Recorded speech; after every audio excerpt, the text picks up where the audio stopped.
The Breaking Point by Mary Roberts Rinehart. Recording by Nicholas Clifford. Chapter 1. "Heaven and earth," sang the tenor, Mr. Henry Wallace, owner of the Wallace Garage. His larynx, which gave him somewhat the effect of having swallowed a crab-apple and got it only part way down, protruded above his low collar. "Heaven and earth," sang the bass, Mr. Edwin Goodnow of the Meat Market and the Boy Scouts. "Heaven and earth are full." His chin, large and fleshy, buried itself deep. His eyes were glued on the music sheet in his hand. "Are full, are full, are full," sang the soprano, Claire Rossiter, of the yellow colonial house on the Ridgely Road. She sang with her eyes turned up, and as she reached G flat she lifted herself on her toes. "Of the majesty of thy glory." "Ready," barked the choir master. "Full now, and all together." The choir room in the parish house resounded to the 20 voices of the choir. The choir master at the piano kept time with his head. Earnest and intent, they filled the building with the festival Te Deum of Dudley Buck, Opus 63, No. 1. Elizabeth Wheeler liked choir practice. She liked the way in which, after the different parts had been run through, the voices finally blended into harmony and beauty.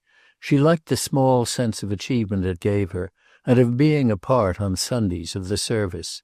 She liked the feeling, when she put on the black cassock and white surplice, and the small round velvet cap, of having placed in her locker the things of this world, such as a rose-colored hat and a blue georgette frock, and of being stripped, as it were, for aspirations. At such times she had vague dreams of renunciation. She saw herself cloistered in some quiet spot, withdrawn from the world, a place where there were long vistas of pillars and Gothic arches after a photograph in the living-room at home, and a great organ somewhere playing. She would go home from church, however, clad in the rose-colored hat and the blue georgette frock, and eat a healthy Sunday luncheon, and by 2 o'clock in the afternoon, when the family slept and Jim had gone to the country club, her dreams were quite likely to be entirely different. Generally speaking, they had to do with love, romantic, unclouded, young love, dramatic only because it was love, and very happy. Sometime, perhaps, someone would come and say he loved her. That was all. That was at once the beginning and the end. Her dreams led up to that and stopped. Not by so much as a hand clasp as they passed that wall. So she sat in the choir room and awaited her turn. "Altos a little stronger, please." "Of the majesty, of the majesty, of the majesty of thy glory," sang Elizabeth, and was at once a nun and a principal in the sentimental dream of two. What appeared to the eye was a small and rather ethereal figure, with sleek brown hair and wistful eyes, nice eyes of no particular color. Pretty with the beauty of youth, sensitive and thoughtful, infinitely loyal and capable of suffering, and not otherwise extraordinary, was Elizabeth Wheeler in her plain wooden chair. A figure suggestive of no drama and certainly of no tragedy, its attitude expectant and waiting, with that alternate hope and fear which is youth at 20, when all of life lies ahead and every tomorrow may hold some great adventure. Claire Rossiter walked home that night with Elizabeth. She was a tall blonde girl, lithe and graceful, and with a calculated coquetry in her clothes. "Do you mind going round the block?" she asked, "by Station Street?" There was something furtive and yet candid in her voice, and Elizabeth glanced at her. "All right, but it's out of your way, isn't it?" "Yes, You're so funny, Elizabeth. It's hard to talk to you. But I've got to talk to somebody. I go around by Station Street every chance I get." "By Station Street? Why?" "I should think you could guess why." She saw that Claire desired to be questioned, and at the same time she felt a great distaste for the threatened confidence. She loathed arm-in-arm confidences, the indecency of dragging up and exposing in whispers things that should have been buried deep in reticence. She hesitated, and Claire slipped an arm through hers. "You don't know then, do you? Sometimes I think everyone must know, and I don't care. I've reached that point." Her confession, naive and shameless, and yet somehow not without a certain dignity, flowed on. She was mad about Dr. Dick Livingstone. Goodness knows why, for he never looked at her. She might be the dirt under his feet for all he knew. She trembled when she met him in the street, and sometimes he looked past her and never saw her. She didn't sleep well any more. Elizabeth listened in great discomfort. She did not see in Claire's hopeless passion the joy of the flagellant or the self-dramatization of a neurotic girl. She saw herself unwillingly forced to peer into the sentimental windows of Claire's soul, and there to see Dr. Dick Livingstone an unconscious occupant. But she had a certain fugitive sense of guilt also. Formless as her dreams had been, vague and shy, they had nevertheless centered about someone who should be tall, like Dick Livingstone, and alternately grave, which was his professional manner, and gay, which was his manner when it turned out to be only a cold, and he could take a few minutes to be himself. Generally speaking, they centered around someone who resembled Dick Livingstone, but who did not, as did Dr. Livingstone, assume at times an air of frightful maturity and pretend that in years gone by he had dandled her on his knee. "Sometimes I think he positively avoids me," Claire wailed. "There's the house, Elizabeth. Do you mind stopping a moment? He must be in his office now. The light's burning." "I wish you wouldn't, Claire. He'd hate it if he knew." She moved on, and Claire slowly followed her. The Rossiter girl's flow of talk had suddenly stopped. She was thoughtful and impulsively suspicious. "Look here, Elizabeth, I believe you care for him yourself." "I? What is the matter with you tonight, Claire?" "I'm just thinking. Your voice was so queer." They walked on in silence. The flow of Claire's confidences had ceased, and her eyes were calculating and a trifle hard. "There's a good bit of talk about him," she jerked out finally. "I suppose you've heard it." "What sort of talk?" "Oh, gossip. You'll hear it. Everybody's talking about it. It's doing it a lot of harm." "I don't believe it," Elizabeth flared. "This town hasn't anything else to do, and so it talks. It makes me sick." She did not attempt to analyze the twisted motives that made Claire belittle what she professed to love, and she did not ask what the gossip was. Halfway up Palmer Lane she turned in at the cement path between borders of early perennials which led to the white Wheeler house. She was flushed and angry, hating Claire for her unsolicited confidence and her malice, hating even Haverly, that smiling, tree-shaded suburb which talked. She opened the door quietly and went in. Mickey, the Irish terrier, lay asleep at the foot of the stairs, and her father's voice, reading aloud, came pleasantly from the living room. Suddenly her sense of resentment died. With the closing of the front door, the peace of the house enveloped her. What did it matter if beyond that door there were unrequited love and petty gossip and even tragedy? Not that she put all that into conscious thought. She had merely a sensation of sanctuary and peace. Here, within these four walls, were all that one should need, love and security and quiet happiness. Walter Wheeler, pausing to turn a page, heard her singing as she went up the stairs. In the moment of the turning he too had a flash of content.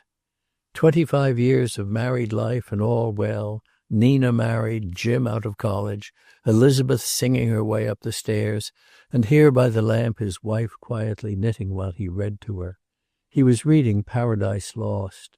The mind is its own place, and in itself can make a heaven of hell, a hell of heaven.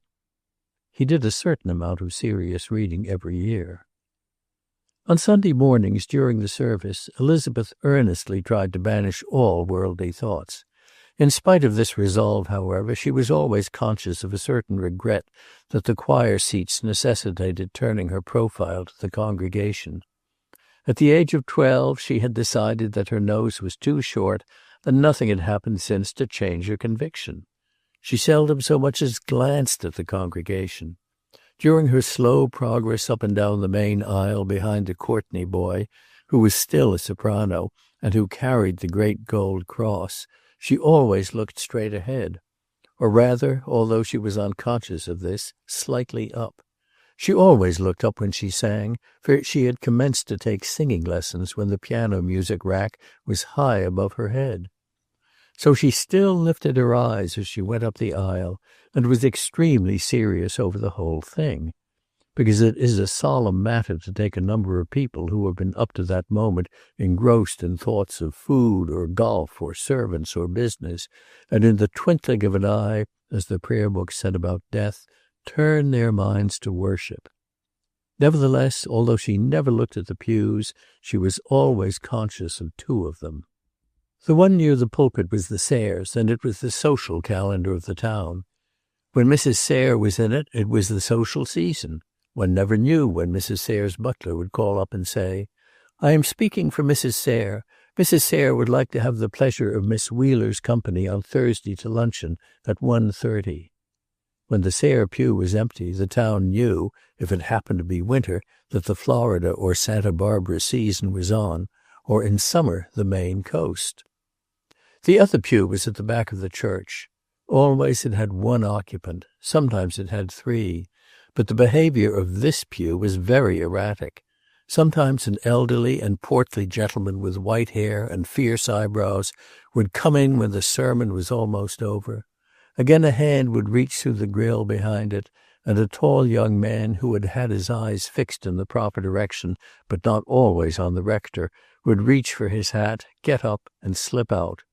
On these occasions, however, he would first identify the owner of the hand, and then bend over the one permanent occupant of the pew, a little old lady. His speech was as yea, yea, or nay, nay, for he either said, "I'll be back for dinner," or "Don't look for me until you see me." And Mrs. Crosby, without taking her eyes from the sermon, would nod.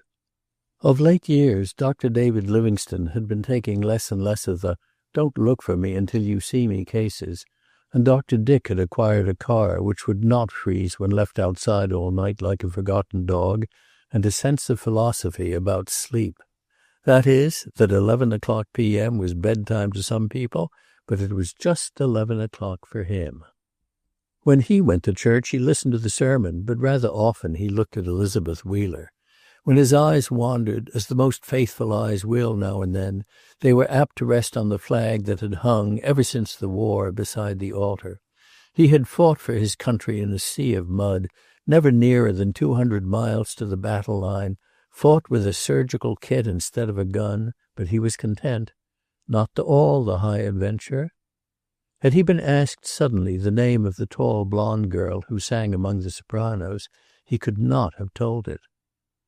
The Sunday morning following Claire Rossiter's sentimental confession, Elizabeth tried very hard to banish all worldly thoughts as usual, and to see the kneeling, rising, and sitting congregation as there for worship. But for the first time she wondered. Some of the faces were blank, as though behind the steady gaze the mind had wandered far afield or slept. Some were intent, some even devout. But for the first time she began to feel that people in the mass might be cruel too. How many of them, for instance, would sometime during the day pass on, behind their hands, the gossip Claire had mentioned? She changed her position and glanced quickly over the church. The Livingstone pew was fully occupied, and well up toward the front Wally Sayre was steadfastly regarding her. She looked away quickly. Came the end of the service. Came down the aisle the Courtney boy, clean and shining, and carrying high his glowing cymbal. Came the choir, 2 by 2, the women first, sopranos, altos, and Elizabeth. Came the men, bass and tenor, neatly shaved for Sunday morning. Came the rector, Mr. Oglethorpe, a trifle wistful, because he always fell so far below the mark he had set. Came the benediction. Came the slow rising from its knees of the congregation and its cheerful bustle of dispersal. Dr. Dick Livingstone stood up and helped Dr. David into his new spring overcoat. He was very content. It was May and the sun was shining. It was Sunday and he would have an hour or two of leisure. And he had made a resolution about a matter that had been in his mind for some time. He was very content. He looked around the church with what was almost a possessive eye. These people were his friends. He knew them all, and they knew him. They had, against his protest, put his name on the bronze tablet set in the wall on the roll of honor. Small as it was, this was his world. Half smiling, he glanced about.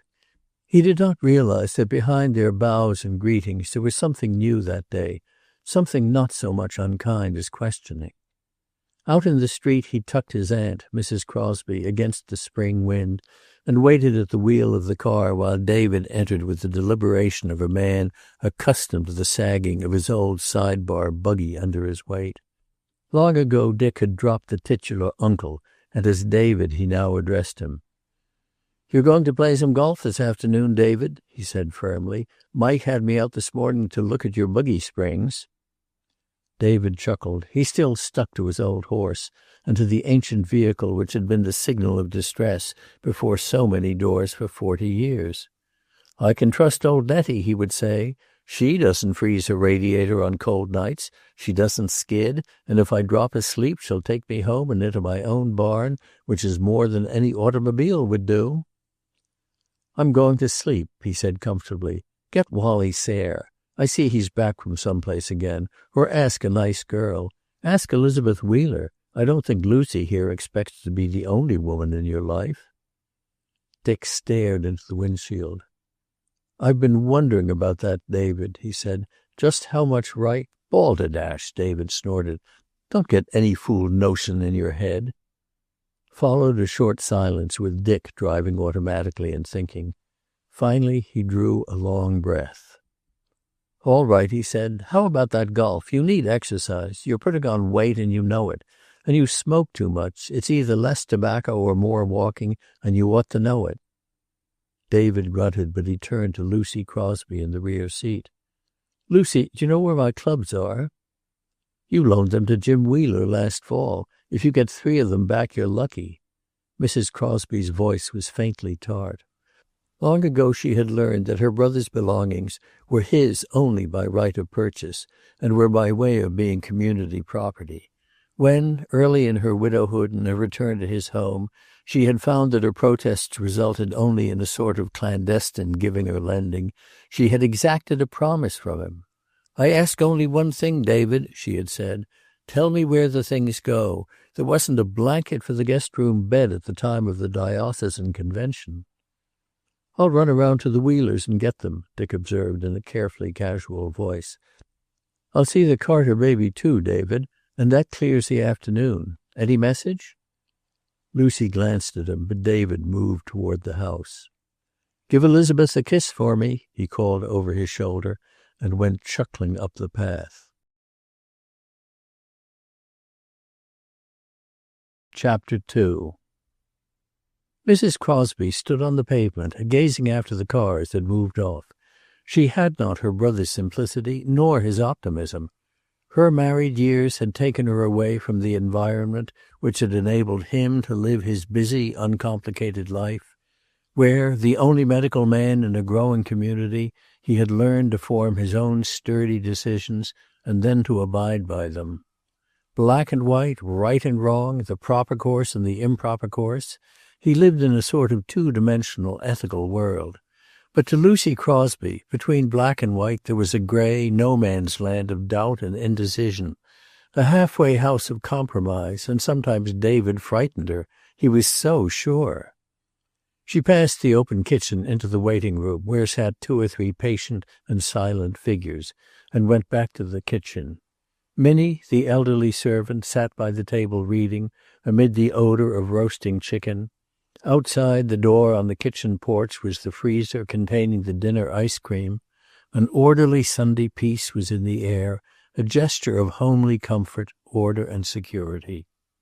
Minnie got up. "I'll unpin your veil for you," she offered obligingly. "You've got time to lie down about 10 minutes. Mrs. Morgan says she's got to have her ears treated." "I hope she doesn't sit and talk for an hour." "She'll talk all right," Minnie observed, her mouth full of pins. "She'd be talking to me yet if I'd stood there. She's got her nerve, too, that woman." "I don't like to hear you speak so of the patients who come to the house, Minnie." "Well, I don't like their asking me questions about the family, either," said Minnie truculently. "She wanted to know who was Dr. Dick's mother. Said she had had a woman here from Wyoming, and she thought that she'd known his people." Mrs. Crosby stood very still. I think she should bring her questions to the family, she said after a long silence. Thank you, Minnie. Bonnet in hand, she moved toward the stairs, climbed them, and went into her room. Recently life had been growing increasingly calm and less beset with doubts. For the first time, with Dick's coming to live with them 10 years before, a boy of 22, she had found a vicarious maternity and gloried in it. Recently she had been very happy. The war was over and he was safely back. Again she could sew on his buttons and darn his socks and turn down his bed at night. He filled the old house with cheer and with vitality. And as David gave up more and more of the work, he took it on his broad shoulders, efficient, tireless, and increasingly popular. She put her bonnet away in its box, and suddenly there rose in her frail old body a fierce and unexpected resentment against David. He had chosen a course and abided by it. He had even now no doubt or falterings.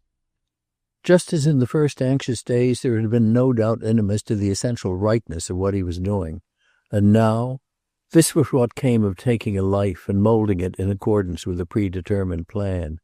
That was for God to do, not man. She sat down near her window and rocked slowly to calm herself. Outside, the Sunday movement of the little suburban town went by. The older Wheeler girl, Nina, who had recently married Leslie Ward, in her smart little car. Harrison Miller, the cynical bachelor who lived next door, on his way to the station newsstand for the New York papers. Young couples taking small babies for the air in a perambulator. Younger couples, their eyes on each other and on the future. That, too, she reflected bitterly. Dick was in love. She had not watched him for that very thing for so long without being fairly sure now. She had caught, as simple David with his celibate heart could never have caught, the tone in Dick's voice when he mentioned the Wheelers. She had watched him for the past few months in church on Sunday mornings, and she knew that as she watched him, so he looked at Elizabeth. And David was so sure, so sure. The office door closed and Mrs. Morgan went out, a knitted scarf wrapping her ears against the wind, and following her exit came the slow ascent of David as he climbed the stairs to wash for dinner. She stopped rocking. "David," she called sharply. He opened the door and came in, a bulky figure, still faintly aromatic of drugs, cheerful and serene. "Do you call me?" he inquired. "Yes. Shut the door and come in. I want to talk to you." He closed the door and went to the hearthrug. There was a photograph of Dick on the mantel, taken in his uniform, and he looked at it for a moment. Then he turned. "All right, my dear, let's have it." "Did Mrs. Morgan have anything to say?" He stared at her. "She usually has," he said. "I never knew you considered it worth repeating." "No, nothing in particular." The very fact that Mrs. Morgan had limited her inquiry to Minnie confirmed her suspicions. But somehow, face to face with David, she could not see his contentment turn to anxiety. "I want to talk to you about Dick." "Yes?" "I think he's in love, David." David's heavy body straightened, but his face remained serene. "We had to expect that, Lucy. Is it Elizabeth Wheeler, do you think?" "Yes." For a moment there was silence. The canary in its cage hopped about, a beady, inquisitive eye now on one, now on the other of them. "She's a good girl, Lucy." "That's not the point, is it?" "Do you think she cares for him?" "I don't know. There's some talk of Wally Sayre. He's there a good bit." "Wally Sayre!" snorted David. "He's never done a day's work in his life and never will." He reflected on that with growing indignation. "He doesn't hold a candle to Dick. Of course, if the girl's a fool." Hands thrust deep into his pockets, David took a turn about the room. Lucy watched him. At last, "You're evading the real issue, David, aren't you?" "Perhaps I am," he admitted. "I'd better talk to him. I think he's got an idea he shouldn't marry. That's nonsense." "I don't mean that exactly," Lucy persisted. "I mean, won't he want a great many things cleared up before he marries? Isn't he likely to want to go back to Norada?" Some of the ruddy color left David's face. He stood still, staring at her and silent. "You know he meant to go 3 years ago, but the war came and—" Her voice trailed off. She could not even now easily recall those days when Dick was drilling on the golf links and that later period of separation. If he does go back, Donaldson is dead, David broke in almost roughly. Maggie Donaldson is still living. What if she is? She's loyal to the core in the first place. In the second, she's criminally liable as I am. There is one thing, David, I ought to know. What has become of the Carlyle girl? She left the stage. There was a sort of general conviction she was implicated, and I don't know, Lucy. Sometimes I think she was. He sighed. I read something about her coming back some months ago in the valley. That was the thing she was playing the spring before it happened. He turned on her. Don't get that in your head with the rest. I wonder sometimes. I know it. Outside, the slamming of an automobile door announced Dick's return, and almost immediately Minnie rang the old-fashioned gong which hung in the lower hall. Mrs. Crosby got up and placed a leaf of lettuce between the bars of the bird-cage. "Dinner time, Caruso," she said absently. Caruso was the name Dick had given the bird. And to David, "She must be in her 30s now." "Probably." Then his anger and anxiety burst out. What difference can it make about her, about Donaldson's wife, about any hangover from that rotten time? They're gone, all of them. He's here. He's safe and happy. He's strong and fine. That's gone.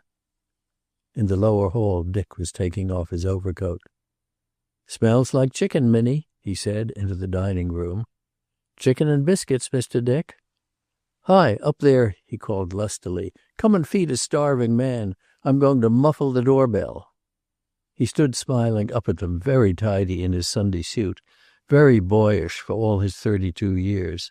His face, smilingly tender as he watched them, was strong rather than handsome, quietly dependable, and faintly humorous. "In the language of our great ally," he said, "Madame et Monsieur, le dîner est servi." In his eyes there was not only tenderness, but a somewhat emphasized affection, as though he meant to demonstrate not only to them but to himself that this new thing that had come to him did not touch their old relationship. For the new thing had come. He was still slightly dazed with the knowledge of it, and considerably anxious, because he had just taken a glance at himself in the mirror of the walnut hat rack, and had seen nothing there particularly to inspire, to inspire what he wanted to inspire. At the foot of the stairs he drew Lucy's arm through his and held her hand. She seemed very small and frail beside him. "Some day," he said, "a strong wind will come along and carry off Mrs. Lucy Crosby, and the doctors Livingstone will be obliged hurriedly to rent aeroplanes and to search for her at various elevations." David sat down and picked up the old-fashioned carving knife. "Get the clubs?" he inquired. Dick looked almost stricken. "I forgot them, David," he said guiltily. "Jim Wheeler went out to look them up, and I'll go back after dinner." It was some time later in the meal that Dick looked up from his plate and said, "I'd like to cut office hours on Wednesday night, David. I've asked Elizabeth Wheeler to go into town to the theater." "What about the baby at the Homer place?" "Not due until Sunday. I'll leave my seat number at the box office anyhow." "What are you going to see, Dick?" Mrs. Crosby asked. "Will you have some dumplings?" "I will, but David shouldn't. Too much starch. Why, it's The Valley, I think. An actress named Carlyle, Beverly Carlyle, is starring in it." He ate on, his mind not on his food, but back in the white house on Palmer Lane, and a girl. Lucy Crosby, fork in air, stared at him and then glanced at David. But David did not look up from his plate.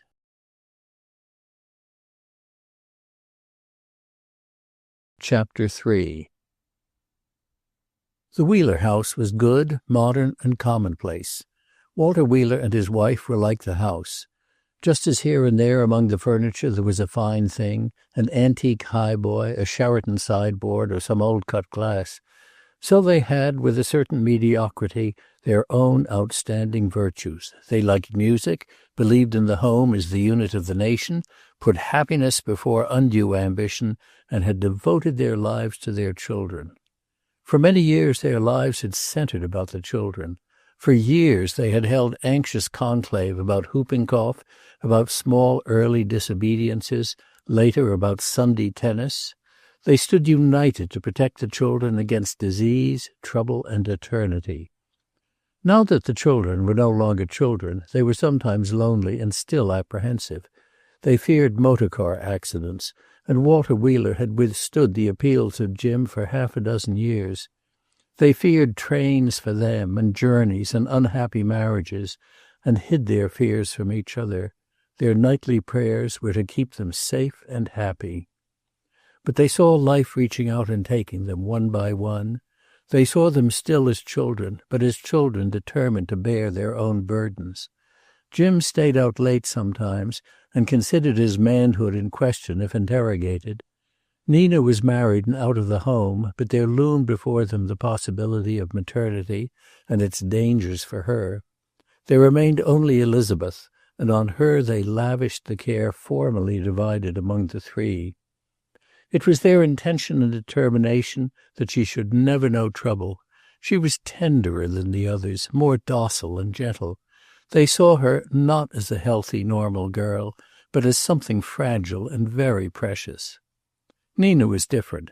They had always worried a little about Nina, although they had never put their anxiety to each other. Nina had always overrun her dress allowance, although she had never failed to be sweetly penitent about it, and Nina had always placed an undue emphasis on things.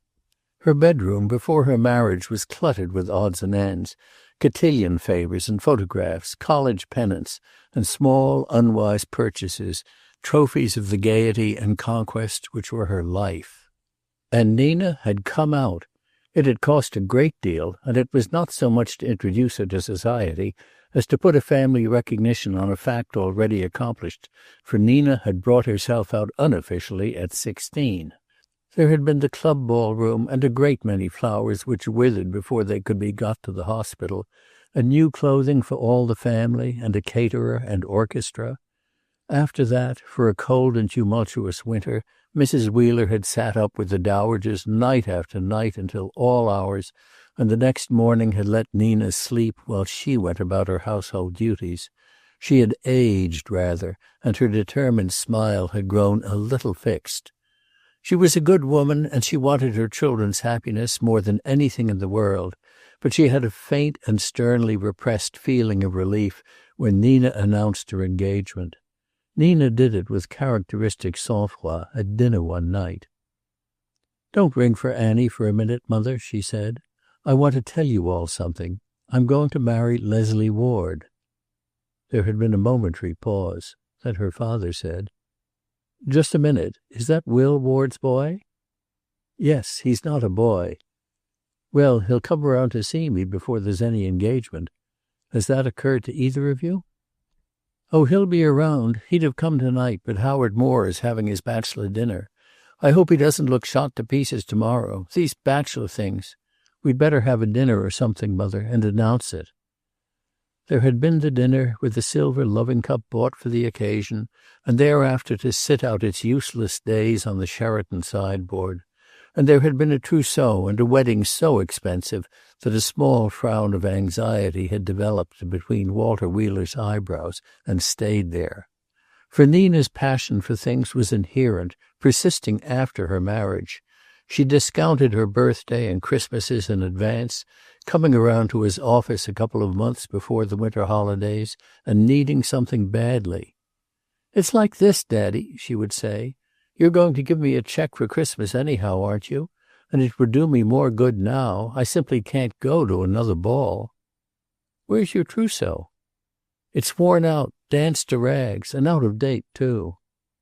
"I don't understand it, Nina. You and Leslie have a good income. Your mother and I—" "You didn't have any social demands. And wedding presents. If one more friend of mine is married—" He would get out his checkbook and write a check slowly and thoughtfully, and tearing it off, he would say, "Now remember, Nina, this is for Christmas. Don't feel aggrieved when the time comes and you have no gift from us." But he knew that when the time came, Margaret, his wife, would hold out almost to the end, and then slip into a jeweler's and buy Nina something she simply couldn't do without. It wasn't quite fair, he felt. It wasn't fair to Jim or to Elizabeth, particularly to Elizabeth. Sometimes he looked at Elizabeth with a little prayer in his heart, never articulate, that life would be good to her, that she might keep her illusions and her dreams, that the soundness and wholesomeness of her might keep her from unhappiness.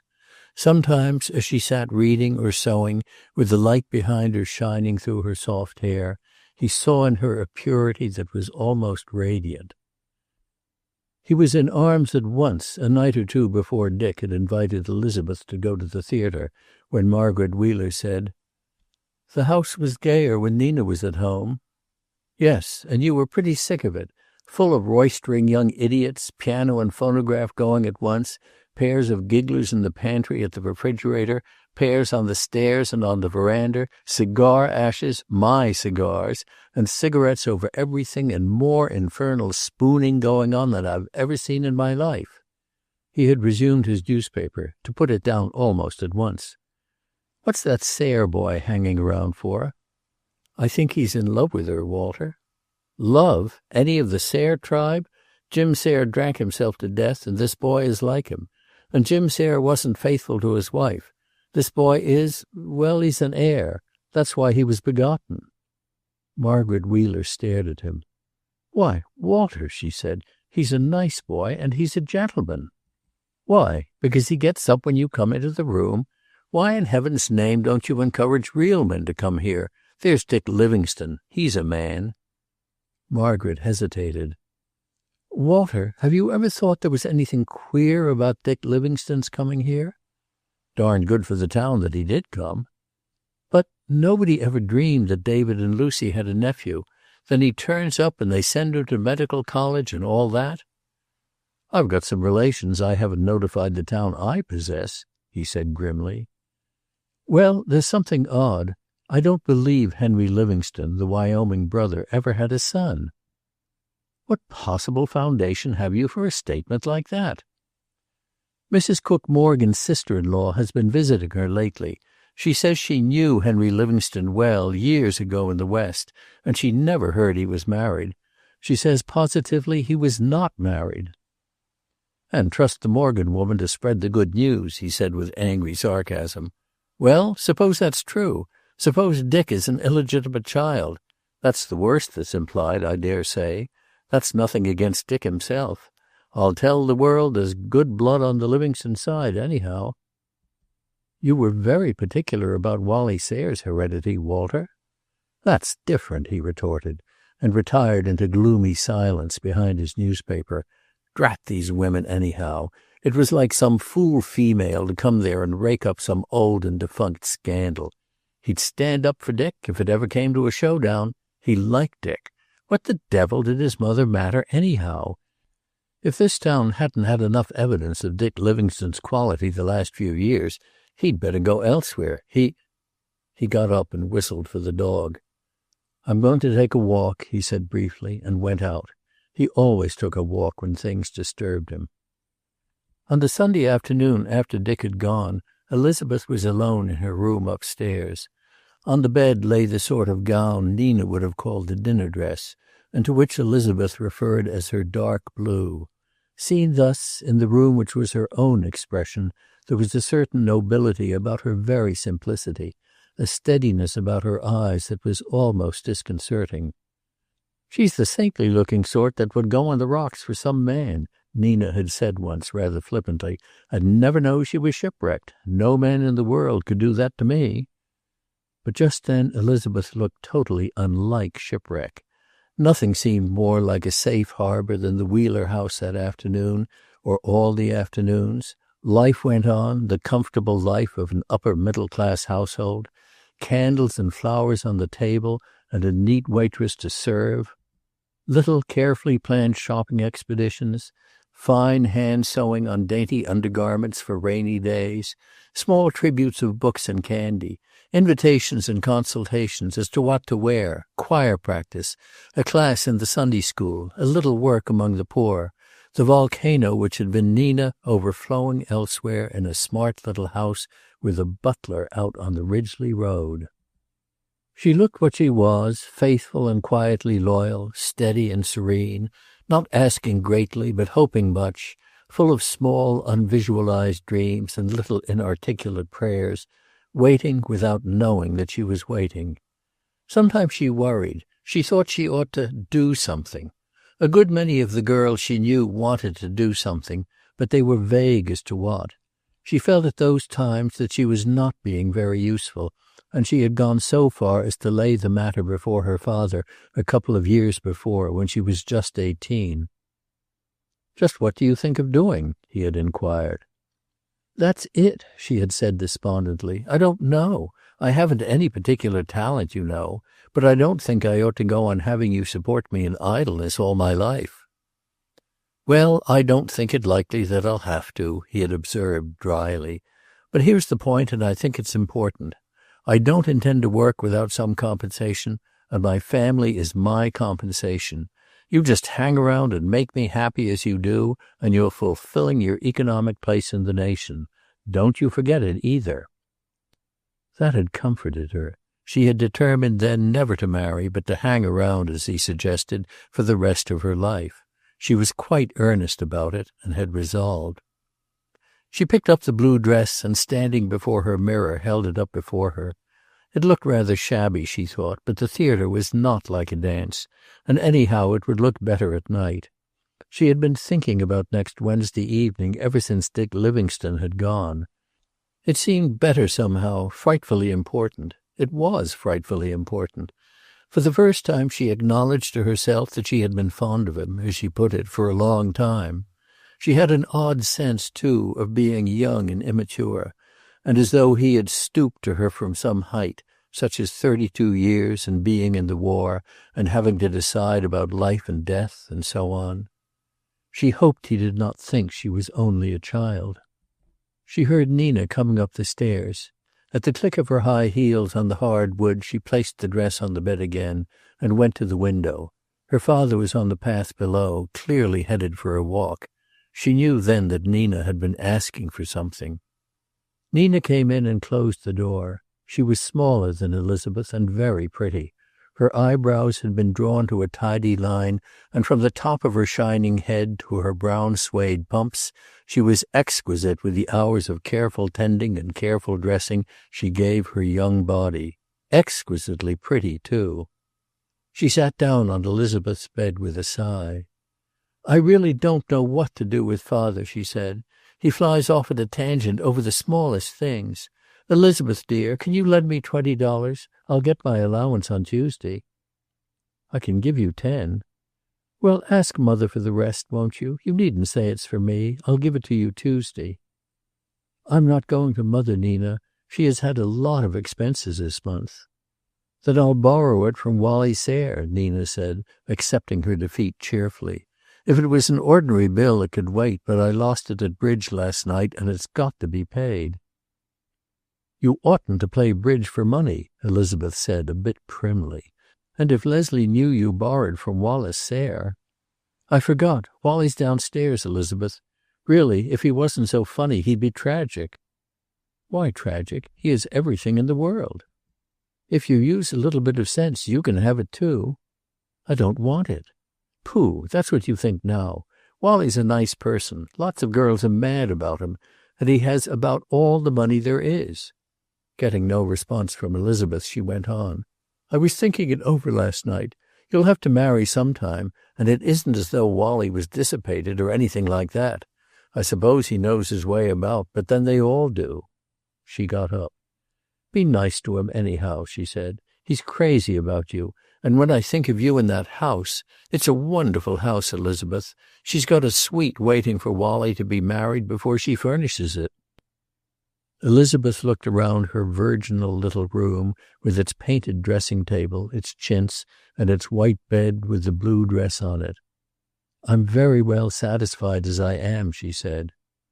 While she smoothed her hair before the mirror, Nina surveyed the room, and her eyes lighted on the frock. "Are you still wearing that shabby old thing?" she demanded. "I do wish you'd get some proper clothes. Are you going somewhere?" "I'm going to the theater on Wednesday night." "Who with?" Nina, in her family, was highly colloquial. "With Dr. Livingstone." "Are you joking?" Nina demanded. "Joking? Of course not." Nina sat down again on the bed, her eyes on her sister, curious and not a little apprehensive. "It's the first time it's ever happened, to my knowledge," she declared. "I know he's avoided me like poison. I thought he hated women. You know, Claire Rossiter is—" Elizabeth turned suddenly. "Claire is ridiculous," she said. "She hasn't any reserve or dignity or anything else. And I don't see what my going to the theater with Dick Livingstone has to do with her anyhow." Nina raised her carefully plucked eyebrows. "Really," she said, "you needn't jump down my throat, you know." She considered, her eyes on her sister. "Don't go and throw yourself away on Dick Livingstone, sis. You're too good looking, and he hasn't a cent. A suburban practice, out all night, that tumble-down old house, and 2 old people hung around your necks, for Dr. David is letting go pretty fast. It just won't do. Besides, there's a story going the rounds about him that—" "I don't want to hear it, if you don't mind." She went to the door and opened it. "I've hardly spoken a dozen words to him in my life. But just remember this, when I do find a man I want to marry, I shall make up my own mind, as you did," she added as a parting shot. She was rather sorry as she went down the stairs. She had begun to suspect what the family had never guessed, that Nina was not very happy. More and more she saw in Nina's passion for clothes and gaiety, for small possessions, an attempt to substitute them for real things. She even suspected that sometimes Nina was a little lonely. Wallie Sayre rose from a deep chair as she entered the living room. "Hello," he said. "I was on the point of asking Central to give me this number so I could get you on the upstairs telephone." "Nina and I were talking. I'm sorry." Wallie, in spite of Walter Wheeler's opinion of him, was an engaging youth with a wide smile, an air of careless well-being, and an obstinate jaw. What he wanted he went after and generally secured, and Elizabeth, enlightened by Nina, began to have a small, anxious feeling that afternoon that what he wanted just now happened to be herself. "Nina coming down?" he asked. "I suppose so. Why?" "You couldn't pass the word along that you are going to be engaged for the next half hour?" "I might, but I certainly don't intend to." "You are as hard to isolate as a germ," he complained. "I gave up a perfectly good golf game to see you, and as your father generally calls the dog the moment I appear and goes for a walk, I thought I might see you alone." "You're seeing me alone now, you know." Suddenly he leaned over and, catching up her hand, kissed it. "You're so cool and sweet," he said. I wish you liked me a little." He smiled up at her, rather wistfully. "I never knew any one quite like you." She drew her hand away. Something Nina had said, that he knew his way about, came into her mind and made her uncomfortable. Back of him suddenly was that strange and mysterious region where men of his sort lived their furtive man life, where they knew their way about. She had no curiosity and no interest, but the mere fact of its existence as revealed by Nina repelled her. "There are plenty like me," she said. "Don't be silly, Wallie. I hate having my hand kissed." "I wonder," he observed shrewdly, "whether that's really true or whether you just hate having me do it." When Nina came in, he was drawing a rough sketch of his new power boat being built in Florida. Nina's delay was explained by the appearance a few minutes later of a rather sullen Annie with a tea tray. Afternoon tea was not a Wheeler institution, but it was notoriously a Sayre one, and Nina believed in putting one's best foot foremost, even when that resulted in a state of unstable domestic equilibrium. "Put in a word for me, Nina," Wallie begged. "I intend to ask Elizabeth to go to the theater this week, and I think she is going to refuse." "What's the play?" Nina inquired negligently. She was privately determining that her mother needed a tea cart and a new tea service. There was some old Georgian silver. "The Valley. Not that the play matters. It's Beverly Carlyle." "I thought she was dead or something." "Or something is right. She retired years ago at the top of her success. She was a howling beauty, I'm told. I never saw her. There was some queer story. I've forgotten it. I was a kid then. How about it, Elizabeth?" "I'm sorry. I'm going Wednesday night." He looked downcast over that, and he was curious, too. But he made no comment save, "Well, better luck next time." "Just imagine," said Nina. "She's going with Dick Livingstone. Can you imagine it?" But Wallace Sayre could and did. He had a rather stricken moment, too. Of course there might be nothing to it, but on the other hand there very well might. And Livingstone was the sort to attract the feminine woman. He had gravity and responsibility. He was older, too, and that flattered a girl. "He's not a bit attractive," Nina was saying. "Quiet and, well, I don't suppose he knows what he's got on." Wally was watching Elizabeth. "Oh, I don't know," he said with masculine fairness. "He's a good sort, and he's pretty much of a man." He was quite sure that the look Elizabeth gave him was grateful. He went soon after that, keeping up the appearance of gaiety to the end, and very careful to hope that Elizabeth would enjoy the play. "She's a wonder, they say," he said from the doorway. "Take 2 hankies along, for it's got more tears than East Lynne and the old homestead put together." He went out, holding himself very erect and looking very cheerful until he reached the corner. There, however, he slumped, and it was a rather despondent young man who stood, some time later, on the center of the deserted bridge over the small river and surveyed the water with moody eyes. In the dusky living room Nina was speaking her mind. "You treat him like a dog," she said. "Oh, I know you're civil to him, but if any man looked at me the way Wally looks at you, I don't know, though," she added thoughtfully. "It may be that is why he is so keen. It may be good tactics. Most girls fall for him with a crash." But when she glanced at Elizabeth, she saw that she had not heard. Her eyes were fixed on something on the street beyond the window. Nina looked out. With a considerable rattle of loose joints and 4 extraordinarily worn tires, the Livingstone car was going by. Chapter 4. David did not sleep well that night. He had not had his golf after all, for the Homer baby had sent out his advance notice early in the afternoon, and had himself arrived on Sunday evening at the hour when Minnie was winding her clock and preparing to retire early for the Monday washing, and the Sayre butler was announcing dinner. Dick had come in at 10 o'clock, weary and triumphant, to announce that Richard Livingstone Homer, sex male, color white, weight 9 pounds, had been safely delivered into this vale of tears. David lay in the great walnut bed which had been his mother's, and read his prayer book by the light of his evening lamp. He read the evening prayer and the litany, and then at last he resorted to the 39 Articles, which usually had a soporific effect on him, but it was no good. He got up and took to pacing his room, a portly, solid old figure in striped pajamas and the pair of knitted bedroom slippers which were always Mrs. Morgan's Christmas offering. To Dr. David, with love and a Merry Xmas from Angeline Morgan. At last he got his keys from his trousers pocket and padded softly down the stairs and into his office, where he drew the shade and turned on the lights. Around him was the accumulated professional impedimenta of many years, the old-fashioned surgical chair, the corner closet which had been designed for China and which held his instruments, the bookcase, his framed diplomas on the wall, their signatures faded, their seals a little dingy, his desk, from which Dick had removed the old ledger, which had held those erratic records from which, when he needed money, he had been wont and reluctant to make out his bills.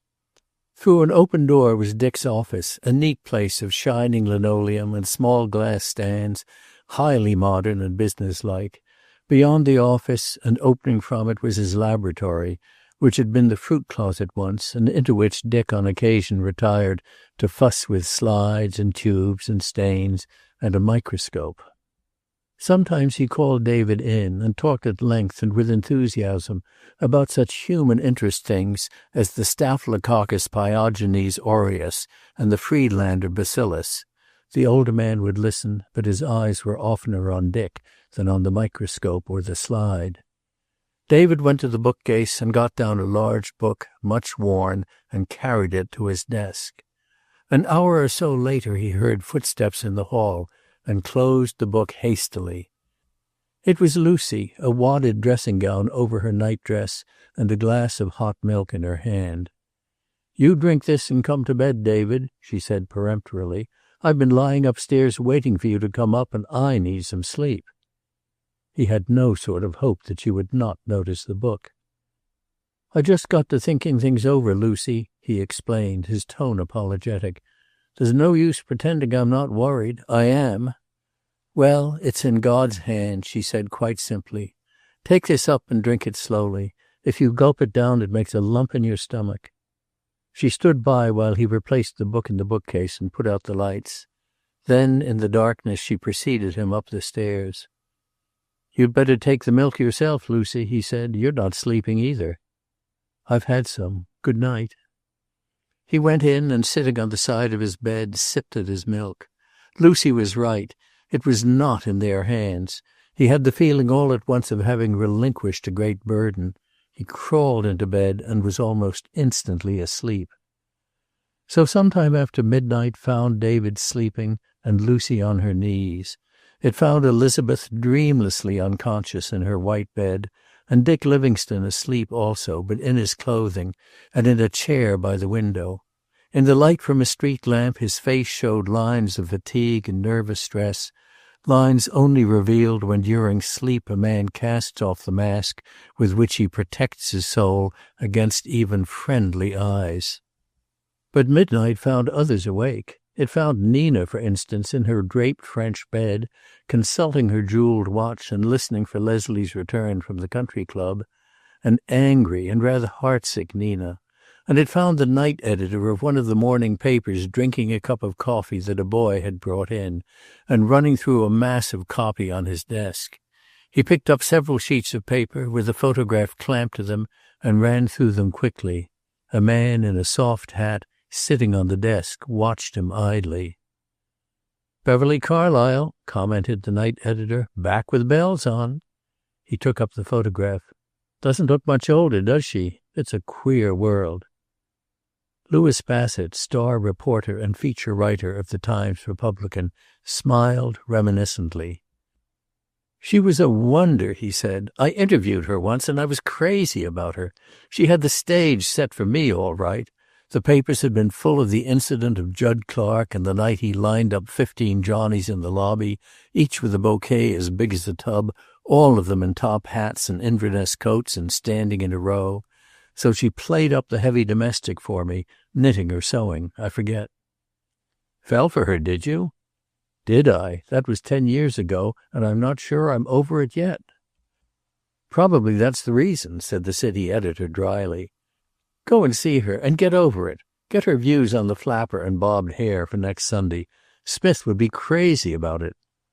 He finished his coffee. "You might ask, too, what she thinks has become of Judson Clark," he added. "I have an idea she knows, if anyone does." Bassett stared at him. "You're joking, aren't you?" "Yes, but it would make a darn good story." Chapter 5.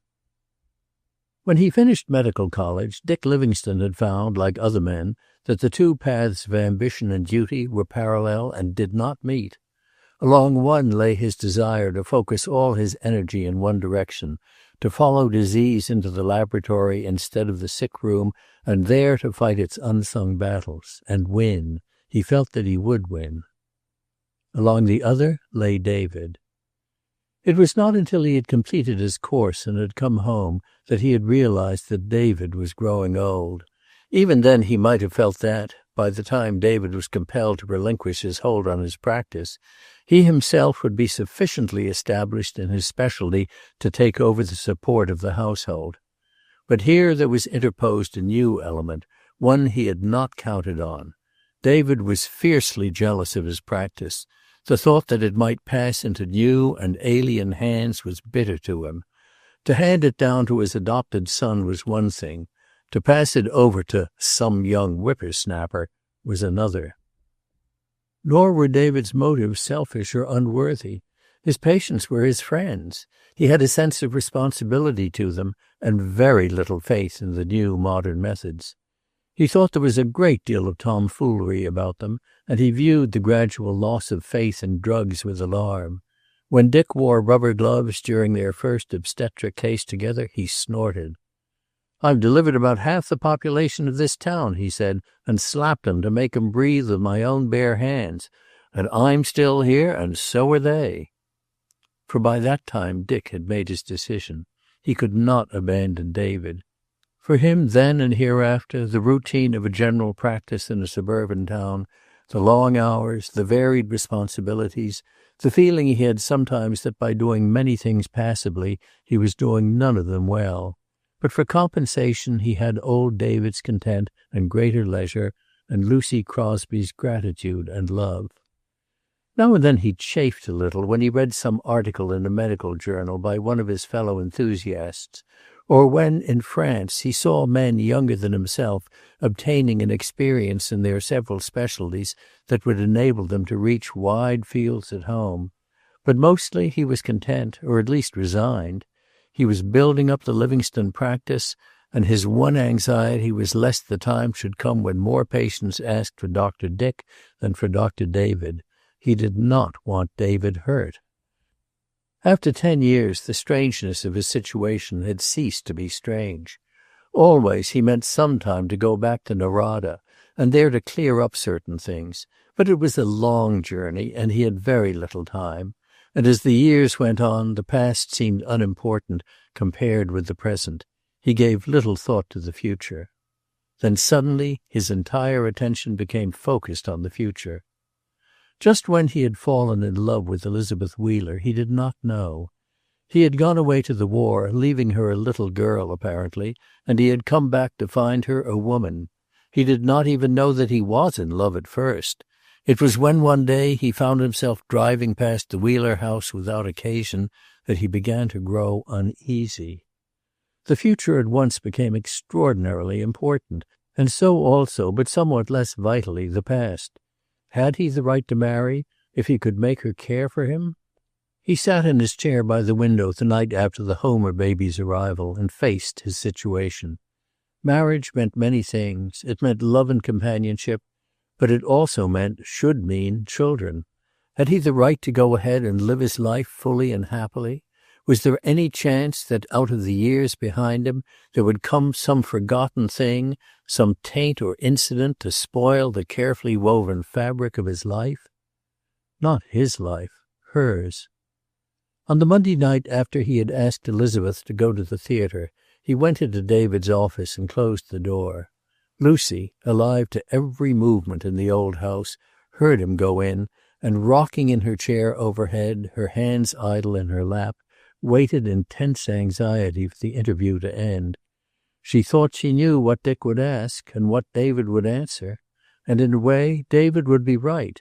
Dick, fine, lovable, upstanding Dick, had a right to the things other men had, to love and a home of his own, to children, to his own full life. But suppose Dick insisted on clearing everything up before he married? For to Lucy it was unthinkable that any girl in her senses would refuse him. Suppose he went back to Narada? He had not changed greatly in 10 years. He had been well known there, a conspicuous figure.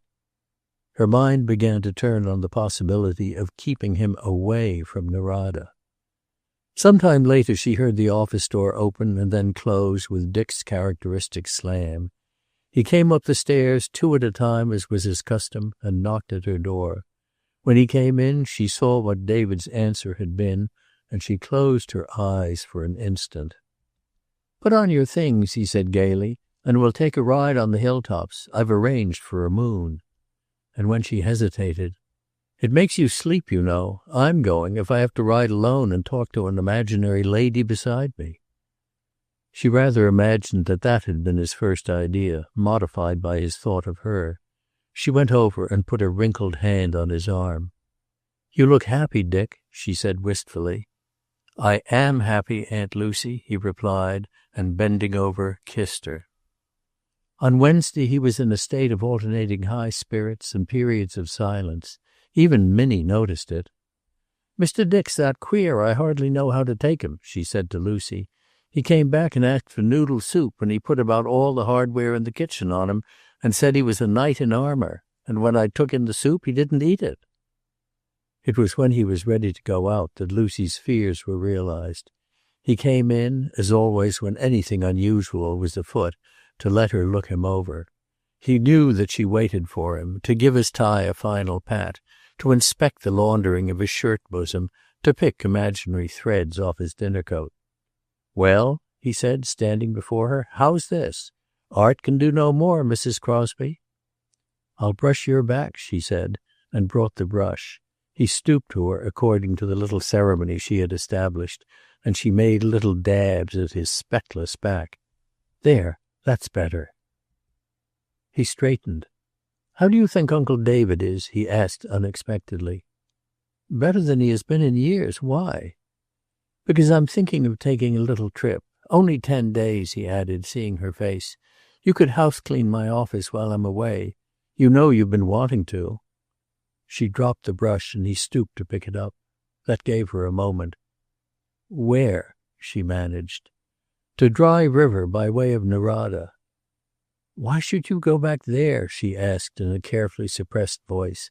"Why don't you go east? You've wanted to go back to Johns Hopkins for months." "On the other hand, why shouldn't I go back to Narada?" he asked with an affectation of lightness.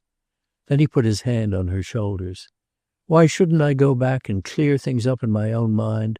Why shouldn't I find out, for instance, that I am a free man?" "You are free."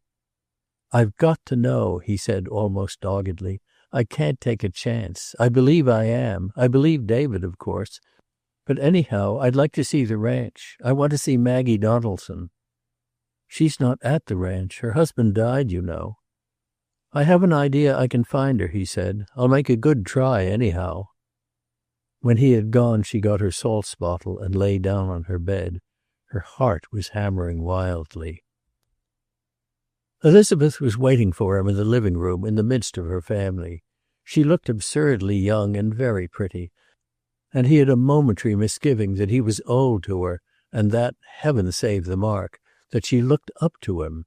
He considered the blue dress the height of fashion and the mold of form, and having taken off his overcoat in the hall, tried to put on Mr. Wheeler's instead in his excitement. Also, becoming very dignified after the overcoat incident, and making an exit which should conceal his wild exultation and show only polite pleasure, he stumbled over Mickey so that they finally departed to a series of staccato yelps. He felt very hot and slightly ridiculous as he tucked Elizabeth into the little car, being very particular about her feet and starting with extreme care so as not to jar her. He had the feeling of being entrusted temporarily with something infinitely precious and very, very dear. Something that must never suffer or be hurt. Chapter 6. On Wednesday morning, David was in an office in the city. He sat forward on the edge of his chair, and from time to time he took out his handkerchief and wiped his face or polished his glasses, quite unconscious of either action. He was in his best suit with the tie Lucy had given him for Christmas. Across from him, barricaded behind a great mahogany desk, sat a small man with keen eyes and a neat brown beard. On the desk were a spotless blotter, an inkstand of silver, and a pen. Nothing else. The terrible order of the place had at first rather oppressed David. The small man was answering a question. "Rather on the contrary, I should say. The stronger the character, the greater the smash." David pondered this. "I've read all you've written on the subject," he said finally, "especially since the war." The psychoanalyst put his fingertips together judicially. "Yes, the war bore me out," he observed with a certain complacence.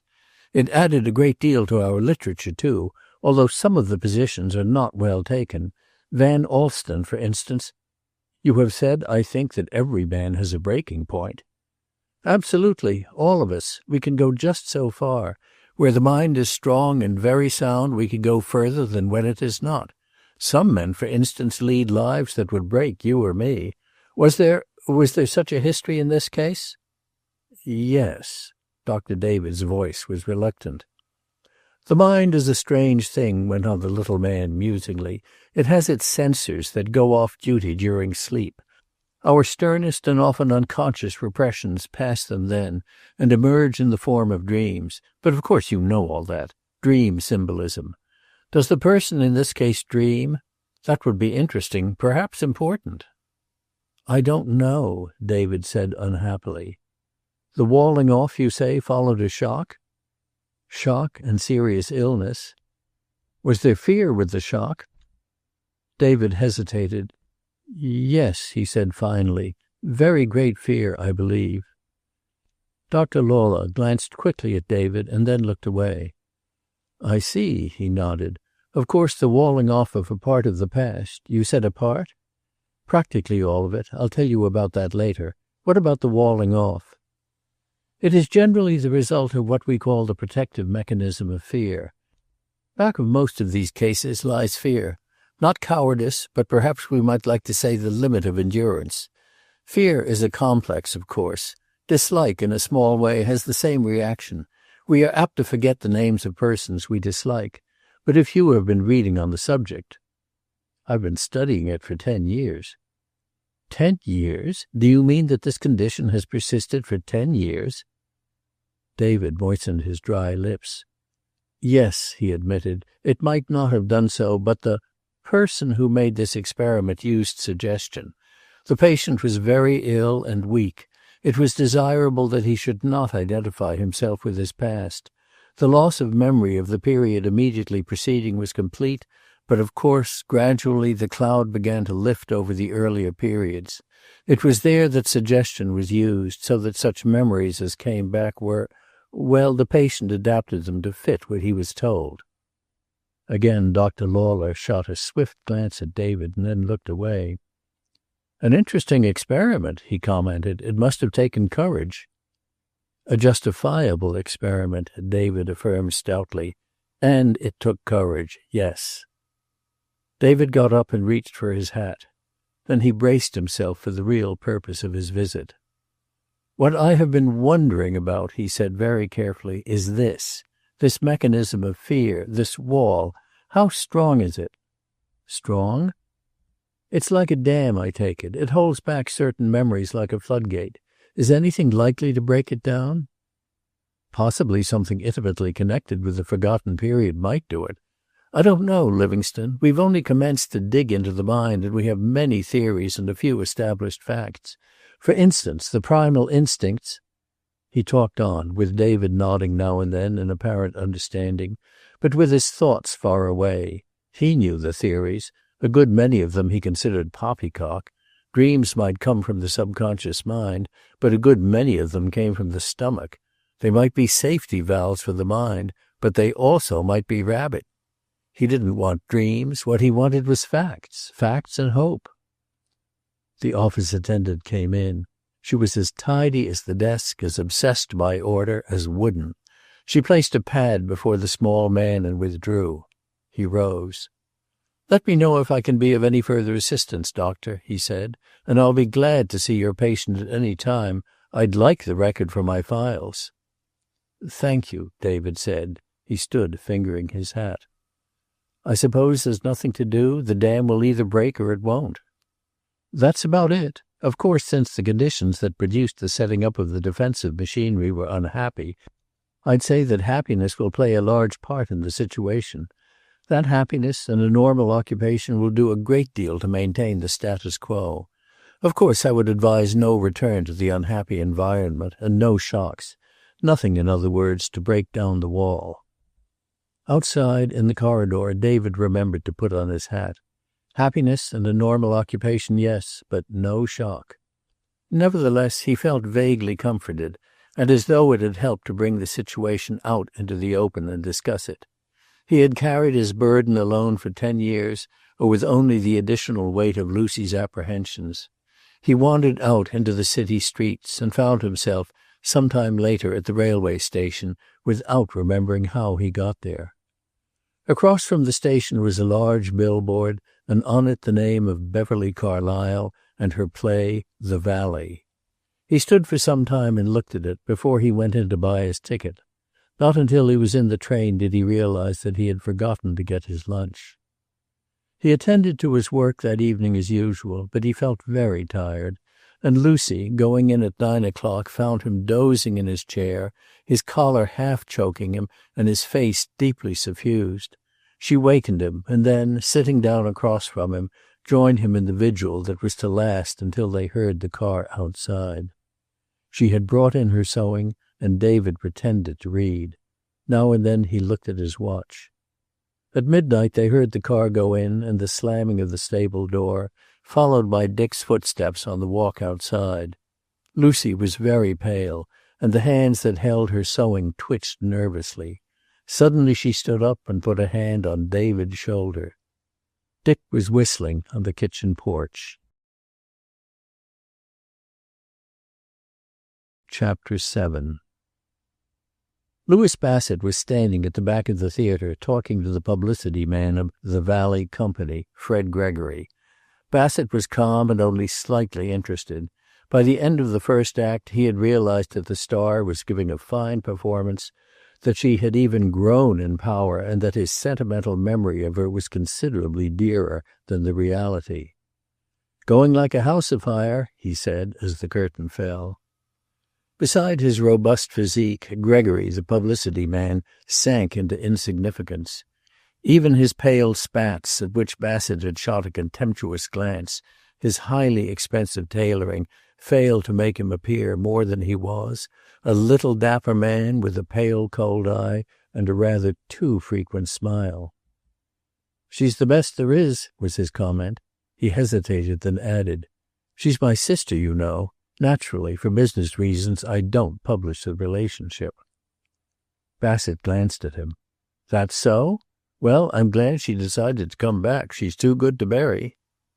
But if he expected Gregory to follow the lead, he was disappointed. His eyes, blank and expressionless, were wandering over the house as the lights flashed up. "This whole tour has been a triumph. She's the best there is," Gregory repeated, "and they know it." "Does she know it?" Bassett inquired. "She doesn't throw any temperament, if that's what you mean. She—" He checked himself suddenly and stood, clutching the railing, bent forward and staring into the audience. Bassett watched him, considerably surprised. It took a great deal to startle a theatrical publicity man, yet here was one who looked as though he had seen a ghost. After a time Gregory straightened and moistened his dry lips. "There's a man sitting down there. See here, the 6th row next to the aisle. There's a girl in a blue dress beside him. See him? Do you know who he is?" "Never saw him before." For perhaps 2 minutes Gregory continued to stare. Then he moved over to the side of the house and, braced against the wall, continued his close and anxious inspection. After a time he turned away and, passing behind the boxes, made his way into the wings. Bassett's curiosity was aroused, especially when shortly after Gregory reappeared, bringing with him a small man in an untidy suit who was probably, Bassett surmised, the stage manager. He saw the small man stare, nod, stand watching, and finally disappear, and Gregory resume his former position and attitude against the side wall. Throughout the last act, Gregory did not once look at the stage. He continued his steady, unwavering study of the man in the 6th row seat next the aisle, and Bassett continued his study of the little man. His long training made him quick to scent a story. He was not sure, of course, but the situation appeared to him at least suggestive. With the end of the play he wandered out with the crowd, edging his way close to the man and the girl who had focused Gregory's attention, and following them into the street. He saw only a tall man with a certain quiet distinction of bearing, and a young and pretty girl, still flushed and excited, who went up the street a short distance and got into a small and shabby car. Bassett noted carefully the license number of the car. Then, still curious and extremely interested, he walked briskly around to the stage entrance, nodded to the doorkeeper, and went in. Gregory was not in sight, but the stage manager was there, directing the striking of the last set. "I'm waiting for Gregory," Bassett said. "Hasn't fainted, has he?" "What do you mean fainted?" inquired the stage manager with a touch of hostility. "I was with him when he thought he recognized somebody. You know who. You can tell him I got his automobile number." The stage manager's hostility faded, and he fell into the trap. "You know about it, then?" "I was with him when he saw him. Unfortunately, I couldn't help him out." "It's just possible it's a chance resemblance. I'm darned if I know. Look at the facts.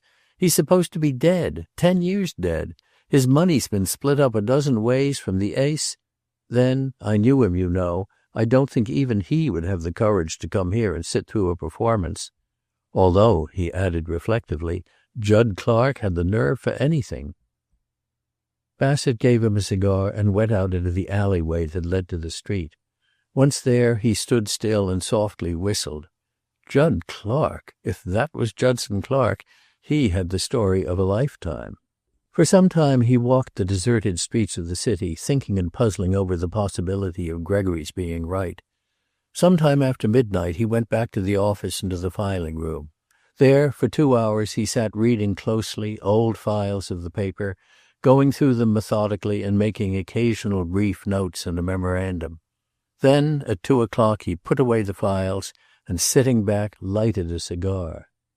It was all there, the enormous Clark fortune, inherited by a boy who had gone mad about this same Beverly Carlyle, her marriage to her leading man, Howard Lucas, the subsequent killing of Lucas by Clark at his Wyoming ranch, and Clark's escape into the mountains, the sensational details of Clark's infatuation, the drama of a crime and Clark's subsequent escape, and the later certainty of his death in a mountain storm had filled the newspapers of the time for weeks.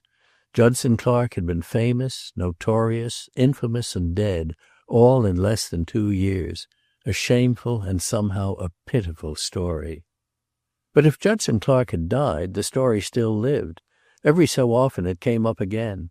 3 years before he had been declared legally dead, and his vast estates, as provided by the will of old Elihu Clark, had gone to universities and hospitals. But now and then came a rumor. Judd Clark was living in India. He had a cattle ranch in Venezuela. He had been seen on the streets of New Orleans. Bassett ran over the situation in his mind. First, then, grant that Clark was still living and had been in the theater that night. It became necessary to grant other things. To grant, for instance, that Clark was capable of sitting, with a girl beside him, through a performance by the woman for whom he had wrecked his life, of a play he had once known from the opening line to the tag. To grant that he could laugh and applaud, and at the drop of the curtain go calmly away with such memories behind him as must be his. To grant, too, that he had survived miraculously his sensational disappearance, found a new identity and a new place for himself, even, witness the girl, possible new ties. At 2:30, Bassett closed his memorandum book, stuffed it into his pocket, and started for home. As he passed the Ardmore Hotel, he looked up at its windows. Gregory would have told her, probably. He wondered, half amused, whether the stage manager had told him of his inquiries, and whether in that case they might not fear him more than Clark himself. After all, they had nothing to fear from Clark, if this were Clark. No. What they might see and dread, knowing he had had a hint of a possible situation, was the revival of the old story she had tried so hard to live down. She was ambitious, and a new and rigid morality was sweeping the country. What once might have been an asset stood now to be a bitter liability. He slowed down, absorbed in deep thought. It was a queer story. It might be even more queer than it seemed. Gregory had been frightened rather than startled. The man had even gone pale. Motive, that was the word. What motive lay behind action? Conscious and unconscious, every volitional act was the result of motive. He wondered what she had done when Gregory had told her. As a matter of fact, Beverly Carlyle had shown less anxiety than her brother. Still pale and shocked, he had gone directly to her dressing room when the curtain was rung down, had tapped and gone in. She was sitting wearily in a chair, a cigarette between her fingers. Around was the usual litter of a stage dressing room after the play, the long shelf beneath the mirror crowded with powders, rouge, and pencils, a bunch of roses in the corner washstand basin, a wardrobe trunk and a maid covering with cheesecloth bags the evening's costumes. "It went all right, I think, Fred." "Yes," he said absently. "Go on out, Alice. I'll let you come back in a few minutes." He waited until the door closed. "What's the matter?" she asked rather indifferently. "If it's more quarreling in the company, I don't want to hear it. I'm tired." Then she took a full look at him and sat up. "Fred, what is it?" He gave her the truth brutally and at once. "I think Judson Clark was in the house tonight." "I don't believe it." "Neither would I if somebody told me," he agreed sullenly. "I saw him. Don't you suppose I know him? And if you don't believe me, call Saunders. I got him out front. He knows." "You called Saunders?"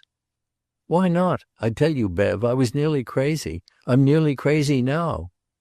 "What did Saunders say?"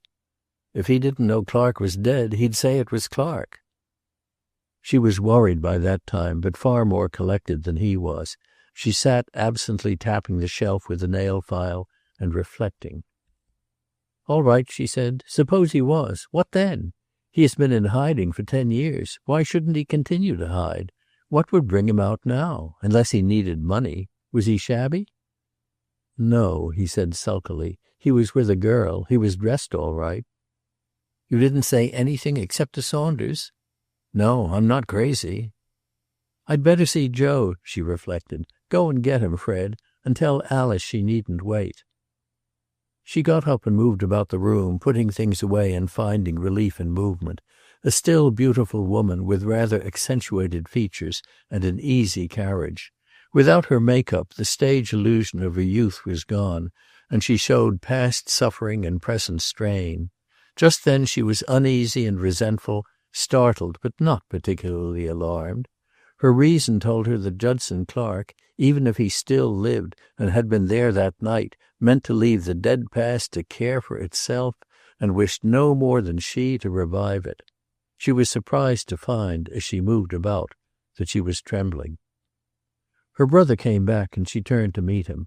To her surprise he was standing inside the door, white to the lips and staring at her with wild eyes. "Saunders," he said chokingly. "Saunders, the damned fool. He's given it away." He staggered to a chair and ran a handkerchief across his shaking lips. "He told Bassett of the Times-Republican," he managed to say. Do you know what that means? And Bassett got Clark's automobile number. He said so." He looked up at her, his face twitching. "They're hound dogs on a scent, Bev. They'll get the story and blow it wide open." "You know I'm prepared for that. I have been for 10 years." "I know." He was suddenly emotional. He reached out and took her hand. "Poor old Bev," he said. "After the way you've come back, too. It's a damned shame." She was calmer than he was, less convinced for one thing, and better balanced always. She let him stroke her hand, standing near him with her eyes absent and a little hard. "I'd better make sure that was Judd first," he offered after a time, "and then warn him." "Why?" "Bassett will be after him." "No," she commanded sharply. "No, Fred. You let the thing alone. You've built up an imaginary situation and you're not thinking straight. Plenty of things might happen. What probably has happened is that this Bassett is at home and in bed." She sent him out for a taxi soon after, and they went back to the hotel. But alone later on in her suite in the Ardmore, she did not immediately go to bed. She put on a dressing gown and stood for a long time by her window, looking out. Instead of the city lights, however, she saw a range of snow-capped mountains, and sheltered at their foot the Clark ranch house, built by the old millionaire as a place of occasional refuge from the pressure of his life. There he had raised his fine horses and trained them for the track.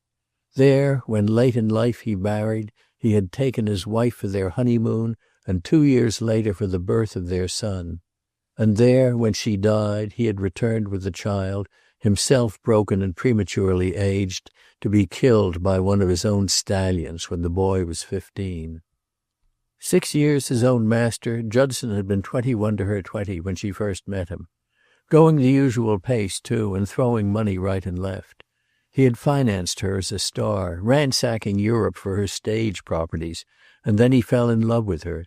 She shivered as she remembered it. It had been desperate and terrible because she had cared for someone else. Standing by the window, she wondered, as she had done over and over again for 10 years, what would have happened if, instead of marrying Howard, she had married Judson Clark. Would he have settled down? She had felt sometimes that in his wildest moments he was only playing a game that amused him, that the hard-headed part of him, inherited from his father, sometimes stood off and watched, with a sort of interested detachment, the follies of the other, that he played his wild game with his tongue in his cheek. She left the window, turned out the lights, and got into her bed. She was depressed and lonely, and she cried a little. After a time she remembered that she had not put any cream on her face. She crawled out again and went through the familiar motions in the dark. Chapter 8. Dick rose the next morning with a sense of lightness and content that sent him singing into his shower. In the old stable which now housed both Nettie and the little car, Mike was washing them both with indiscriminate wavings of the hose nozzle, his old pipe clutched in his teeth. From below there came up the odors of frying sausages and of strong hot coffee. The world was a good place, a fine old place. It had work and play and love. It had office hours and visits and the golf links, and it had soft feminine eyes and small tender figures to be always cared for and looked after. She liked him. She did not think he was old. She thought his profession was the finest in the world. She had wondered if he would have time to come and see her some day. Time? He considered very seriously, as he shaved before the slightly distorted mirror in the bathroom, whether it would be too soon to run in that afternoon just to see if she was tired or had caught cold or anything. Perhaps tomorrow would look better. No, hang it all, today was today. On his way from the bathroom to his bedroom, he leaned over the staircase. "Aunt Lucy," he called. "Yes, Dick." "The top of the morning to you. Do you think Minnie would have time to press my blue trousers this morning?" There was the sound of her chair being pushed back in the dining room, of a colloquy in the kitchen, and Minnie herself appeared below him. "Just throw them down, Dr. Dick," she said. "I've got an iron hot now." "Some day, Minnie," he announced, "you will wear a halo and with the angels sing." This mood of unreasoning happiness continued all morning. He went from house to house, properly grave and responsible, but with a small song in his heart, and about 11 o'clock he found time to stop at the village haberdasher's and to select a new tie which he had wrapped and stuffed in his pocket, and which, inspected in broad day later on a country road, gave him uneasy qualms as to its brilliance. At the luncheon table he was almost hilarious, and David played up to him, albeit rather heavily. But Lucy was thoughtful and quiet. She had a sense of things somehow closing down on them, of hands reaching out from the past and clutching. Mrs. Morgan, Beverly Carlyle, Dick in love and possibly going back to Narada. Unlike David, who was content that one emergency had passed, she looked ahead and saw their common life as a series of such chances, with their anxieties and their dangers. She could not eat. Nevertheless, when she herself admitted a new patient for Dick that afternoon, she had no premonition of trouble. She sent him into the waiting room, a tall, robust, and youngish man, perhaps in his late 30s, and went quietly on her way to her sitting room and to her weekly mending. On the other hand, Louis Bassett was feeling more or less uncomfortable. There was an air of peace and quiet respectability about the old house, a domestic odor of baking cake, a quietness and stability that somehow made his errand appear absurd. To connect it with Judson Clark and his tumultuous past seemed ridiculous. His errand, on the surface, was a neuralgic headache. When, hat in hand, he walked into Dick's consulting room, he had made up his mind that he would pay the price of an overactive imagination for a prescription, walk out again, and try to forget that he had let a chance resemblance carry him off his feet. But as he watched the man who sat across from him, tilted back in his swivel chair, he was not so sure.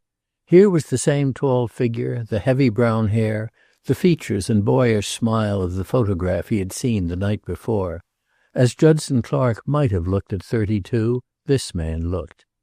He made his explanation easily, was in town for the day, subject to these headaches, worse over the right eye. No, he didn't wear glasses. Perhaps he should.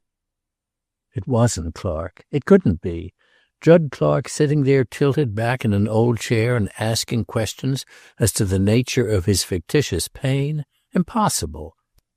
Nevertheless, he was of a mind to clear the slate and get some sleep that night, and having taken his prescription and paid for it, he sat back and commenced an apparently casual interrogation.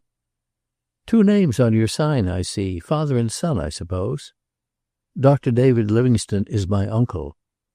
"I should think you'd be in the city. Limitations to this sort of thing, aren't there?" "I like it," said Dick with an eye on the office clock. "Patients are your friends, of course. Born and raised here, I suppose?" "Not exactly. I was raised on a ranch in Wyoming. My father had a ranch out there." Bassett shot a glance at him, but Dick was calm and faintly smiling. "Wyoming," the reporter commented. "That's a long way from here. Anywhere near the new oil fields?" "Not far from Narada. That's the oil center," Dick offered good-naturedly. He rose and glanced again at the clock. "If those headaches continue, you'd better have your eyes examined." Bassett was puzzled. It seemed to him that there had been a shade of evasion in the other man's manner, slightly less frankness in his eyes, but he showed no excitement, nothing furtive or alarmed, and the open and unsolicited statement as to Narada baffled him. He had to admit to himself either that a man strongly resembling Judson Clark had come from the same neighborhood, or... "Narada," he said. "That's where the big Clark ranch was located, wasn't it? Ever happen to meet Judson Clark?" "Our place was very isolated." Bassett found himself being politely ushered out, considerably more at sea than when he went in, and slightly irritated. His annoyance was not decreased by the calm voice behind him, which said, "Better drink considerable water when you take that stuff. Some stomachs don't tolerate it very well." The door closed. The reporter stood in the waiting room for a moment. Then he clapped on his hat. "Well, I'm a damned fool," he muttered, and went out into the street. He was disappointed and a trifle sheepish. Life was full of queer chances, that was all. No resemblance on earth, no coincidence of birthplace, could make him believe that Judson Clark, waster, profligate, and fugitive from the law, was now sitting up at night with sick children or delivering babies. After a time he remembered the prescription in his hand and was about to destroy it. He stopped and examined it, and then carefully placed it in his pocketbook. After all, there were things that looked queer. The fellow had certainly evaded that last question of his. He made his way, head bent, toward the station.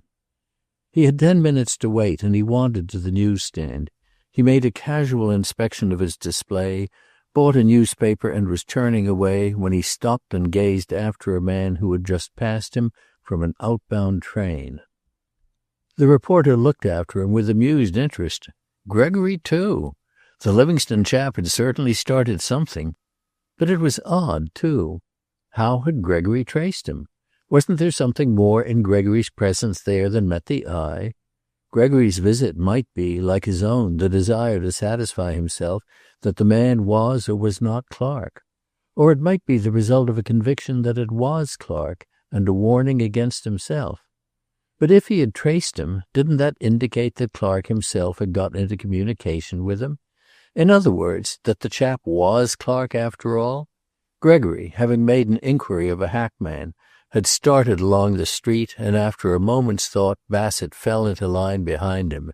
He was extremely interested and increasingly cheerful.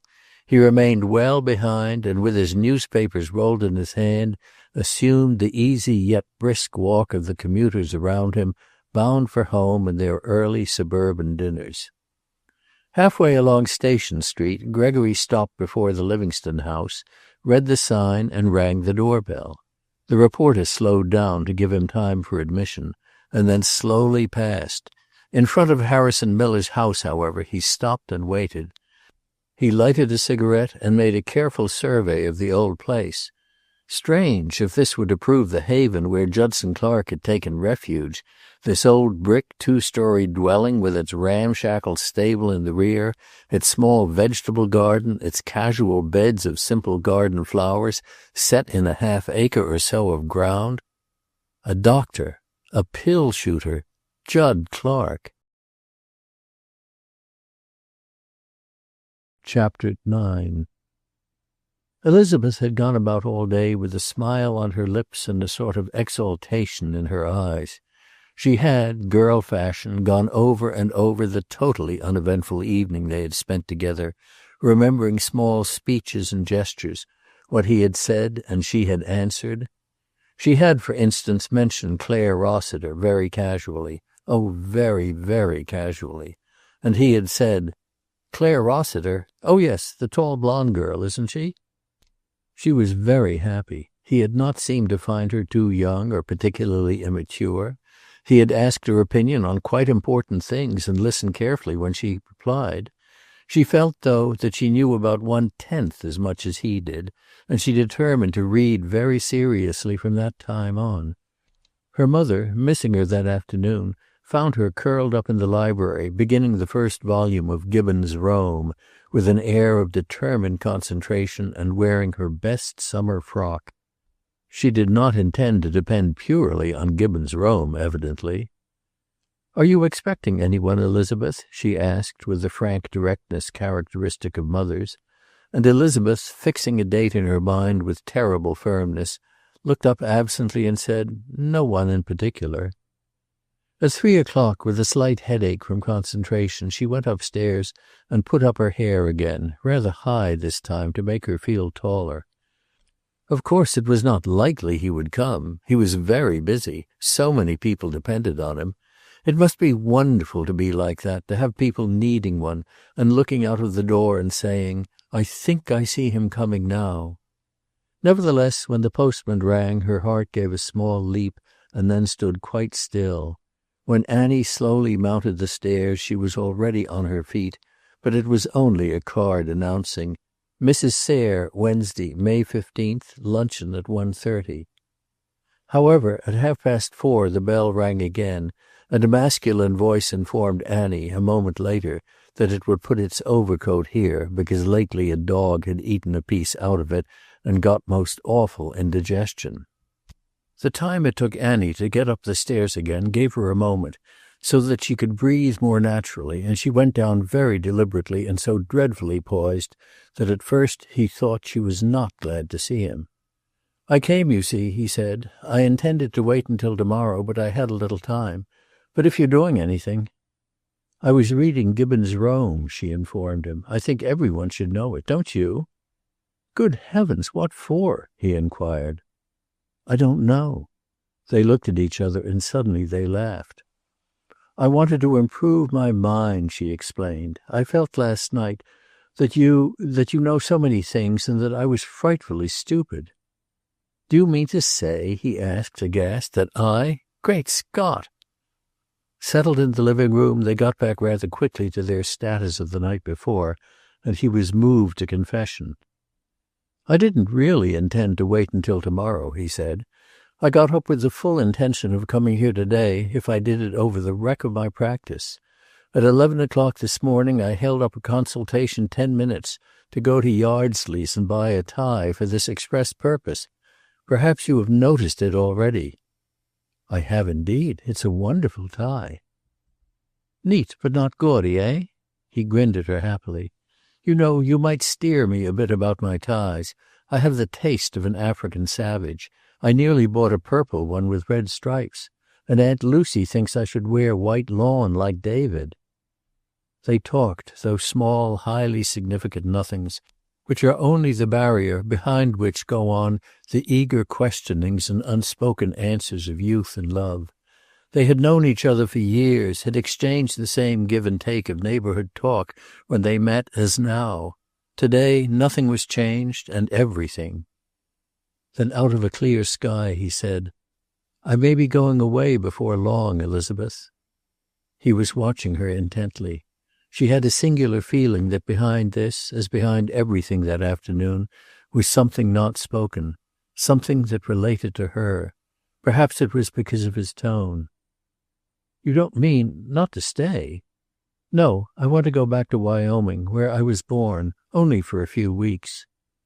And in that "only for a few weeks" there lay some of the unspoken things. That he would miss her and come back quickly to her. That she would miss him, and that subconsciously he knew it. And behind that, too, a promise. He would come back to her. "Only for a few weeks," he repeated.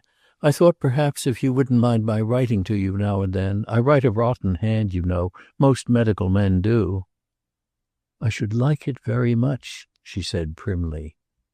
She felt suddenly very lonely, as though he had already gone, and slightly resentful, not at him but at the way things happened. And then, too, everyone knew that once a Westerner, always a Westerner.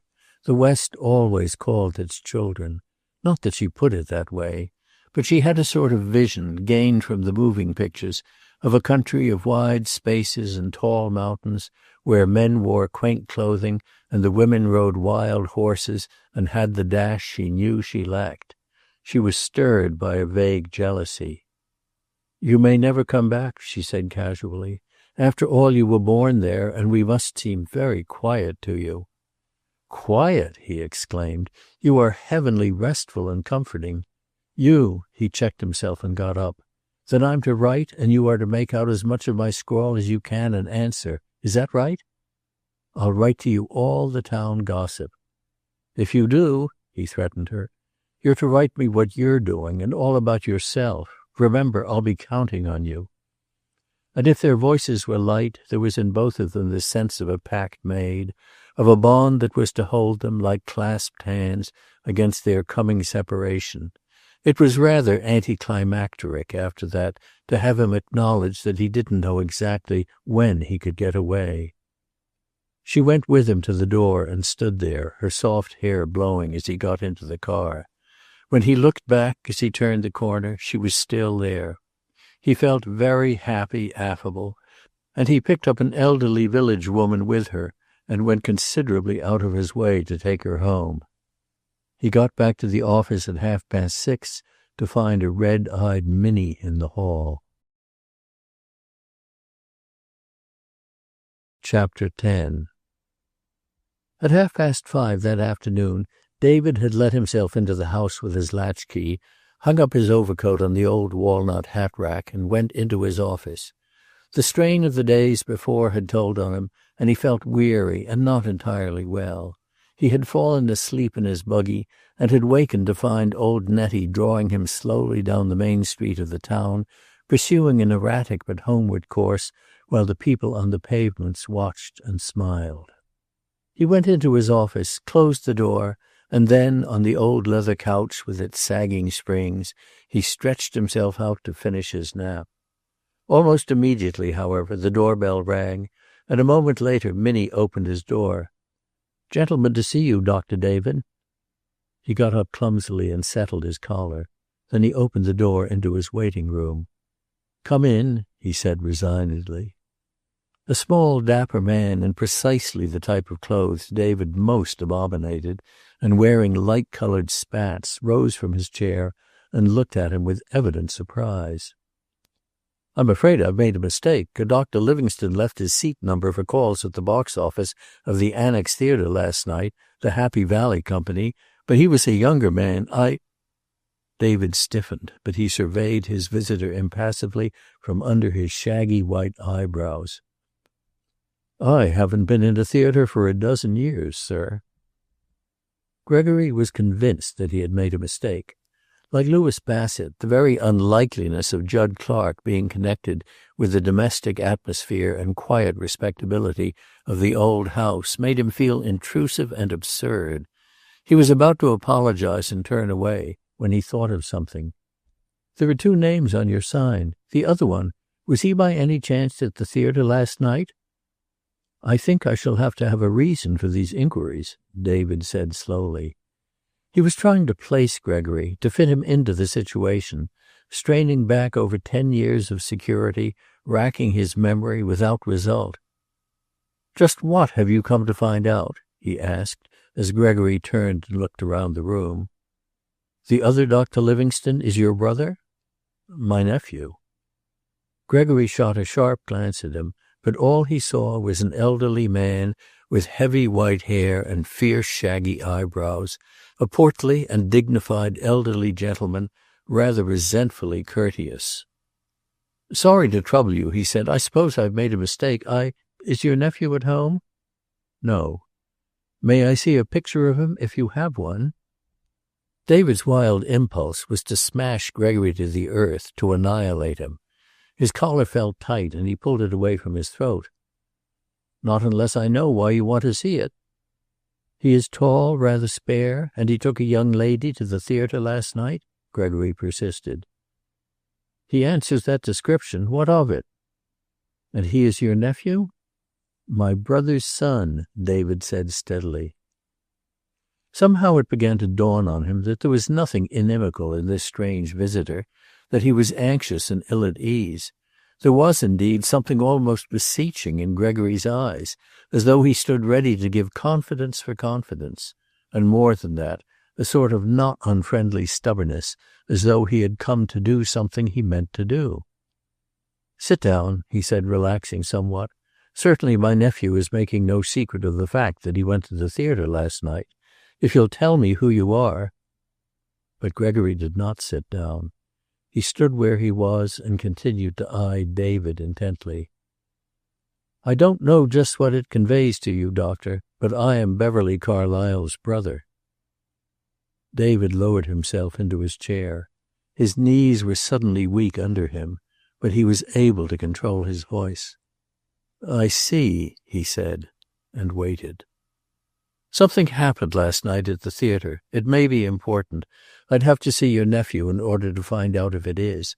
I can't afford to make a mistake." David's ruddy color had faded. He opened a drawer of his desk and produced a copy of the photograph of Dick in his uniform. "Maybe this will help you." Gregory studied it carefully, carrying it to the window to do so.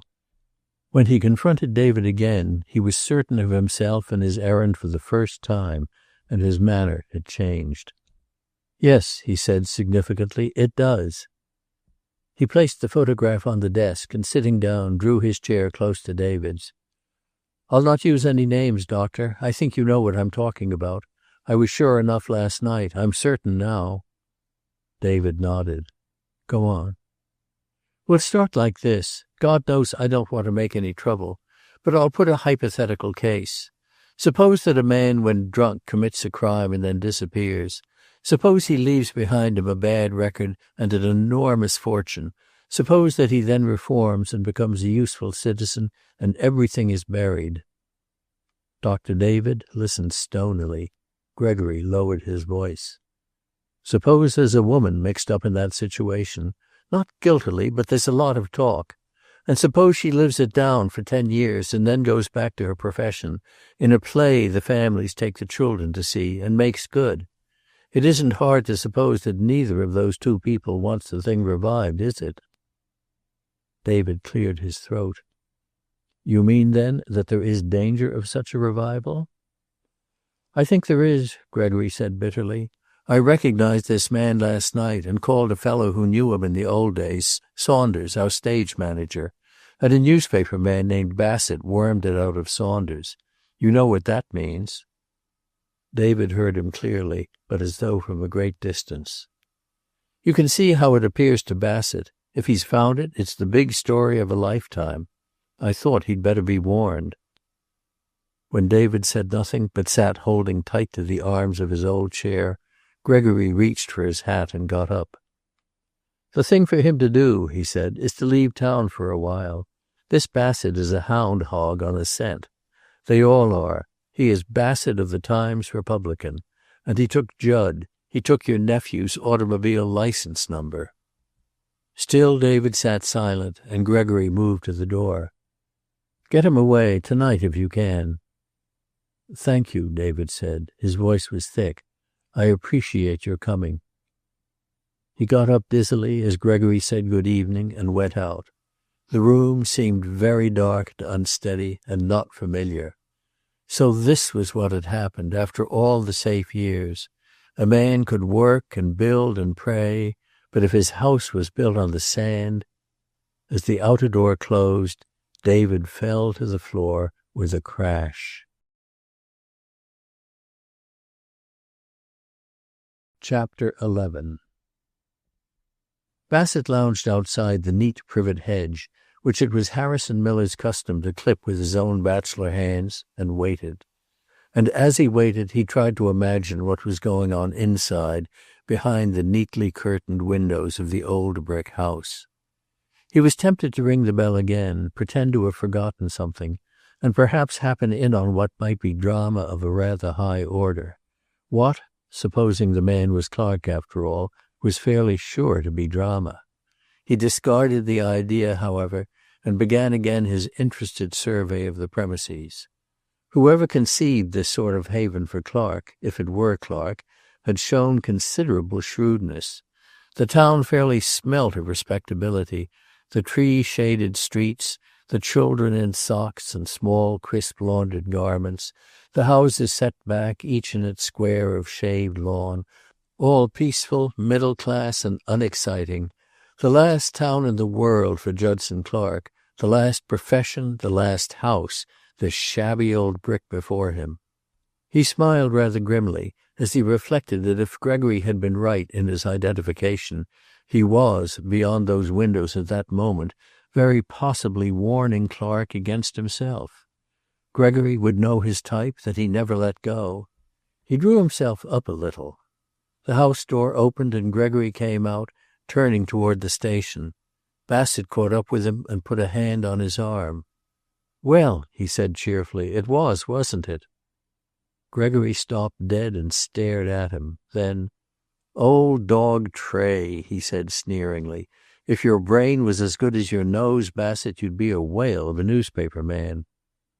"Don't bother about my brain. It's working fine today, anyhow. Well, what had he to say for himself?" Gregory's mind was busy, and he had had a moment to pull himself together. "We both get off together," he said more amiably. "That fellow isn't Judd Clark and never was. He's a doctor and the nephew of the old doctor there. They're in practice together." "Did you see them both?" "Yes." Bassett eyed him. Either Gregory was a good actor or the whole trail ended there after all. He himself had felt, after his interview with Dick, that the scent was false. And there was this to be said. Gregory had been in the house scarcely 10 minutes, long enough to acknowledge a mistake, but hardly long enough for any dramatic identification. He was keenly disappointed, but he had had long experience of disappointment, and after a moment he only said, "Well, that's that. He certainly looked like Clark to me." "I'll say he did." "Rather surprised him, didn't you?" "Oh, he was all right," Gregory said. "I didn't tell him anything, of course." Bassett looked at his watch. "I was after you, all right," he said cheerfully. "But if I was barking up the wrong tree, I'm done. I don't have to be hit on the head to make me stop. Come and have a soda water on me," he finished amiably. "There's no train until 7. But Gregory refused. "No, thanks. I'll wander on down to the station and get a paper." The reporter smiled. Gregory was holding a grudge against him for a bad night and a bad day. "All right," he said affably. "I'll see you at the train. I'll walk about a bit." He turned and started back up the street again, walking idly. His chagrin was very real. He hated to be fooled, and fooled he had been. Gregory was not the only one who had lost a night's sleep. Then, unexpectedly, he was hailed from the curbstone, and he saw with amazement that it was Dick Livingstone. "Take you anywhere?" Dick asked. "How's the headache?" "Better, thanks." Bassett stared at him. "No, I'm just walking around until train time. Are you starting out or going home at this hour?" "Going home." "Well, glad the head's better." He drove on, leaving the reporter gazing after him. So Gregory had been lying. He hadn't seen this chap at all. Then why? He walked on, turning this new phase of the situation over in his mind. Why this elaborate fiction if Gregory had merely gone in, waited for 10 minutes, and come out again? It wasn't reasonable. It wasn't logical. Something had happened inside that house to convince Gregory that he was right. He had seen somebody or something. He hadn't needed to lie. He could have said frankly that he had seen no one. But no, he had built up a fabric carefully calculated to throw Bassett off the scent. He saw Dick stop in front of the house, get out and enter. And coming to a decision, he followed him and rang the doorbell. For a long time, no one answered. Then the maid of the afternoon opened the door, her eyes red with crying, and looked at him with hostility. "Dr. Richard Livingstone? You can't see him. It's important." "Well, you can't see him. Dr. David has just had a stroke. He's in the office now, on the floor." She closed the door on him, and he turned and went away.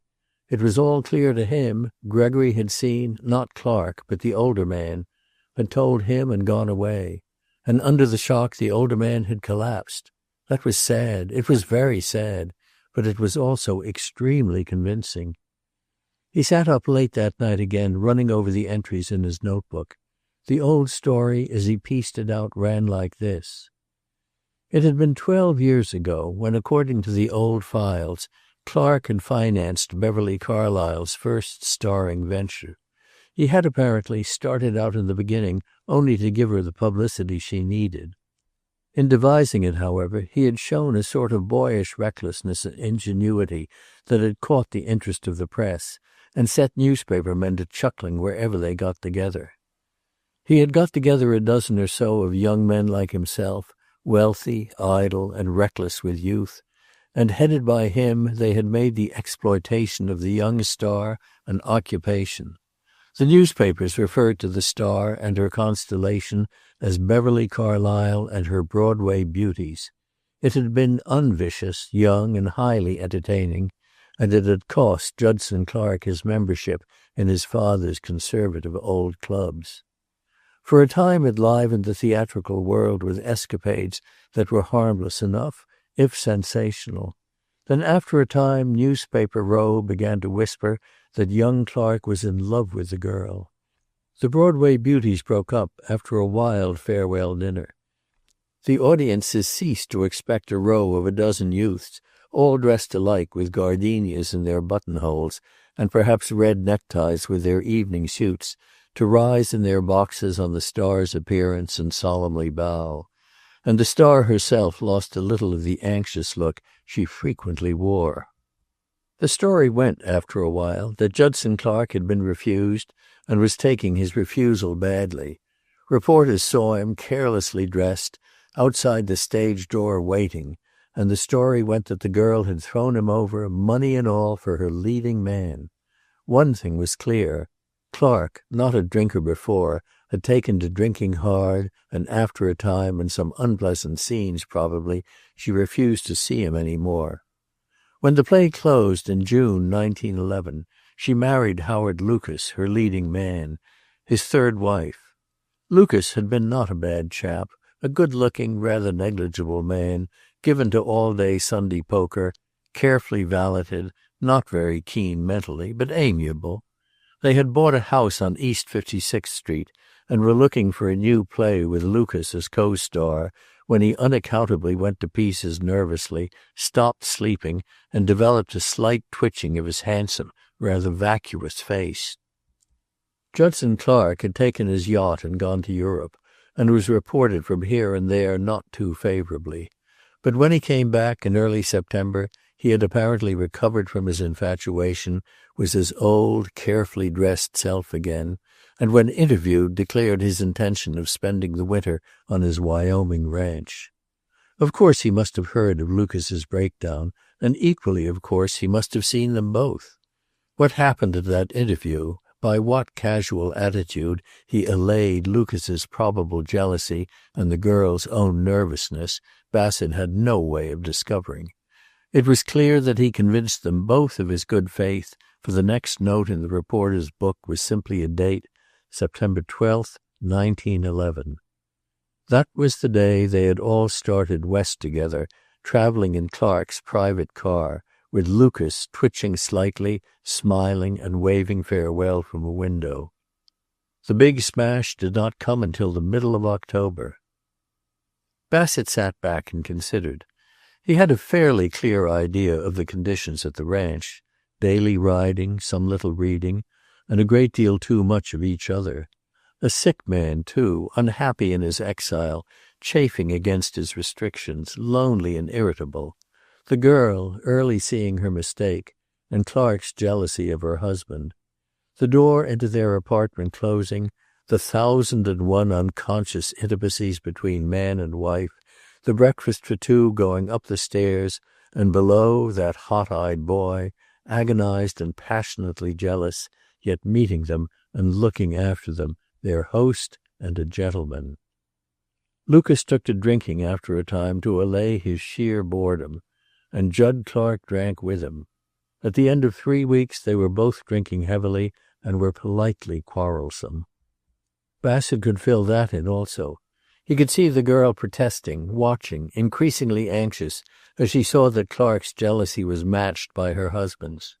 A queer picture, he reflected, the three of them shut away on the great ranch, and every day some new tension, some new strain. Then, one night at dinner, they quarreled, and Beverly left the table. She was going to pack her things and go back to New York. She had felt, probably, that something was bound to snap.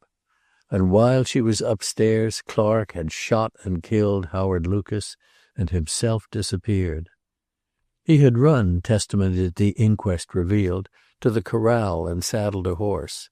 Although it was only October, it was snowing hard, but in spite of that he had turned his horse toward the mountains.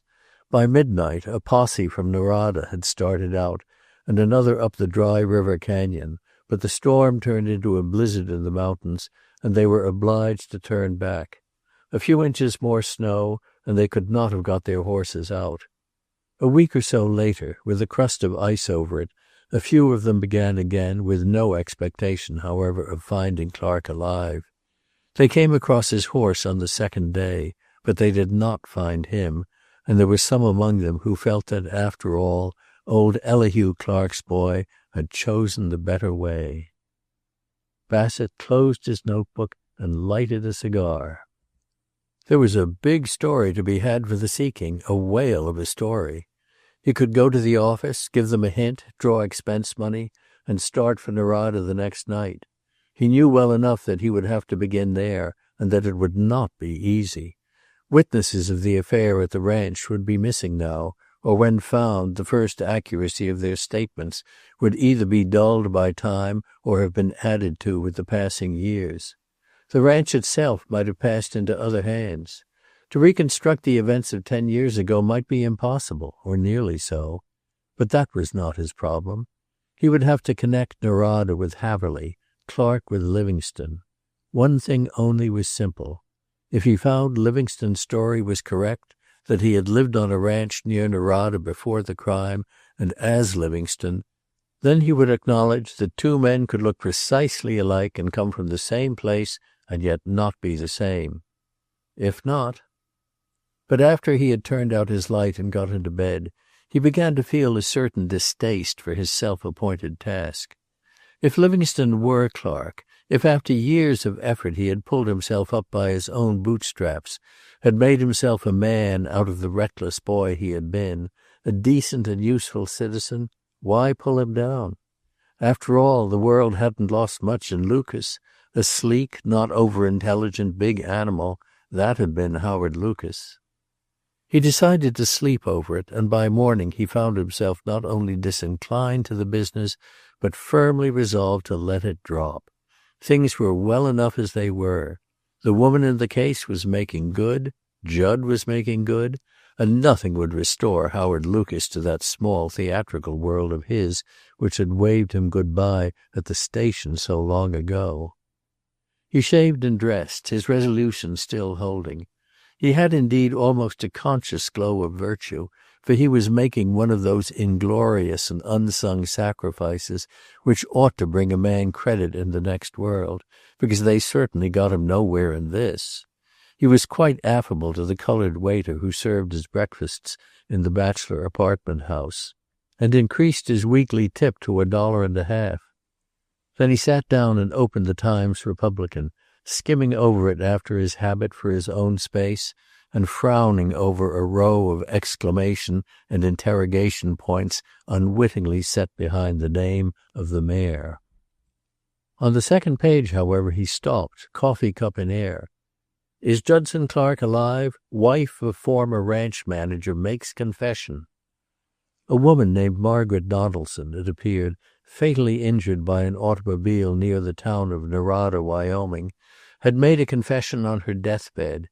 In it she stated that, afraid to die without shriving her soul, she had sent for the sheriff of Dallas County and had made the following confession: that following the tragedy at the Clark Ranch, her husband, John Donaldson, since dead, had immediately following the inquest where he testified, started out into the mountains in the hope of finding Clark alive, as he knew of a deserted ranger's cabin where Clark sometimes camped when hunting. It was his intention to search for Clark at this cabin and effect his escape. He carried with him food and brandy. That, owing to the blizzard, he was very nearly frozen. That he was obliged to abandon his horse, shooting it before he did so, and that close to death himself he finally reached the cabin and there found Judson Clark, the fugitive, who was very ill. She further testified that her husband cared for Clark for 4 days, Clark being delirious at the time, and that on the 5th day he started back on foot for the Clark Ranch, having left Clark locked in the cabin, and that on the following night he took 3 horses, 2 saddled and 1 packed with food and supplies. That accompanied by herself they went back to the cabin in the mountains, and that she remained there to care for Clark while her husband returned to the ranch to prevent suspicion. That a day or so later, looking out of her window, she had perceived a man outside in the snow coming toward the cabin, and that she had thought it one of the searching party. That her first instinct had been to lock him outside, but that she had finally admitted him, and that thereafter he had remained and had helped her to care for the sick man.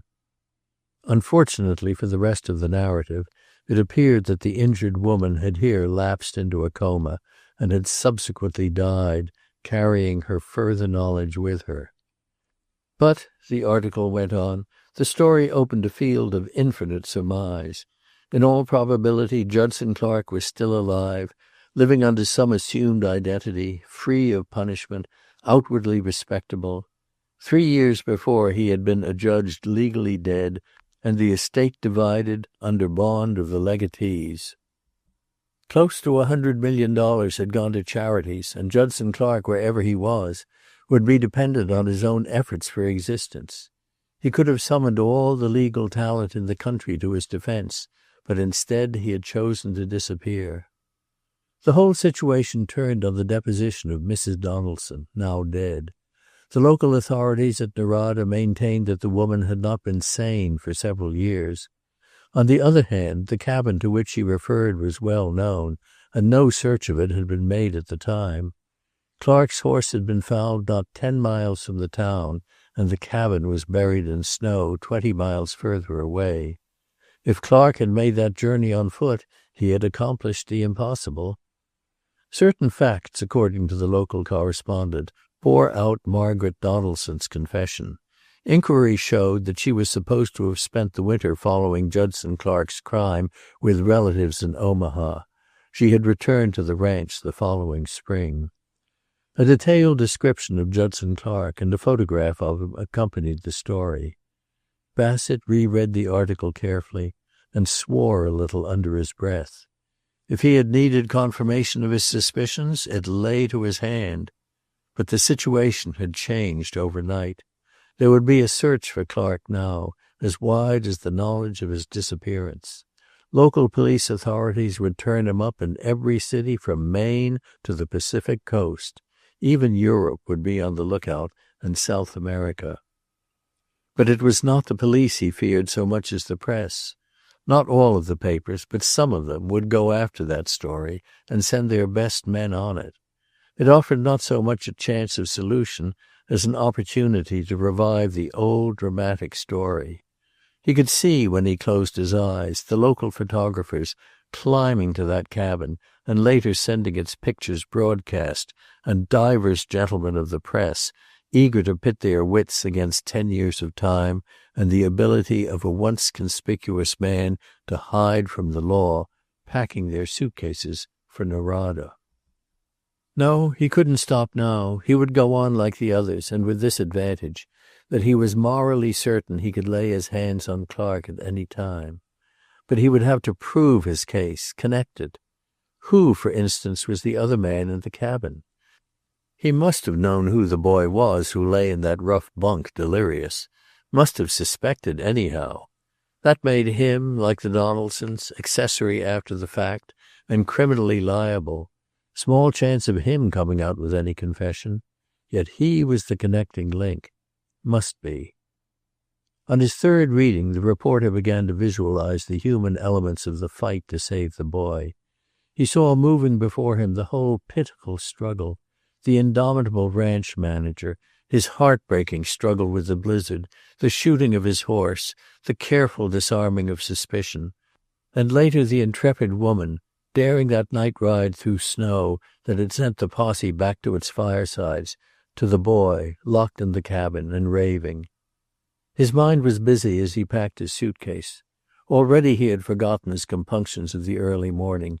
He moved about methodically, calculating roughly what expense money he would need and the line of attack, if any, required at the office. Between Narada and that old brick house at Haverly lay his story. 10 years of it. He was closing his bag when he remembered the little girl in the blue dress at the theater. He straightened and scowled. After a moment he snapped the bag shut. Damn it all, if Clark had chosen to tie up with the girl, that was on Clark's conscience, not his. But he was vaguely uncomfortable. "It's a queer world, Joe," he observed to the waiter who had come in for the breakfast dishes. "Yes, sir, it is that," said Joe. Chapter 12. During all the long night, Dick sat by David's bedside. Earlier in the evening there had been a consultation. David had suffered a light stroke, but there was no paralysis, and the prognosis was good. For this time, at least, David had escaped, but there must be no other time.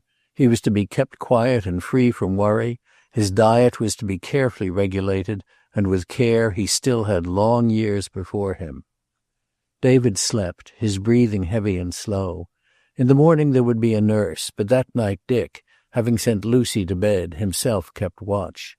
On the walnut bed lay Dr. David's portly figure, dimly outlined by the shaded lamp, and on a chair drawn close sat Dick.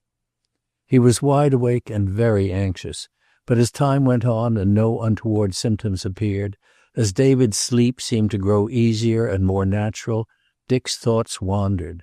They went to Elizabeth first, and then on from that starting point, through the years ahead. He saw the old house with Elizabeth waiting in it for his return.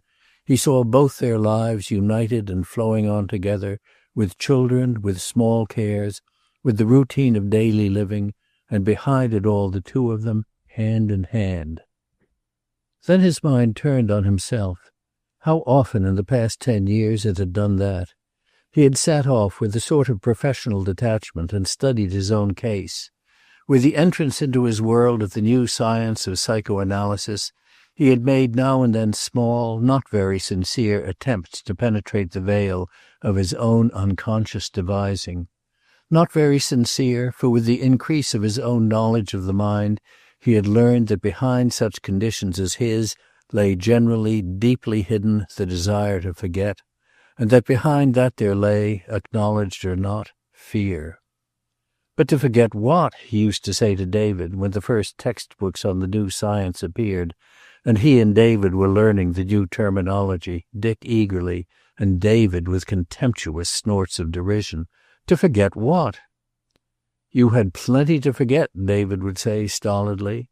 "I think this man's a fool, but at that, you'd had your father's death, for one thing, and you'd gone pretty close to the edge of eternity yourself. You'd fought single-handed the worst storm of 10 years. You came out of it with double pneumonia, and you lay alone in that cabin about 56 hours. Forget? You had plenty to forget. It had never occurred to Dick to doubt David's story. It did not, even now. He had accepted it unquestioningly from the first, supplemented the shadowy, childish memories that remained to him with it, and gradually coordinating, the two had built out of them his house of the past. Thus the elderly man whom he dimly remembered was not only his father, he was David's brother. And he had died. It was the shock of that death, according to David, that had sent him into the mountains, where David had followed and nursed him back to health. It was quite simple, and even explicable by the new psychology. Not that he had worried about the new psychology in those early days. He had been profoundly lethargic, passive and incurious. It had been too much trouble even to think. True, he had brought over from those lost years certain instincts and a few mental pictures. He had had a certain impatience at first over the restrictions of comparative poverty. He had had to learn the value of money. And the pictures he retained had had a certain opulence which the facts appeared to contradict. Thus he remembered a large ranch house and innumerable horses grazing in meadows or milling in a corral. But David had warned him early that there was no estate, that his future depended entirely on his own efforts. Then the new life had caught and held him. For the first time he had mothering and love. Lucy was his mother, and David the pattern to which he meant to conform. He was happy and contented. Now and then in the early days he had been conscious of a desire to go back and try to reconstruct his past again. Later on he knew that if he were ever to fill up the gap in his life, it would be easier in that environment of once familiar things. But in the first days he had been totally dependent on David, and money was none too plentiful. Later on, as the new life took hold, as he went to medical college and worked at odd clerical jobs in vacations to help pay his way, there had been no chance. Then the war came, and on his return there had been the practice and his knowledge that David's health was not what it should have been. But as time went on he was more and more aware that there was in him a peculiar shrinking from going back, an almost apprehension. He knew more of the mind than he had before, and he knew that not physical hardship but mental stress caused such lapses as his. But what mental stress had been great enough for such a smash? His father's death? Strain and fear, said the new psychology. Fear? He had never found himself lacking in courage. Certainly he would have fought a man who called him a coward. But there was cowardice behind all such conditions as his, a refusal of the mind to face reality. It was weak, weak. He hated himself for that past failure of his to face reality. But that night, sitting by David's bed, he faced reality with a vengeance. He was in love, and he wanted the things that love should bring to a normal man. He felt normal. He felt, strengthened by love, that he could face whatever life had to bring, so long as it also brought Elizabeth. Painfully he went back over his talk with David the preceding Sunday night. "Don't be a fool," David had said. "Go ahead and take her if she'll have you. And don't be too long about it. I'm not as young as I used to be." "What I feel," he had replied, "is this. I don't know, of course, if she cares." David had grunted. "I do know I'm going to try to make her care, if it's humanly possible. But I'd like to go back to the ranch again, David, before things go any further." "Why?" "I'd like to fill the gap. Attempt it, anyhow." What he was thinking about as he sat by David's bedside was David's attitude toward that threatened return of his. For David had opposed it, offering a dozen trivial, almost puerile reasons. Had shown indeed a dogged obstinacy and an irritability that was somehow oddly like fear. David afraid? David whose life and heart were open books? David whose eyes never wavered, nor his courage? "You let well enough alone, Dick," he had finished. "You've got everything you want, and a medical man can't afford to go gadding about. When people want him, they want him." But he had noticed that David had been different since. He had taken to following him with his faded old eyes, had even spoken once of retiring and turning all the work over to him. Was it possible that David did not want him to go back to Narada? He bent over and felt the sick man's pulse. It was stronger, not so rapid. The mechanical act took him back to his first memory of David. He had been lying in a rough bunk in the mountain cabin, and David, beside him on a wooden box, had been bending forward and feeling his pulse. He had felt weak and utterly inert, and he knew now that he had been very ill. The cabin had been a small and lonely one, with snow peaks not far above it, and it had been very cold. During the day a woman kept up the fire. Her name was Maggie, and she moved about the cabin like a thin ghost. At night she slept in a lean-to shed, and David kept the fire going. A man who seemed to know him well, John Donaldson, he learned was his name, was Maggie's husband, and every so often he came, about dawn, and brought food and supplies. After a long time, as he grew stronger, Maggie had gone away, and David had fried the bacon and heated the canned tomatoes or the beans. Before she left, she had written out a recipe for biscuits, and David would study over it painstakingly and then produce a panful of burned and blackened lumps, over which he would groan and agonize. He himself had been totally incurious. He had lived a sort of animal life of food and sleep, and later on of small tentative excursions around the room on legs that shook when he walked. The snows came and almost covered the cabin, and David had read a great deal and talked at intervals. David had tried to fill up the gap in his mind. That was how he learned that David was his father's brother, and that his father had recently died. Going over it all now, it had certain elements that were not clear. They had, for instance, never gone back to the ranch at all. With the first clearing of the snow in the spring, John Donaldson had appeared again leading 2 saddled horses and driving a pack animal, and they had started off, leaving him standing in the clearing and gazing after them. But they had not followed Donaldson's trail. They had started west, over the mountains, and David did not know the country. Once they were lost for 3 days. He looked at the figure on the bed. Only 10 years, and yet at that time David had been vigorous, seemed almost young.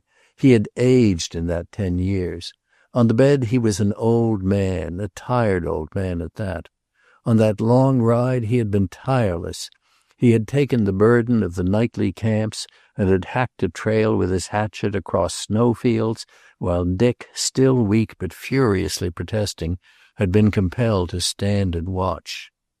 Now, with the perspective of time behind him, and with the clearly defined issue of David's protest against his return to the West, he went again over the details of that winter and spring. Why had they not taken Donaldson's trail, or gone back to the ranch? Why, since Donaldson could make it, had not other visitors come? Another doctor, the night he almost died, and David sat under the lamp behind the close-screened windows and read the very pocket prayer book that now lay on the stand beside the bed? Why had they burned his clothes and Donaldson brought a new outfit?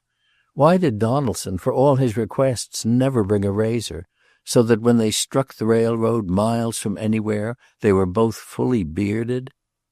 He brought himself up sharply. He had allowed his imagination to run away with him.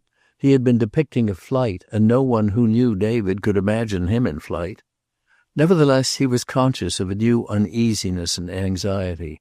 When David recovered sufficiently, he would go to Narada, as he told Elizabeth, and there he would find the Donaldsons and clear up the things that bothered him.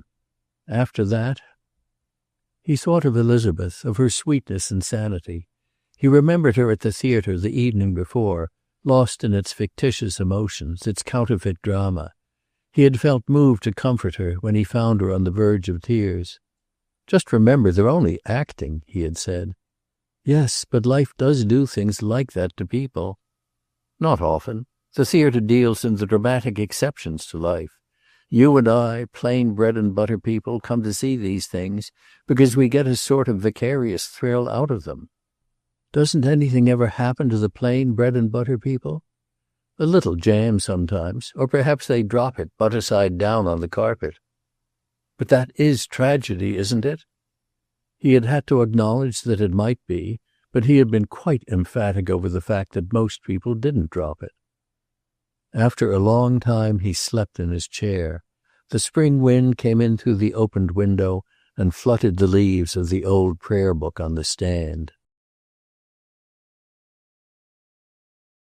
Chapter 13. The week that followed was an anxious one. David's physical condition slowly improved. The slight thickness was gone from his speech, and he sipped resignedly at the broths Lucy or the nurse brought at regular intervals. Over the entire house there hung all day the odor of stewing chicken or of beef tea in the making, and above the doorbell was a white card which said, "Don't ring, walk in." As it happened, no one in the old house had seen Maggie Donaldson's confession in the newspaper. Lucy was saved that anxiety at least.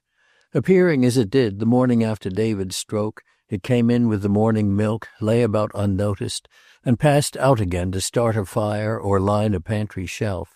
Harrison Miller next door read it over his coffee. Walter Wheeler in the 8:30 train glanced at it and glanced away. Nina Ward read it in bed, and that was all.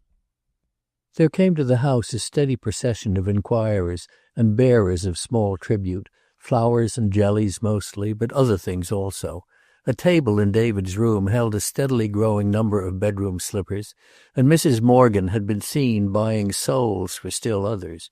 David, propped up in his bed, would cheer a little at these votive offerings, and then relapse again into the heavy, troubled silence that worried Dick and frightened Lucy Crosby. Something had happened, she was sure, something connected with Dick. She watched David when Dick was in the room, and she saw that his eyes followed the younger man with something very like terror. And for the first time since he had walked into the house that night so long ago, followed by the tall young man for whose coming a letter had prepared her, she felt that David had withdrawn himself from her. She went about her daily tasks a little hurt, and waited for him to choose his own time. But as the days went on, she saw that whatever this new thing might be, he meant to fight it out alone, and that the fighting it out alone was bad for him. He improved very slowly. She wondered sometimes if it was after all because of Dick's growing interest in Elizabeth Wheeler. She knew that he was seeing her daily, although he was too busy now for more than a hasty call. She felt that she could even tell when he had seen her. He would come in, glowing and almost exalted, and as if to make up for the moments stolen from David, would leap up the stairs 2 at a time and burst into the invalid's room like a cheerful cyclone. Wasn't it possible that David had begun to feel as she did, that the girl was entitled to a clean slate before she pledged herself to Dick? And the slate, poor Dick, could never be cleaned. Then one day David astonished them both. He was propped up in his bed, and he had demanded a cigar, and had been very gently but firmly refused. He had been rather sulky about it, and Dick had been attempting to rally him into a better humor when he said suddenly, "I've had time to think things over, Dick. I haven't been fair to you. You're thrown away here. Besides," he hesitated. Then, "we might as well face it. The day of the general practitioner has gone." "I don't believe it," Dick said stoutly. "Maybe we are only signposts to point the way to the other fellows, but the world will always need signposts." "What I've been thinking of," David pursued his own train of thought, "is this. I want you to go to Johns Hopkins and take up the special work you've been wanting to do. I'll be up soon and—" "Call the nurse, Aunt Lucy," said Dick. "He's raving." "Not at all," David retorted testily. "I've told you. This whole town only comes here now to be told what specialist to go to, and you know it." "I don't know anything of the sort." "If you don't, it's because you won't face the facts." Dick chuckled and threw an arm over David's shoulder. "You old hypocrite," he said. "You're trying to get rid of me for some reason. Don't tell me you're going to get married."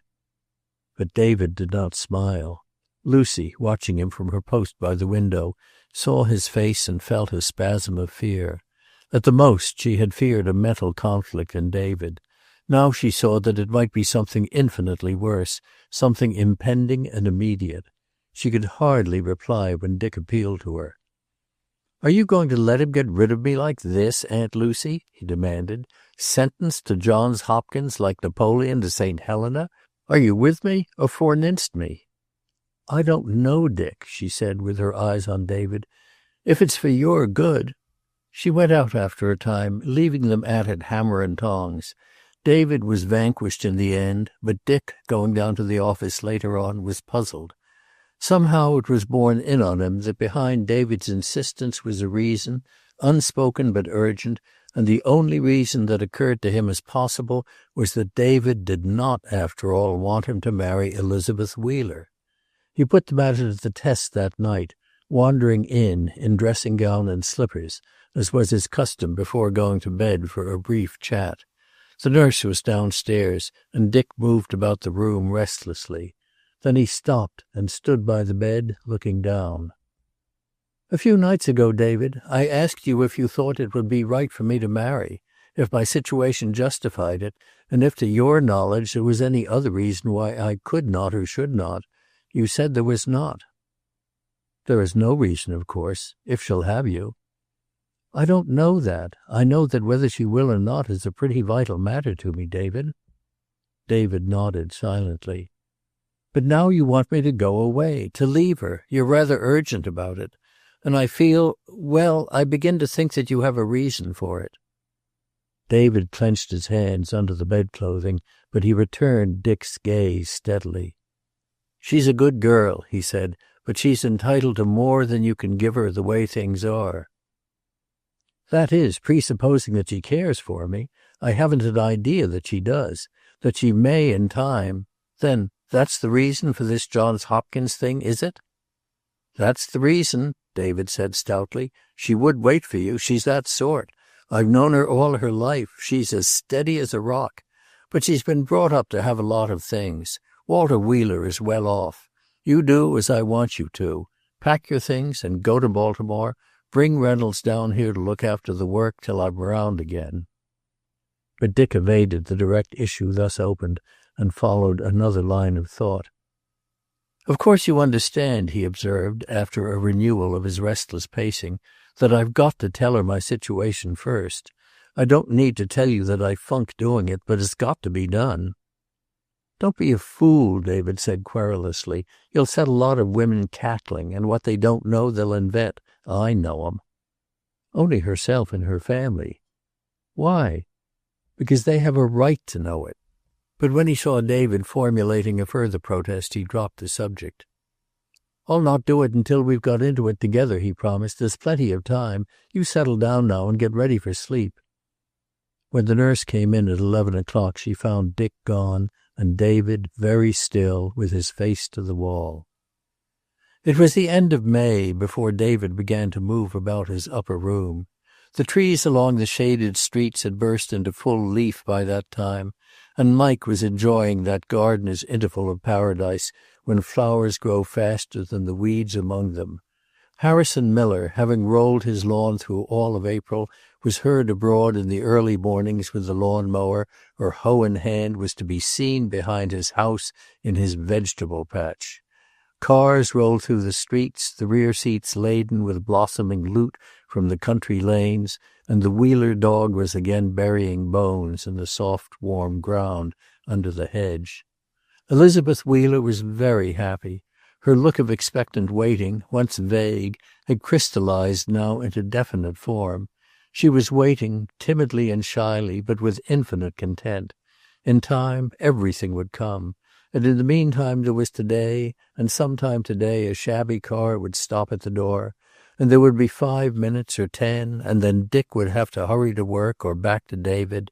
After that, of course, today was over, but there would always be tomorrow. Now and then at choir practice or at service she saw Claire Rossiter, but Claire was very cool to her and never on any account sought her or spoke to her alone. She was rather unhappy about Claire when she remembered her, because it must be so terrible to care for a man who only said, when one spoke of Claire, "Oh, the tall blonde girl." Once or twice, too, she had found Claire's eyes on her, and they were hostile eyes. It was almost as though they said, "I hate you because you know, but don't dare to pity me." Yet somehow Elizabeth found herself not entirely believing that Claire's passion was real, because the real thing you hid with all your might, at least until you were sure it was wanted. After that, of course, you could be so proud of it that you might become utterly shameless. She was afraid sometimes that she was the sort to be utterly shameless. Yet for all her halcyon hours, there were little things that worried her. Wally Sayre, for instance, was always having to be kept from saying things she didn't want to hear. And Nina. She wasn't sure that Nina was entirely happy. And, of course, there was Jim. Jim was difficult. Sometimes he was a man, and then again he was a boy, and one never knew just which he was going to be. He was too old for discipline and too young to manage himself. He was spending almost all his evenings away from home now, and her mother always drew an inaudible sigh when he was spoken of. Elizabeth had waited up for him one night, only a short time before, and beckoning him into her room, had talked to him severely. "You ought to be ashamed, Jim," she said. "You're simply worrying Mother sick." "Well, why?" he demanded defiantly. "I'm old enough to take care of myself." "You ought to be taking care of her, too." He had looked rather crestfallen at that, and before he went out he offered a half-sheepish explanation. "I'd tell them where I go," he said, "but you'd think a pool room was on the direct road to hell. Take tonight now. I can't tell them about it, but it was all right. I met Wally Sayre and Leslie at the club before dinner, and we got a fourth and played bridge. Only half a cent a point. I swear we were going on playing, but somebody brought in a chap named Gregory for a cocktail. He turned out to be a brother of Beverly Carlyle, the actress, and he took us around to the theater and gave us a box. Not a thing wrong with it, was there?" "Where did you go from there?" she persisted inexorably. "It's 1:30. "Went around and met her. She's wonderful, Elizabeth. But you know what would happen if I told them? They'd have a fit." She felt rather helpless, because she knew he was right from his own standpoint. "I know. I'm surprised at Les, Jim." "Oh, Les. He just trailed along. He's all right." She kissed him and he went out, leaving her to lie awake for a long time. She would have had all her world happy those days, and all her world good. She didn't want anybody's bread and butter spilled on the carpet. So the days went on, and the web slowly wove itself into its complicated pattern. Bassett speeding west, and David in his quiet room, Jim and Leslie Ward seeking amusement and finding it in the littered dressing room of a woman star at a local theater, Claire Rossiter brooding, and the little question being whispered behind hands, figuratively, of course. The village was entirely well bred. Gregory calling round to see Bassett, and turning away with the information that he had gone away for an indefinite time, and Maggie Donaldson lying in the cemetery at the foot of the mountains outside Norada, having shriven her soul to the limit of her strength so that she might face her Maker. Out of all of them it was Claire Rossiter who made the first conscious move of the shuttle. Claire, affronted and not a little malicious, but perhaps still dramatizing herself, this time, as the friend who feels forced to carry bad tidings. Behind even that, however, was an unconscious desire to see Dick again, and this time so to impress herself on him that never again could he pass her in the street unnoticed. On the day, then, that David first sat up in bed, Claire went to the house and took her place in the waiting room. She was dressed with extreme care, and she carried a parasol. With it, while she waited, she drilled small nervous indentations into the old office carpet and formulated her line of action. Nevertheless, she found it hard to begin. "I don't want to keep you if you're busy," she said, avoiding his eyes. "If you are in a hurry—" "This is my business," he said patiently, and waited. "I wonder if you are going to understand me when I do begin?" "You sound alarmingly ominous." He smiled at her, and she had a moment of panic. "You don't look like a young lady with anything eating at her damask cheek, or however it goes." "Dr. Livingstone," she said suddenly, "people are saying something about you that you ought to know." He stared at her, amazed and incredulous. "About me? What can they say? That's absurd." "I felt you ought to know. Of course I don't believe it, not for a moment. But you know what this town is." "I know it's a very good town," he said steadily. "However, let's have it. I dare say it's not very serious." She was uneasy enough by that time and rather frightened when she had finished, for he sat quiet and rather pale, not looking at her at all, but gazing fixedly at an old daguerreotype of David that stood on his desk, one that Lucy had shown him one day and which he had preempted. David at the age of 8 in a small black velvet suit and with very thin legs. "I thought you ought to know," she justified herself nervously. Dick got up. "Yes," he said, "I ought to know, of course. Thank you." When she had gone, he went back and stood before the picture again.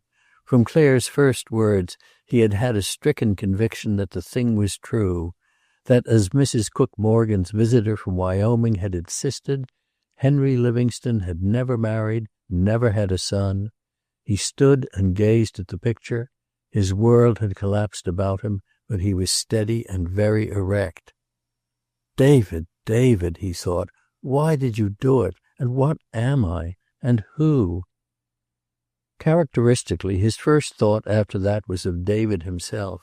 Whatever David had done, his motive had been right. He would have to start with that. If David had built for him a false identity, it was because there was a necessity for it.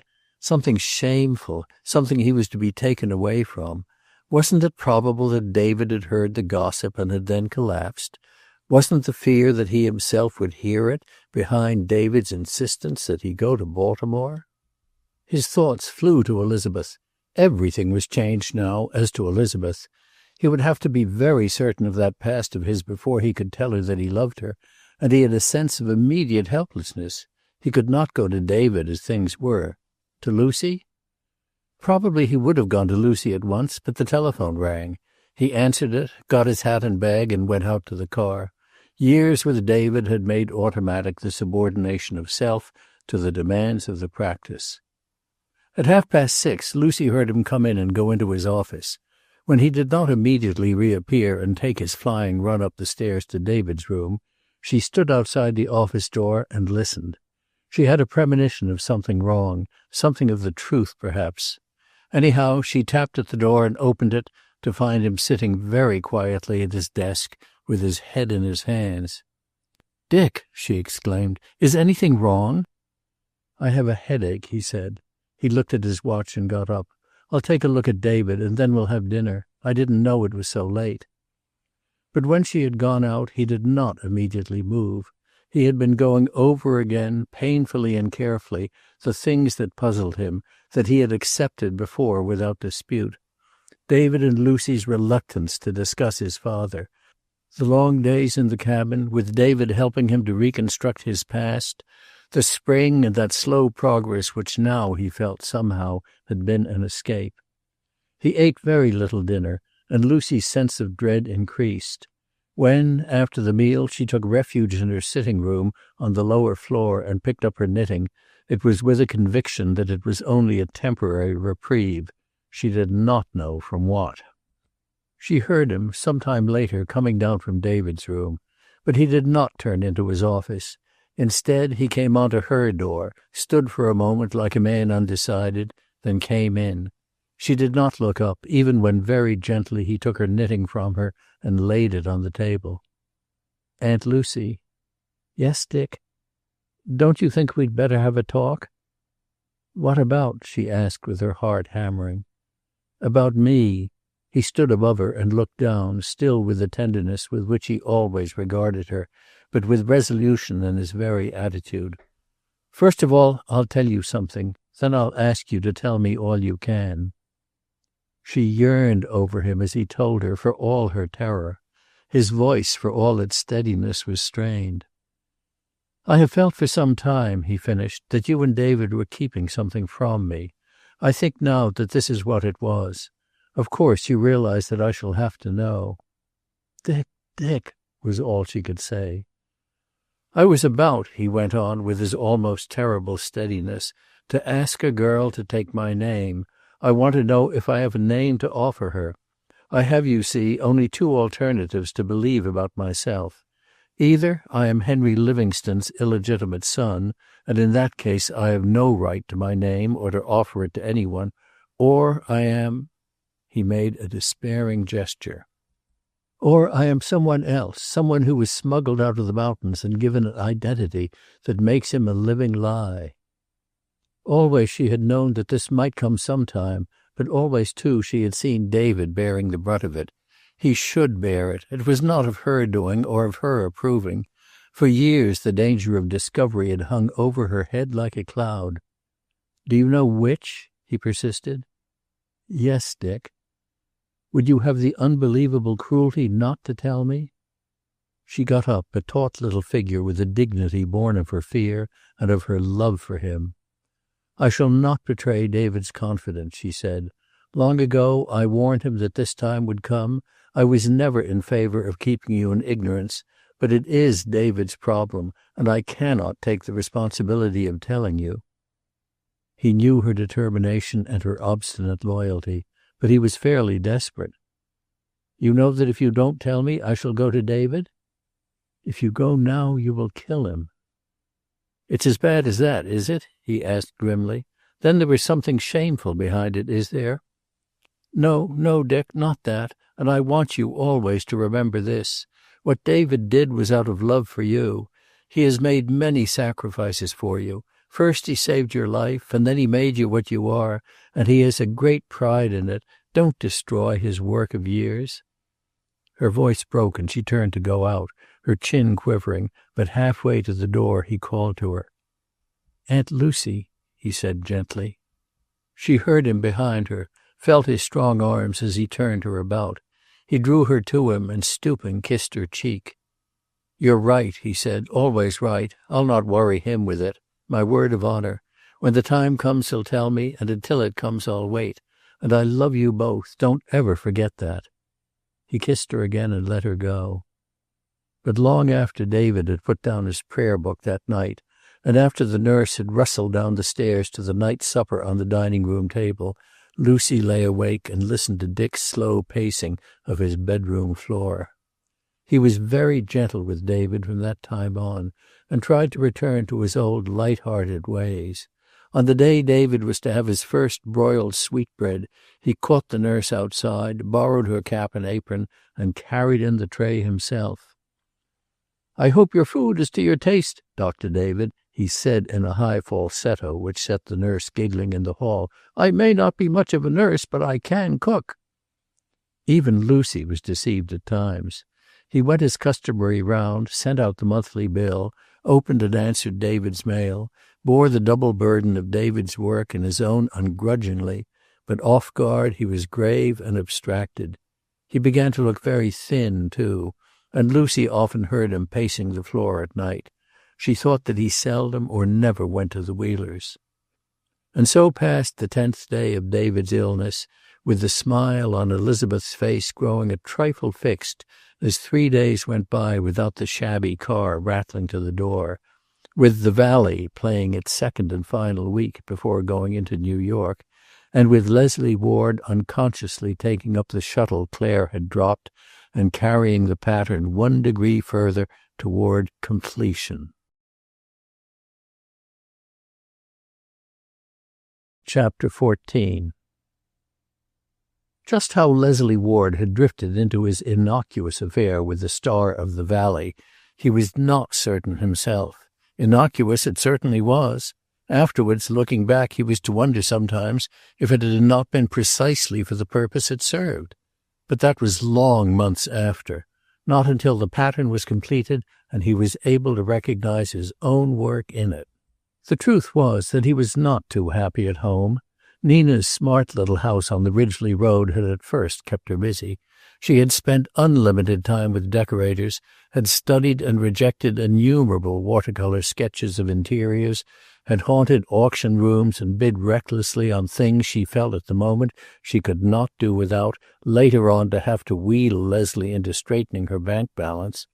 Thought, too, and considerable energy had gone into training and outfitting her servants, and still more into inducing them to wear the expensive uniforms and livery she provided.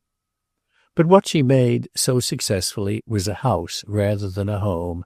There were times, indeed, when Leslie began to feel that it was not even a house, but a small hotel.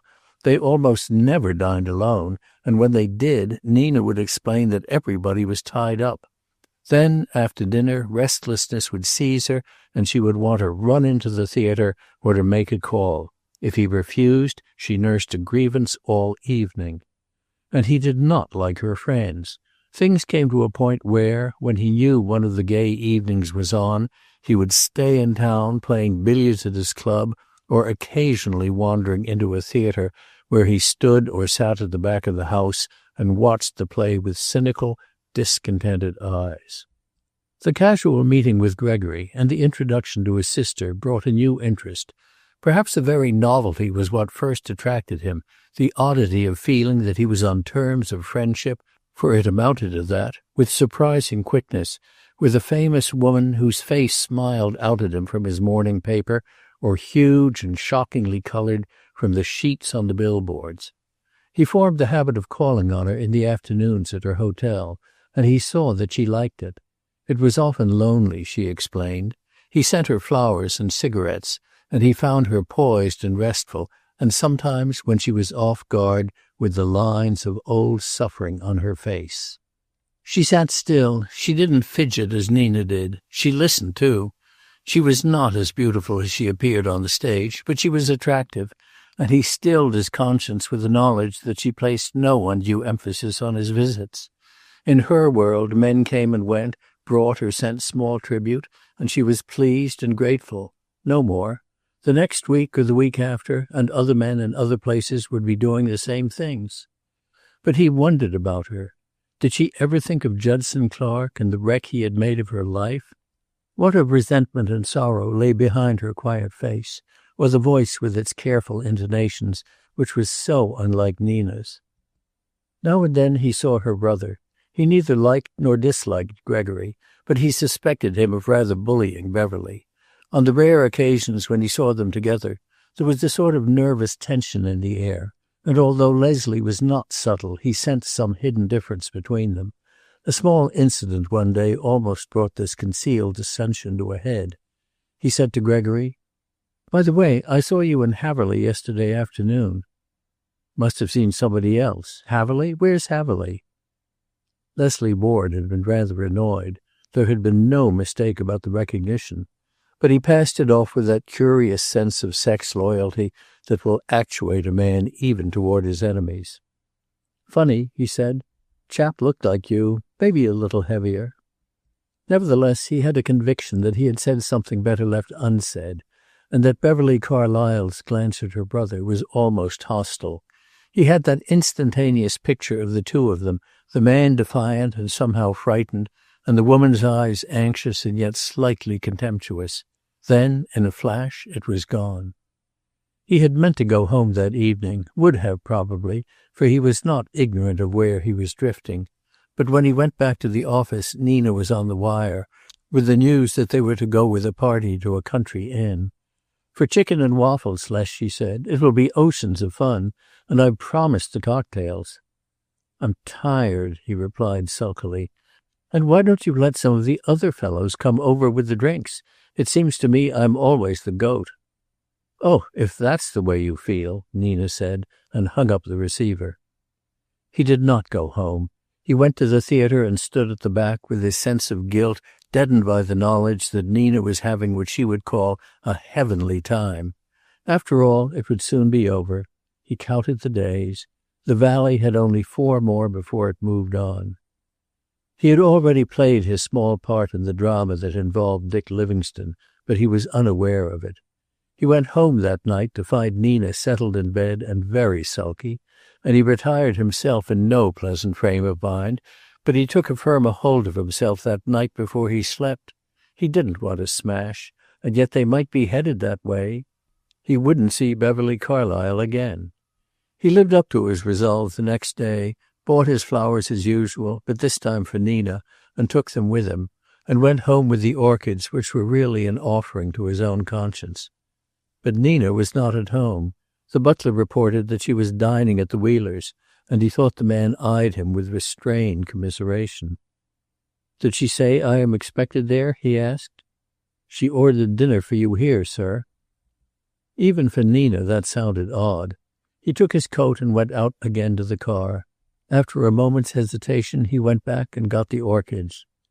Dick Livingstone's machine was at the curb before the Wheeler house, and in the living room he found Walter Wheeler pacing the floor. Mr. Wheeler glanced at him and looked away. "Anybody sick?" Leslie asked, his feeling of apprehension growing. "Nina is having hysterics upstairs," Mr. Wheeler said, and continued his pacing. "Nina? Hysterics?"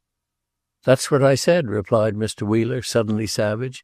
"You've made a nice mess of things, haven't you?" Leslie placed the box of orchids on the table and drew off his gloves. His mind was running over many possibilities. "You'd better tell me about it, hadn't you?" "Oh, I will. Don't worry. I've seen this coming for months. I'm not taking her part. God knows I know her, and she has as much idea of making a home as, he looked about, as that poker has. But that's the worst you can say of her. As to you—" "Well?" Mr. Wheeler's anxiety was greater than his anger. He lowered his voice. "She got a bill today for 2 or 3 boxes of flowers sent to some actress." And when Leslie said nothing, "I'm not condoning it, mind you. You'd no business to do it. But," he added fretfully, "why the devil, if you've got to act a fool, don't you have your bills sent to your office?" "I suppose I don't need to tell you that that's all there was to it? Flowers, I mean?" "I'm taking that for granted, but she says she won't go back." Leslie was aghast and frightened. Not at the threat. She would go back, of course, but she would always hold it against him. She cherished small grudges faithfully, and he knew she would never understand, never see her own contribution to his mild defection, nor comprehend the actual innocence of those afternoons of tea and talk. There was no sound from upstairs. Mr. Wheeler got his hat and went out, calling to the dog. Jim came in whistling, looked in and said, "Hello, Les," and disappeared. He sat in the growing twilight and cursed himself for a fool. After all, where had he been heading? A man couldn't eat his cake and have it. But he was resentful, too. He stressed rather hard his own innocence and chose to ignore the less innocent impulse that lay behind it. After an hour or so he heard someone descending, and Dick Livingstone appeared in the hall. He called to him, and Dick entered the room. Before he sat down he lighted a cigarette, and in the flare of the match Leslie got an impression of fatigue and of something new, of trouble. But his own anxieties obsessed him. "She's told you about it, I suppose?" "I was a fool, of course, but it was only a matter of a few flowers and some afternoon calls. She's a fine woman, Livingstone, and she is lonely. The women have given her a pretty cold deal since the Clark story. They copy her clothes and her walk, but they don't ask her into their homes." "Isn't the trouble more fundamental than that, Ward? I was thinking about it upstairs. Nina was pretty frank. She says you've had your good time and want to settle down, and that she is young and now is her only chance. Later on there may be children, you know. She blames herself, too, but she has a fairly clear idea of how it happened." "Do you think she'll go back home?" "She promised she would." They sat smoking in silence. In the dining room Annie was laying the table for dinner, and a most untragic odor of new garden peas began to steal along the hall. Dick suddenly stirred and threw away his cigarette. "I was going to talk to you about something else," he said, "but this is hardly the time. I'll get on home." He rose. "She'll be all right. Only I'd advise very tactful handling and the fullest explanation you can make." "What is it? I'd be glad to have something to keep my mind occupied. It's eating itself up just now." "It's a personal matter." Ward glanced up at him quickly. "Yes?" "Have you happened to hear a story that I believe is going around, one that concerns me?" "Well, I have," Leslie admitted. "I didn't pay much attention. Nobody is taking it very seriously." "That's not the point," Dick persisted. "I don't mind idle gossip. I don't give a damn about it. It's the statement itself." "I should say that you are the only person who knows anything about it." Dick made a restless, impatient gesture. "I want to know one thing more," he said. "Nina told you, I suppose. I suppose Elizabeth knows it too?" "I rather think she does." Dick turned abruptly and went out of the room, and a moment later Leslie heard the front door slam. Elizabeth, standing at the head of the stairs, heard it also, and turned away with a new droop to her usually valiant shoulders. Her world, too, had gone awry, that safe world of protection and cheer and kindliness. First had come Nina, white-lipped and shaken, and Elizabeth had had to face the fact that there were such things as treachery and the queer hidden things that men did, and that came to light and brought horrible suffering. And that afternoon she had had to acknowledge that there was something wrong with Dick. No, between Dick and herself. There was a formality in his speech to her, an aloofness that seemed to ignore utterly their new intimacy. He was there, but he was miles away from her. She tried hard to feel indignant, but she was only hurt. Peace seemed definitely to have abandoned the Wheeler house. Then late in the evening a measure of it was restored when Nina and Leslie effected a reconciliation. It followed several bad hours when Nina had locked her door against them all, but at 10 o'clock she sent for Leslie and faced him with desperate calmness. To Elizabeth, putting cold cloths on her mother's head as she lay on the bed, there came a growing conviction that the relation between men and women was a complicated and baffling thing, and that love and hate were sometimes close together. Love and habit, perhaps, triumphed in Nina's case, however, for at 11 o'clock they heard Leslie going down the stairs, and later on moving about the kitchen and pantry while whistling softly. The servants had gone, and the air was filled with the odor of burning bread.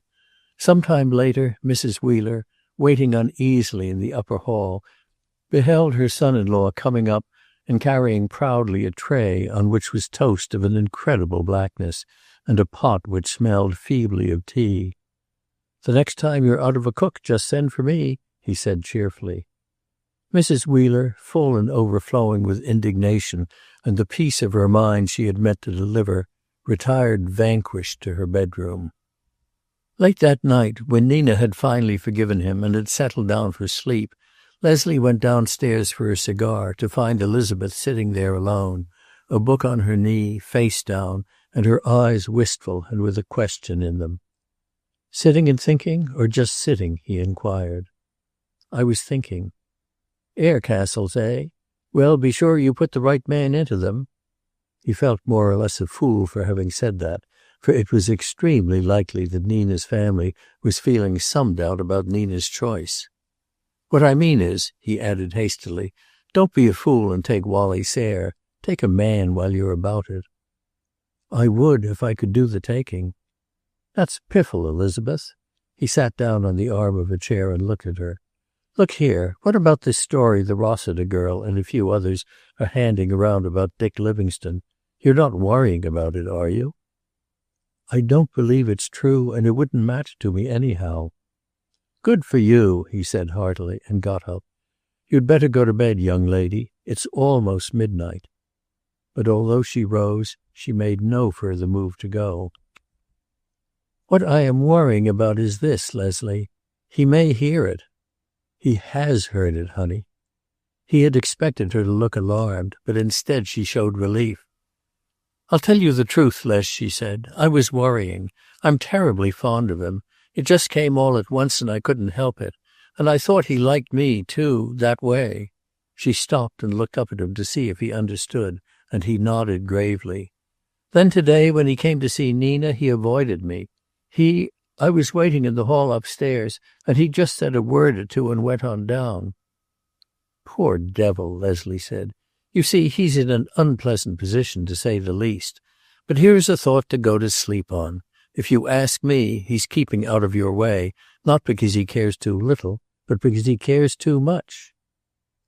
Long after a repentant and chastened Leslie had gone to sleep, his arm over Nina's unconscious shoulder, Elizabeth stood wide-eyed on the tiny balcony outside her room. From it in daylight she could see the Livingstone house. Now it was invisible, but an upper window was outlined in the light.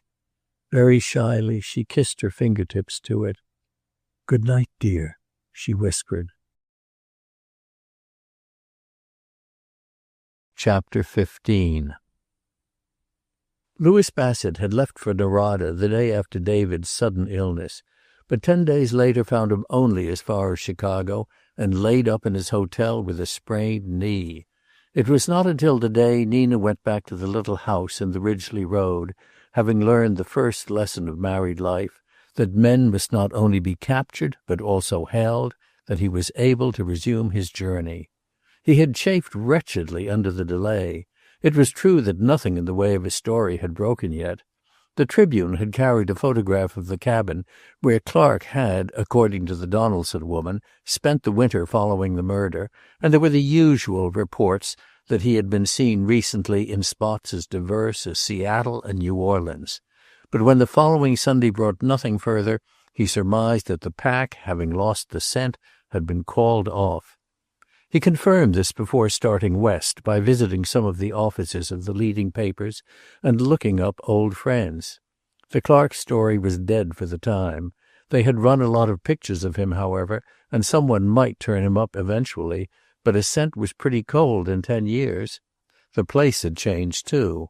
Oil had been discovered 5 years ago, and the old settlers had, a good many of them, cashed in and moved away. The town had grown like all oil towns. Bassett was fairly content. He took the night train out of Chicago and spent the next day crossing Nebraska, fertile, rich, and interesting. On the afternoon of the second day he left the train and took a branch line toward the mountains and Norada, and from that time on he became an urbane, interested, and generally cigar-smoking interrogation point. "Railroad been here long?" he asked the conductor. 4 years. Norada must have been pretty isolated before that. 30 miles in a coach or a Ford car. "I was reading the other day," said Bassett, "about the Judson Clark case. Have a cigar? Got time to sit down?" "You a newspaper man?" "Oil well supplies," said Bassett easily. "Well, in this article it seemed some woman or other had made a confession. It sounded fishy to me." "Well, I'll tell you about that." The conductor sat down and bit off the end of his cigar. "I knew the Donaldsons well, and Maggie Donaldson was an honest woman. But I'll tell you how I explained the thing. Donaldson died, and that left her pretty much alone. The executors of the Clark estate kept her on the ranch, but when the estate was settled 3 years ago, she had to move. That broke her all up. She always said he wasn't dead. She kept the house just as it was, and my wife said she had his clothes all ready and everything." "That sounds rather as though the story is true, doesn't it?" "Not necessarily. It's my idea she got from hoping to moping, so to speak. She went into town regular for letters for 10 years, and the postmaster says she never got any. She was hurt in front of the post office. The talk around here is that she's been off her head for the last year or two." "But they found the cabin." "Sure they did," said the conductor equably. "The cabin was no secret. It was an old fire station before they put the new one on Goat Mountain. I spent a month in it myself once, with a dude who wanted to take pictures of bear. We found a bear, but it charged the camera, and I'd be running yet if I hadn't come to civilization." When he had gone, Bassett fell into deep thought. So Maggie Donaldson had gone to the post office for 10 years. He tried to visualize those faithful, wearisome journeys through spring mud and winter snow, always futile and always hopeful. He did not for a moment believe that she had gone off her head. She had been faithful to the end, as some women were, and in the end, too, as had happened before, her faith had killed her. And again he wondered at the curious ability of some men to secure loyalty. They might go through life tearing down ideals and destroying illusions to the last, but always there was some faithful hand to rebuild, some faithful soul to worship. He was somewhat daunted at the size and bustling activity of Norada. Its streets were paved and well lighted. There were a park and a public library, and the clerk at the commercial hotel asked him if he wished a private bath. But the development was helpful in one way. In the old Norada, a newcomer might have been subjected to a friendly but inquisitive interest. In this grown-up and self-centered community, a man might come and go unnoticed. And he had other advantages. The pack, as he cynically thought of them, would have started at the Clark ranch and the cabin. He would get to them, of course, but he meant to start on the outside of the circle and work in. "Been here long?" he asked the clerk at the desk after a leisurely meal. The clerk grinned. "I came here 2 years ago. I never saw Judd Clark. To get to the Clark place, take the road north out of town and keep straight about 8 miles. The road's good now. You fellows have worn it smooth." "Must have written that down and learned it off," Bassett said admiringly. "What the devil's the Clark place? And why should I go there? Unless," he added, "they serve a decent meal." "Sorry." The clerk looked at him sharply, was satisfied, and picked up a pen. "You'll hear the story if you stay around here any time. Anything I can do for you?" "Yes, fire the cook," Bassett said, and moved away. He spent the evening in going over his notes and outlining a campaign, and the next day he stumbled on a bit of luck. His elderly chambermaid had lived in and around the town for years. "Ever hear of any Livingstones in these parts?" he asked. "Why, yes, there used to be a Livingstone ranch at Dry River," she said, pausing with her carpet sweeper and looking at him. "It wasn't much of a place, although you can't tell these days. I sold 60 acres 8 years ago for $2,000, and the folks that bought it are getting $1,000 a day out of it." She sighed. She had touched the hem of fortune's garment and passed on. For some, opportunity knocked but faintly, and for others it burst open the door and forced its way in. "I'd be a millionaire now if I'd held on," she said somberly. That day Bassett engaged a car by the day, he to drive it himself and return it in good condition, the garage to furnish tires. "I'd just like to say one thing," the owner said as he tried the gears. "I don't know where you're going, and it's not exactly my business. Here in the oil country, where they're cutting each other's throats for new leases, we let a man alone. But if you've any idea of taking that car by the back road to the old fire station, where Judd Clark's supposed to have spent the winter, I'll just say this. We've had 2 stuck up there for a week, and the only way I see to get them back is a cyclone." "I'm going to Dry River," Bassett said shortly. "Dry River's right if you're looking for oil. Go easy on the brakes, old man. We need 'em in our business." Dry River was a small settlement away from the railroad. It consisted of 2 intersecting unpaved streets, a dozen or so houses, a closed and empty saloon, and 2 general stores. He chose one at random and found that the old Livingstone place had been sold 10 years ago on the death of its owner, Henry Livingstone. "His brother from the East inherited it," said the storekeeper. "He came and sold out, lock, stock, and barrel. Not that there was much. A few cattle and horses and the stuff in the ranch house, which wasn't valuable. There were a lot of books, and the brother gave them for a library, but we haven't any building. The railroad isn't built this far yet, and unless we get oil here, it won't be." "The brother inherited it, eh? Do you know the brother's name?" "David, I think. He was a doctor back east somewhere." "Then this Henry Livingstone wasn't married, or at least had no children?" "He wasn't married. He was a sort of a hermit. He'd been dead 2 days before anyone knew it. My wife went out when they found him and got him ready for the funeral. He was buried before the brother got here." He glanced at Bassett shrewdly.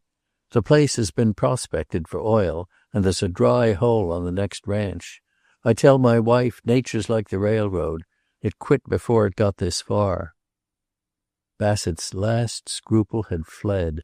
The story was there, ready for the gathering. So ready, indeed, that he was almost suspicious of his luck. And that conviction, that things were coming too easy, persisted through his interview with the storekeeper's wife in the small house behind the store. She was a talkative woman, eager to discuss the one drama in a drab life, and she showed no curiosity as to the reason for his question. "Henry Livingstone," she said. "Well, I should say so. I went out right away when we got the word he was dead, and there I stayed until it was all over. I guess I know as much about him as anyone around here does, for I had to go over his papers and find out who his people were." The papers, it seemed, had not been very interesting, canceled checks and receipted bills, and a large bundle of letters, all of them from a brother named David and his sister who signed herself Lucy. There had been a sealed one, too, addressed to David Livingstone, and to be opened after his death. She had had her husband wire to David, and he had come out too late for the funeral. "Do you remember when that was?" Let me see. Henry Livingstone died about a month before the murder at the Clark Ranch. We date most things around here from that time. How long did David stay? Bassett had tried to keep his tone carefully conversational, but he saw that it was not necessary. She was glad of a chance to talk. Well, I'd say about 3 or 4 weeks. He hadn't seen his brother for years, and I guess there was no love lost. He sold everything as quick as he could and went back east. She glanced at the clock. My husband will be in soon for dinner. I'll be glad to have you stay and take a meal with us. The reporter thanked her and declined. It's an interesting story, he said. I didn't tell your husband, for I wasn't sure I was on the right trail. But the David and Lucy business eliminates this man. There's a piece of property waiting in the East for a Henry Livingstone who came to this state in the 80s, or for his heirs. You can say positively that this man was not married? No, he didn't like women. Never had one on the place. 2 ranch hands that are still at the Wassons and himself, that was all. The Wassons are the folks who bought the ranch. No housekeeper then, and no son born out of wedlock, so far as any evidence went. All that glib lying in the doctor's office, all that apparent openness and frankness, gone by the board. The man in the cabin, reported by Maggie Donaldson, had been David Livingstone. Somehow, some way, he had got Judson Clark out of the country and spirited him east. Not that the how mattered just yet. The essential fact was there, that David Livingstone had been in this part of the country at the time Maggie Donaldson had been nursing Judson Clark in the mountains. Bassett sat back and chewed the end of his cigar thoughtfully. The sheer boldness of the scheme which had saved Judson Clark compelled his admiration. But the failure to cover the trail, the ease with which he had picked it up, made him suspicious. He rose and threw away his cigar. You say this David went east when he had sold the place? Do you remember where he lived? Some town in eastern Pennsylvania. I've forgotten the name. I've got to be sure I'm wrong and then go ahead, he said as he got his hat. I'll see those men at the ranch, I guess, and then be on my way. How far is it?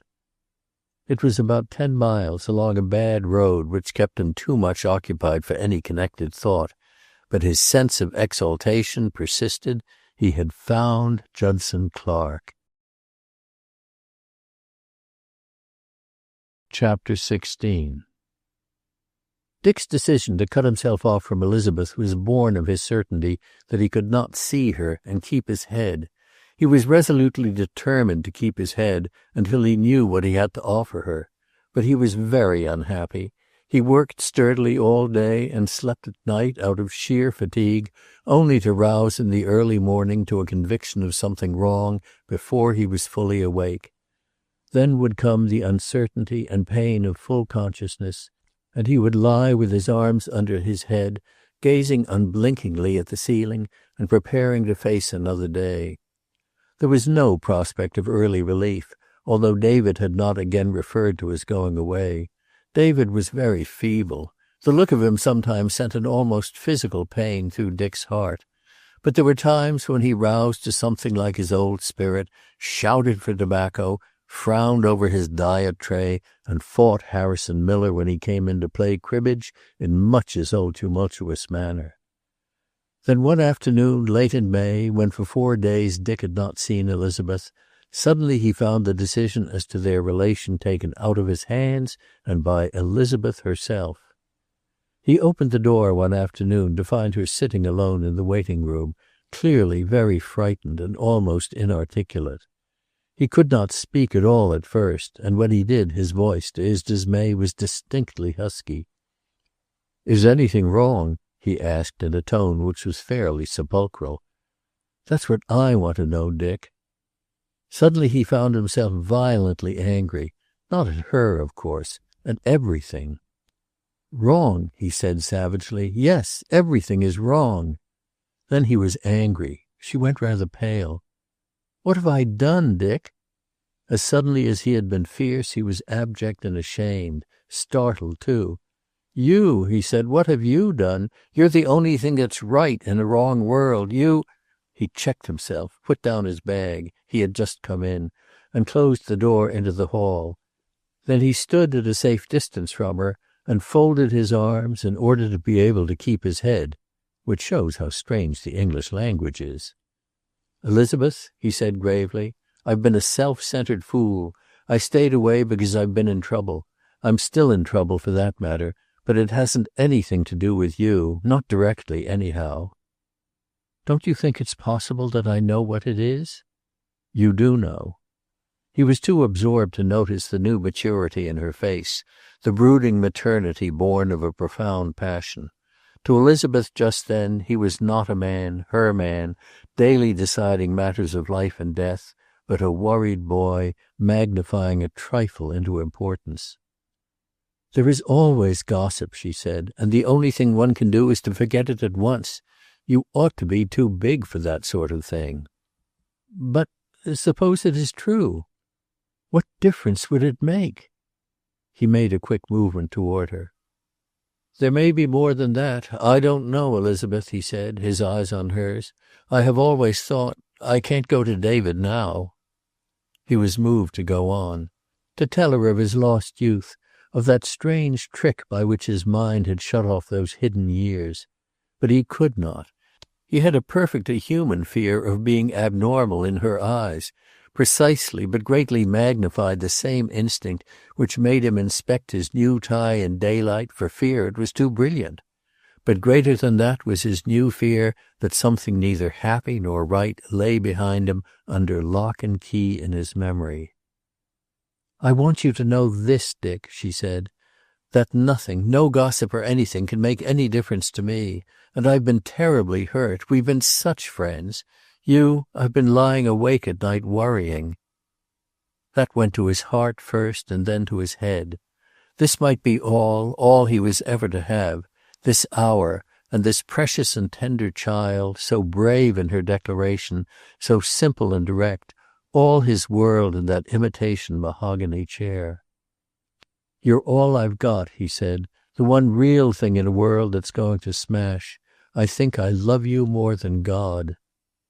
The same mood of accepting what he had without question and of refusing to look ahead actuated him for the next few days. He was incredibly happy. He went about his work with his customary care and thoroughness, for long practice had made it possible for him to go on as though nothing had happened, to listen to querulous complaints and long lists of symptoms, and to write without error those scrawled prescriptions which were, so hopefully, to cure. Not that Dick himself believed greatly in those empirical doses, but he considered that the expectation of relief was half the battle. But that was the mind of him, which went about clothed in flesh, of course, and did its daily and nightly work, and put up a very fair imitation of Dr. Richard Livingstone. But hidden away was a heart that behaved in a highly unprofessional manner, and sang and dreamed, and jumped at the sight of a certain small figure on the street, and generally played hob with systole and diastole, and with the vagus and accelerator nerves, which are all any doctor really knows about the heart, until he falls in love. He even began to wonder if he had read into the situation something that was not there, and in this his consciousness of David's essential rectitude helped him. David could not do a wrong thing or an unworthy one. He wished he were more like David. The new humility extended to his love for Elizabeth. Sometimes in his room, or shaving before the bathroom mirror, he wondered what she could see in him to care about. He shaved twice a day now, and his face was so sore that he had to put cream on it at night, to his secret humiliation. When he was dressed in the morning he found himself once or twice taking a final survey of the ensemble, and at those times he wished very earnestly that he had some outstanding quality of appearance that she might admire. He refused to think. He was content for a time simply to feel, to be supremely happy, to live each day as it came and not to look ahead. And the old house seemed to brighten within him. Never had Lucy's window boxes been so bright, or Minnie's bread so light. The sun poured into David's sick room and turned the nurse so dazzling white in her uniform that David declared he was suffering from snow blindness. And David himself was improving rapidly. With the passage of each day he felt more secure. The reporter from the Times Republican, If he were really on the trail of Dick, he would have come to see him, would have told him the story. No, that bridge was safely crossed. And Dick was happy. David, lying in his bed, would listen and smile faintly when Dick came whistling into the house, or leaped up the stairs 2 at a time, when he sang in his shower or tormented the nurse with high-spirited nonsense. The boy was very happy. He would marry Elizabeth Wheeler, and things would be as they should be. There would be the fullness of life, young voices in the house, toys on the lawn. He himself would pass on in the fullness of time. But Dick? On Decoration Day they got him out of bed, making a great ceremony of it. And when he was settled by the window in his big chair with the blanket over his knees, Dick came in with a great box. Unwrapping it, he disclosed a mass of paper and a small box, and within that still another. "What folly-wall is all this?" David demanded fiercely, with a childish look of expectation in his eyes. "Give me that box. Some more slippers, probably." He worked eagerly, and at last he came to the small core of the mass. It was a cigar. It was somewhat later, when the peace of good tobacco had relaxed him into a sort of benignant drowsiness, and when Dick had started for his late afternoon calls, that Lucy came into the room. "Elizabeth Wheeler's downstairs," she said. "I told her you wanted to see her. She's brought some chicken jelly, too." She gathered up the tissue paper that surrounded him and gave the room a critical survey. She often felt that the nurse was not as tidy as she might be. Then she went over to him and put a hand on his shoulder. "I don't want to worry you, David, not now. But if he's going to marry her—" "Well, why shouldn't he?" he demanded truculently. "A good woman would be one more anchor to windward." She found that she could not go on. David was always incomprehensible to her when it came to Dick. Had been incomprehensible from the first. But she could not proceed without telling him that the village knew something, and what that something was, that already she felt a change in the local attitude toward Dick. He was, for one thing, not quite so busy as he had been. She went out of the room and sent Elizabeth to David. In her love for Dick, Elizabeth now included everything that pertained to him, his shabby coats, his rattling car, and his people. She had an inarticulate desire for their endorsement, to be liked by them and wanted by them. Not that there could be any words, because both she and Dick were content just then with love, and were holding it very secret between them. "Well, well," said David, "and here we are reversed, and I'm the patient and you're the doctor, and good medicine you are, my dear." He looked over her with approval, and with speculation too. She was a small and fragile vessel on which to embark all the hopes that out of his own celibate and unfulfilled life he had dreamed for Dick. She was even more than that. If Lucy was right, from now on she was a part of that experiment in a human soul which he had begun with only a professional interest, but which had ended by becoming a vital part of his own life. She was a little shy with him, he saw, rather fluttered and nervous, yet radiantly happy. The combination of these mixed emotions, plus her best sick-room manner, made her slightly prim at first. But soon she was telling him the small news of the village, although David rather suspected her of listening for Dick's car all the while. When she got up to go and held out her hand, he kept it between both of his. "I haven't been studying symptoms for all these years for nothing, my dear," he said, "and it seems to me somebody is very happy." "I am, Dr. David." He patted her hand. "Mind you," he said, "I don't know anything, and I'm not asking any questions. But if the Board of Trade or the Chief of Police had come to me and said, 'Who is the best wife for a young man who is an important part of this community?' I'd have said in reply, 'Gentlemen, there is a Miss Elizabeth Wheeler who—'" Suddenly she bent down and kissed him. "Oh, do you think so?" she asked breathlessly. "I love him so much, Dr. David, and I feel so unworthy." "So you are," he said. "So's he. So are all of us when it comes to a great love, child. That is, we are never quite what the other fellow thinks we are. It's when we don't allow for what the scientist folk call a margin of error that we come our croppers. I wonder," he watched her closely, if you young people ever allow for a margin of error?" "I only know this," she said steadily. "I can't imagine ever caring any less. I've never thought about myself very much, but I do know that. You see, I think I've cared for a long time." When she had gone, he sat in his chair staring ahead of him and thinking. Yes, she would stick. She had loyalty and patience and a rare humility. It was up to Dick then. And again he faced the possibility of an opening door into the past, of crowding memories, of confusion and despair, and even actual danger. And out of that, what? Habit. That was all he had to depend on. The brain was a thing of habits like the body. Right could be a habit, and so could evil. As a man thought, so was he. For all of his childhood and for the last 10 years, Dick's mental habits had been right.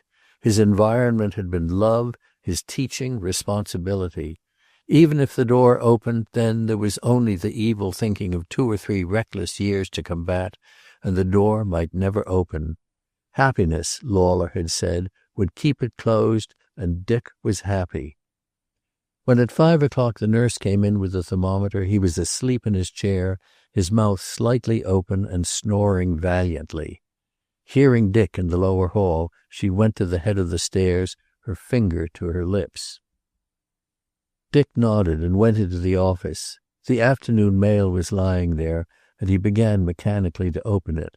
His thoughts were elsewhere. Now that he had taken the step he had so firmly determined not to take, certain things, such as Claire Rossiter's story, David's uneasiness, his own doubts, no longer involved himself alone, nor even Elizabeth and himself. They had become of vital importance to her family. There was no evading the issue. What had once been only his own misfortune, mischance, whatever it was, had now become of vital importance to an entire group of hitherto disinterested people. He would have to put his situation clearly before them and let them judge, and he would have to clarify that situation for them and for himself.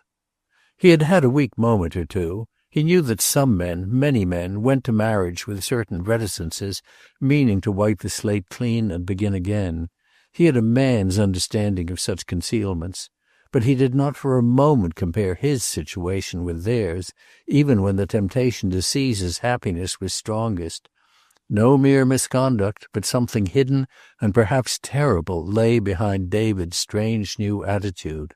Lay, too, behind the break in his memory, which he tried to analyze with professional detachment. The mind in such cases set up its defensive machinery of forgetfulness, not against the trivial, but against the unbearable. For one last day or two, he had faced the fact that not only must he use every endeavor to revive his past, but that such revival threatened with cruelty and finality to separate him from the present. With an open and unread letter in his hand, he stared about the office. This place was his. He had fought for it, worked for it. He had an almost physical sense of unseen hands reaching out to drag him away from it, from David and Lucy and from Elizabeth, and of himself holding desperately to them all and to the believed commonplaceness of his surroundings.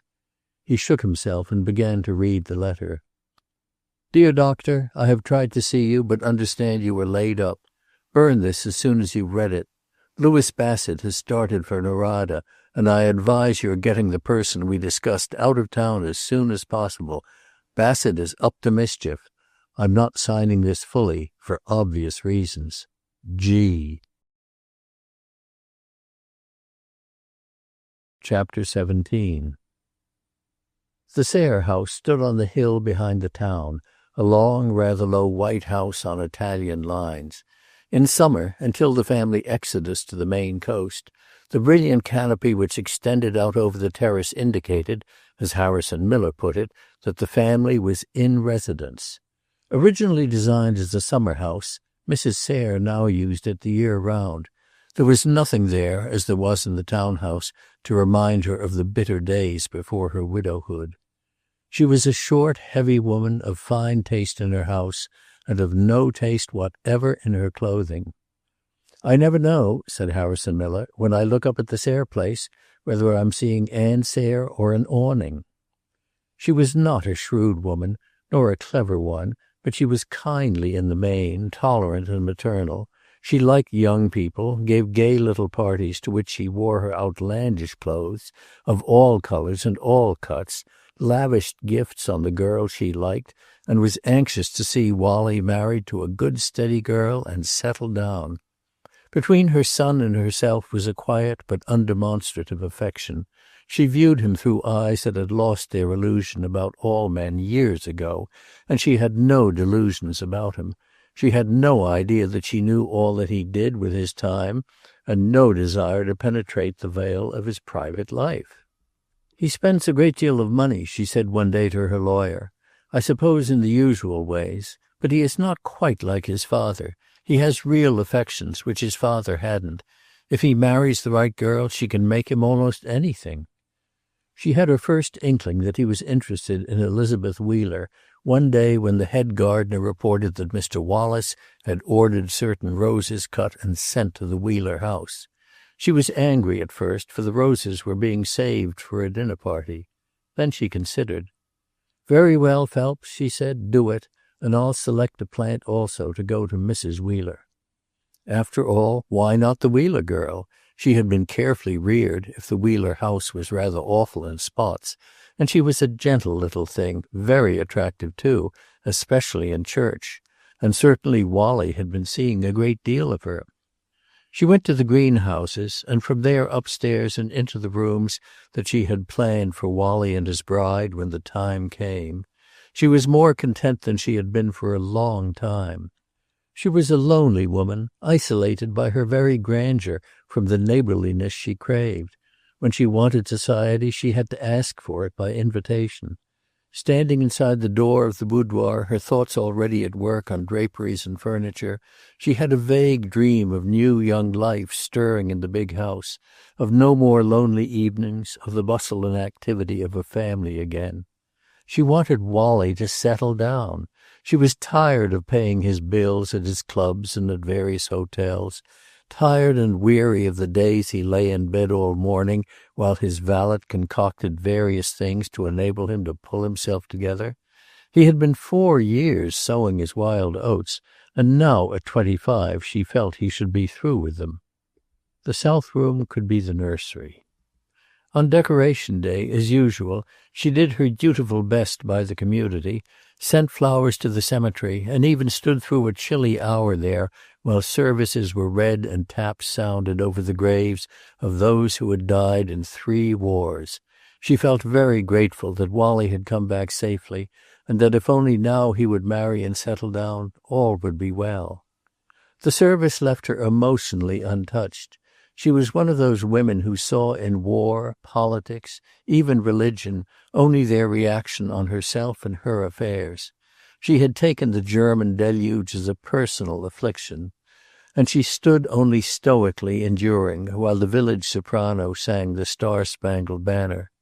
By the end of the service, she had decided that Elizabeth Wheeler was the answer to her problem. Rather under pressure, Wally lunched with her at the country club, but she found him evasive and not particularly happy.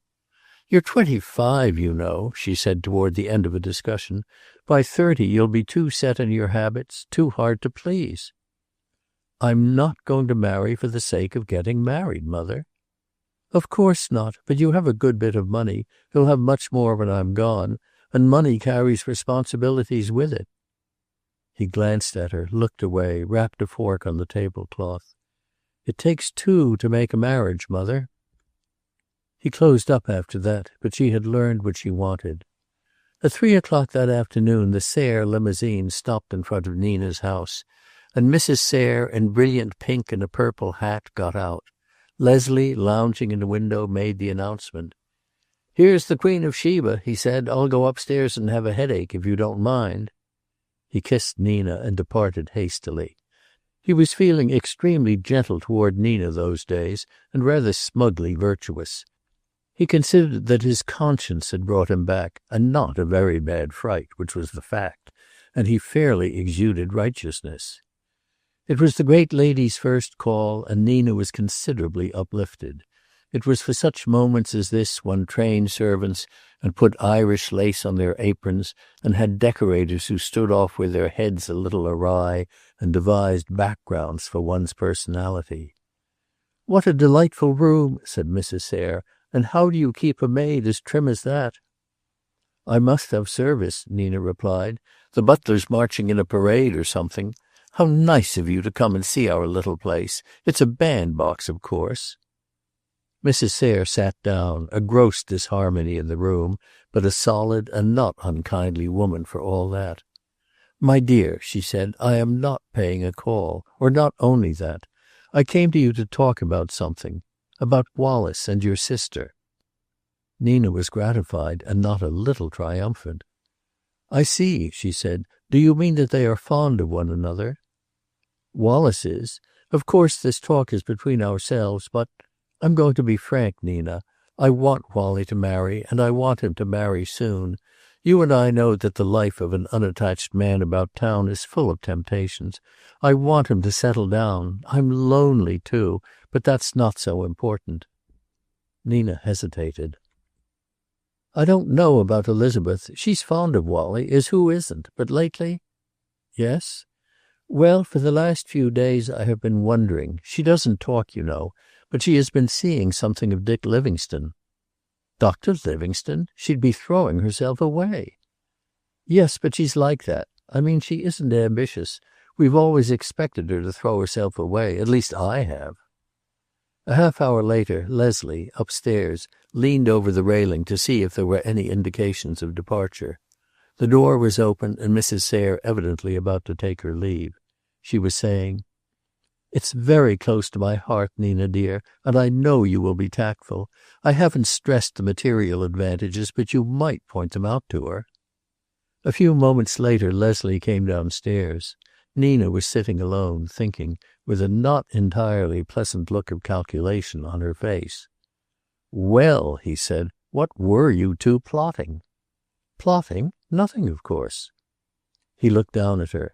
"Now see here, old girl," he said, "you keep your hands off Elizabeth's affairs. If I know anything, she's making a damn good choice, and don't you forget it."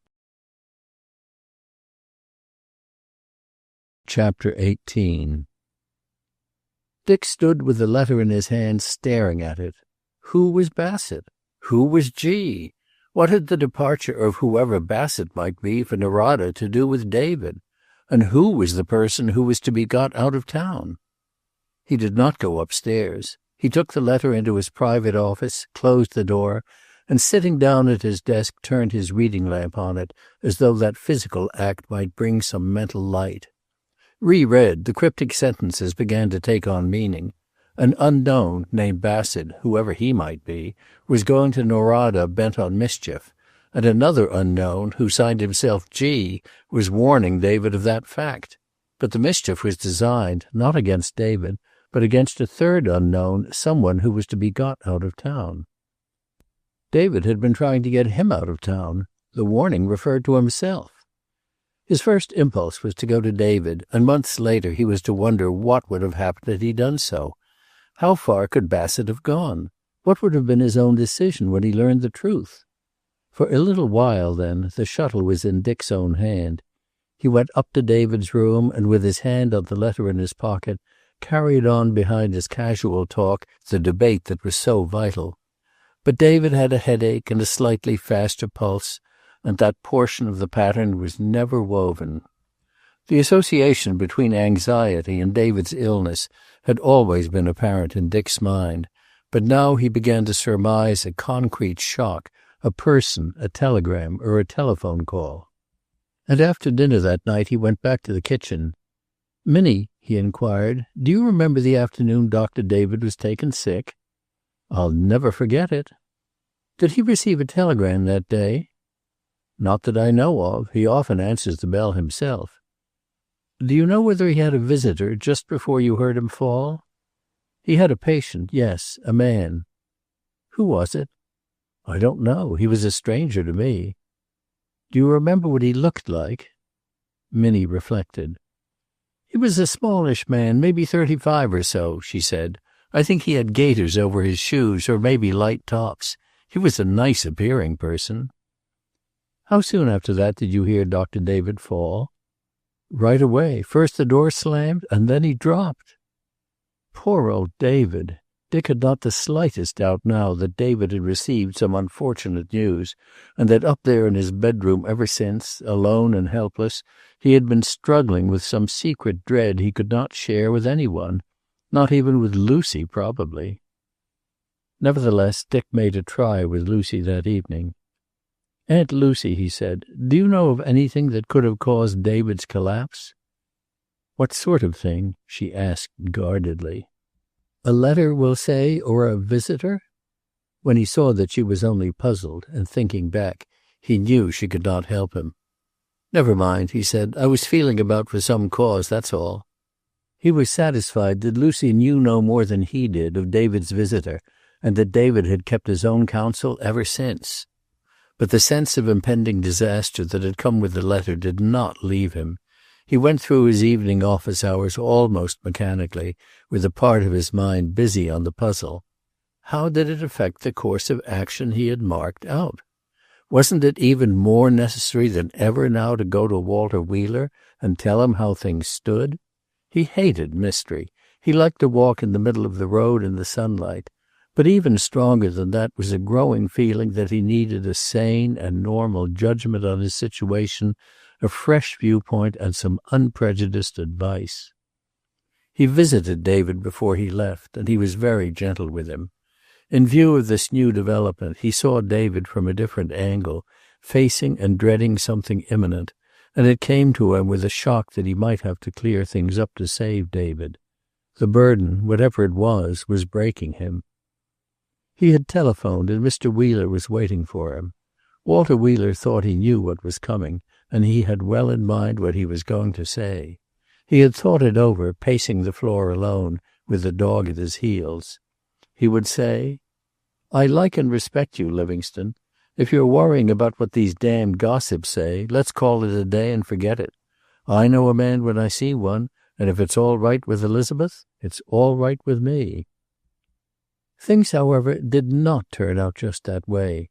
Dick came in, grave and clearly preoccupied, and the first thing he said was, "I have a story to tell you, Mr. Wheeler. After you've heard it and given me your opinion on it, I'll come to a matter that I can't talk about now."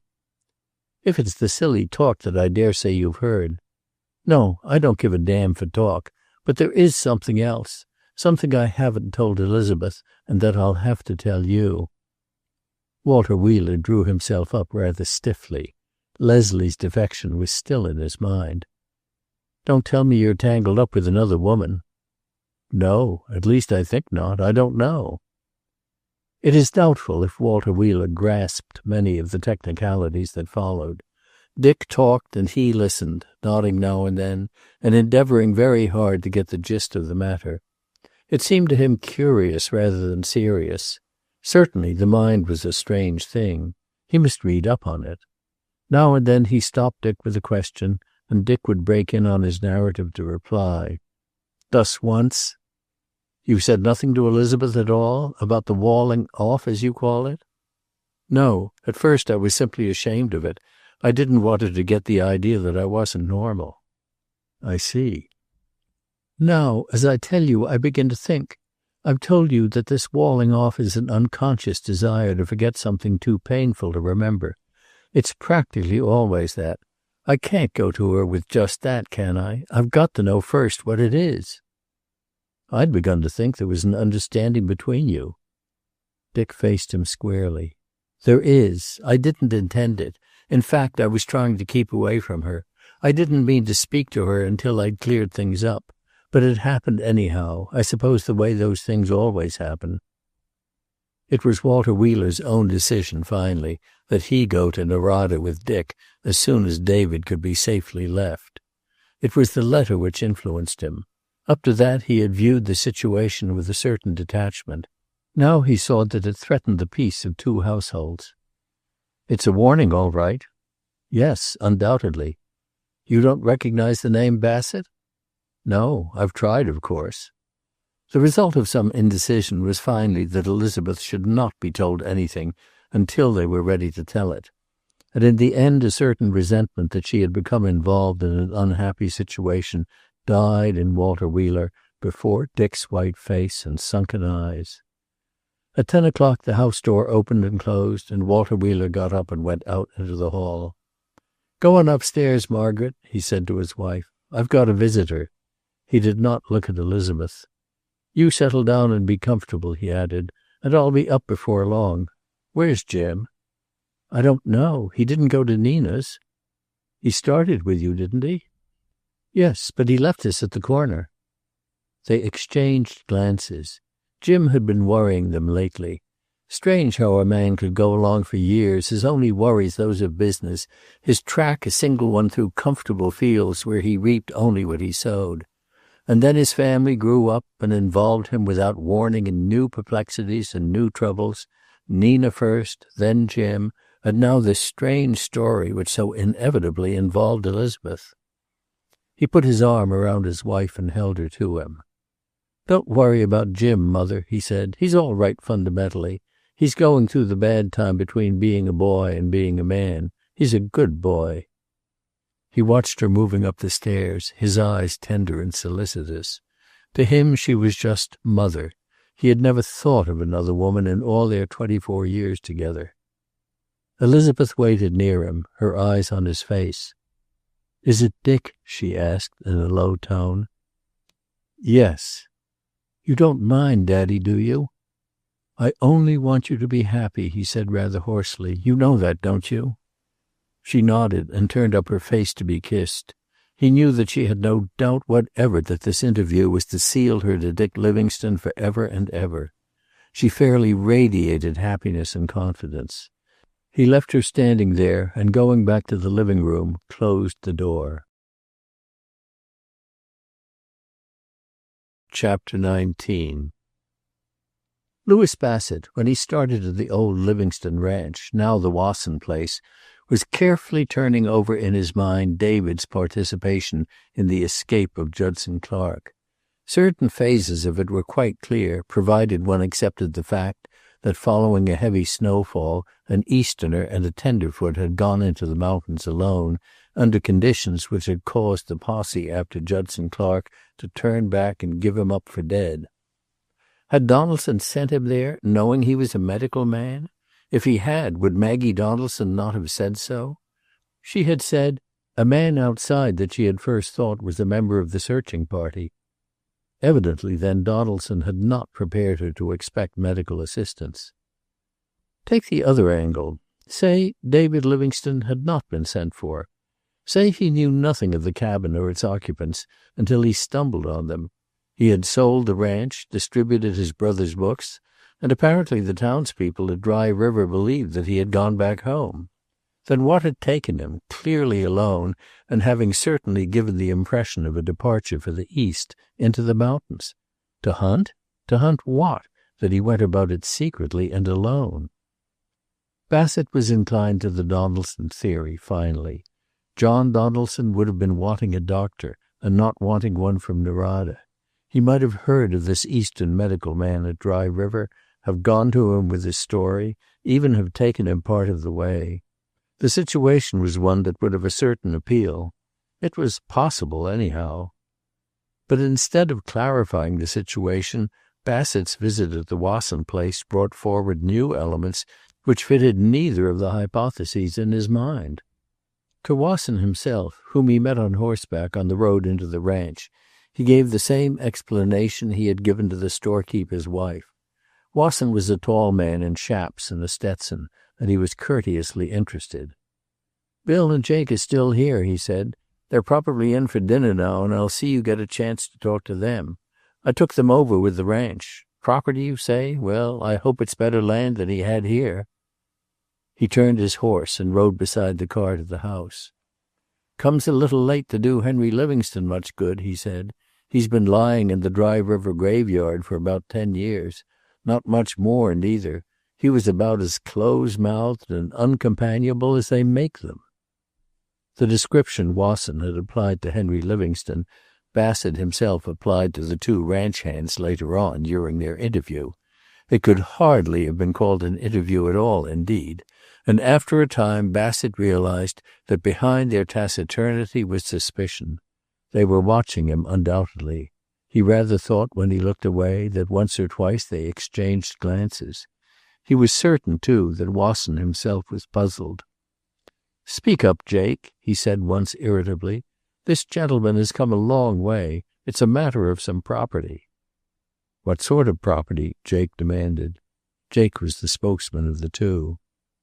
"That's not important," Bassett observed easily. "What we want to know is if Henry Livingstone had any family." "He had a brother." "No one else?" "Then it's up to me to trail the brother," Bassett observed. "Either of you remember where he lived?" "Somewhere in the East." Bassett laughed. "That's a trifle vague," he commented good-humoredly. "Didn't you boys ever mail any letters for him?" He was certain again that they exchanged glances, but they continued to present an unbroken front of ignorance. Wasson was divided between irritation and amusement. "What did I tell you?" he asked. "Like master, like man. I've been here 10 years, and I've never got a word about the Livingstones out of either of them." "I'm a patient man," Bassett grinned. "I suppose you'll admit that one of you drove David Livingstone to the train, and that you had a fair idea then of where he was going?" He looked directly at Jake, but Jake's face was a solid mask. He made no reply whatever. From that moment on, Bassett was certain that David had not been driven away from the ranch at all. What he did not know, and was in no way to find out, was whether the two ranch hands knew that he had gone into the mountains, or why. He surmised, back of their taciturnity, a small mystery of their own, and perhaps a fear.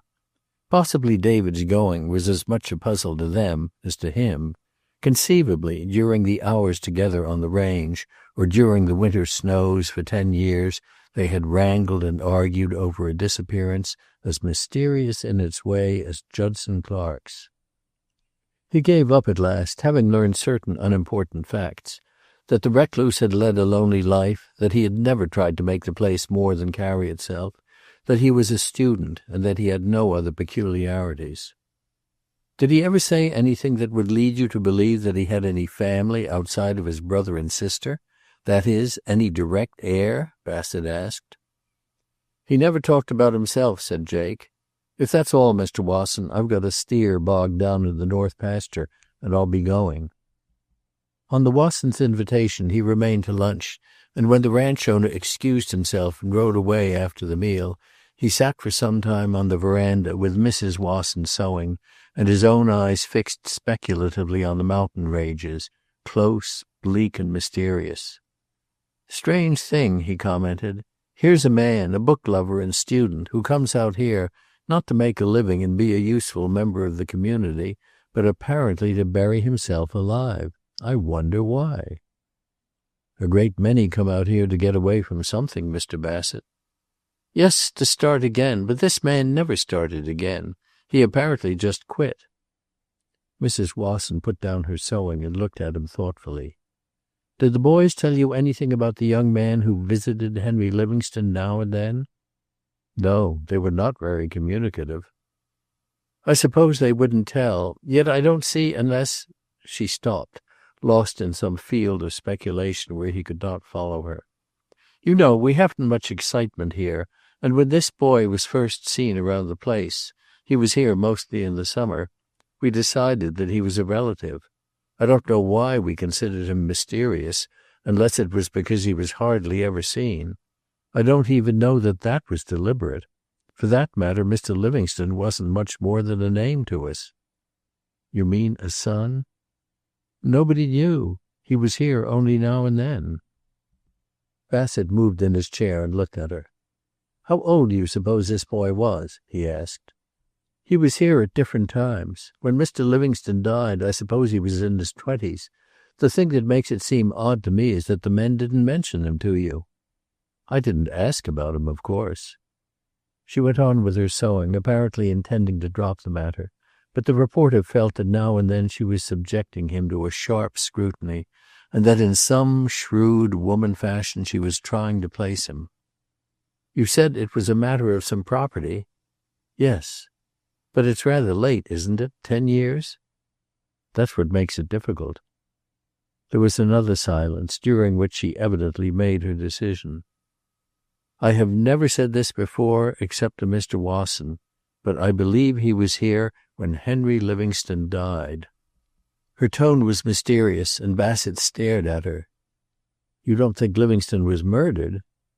No, he died of heart failure. There was an autopsy, but he had a bad cut on his head.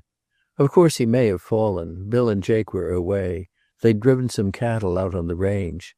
It was 2 days before he was found, and it would have been longer if Mr. Wasson hadn't ridden out to talk to him about buying. He found him dead in his bed, but there was blood on the floor in the next room. I washed it up myself. Of course, she added, when Bassett maintained a puzzled silence, I may be all wrong. He might have fallen in the next room and dragged himself to bed, but he was very neatly covered up. It's your idea, then, that this boy put him into the bed? I don't know. He wasn't seen about the place. He's never been here since. But the posse found a horse with the Livingstone brand, saddled, dead in Dry River Canyon when it was looking for Judson Clark. Of course, that was a month later. The men here, Bill and Jake, claimed it had wandered off, but I've often wondered. After a time, Bassett got up and took his leave. He was confused and irritated. Here, whether creditably or not, was Dick Livingstone accounted for. There was a story there, probably, but not the story he was after. This unknown had been at the ranch when Henry Livingstone died, had perhaps been indirectly responsible for his death. He had, witness the horse, fled after the thing happened. Later on, then, David Livingstone had taken him into his family. That was all. Except for that identification of Gregory's and for the photograph of Judson Clark. For a moment he wondered if the two, Judd Clark and the unknown, could be the same. But Dry River would have known Clark. That couldn't be. He almost ditched the car on his way back to Narada, so deeply was he engrossed in thought. Chapter 20. On the 7th of June, David and Lucy went to the seashore, went by the order of various professional gentlemen who had differed violently during the course of David's illness, but who now suddenly agreed with an almost startling unanimity, which unanimity was the result of careful coaching by Dick. He saw in David's absence his only possible chance to go back to Narada without worry to the sick man, and he felt, too, that a change, getting away from the surcharged atmosphere of the old house, would be good for both David and Lucy. For days before they started, Lucy went about in a frenzy of nervous energy, writing out menus for Minnie for a month ahead, counting and recounting David's collars and handkerchiefs, cleaning and pressing his neckties. In the harness room in the stable, Mike polished boots until his arms ached, and at the last moment, with trunks already bulging, came 3 gift dressing gowns for David, none of which he would leave behind. I declare, Lucy protested to Dick, I don't know what's come over him. Every present he's had since he was sick he's taking along. You'd think he was going to be shut up on a desert island. But Dick thought he understood. In David's life, his friends had had to take the place of wife and children. He clung to them now in his age and weakness, and Dick knew that he had a sense of deserting them, of abandoning them after many faithful years.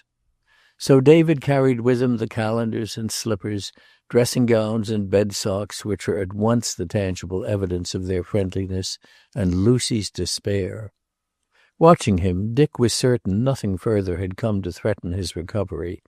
Dick carefully inspected the mail, but no suspicious letter had arrived, and as the days went on, David's peace seemed finally re-established. He made no more references to Johns Hopkins, slept like a child, and railed almost pettishly at his restricted diet.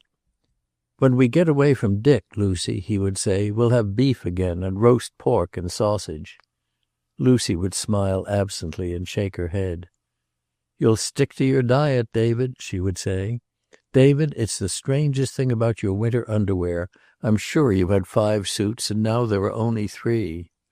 Or it was socks she missed, or night clothing, and David, inwardly chuckling, would wonder with her, knowing all the while that they had clothed some needy body.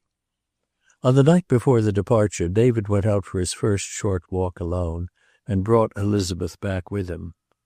"I found a rose walking up the street, Lucy," he bellowed up the stairs, "and I brought it home for the dinner table." Lucy came down, flushed from her final effort over the trunks, but gently hospitable. "It's fish night, Elizabeth," she said. "You know Minnie's a Catholic, so we always have fish on Friday. I hope you eat it." She put her hand on Elizabeth's arm and gently patted it, and thus was Elizabeth taken into the old brick house as one of its own. Elizabeth was finding this period of her tacit engagement rather puzzling. Her people puzzled her, even Dick did at times, and nobody seemed anxious to make plans for the future or even to discuss the wedding. She was a little hurt about that, remembering the excitement over Nina's. But what chiefly bewildered her was the seeming necessity for secrecy. Even Nina had not been told, nor Jim. She did not resent that, although it bewildered her. Her own inclination was to shout it from the housetops. Her father had simply said, "I've told your mother, honey, and we'd better let it go at that for a while. There's no hurry, and I don't want to lose you yet." But there were other things. Dick himself varied. He was always gentle and very tender, but there were times when he seemed to hold himself away from her, would seem aloof and remote, but all the time watching her almost fiercely. But after that, as though he had tried an experiment in separation and failed with it, he would catch her to him savagely and hold her there.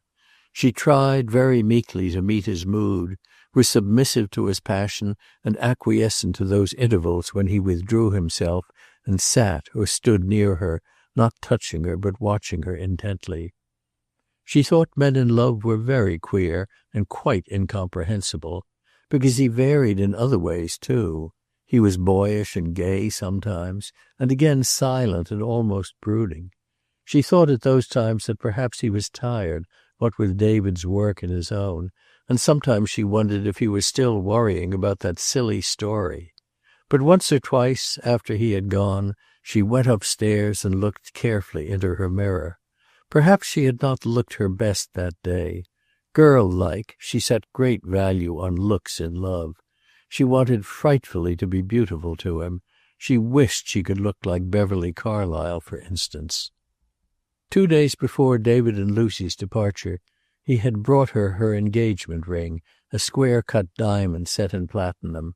He kissed it first, and then her finger, and slipped it into place. It became a rite, done as he did it, and she had a sense of something done that could never be undone. When she looked up at him, he was very pale. "Forsaking all others so long as we both shall live," he said unsteadily. "So long as we both shall live," she repeated. However, she had to take it off later, for Mrs. Wheeler, it developed, had very pronounced ideas of engagement rings. They were put on the day the notices were sent to the newspapers, and not before. So Elizabeth wore her ring around her neck on a white ribbon inside her camisole until such time as her father would consent to announce that he was about to lose her. Thus Elizabeth found her engagement full of unexpected turns and twists, and nothing precisely as she had expected. But she accepted things as they came, being of the type around which the dramas of life are enacted, while remaining totally undramatic herself. She lived her quiet days, worried about Jim on occasion, hemmed table napkins for her linen chest, and slept at night with her ring on her finger and a sense of being wrapped in protecting love that was no longer limited to the white Wheeler house, but now extended 2 blocks away and around the corner to a shabby old brick building in a more or less shabby yard. They were very gay in the old brick house that night before the departure, very noisy over the fish and David's broiled lamb chop. Dick demanded a bottle of Lucy's homemade wine, and even David got a little of it. They toasted the seashore and the departed nurse, and David quoted Robert Burns at some length and in a horrible Scotch accent. Then Dick had a trick by which one read the date on one of 3 pennies while he was not looking, and he could tell without failing which one it was. It was most mysterious. And after dinner Dick took her into his laboratory, and while she squinted one eye and looked into the finder of his microscope, he kissed the white nape of her neck. When they left the laboratory there were patients in the waiting room, but he held her in his arms in the office for a moment or two, very quietly, and because the door was thin they made a sort of game of it and pretended she was a patient. "How did you sleep last night?" he asked in a highly professional and very distinct voice. Then he kissed her.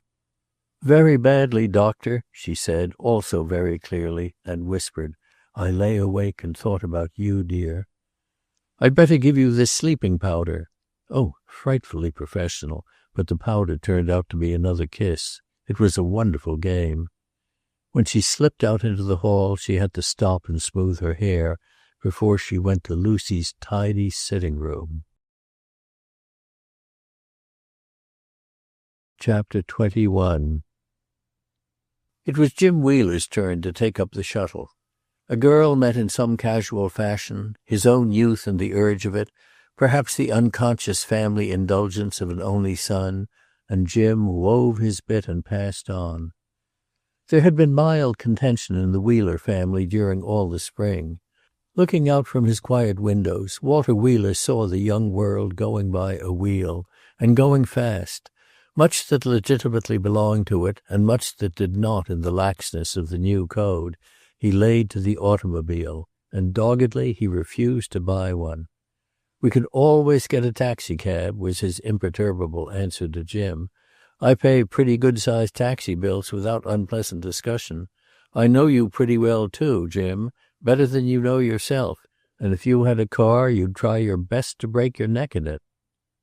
Now and then Jim got a car, however. Sometimes he rented one, sometimes he cajoled Nina into lending him hers.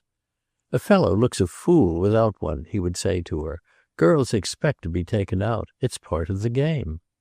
And Nina, always reached by that argument of how things looked, now and then reluctantly acquiesced. But a night or two after David and Lucy had started for the seashore, Nina came in like a whirlwind and routed the family peace immediately. "Father," she said, "you just must speak to Jim. He's taken our car twice at night without asking for it, and last night he broke a spring. Les is simply crazy." "Taken your car?" Mrs. Wheeler exclaimed. "Yes, I hate telling on him, but I spoke to him after the first time, and he did it anyhow." Mrs. Wheeler glanced at her husband uneasily. She often felt he was too severe with Jim. "Don't worry," he said grimly. "He'll not do it again." "If we only had a car of our own," Mrs. Wheeler protested. "You know what I think about that, Mother. I'm not going to have him joy-riding over the country, breaking his neck and getting into trouble. I've seen him driving Wallace Sayre's car, and he drives like a fool or a madman." It was an old dispute and a bitter one. Mr. Wheeler got up, whistled for the dog, and went out. His wife turned on Nina. "I wish you wouldn't bring these things to your father, Nina," she said. "He's been very nervous lately, and he isn't always fair to Jim."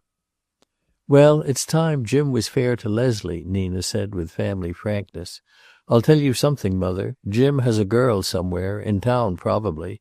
He takes her driving. I found her glove in the car. And he must be crazy about her, or he'd never do what he's done." "Do you know who it is?" "No, somebody he's ashamed of, probably, or he wouldn't be so clandestine about it." "Nina!" "Well, it looks like it. Jim's a man, Mother. He's not a little boy. He'll go through his shady period like the rest." That night it was Mrs. Wheeler's turn to lie awake.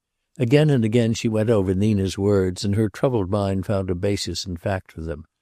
Jim had been getting money from her to supplement his small salary. He had been going out a great deal at night and returning very late. Once or twice in the morning he had looked ill and his eyes had been bloodshot as though he had been drinking. Anxiety gripped her. There were so many temptations for young men, so many who waited to waylay them. A girl, not a good girl, perhaps. She raised herself on her elbow and looked at her sleeping husband. Men were like that. They begot children and then forgot them. They never looked ahead or worried. They were taken up with business, and always they forgot that once they too had been young and liable to temptation. She got up some time later and tiptoed to the door of Jim's room. Inside she could hear his heavy, regular breathing. Her boy, her only son. She went back and crawled carefully into the bed. There was an acrimonious argument between Jim and his father the next morning, and Jim slammed out of the house, leaving chaos behind him. It was then that Elizabeth learned that her father was going away. He said, "Maybe I'm wrong, Mother. I don't know. Perhaps when I come back I'll look around for a car. I don't want him driven to doing underhand things." "Are you going away?" Elizabeth asked, surprised.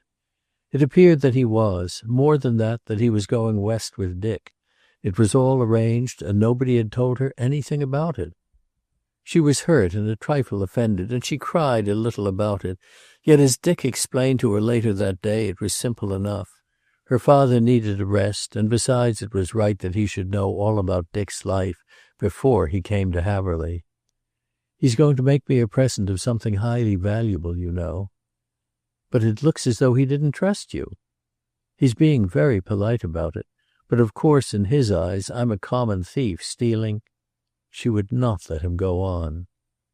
A certain immaturity, the blind confidence of youth and those it loves, explains Elizabeth's docility at that time. But underneath her submission that day was a growing uneasiness, fiercely suppressed.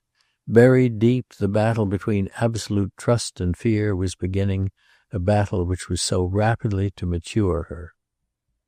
Nina, shrewd and suspicious, sensed something of nervous strain in her when she came in later that day to borrow a hat. "Look here, Elizabeth," she began. "I want to talk to you. Are you going to live in this hole all your life?" "Hole nothing," Elizabeth said hotly. "Really, Nina, I do think you might be more careful of what you say." "Oh, it's a dear old hole," Nina said negligently. "But hole it is nevertheless. Why in the world Mother don't manage her servants? But no matter about that now. Elizabeth, there's a lot of talk about you and Dick Livingstone, and it makes me furious. When I think that you can have Wally Sayre by lifting your finger—" "And that I don't intend to lift my finger," Elizabeth interrupted. "Then you're a fool. And it is Dick Livingstone." "It is, Nina." Nina's ambitious soul was harrowed. "That stodgy old house," she said, "and 2 old people. A general housework girl, and you cooking on her Thursdays out. I wish you joy of it." "I wonder," Elizabeth said calmly, "whether it ever occurs to you that I may put love above houses and servants? Or that my life is my own, to live exactly as I please? Because that is what I intend to do." Nina rose angrily. "Thanks," she said. "I wish you joy of it," and went out, slamming the door behind her.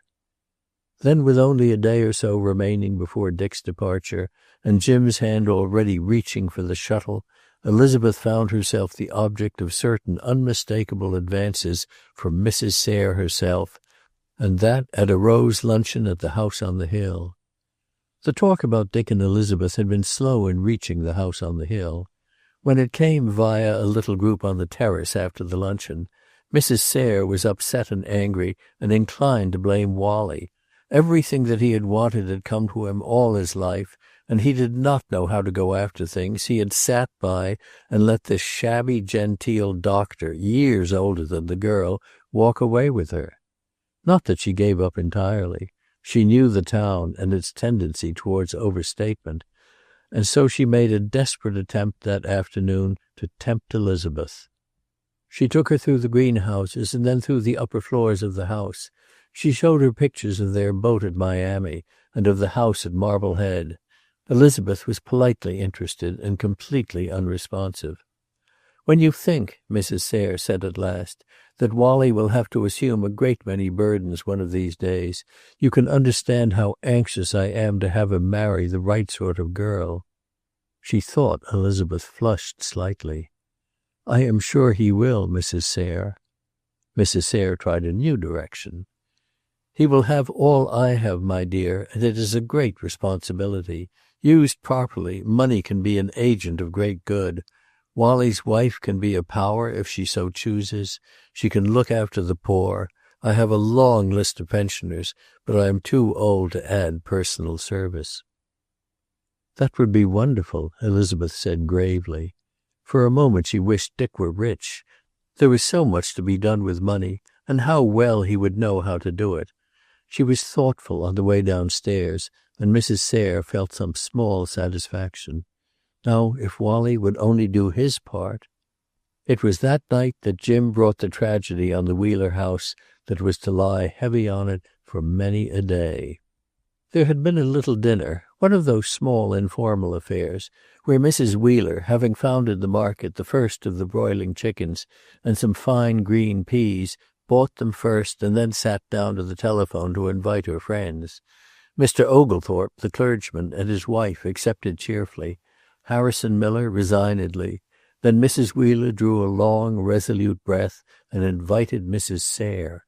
When that lady accepted with alacrity, Mrs. Wheeler hastily revised her menu, telephoned the florist for flowers, and spent a long half-hour with Annie over plates and finger bowls. Jim was not coming home, and Elizabeth was dining with Nina.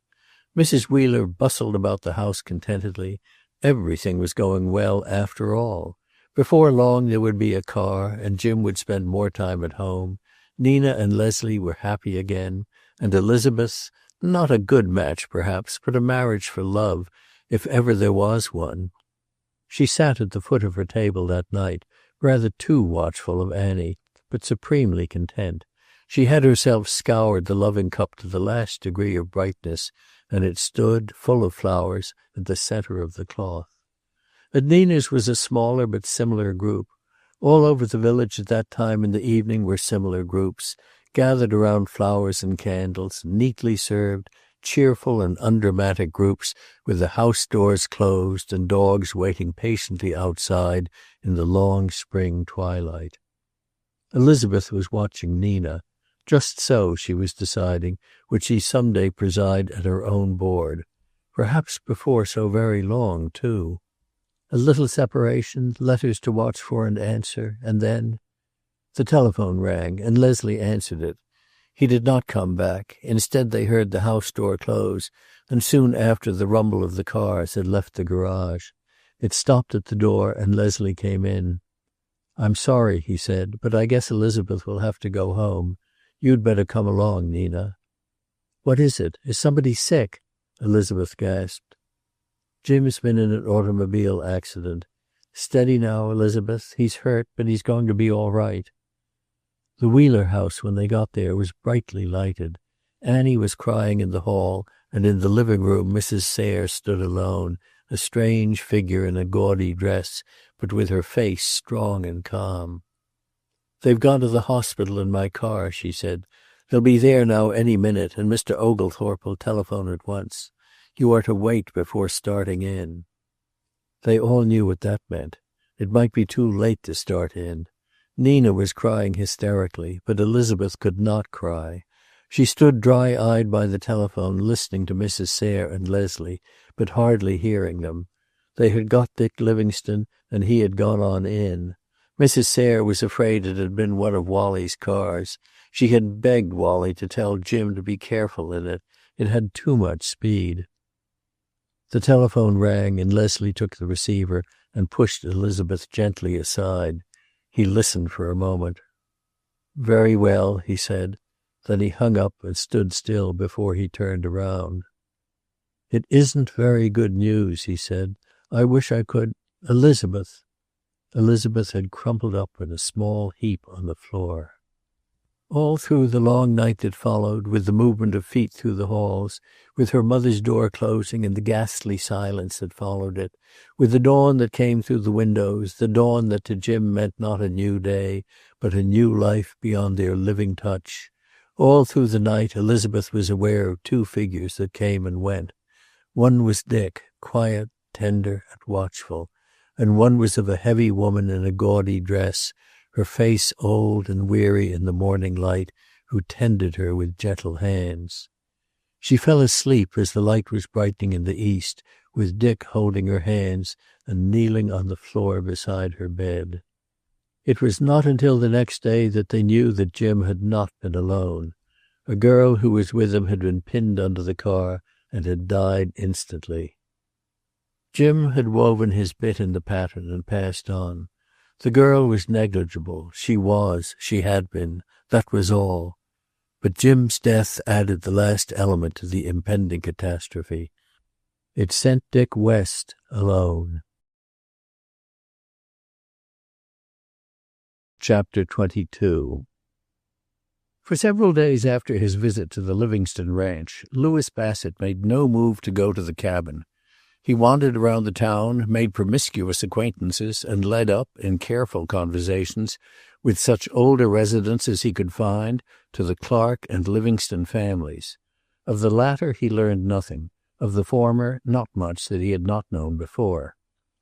One day he happened on a short, heavy-set man, the sheriff, who had lost his office on the strength of Judd Clark's escape and had now recovered it.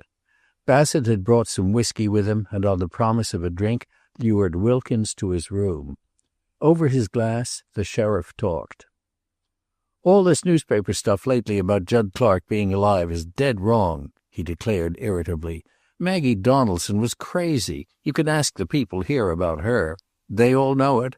Those newspaper fellows descended on us with a toothbrush apiece and a suitcase full of liquor and thought they'd get something. Seemed to think we'd hold out on them unless we got our skins full. But there isn't anything to hold out. Judd Clark's dead. That's all."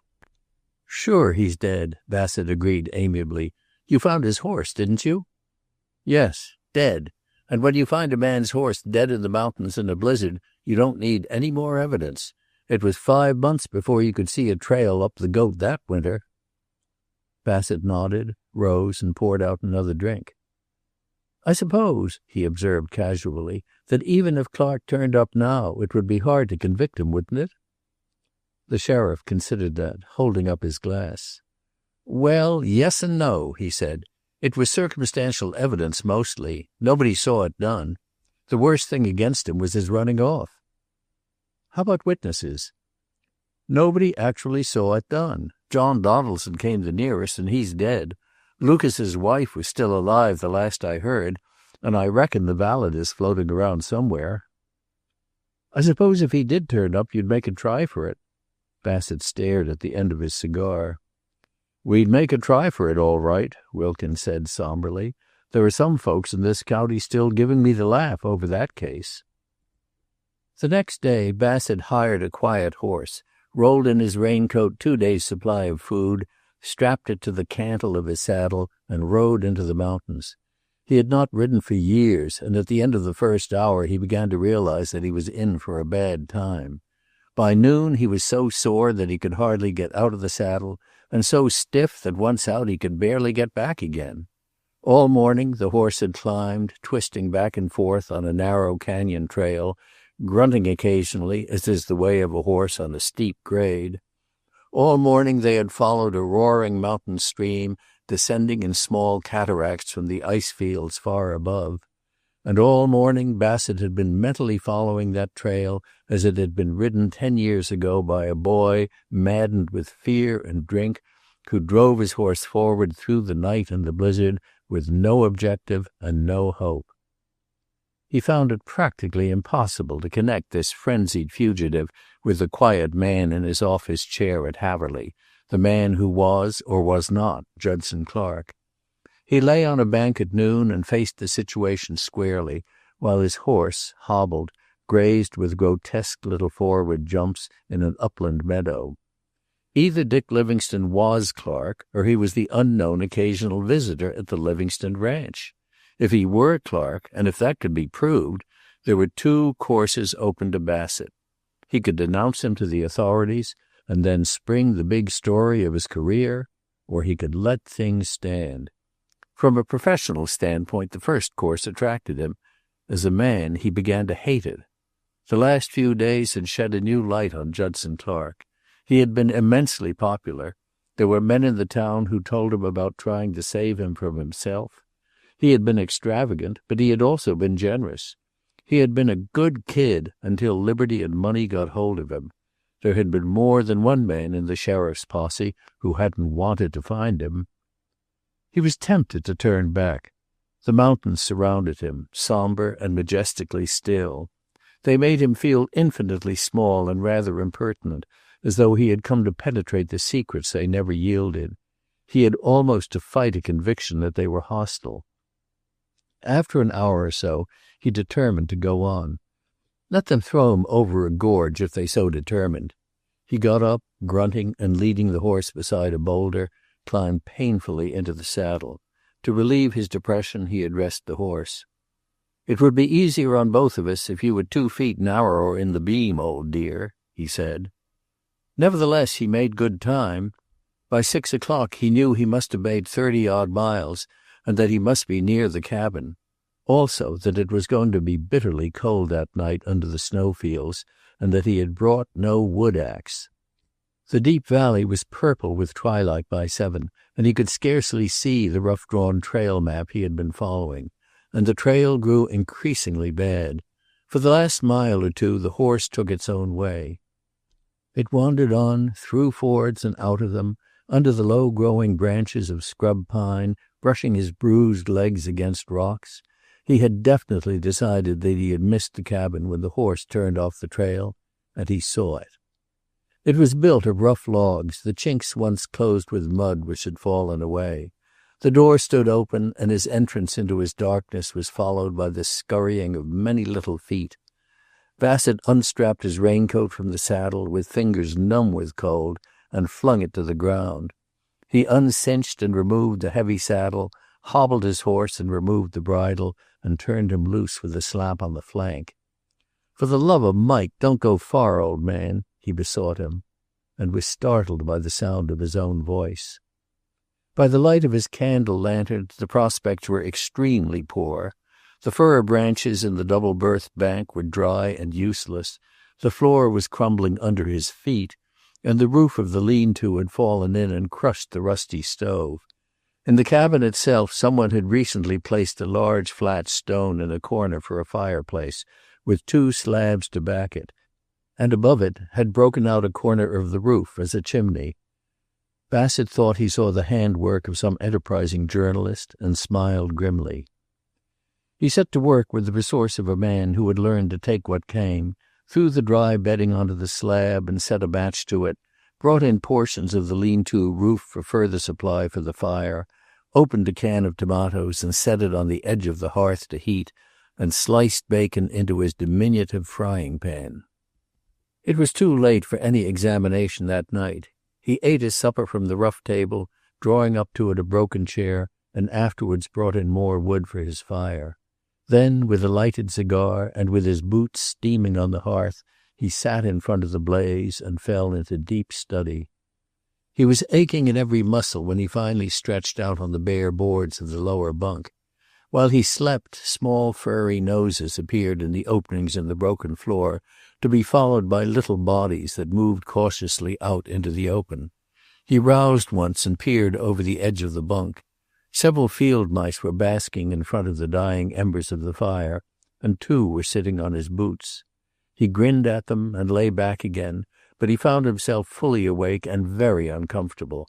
He lay there, contemplating his own folly and demanding of himself almost fiercely what he had expected to get out of all this effort and misery.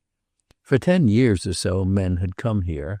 Wilkins had come, for one, and there had been others, and had found nothing and had gone away, and now he was there, the end of the procession, to look for God knows what.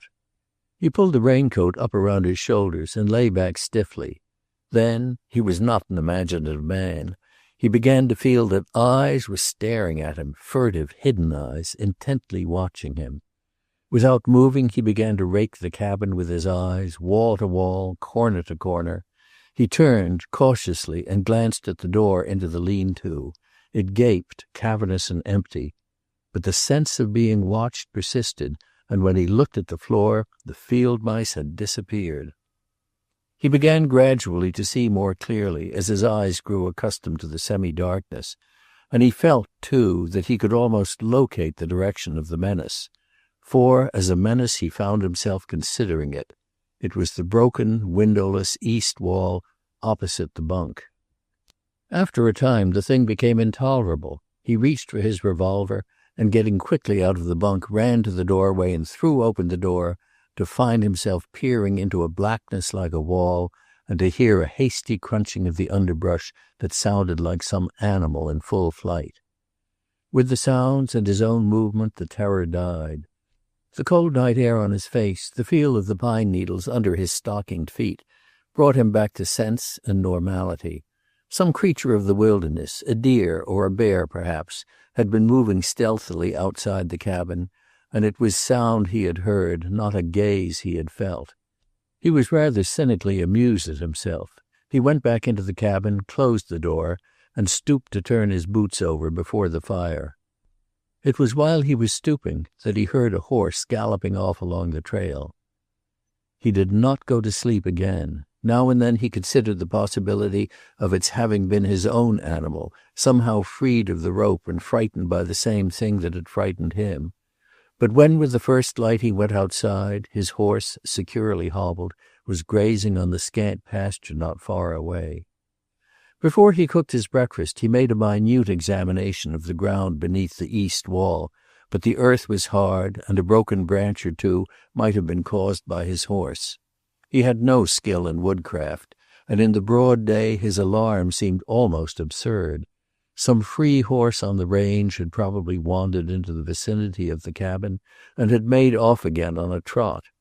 Nevertheless, he made up his mind not to remain over another night, but to look about after breakfast, and then to start down again.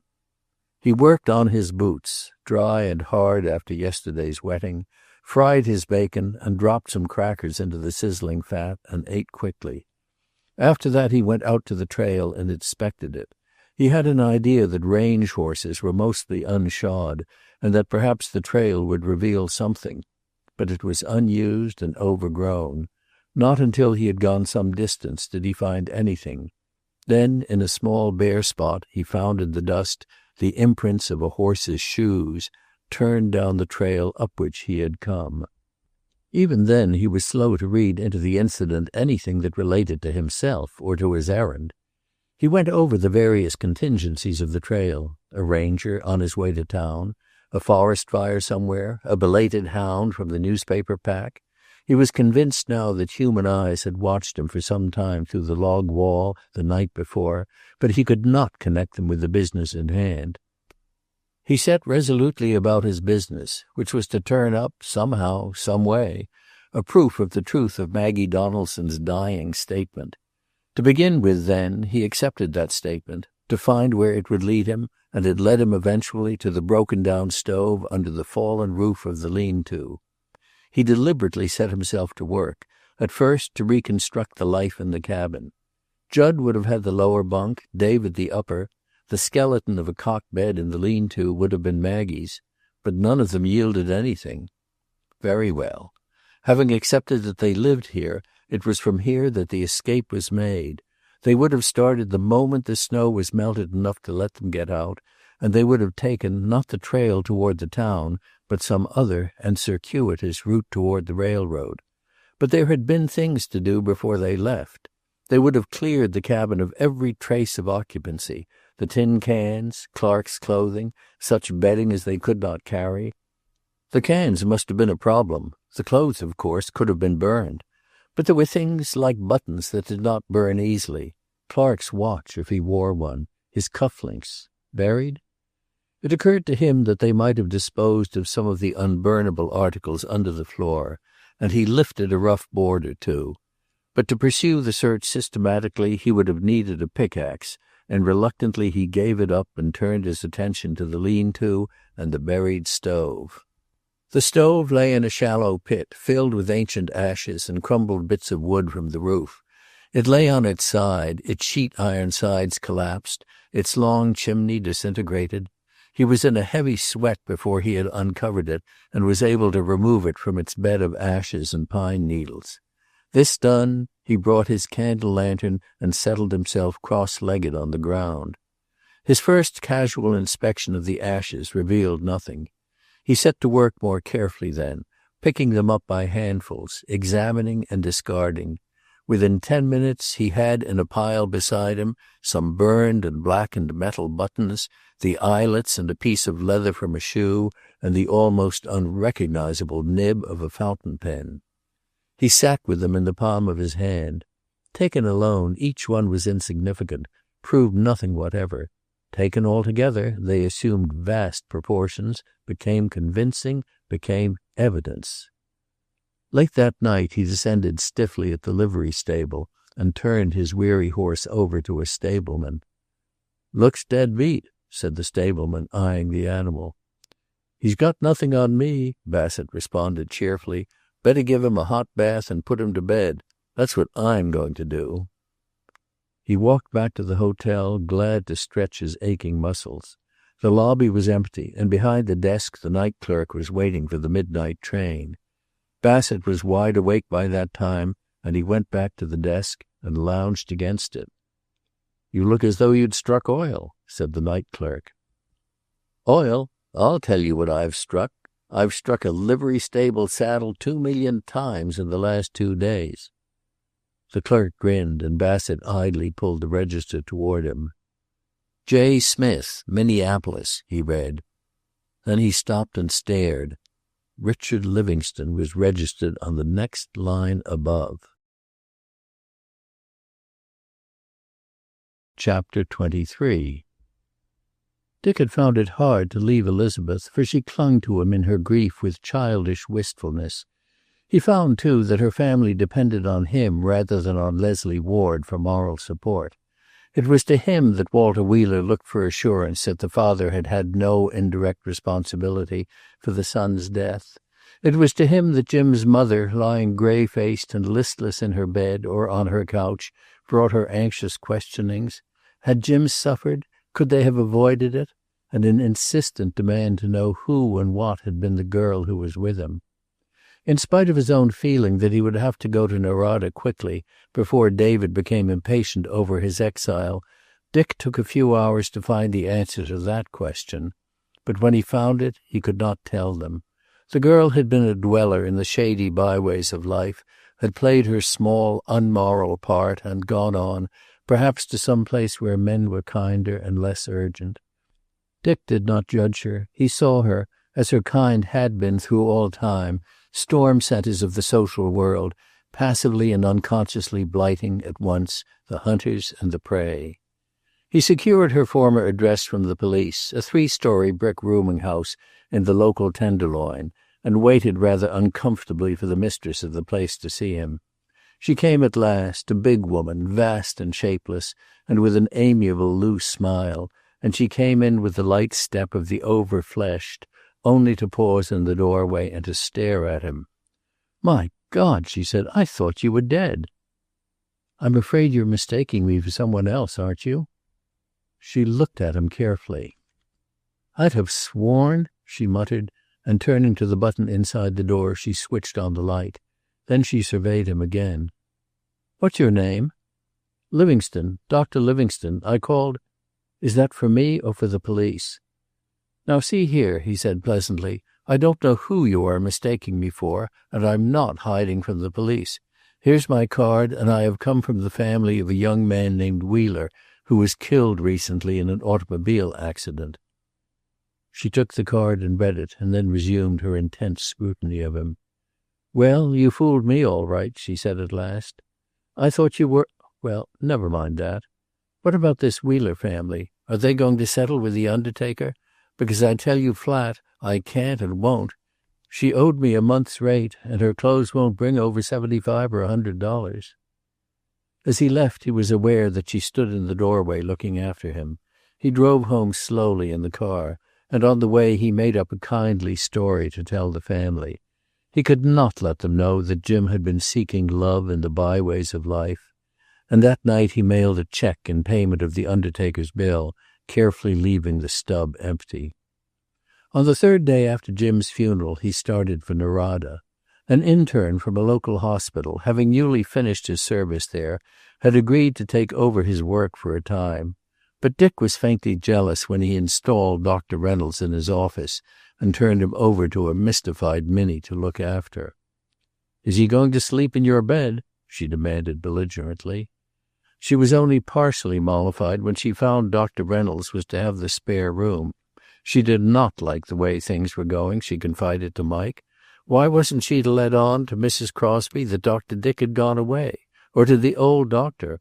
Both of them away, and that little upstart in the office ready to steal their patients and hang out his own sign the moment they got back? Unused to duplicity as he was, Dick found himself floundering along an extremely crooked path. He wrote a half-dozen pleasant, non-committal letters to David and Lucy, spending an inordinate amount of time on them, and gave them to Walter Wheeler to mail at stated intervals. But his chief difficulty was with Elizabeth. Perhaps he would have told her. There were times when he had to fight his desire to have her share his anxiety as well as know the truth about him. But she was already carrying the burden of Jim's tragedy, and her father, too, was insistent that she be kept in ignorance. "Until she can have the whole thing," he said, with the new heaviness which had crept into his voice. Beside that real trouble, Dick's looked dim and nebulous. Other things could be set right. There was always a fighting chance. It was only death that was final. Elizabeth went to the station to see him off, a small, slim thing in a black frock, with eyes that persistently sought his face and a determined smile. He pulled her arm through his so that he might hold her hand, and when he found that she was wearing her ring, he drew her even closer with a wave of passionate possession. "You are mine, my little girl. I am yours forever and ever." But they assumed a certain lightness after that, each to cheer the other. As when she asserted that she was sure she would always know the moment he stopped thinking about her, and he stopped with any number of people about and said, "That's simply terrible.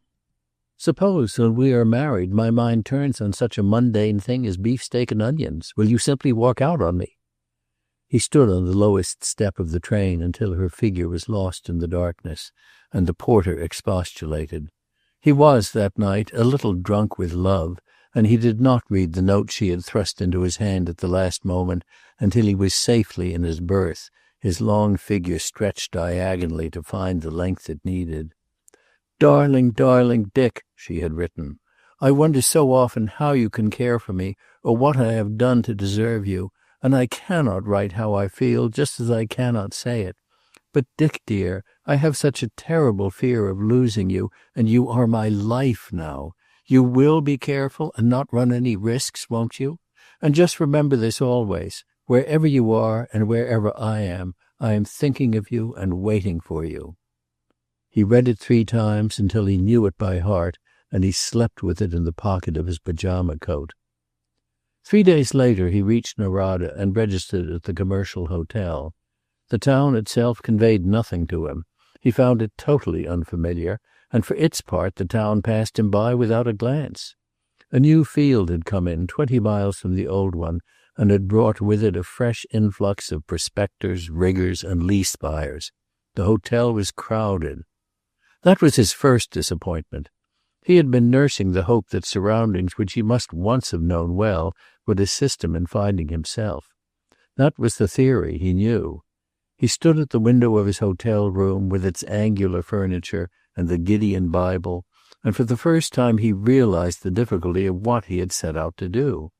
Had he been able to take David into his confidence, he would have had the names of 1 or 2 men to go to, but as things were, he had nothing. The almost morbid shrinking he felt from exposing his condition was increased rather than diminished in the new surroundings. He would, of course, go to the ranch at Dry River and begin his inquiries from there, but not until now had he realized what that would mean. His recognition by people he could not remember, the questions he could not answer. He knew the letter to David from beginning to end, but he got it out and read it again. Who was this Bassett, and what mischief was he up to? Why should he himself be got out of town quickly and the warning burned? Who was G? And why wouldn't the simplest thing be to locate this Bassett himself? The more he considered that, the more obvious it seemed as a solution, provided, of course, he could locate the man. Whether Bassett were friendly or inimical, he was convinced that he knew or was finding out something concerning himself which David was keeping from him. He was relieved when he went down to the desk to find that his man was registered there, although the clerk reported him out of town. But the very fact that only a few hours or days separated him from a solution of the mystery heartened him. He ate his dinner alone, unnoticed, and after dinner in the writing room, with its mission furniture and its traveling men copying orders, he wrote a letter to Elizabeth. Into it he put some of the things that lay too deep for speech when he was with her, and because he had so much to say, and therefore wrote extremely fast, a considerable portion of it was practically illegible. Then, as though he could hurry the trains east, he put a special delivery stamp on it. With that off his mind, and the need of exercise after the trip insistent, he took his hat and wandered out into the town. The main street was crowded. Moving picture theaters were summoning their evening audiences with bright lights and colored posters, and automobiles lined the curb. But here and there an Indian with braids and a Stetson hat, or a cowpuncher from a ranch in boots and spurs, reminded him that after all this was the West, the horse and cattle country. It was still twilight, and when he had left the main street behind him, he began to have a sense of the familiar. Surely he had stood there before, had seen the courthouse on its low hill, the row of frame houses and small gardens just across the street. It seemed infinitely long ago, but very real. He even remembered dimly an open place at the other side of the building where the ranchmen tied their horses. To test himself, he walked around. Yes, it was there, but no horses stood there now, heads drooping, bridle reins thrown loosely over the rail. Only a muddy automobile without lights and a dog on guard beside it. He spoke to the dog, and it came and sniffed at him. Then it squatted in front of him, looking up into his face. "Lonely, old chap, aren't you?" he said. "Well, you've got nothing on me." He felt a little cheered as he turned back toward the hotel. A few encounters with the things of his youth, and perhaps the cloud would clear away. Already the courthouse had stirred some memories, and on turning back down the hill he had another swift vision, photographically distinct but unrelated to anything that had preceded or followed it. It was like a few feet cut from a moving picture film.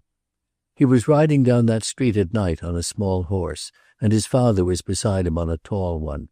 He looked up at his father, and he seemed very large, the largest man in the world, and the most important.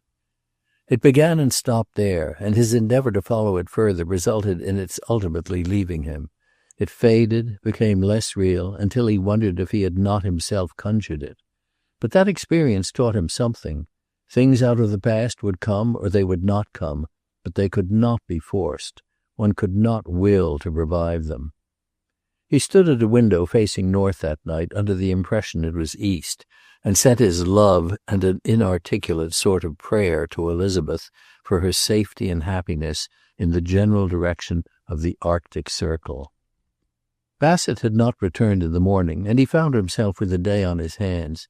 He decided to try the experiment of visiting the Livingstone ranch, or at least of viewing it from a safe distance, with the hope of a repetition of last night's experience. Of all his childish memories, the ranch house, next to his father, was most distinct. When he had at various times tried to analyze what things he recalled, he had found that what they lacked of normal memory was connection. They stood out, like the one the night before, each complete in itself, brief, and having no apparent relation to what had gone before or what came after. But the ranch house had been different. The pictures were mostly superimposed on it. It was their background. Himself standing on the mountain looking down at it, and his father pointing to it. The tutor, who was afraid of horses, sitting at a big table in a great wood-ceiled and wood-paneled room. A long gallery or porch along one side of the building, and rooms added onto the house so that one had to go along the gallery to reach them. A gun room full of guns. When, much later, Dick was able calmly to review that day, he found his recollection of it confused by the events that followed. But one thing stood out as clearly as his later knowledge of the almost incredible fact that for one entire day and for the evening of another he had openly appeared in Norada and had not been recognized. That fact was his discovery that the Livingstone ranch house had no place in his memory whatever.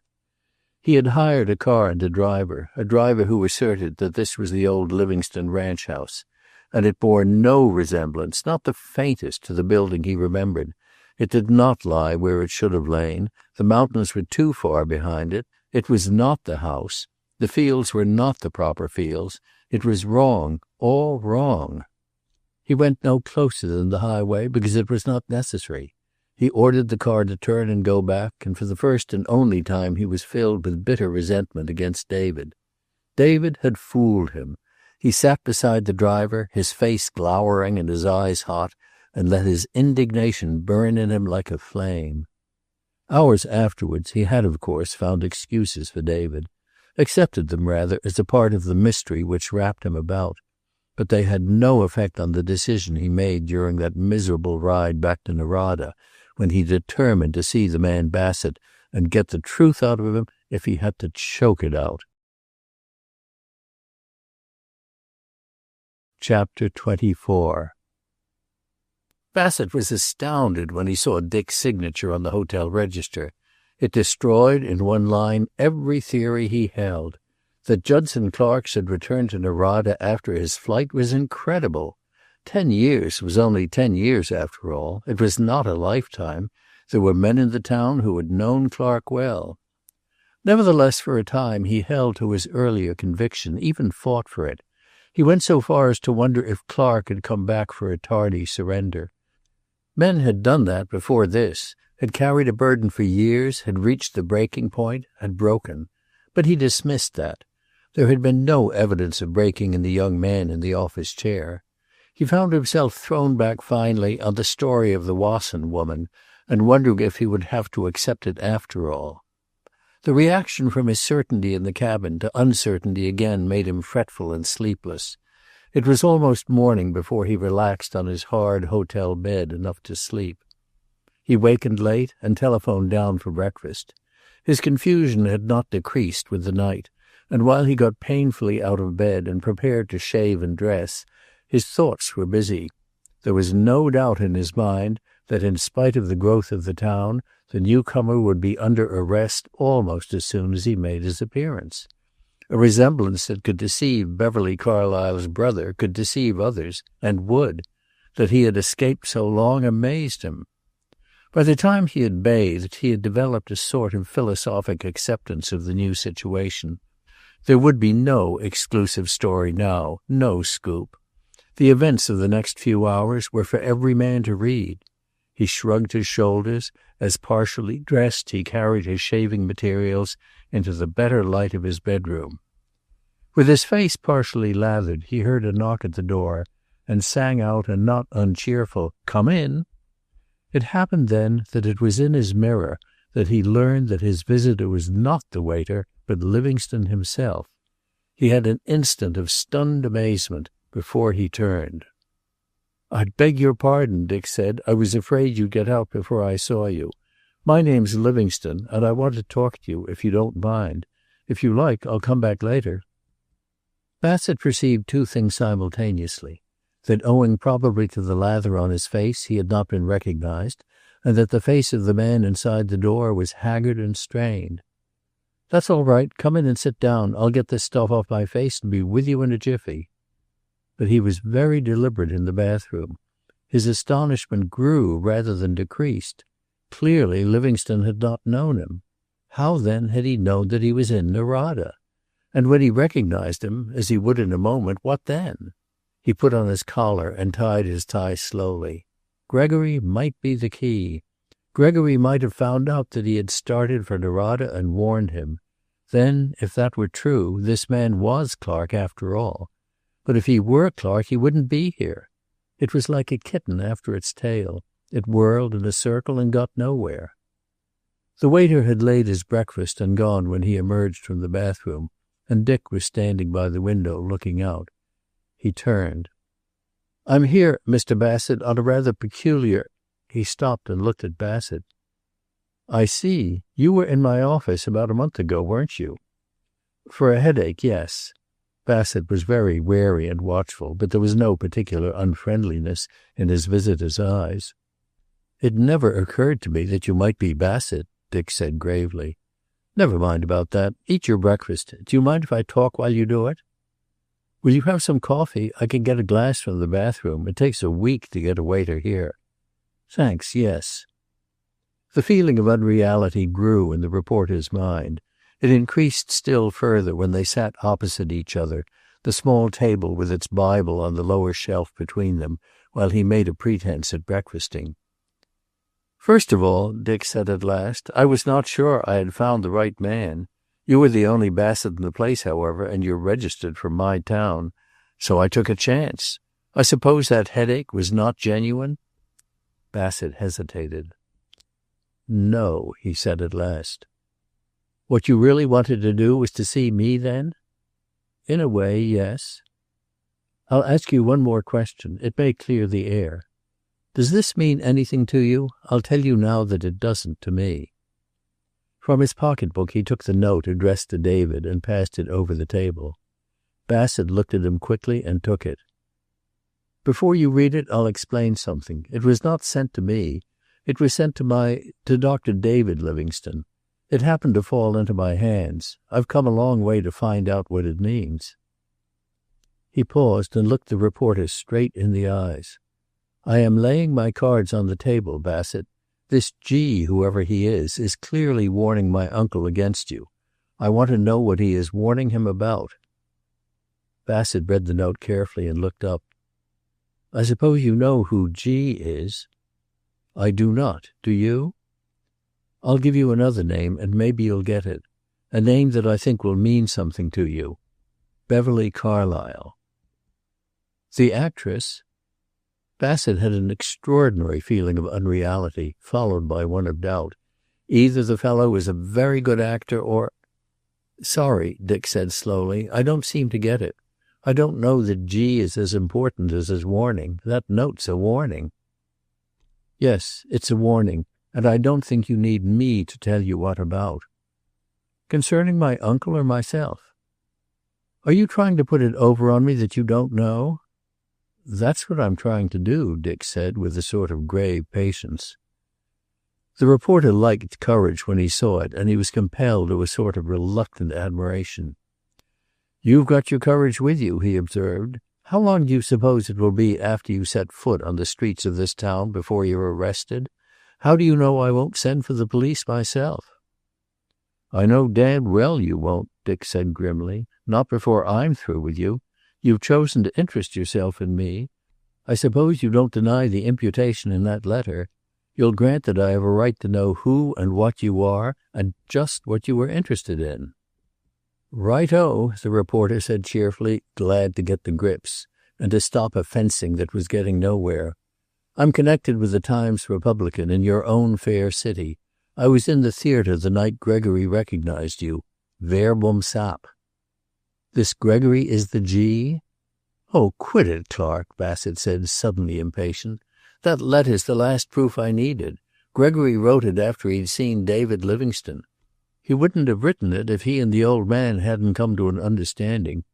I've been to the cabin. My God, man, I've even got the parts of your clothing that wouldn't burn. You can thank Maggie Donaldson for that. Donaldson, Dick repeated. That was it. I couldn't remember her name. The woman in the cabin, Maggie, and Jack Donaldson. He got up and was apparently dizzy, for he caught at the table. Look here, Bassett said, let me give you a drink. You look all in. But Dick shook his head. No, thanks, just the same. I'll ask you to be plain with me, Bassett. I have become engaged to a girl, and, well, I want the story, that's all. And when Bassett only continued to stare at him, I suppose I've begun wrong end first. I forgot about how it must seem to you. I dropped a block out of my life about 10 years ago. Can't remember it. I'm not proud of it, but it's the fact. What I'm trying to do now is to fill in the gap. But I've got to somehow. I owe it to the girl. When Bassett could apparently find nothing to say, he went on. You say I may be arrested if I go out on the street. And you rather more than intimate that a woman named Beverly Carlyle is mixed up in it somehow. I take it that I knew her. Yes, you knew her, Bassett said slowly. At the intimation in his tone, Dick surveyed him for a moment without speaking. His face, pale before, took on a grayish tinge. I wasn't married to her. No, you didn't marry her. See here, Clark, this is straight goods, is it? You're not trying to put something over on me? Because if you are, you needn't. I'd about made up my mind to follow the story through for my own satisfaction and then quit cold on it. When a man's pulled himself out of the mud as you have done, it's not my business to pull him down. But I don't want you to pull any bunk. Dick winced. Out of the mud, he said. No, I'm telling you the truth, Bassett. I have some fragmentary memories, places and people, but no names, and all of them I imagine from my childhood. I pick up at a cabin in the mountains with snow around and David Livingstone feeding me soup with a tin spoon. He tried to smile and failed. His face twitched. I could stand it for myself, he said, but I've tied another life to mine like a cursed fool, and now you speak of a woman and of arrest. Arrest for what? Suppose, Bassett said after a moment, suppose you let that go just now and tell me more about this gap. You're a medical man. You've probably gone into your own case pretty thoroughly. I'm accepting your statement, you see. As a matter of fact, it must be true, or you wouldn't be here. But I've got to know what I'm doing before I lay my cards on the table.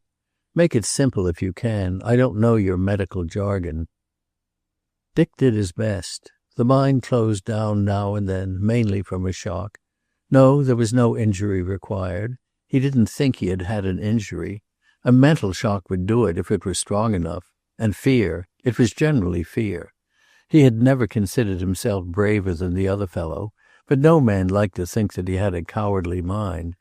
Even if things hadn't broken as they had, he'd have come back before he went to the length of marriage to find out what it was he had been afraid of. He paused then to give Bassett a chance to tell him, but the reporter only said, Go on, you put your cards on the table, and then I'll lay mine out. Dick went on. He didn't blame Bassett. If there was something that was in his line of work, he understood. At the same time, he wanted to save David anything unpleasant.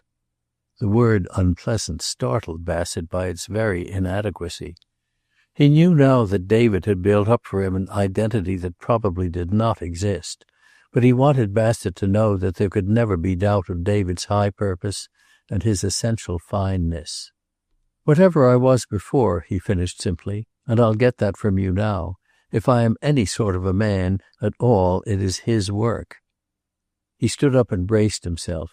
It had been clear to Bassett for 10 minutes that Dick was talking against time, against the period of revelation. He would have it, but he was mentally bracing himself against it. I think, he said, I'll have that whiskey now. Bassett poured him a small drink, took a turn about the room while he drank it. He was perplexed and apprehensive. Strange as the story was, he was convinced that he had heard the truth. He had now and then run across men who came back after a brief disappearance with a cock and bull story of forgetting who they were, and because nearly always these men vanished at the peak of some crisis, they had always been open to suspicion. Perhaps, poor devils, they had been telling the truth after all. So the mind shut down, eh? Closed like a grave over the unbearable. His own part in the threatening catastrophe began to obsess him. Without the warning from Gregory, there would have been no return to Narada, no arrest. It had all been dead and buried until he himself had revived it. And a girl, too. The girl in the blue dress at the theater, of course. Dick put down the glass. I'm ready if you are. Does the name of Clark recall anything to you? Nothing. Judson Clark? Judd Clark? Dick passed his hand over his forehead wearily. I'm not sure, he said. It sounds familiar, and then it doesn't. It doesn't mean anything to me, if you get that. If it's a key, it doesn't unlock. That's all. Am I Judson Clark? Oddly enough, Bassett found himself now seeking for hope of escape in the very situation that had previously irritated him in the story he had heard at Wasson's. He considered and said almost violently, Look here, I may have made a mistake. I came out here pretty well convinced I'd found the solution to an old mystery, and for that matter I think I have. But there's a twist in it that isn't clear, and until it is clear I'm not going to saddle you with an identity that may not belong to you. You are one of two men. One of them is Judson Clark, and I'll be honest with you, I'm pretty sure you're Clark. The other I don't know, but I have reason to believe that he spent part of his time with Henry Livingstone at Dry River." "I went to the Livingstone ranch yesterday. I remember my early home. That wasn't it. Which one of these two men will be arrested if he is recognized?" "Clark." "For what?" "I'm coming to that. I suppose you'll have to know. Another drink? No? All right. About 10 years ago, or a little less, a young chap called Judson Clark got into trouble here and headed into the mountains in a blizzard. He was supposed to have frozen to death. But recently a woman named Donaldson made a confession on her deathbed. She said that she had helped to nurse Clark in a mountain cabin, and that with the aid of someone unnamed he had got away." "Then I'm Clark. I remember her and the cabin." There was a short silence following that admission. To Dick it was filled with the thought of Elizabeth and of her relation to what he was about to hear. Again he braced himself for what was coming. "I suppose," he said at last, "that if I ran away I was in pretty serious trouble. What was it?" "We've got no absolute proof that you are Clark, remember? You don't know, and Maggie Donaldson was considered not quite sane before she died. I've told you there's a chance you are the other man." "All right. What had Clark done?" "He had shot a man." The reporter was instantly alarmed. If Dick had been haggard before, he was ghastly now. He got up slowly and held to the back of his chair. "Not murder?" he asked with stiff lips. "No," Bassett said quickly. "Not at all. See here, you've had about all you can stand. Remember, we don't even know you are Clark. All I said was—" "I understand that. It was murder, wasn't it?" "Well, there had been a quarrel, I understand. The law allows for that, I think." Dick went slowly to the window and stood with his back to Bassett. For a long time the room was quiet. In the street below, long lines of cars in front of the hotel denoted the luncheon hour. An Indian woman with a child and the shawl on her back stopped in the street, looked up at Dick, and extended a beaded belt. With it still extended, she continued to stare at his white face. "The man died, of course?" he asked at last without turning. "Yes, I knew him. He wasn't any great loss. It was at the Clark ranch. I don't believe a conviction would be possible, although they would try for one. It was circumstantial evidence." "And I ran away?" "Clark ran away," Bassett corrected him.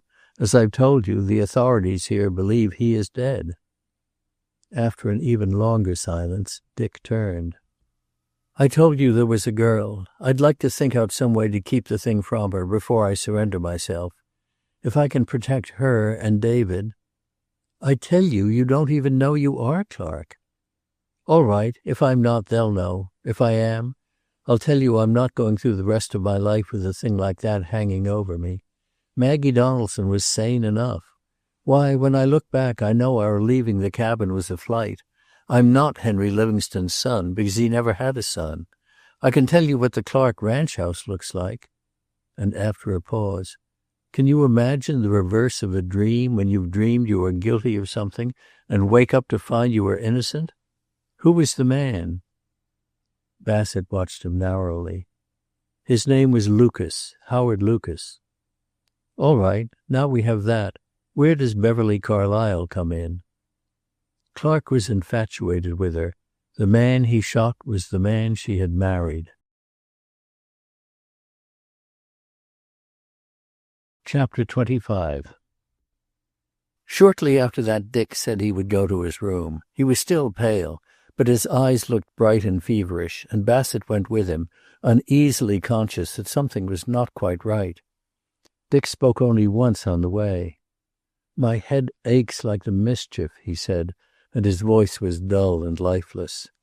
He did not want Bassett to go with him, but Bassett went nevertheless. Dick's statement that he meant to surrender himself had filled him with uneasiness. He determined, following him along the hall, to keep a close guard on him for the next few hours, but beyond that just then he did not try to go. If it were humanly possible, he meant to smuggle him out of the town and take him east. but he had an uneasy conviction that Dick was going to be ill. The mind did strange things with the body. Dick sat down on the edge of the bed. "My head aches like the mischief," he repeated. "Look in that grip and find me some tablets, will you? I'm dizzy." He made an effort and stretched out on the bed. "Good Lord," he muttered, "I haven't had such a headache since—" His voice trailed off.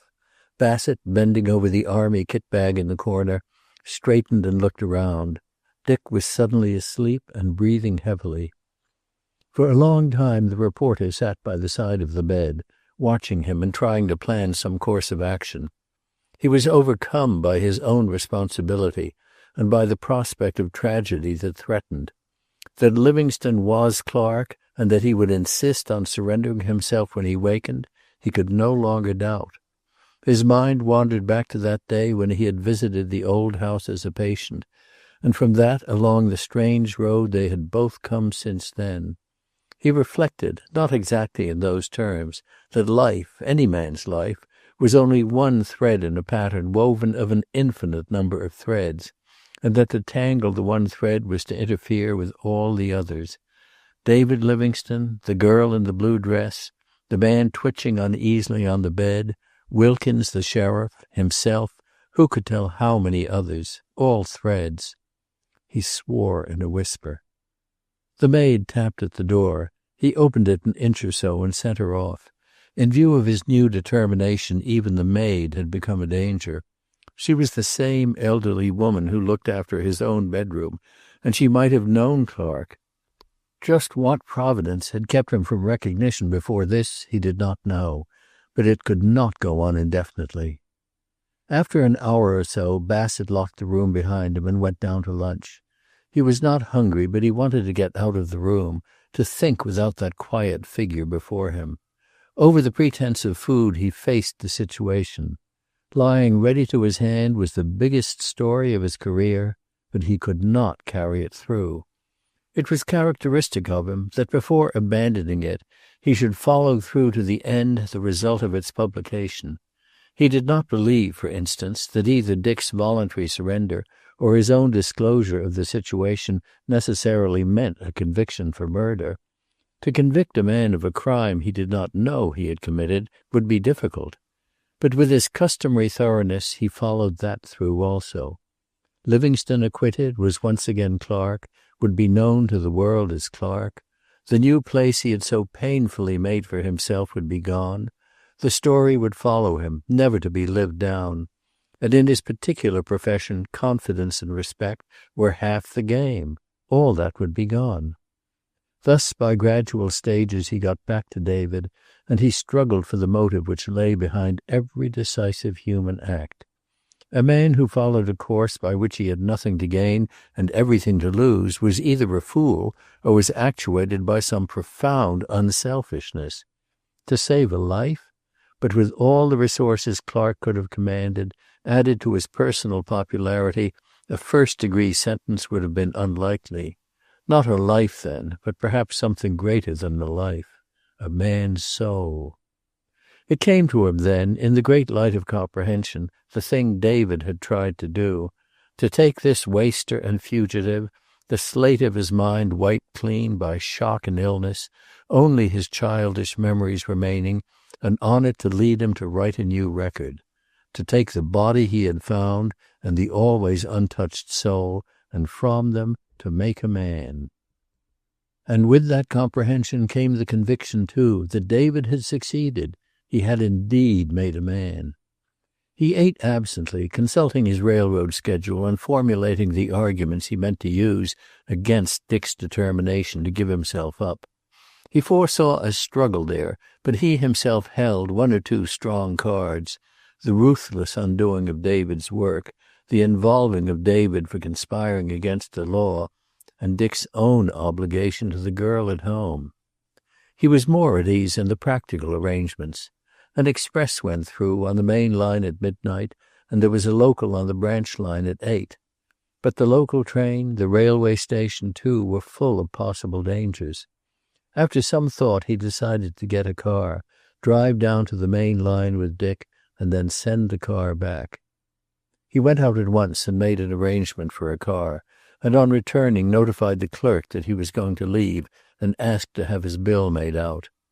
After some hesitation he said, "I'll pay $3.20, too, while I'm at it. Friend of mine there, going with me. Yes, up tonight." As he turned away, he saw the short, heavy figure of Wilkins coming in. He stood back and watched. The sheriff went to the desk, pulled the register toward him, and ran over several pages of it. Then he shoved it away, turned and saw him. "Been away, haven't you?" he asked. "Yes, I took a little horseback trip into the mountains. My knees are still not on speaking terms." The sheriff chuckled. Then he sobered. "Come and sit down," he said. "I'm going to watch who goes in and out of here for a while." Bassett followed him unwillingly to two chairs that faced the desk in the lobby. He had the key of Dick's room in his pocket, but he knew that if he wakened he could easily telephone and have his door unlocked. But that was not his only anxiety. He had a sudden conviction that the sheriff's watch was connected with Dick himself. Wilkins, from a friendly and gregarious fellow being, had suddenly grown to sinister proportions in his mind. And as the minutes went by, with the sheriff sitting forward and watching the lobby and staircase with intent, unblinking eyes, Bassett's anxiety turned to fear. He found his heart leaping when the room bells rang, and the clerk, with a glance at the annunciator, sent boys hurrying off. His hands shook, and he felt them cold and moist. And all the time Wilkins was holding him with a flow of unimportant chatter. "Watching for anyone in particular?" he managed, after 5 minutes or so. "Yes, I'll tell you about it as soon as... Bill, is Alex outside?" Bill stopped in front of them and nodded. "All right, now get this. I want everything decent and in order. No excitement. I'll come out behind him, and you and Bill stand by. Outside I'll speak to him, and when we walk off, just fall in behind, but keep close." Bill wandered off to take up a strand of extreme nonchalance inside the entrance. When Wilkins turned to him again, Bassett had had a moment to adjust himself and more or less to plan his own campaign. "Somebody's out of luck," he commented. "And speaking of being out of luck, I've got a sick man on my hands. Friend of mine from home. We've got to catch the midnight, too." "Too bad," Wilkins commented rather absently. Then, perhaps feeling that he had not shown proper interest, "Tell you what I'll do. I've got some business on hand now, but it'll be cleared up one way or another pretty soon. I'll bring my car around and take him to the station. These hacks are the limit to ride in." The disaster to his plans thus threatened steadied the reporter, and he managed to keep his face impassive. "Thanks," he said. "I'll let you know if he's able to travel. Is this business you're on confidential?" "Well, it is and it isn't. I've talked some to you, and as you're leaving anyhow, it's the Judd Clark case again." "Sort of hysteria, I suppose. He'll be seen all over the country for the next 6 months." "Yes, but I never saw a hysterical Indian. Well, a little while ago an Indian woman named Lizzie Lazarus blew into my office. She's a smart woman. Her husband was a breed, dairy hand on the Clark ranch for years. Lizzie was the first Indian woman in these parts to go to school, and besides being smart, she's got Indian sight. You know these Indians, when they aren't blind with trachoma, they can see further and better than a telescope." Bassett made an effort. "What's that got to do with Judd Clark?" he asked. "Well, she blew in. You know there was a reward out for him, and I guess it still stands. I'll have to look it up, for if Maggie Donaldson wasn't crazy, someone will turn him up some day, probably. Well, Lizzie blew in, and she said she'd seen Judd Clark. Saw him standing at a second-story window of this hotel. Can you beat that?" "Not for pure invention. Hardly." "That's what I said at first. But I don't know. In some ways it would be like him. He wouldn't mind coming back and giving us the laugh if he thought he could get away with it. He didn't know fear. Only time he ever showed funk was when he beat it after the shooting, and then he was full hooch and on the edge of DTs. "A man doesn't play jokes with the hangman's rope," Bassett commented dryly. He looked at his watch and rose. "It's a good story, but I wouldn't wear out any trouser seat sitting here watching for him. If he's living, he's taken pretty good care for 10 years not to put his head in the noose, and I'd remember this, too. Wherever he is, if he is anywhere, he's probably so changed his appearance that Telescope Lizzie wouldn't know him, or you either." "Probably," the sheriff said comfortably. "Still, I'm not taking any chances. I'm up for re-election this fall, and that Donaldson woman's story nearly queered me. I've got a fellow at the railroad station just for luck." Bassett went up the stairs and along the corridor, deep in dejected thought. The trap of his own making was closing, and his active mind was busy with schemes for getting Dick away before it shut entirely. It might be better, in one way, to keep Livingstone there in his room until the alarm blew over. On the other hand, Livingstone himself had to be dealt with, and that he would remain quiescent under the circumstances was unlikely. The motor to the main line seemed to be the best thing. True, he would have first to get Livingstone to agree to go. That done, and he did not underestimate its difficulty, there was the question of getting him out of the hotel now that the alarm had been given. When he found Dick still sleeping, he made a careful survey of the second floor. There was a second staircase, but investigation showed that it led into the kitchens. He decided finally on a fire escape from a rear hall window, which led into a courtyard littered with the untidy rubbish of an overcrowded and undermanned hotel, and where now 2 or 3 saddled horses waited while their riders ate within.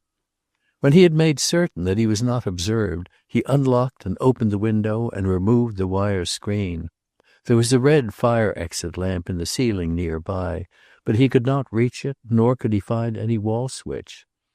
Nevertheless, he knew by that time that through the window lay Dick's only chance of escape. He cleared the grating of a broken box and an empty flower pot, stood on the screen outside the wall, and then, still unobserved, made his way back to his own bedroom and packed his belongings. Dick was still sleeping, stretched out on his bed, when he returned to 320. And here Bassett's careful plans began to go awry, for Dick's body was twitching and his face was pale and covered with a cold sweat. From wondering how they could get away, Bassett began to wonder whether they would get away at all. The sleep was more like a stupor than sleep. He sat down by the bed, closer to sheer fright than he had ever been before, and wretched with the miserable knowledge of his own responsibility. As the afternoon wore on, it became increasingly evident that somehow or other he must get a doctor. He turned the subject over in his mind, pro and con. If he could get a new man, one who did not remember Judd Clark, it might do.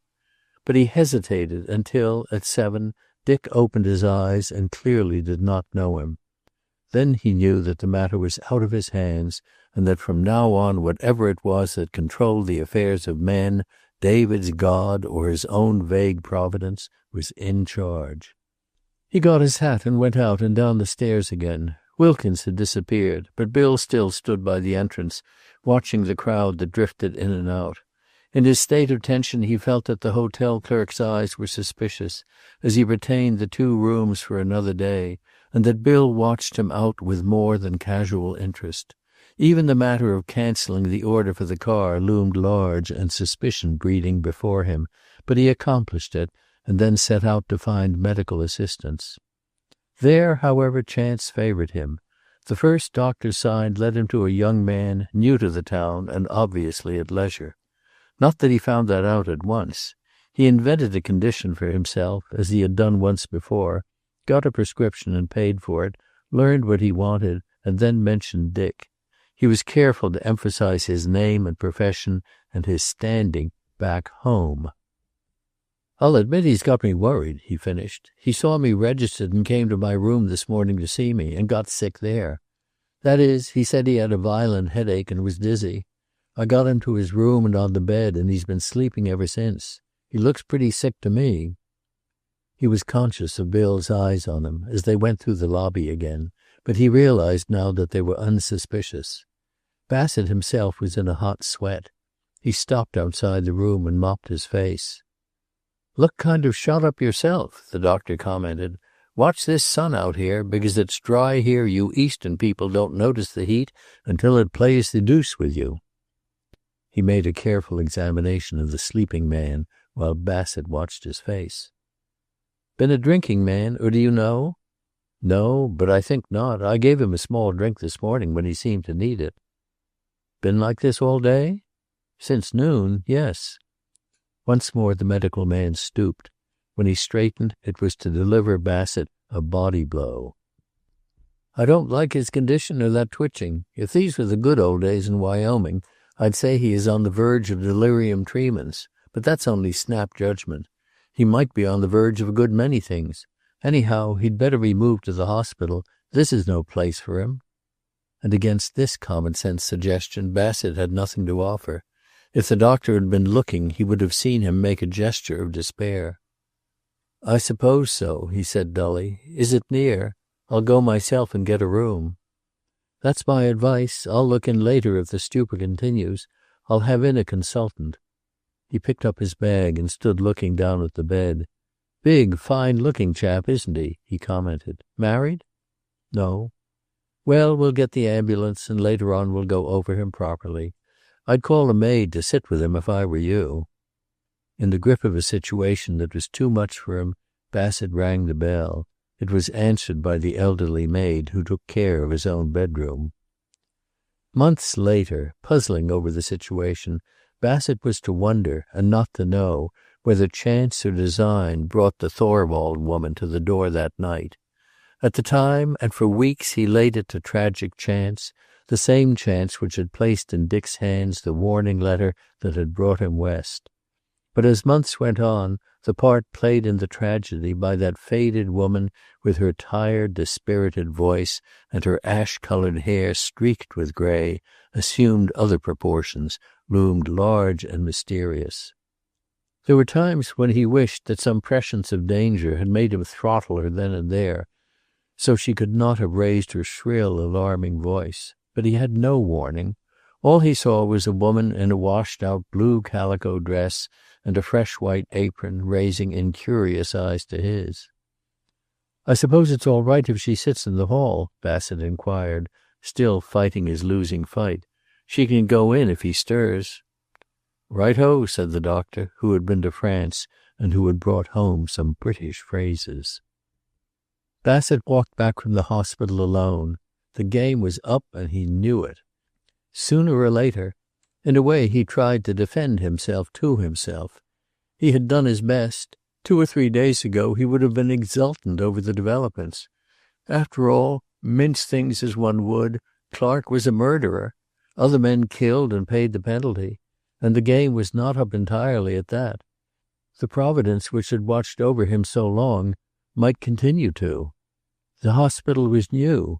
It was, ironically enough, the Clark Memorial Hospital. There was still a chance. He was conscious of something strange as he entered the lobby. The constable was gone, and there was no clerk behind the desk. At the foot of the stairs stood a group of guests and loungers, looking up while a bellboy barred the way. Even then Bassett's first thought was of fire. He elbowed his way to the foot of the stairs and demanded to be allowed to go up, but he was refused. In a few minutes, said the boy. No need of excitement. Is it a fire? I don't know myself. I've got my orders. That's all. Wilkins came hurrying in. The crowd, silent and respectful before the law, opened to let him through and closed behind him. Bassett stood at the foot of the stairs, looking up. Chapter 26. To Elizabeth, the first days of Dick's absence were unbelievably dreary. She seemed to live only from one visit of the postman to the next. She felt sometimes that only part of her was at home in the Wheeler house, slept at night in her white bed, donned its black frocks and took them off, and made those sad daily pilgrimages to the cemetery above the town where her mother tidied with tender hands the long narrow mound, so fearfully remindful of Jim's tall slim body. That part of her grieved sorely, and spent itself in small comforting actions and little caressing touches on bowed heads and grief-stooped shoulders. It put away Jim's clothing and kept immaculate the room where now her mother spent most of her waking hours. It sent her on her knees at night to pray for Jim's happiness in some young man heaven which would please him. But the other part of her was not there at all. It was off with Dick in some mysterious place of mountains and vast distance called Wyoming. And because of this division in herself, because she felt that her loyalty to her people had wavered, because she knew that already she had forsaken her father and mother and would follow her love through the rest of her life, she was touchingly anxious to comfort and to please them. "She's taking Dick's absence very hard," Mrs. Wheeler said one night when she had kissed them and gone upstairs to bed. "She worries me sometimes." Mr. Wheeler sighed. Why was it that a man could not tell his children what he had learned, that nothing was so great as one expected, that love was worth living for but not dying for? The impatience of youth for life! It had killed Jim. It was hurting Nina. It would all come in God's good time. The young did not live today, but always tomorrow. There seemed no time to live today for anyone. First one looked ahead and said, "I will be so happy." And before one knew it, one was looking back and saying, "I was so happy." "She'll be all right," he said aloud. He got up and whistled for the dog. "I'll take him around the block before I lock up," he said heavily. He bent over and kissed his wife. She was a sad figure to him in her black dress. He did not say to her what he thought sometimes, that Jim had been saved a great deal, that to live on and to lose the things one loved, one by one, was harder than to go quickly from a joyous youth. He had not told her what he knew about Jim's companion that night. She would never have understood.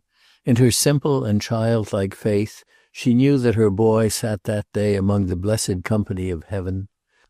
He himself believed that Jim had gone forgiven into whatever lay behind the veil we call death, had gone shriven and clean before the Judge who knew the urge of youth and life. He did not fear for Jim. He only missed him. He walked around the block that night, a stooped, commonplace figure, the dog at his heels. Now and then he spoke to him for companionship. At the corner he stopped and looked along the side street toward the Livingstone house. And as he looked, he sighed. Jim and Nina, and now Elizabeth. Jim and Nina were beyond his care now. He could do no more. But what could he do for Elizabeth? That, too, wasn't that beyond him? He stood still, facing the tragedy of his helplessness, beset by vague apprehensions.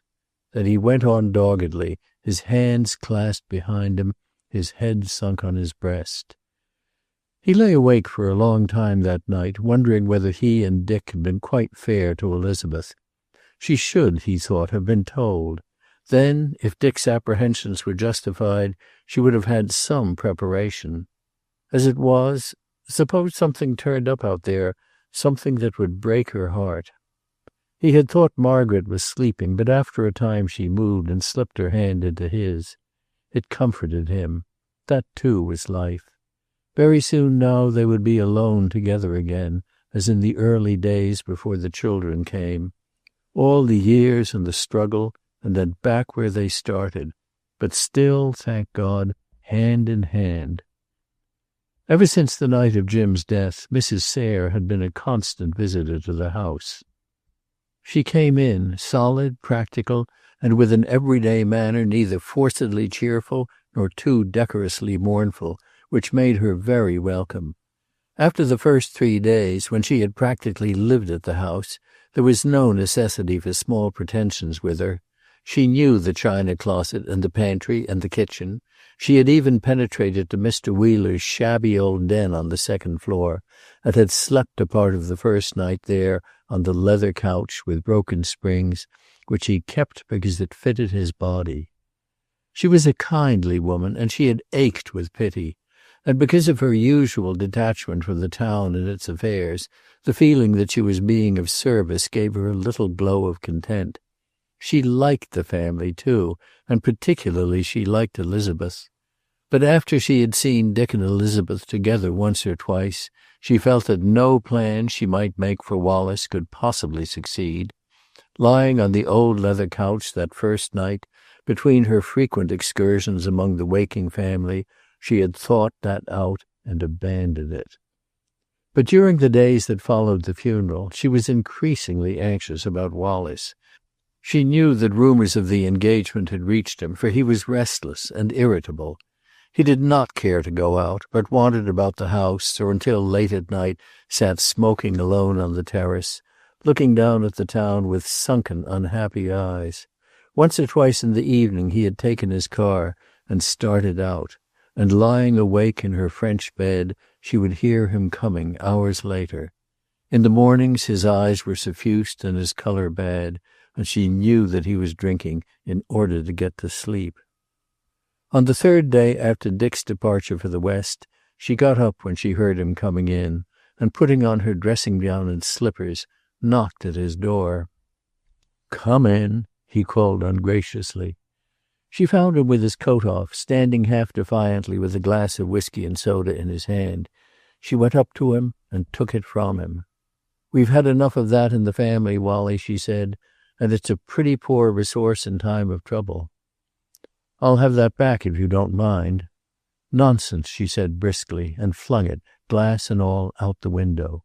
She was rather impressive when she turned. "I've been a fairly indulgent mother," she said. "I've let you alone because it's a Sayre trait to run away when they feel a pull on the bit. But there's a limit to my patience, and it is reached when my son drinks to forget a girl." He flushed and glowered at her in somber silence, but she moved about the room calmly, giving it a housekeeper's critical inspection and apparently unconscious of his anger. "I don't believe you ever cared for anyone in all your life," he said roughly. "If you had, you would know." She was straightening a picture over the mantel, and she completed her work before she turned. "I care for you." "That's different." "Very well, then. I cared for your father. I cared terribly, and he killed my love." She padded out of the room, her heavy square body in its blazing kimono a trifle rigid, but her face still and calm. He remained staring at the door when she had closed it, and for some time after. He knew what message for him had lain behind that emotionless speech of hers, not only understanding, but a warning. She had cared terribly, and his father had killed that love. He had drunk and played through his gay young life, and then he had died, and no one had greatly mourned him. She had left the decanter on its stand, and he made a movement toward it. Then, with a half smile, he picked it up and walked to the window with it. He was still smiling half boyishly as he put out his light and got into bed. It had occurred to him that the milkman's flivver, driven in at the break of dawn, would encounter considerable glass. By morning, after a bad night, he had made a sort of double-headed resolution that he was through with booze, as he termed it, and that he would find out how he stood with Elizabeth. But for a day or two no opportunity presented itself. When he called, there was always present some grave-faced, sympathizing visitor, dark-clad and low of voice, and over the drawing-room would hang the indescribable hush of a house in mourning. It seemed to touch Elizabeth, too, making her remote and beyond earthly things. He would go in, burning with impatience, hungry for the mere sight of her, fairly overcharged with emotion, only to face that strange new spirituality that made him ashamed of the fleshly urge in him. Once he found Claire Rossiter there and was aware of something electric in the air. After a time he identified it. Behind the Rossiter girl's soft voice and sympathetic words there was a veiled hostility. She was watching Elizabeth, was overconscious of her, and she was, for some reason, playing up to himself. He thought he saw a faint look of relief on Elizabeth's face when Claire at last rose to go. "I'm on my way to see the man Dick Livingstone left in his place," Claire said, adjusting her veil at the mirror. "I've got a cold. Isn't it queer the way the whole Livingstone connection is broken up?" "Hardly queer, and it's only temporary." "Possibly. But if you ask me, I don't believe Dick will come back. Mind, I don't defend the town, but it doesn't like to be fooled, and he's fooled it for years. I know a lot of people who'd quit going to him." She turned to Wally. "He isn't David's nephew, you know. The question is, who is he? Of course I don't say it, but a good many are saying that when a man takes a false identity, he has something to hide." She gave them no chance to reply, but sauntered out with her sex-conscious, half-sensuous walk. Outside the door her smile faded, and her face was hard and bitter. She might forget Dick Livingstone, but never would she forgive herself for her confession to Elizabeth, nor Elizabeth for having heard it. Wally turned to Elizabeth when she had gone, slightly bewildered. "What's got into her?" he inquired, and then seeing Elizabeth's white face, rather shrewdly. "That was 1 for him and 2 for you, was it?" "I don't know. Probably." "I wonder if you would look like that if anyone attacked me." "No one attacks you, Wally." "That's not an answer. You wouldn't, would you? It's different, isn't it?" "Yes, a little." He straightened and looked past her, unseeing, at the wall. "I guess I've known it for quite a while," he said at last. "I didn't want to believe it, so I wouldn't. Are you engaged to him?" "Yes. It's not to be known just yet, Wally." "He's a good fellow," he said after a rather long silence. "Not that that makes it easier," he added, with a twisted smile. Then, boyishly and unexpectedly, he said, "Oh, my God." He sat down, and when the dog came and placed a head on his knee, he patted it absently. He wanted to go, but he had a queer feeling that when he went for good. "I've cared for you for years," he said. "I've been a poor lot, but I'd have been a good bit worse except for you." And again, "Only last night I made up my mind that if you'd have me, I'd make something out of myself. I suppose a man's pretty weak when he puts a responsibility like that on a girl." She yearned over him, rather. She made little tentative overtures of friendship and affection, but he scarcely seemed to hear them, wrapped as he was in the selfish absorption of his disappointment. When she heard the postman outside and went to the door for the mail, she thought he had not noticed her going. But when she returned, he was watching her with jealous, almost tragic eyes. "I suppose you hear from him by every mail?" "There has been nothing today." Something in her voice or her face made him look at her closely. "Has he written at all?" "The first day he got there, not since." He went away soon, and not after all with the feeling of going for good. In his skeptical young mind, fed by Claire's malice, was growing a comforting doubt of Dick's good faith.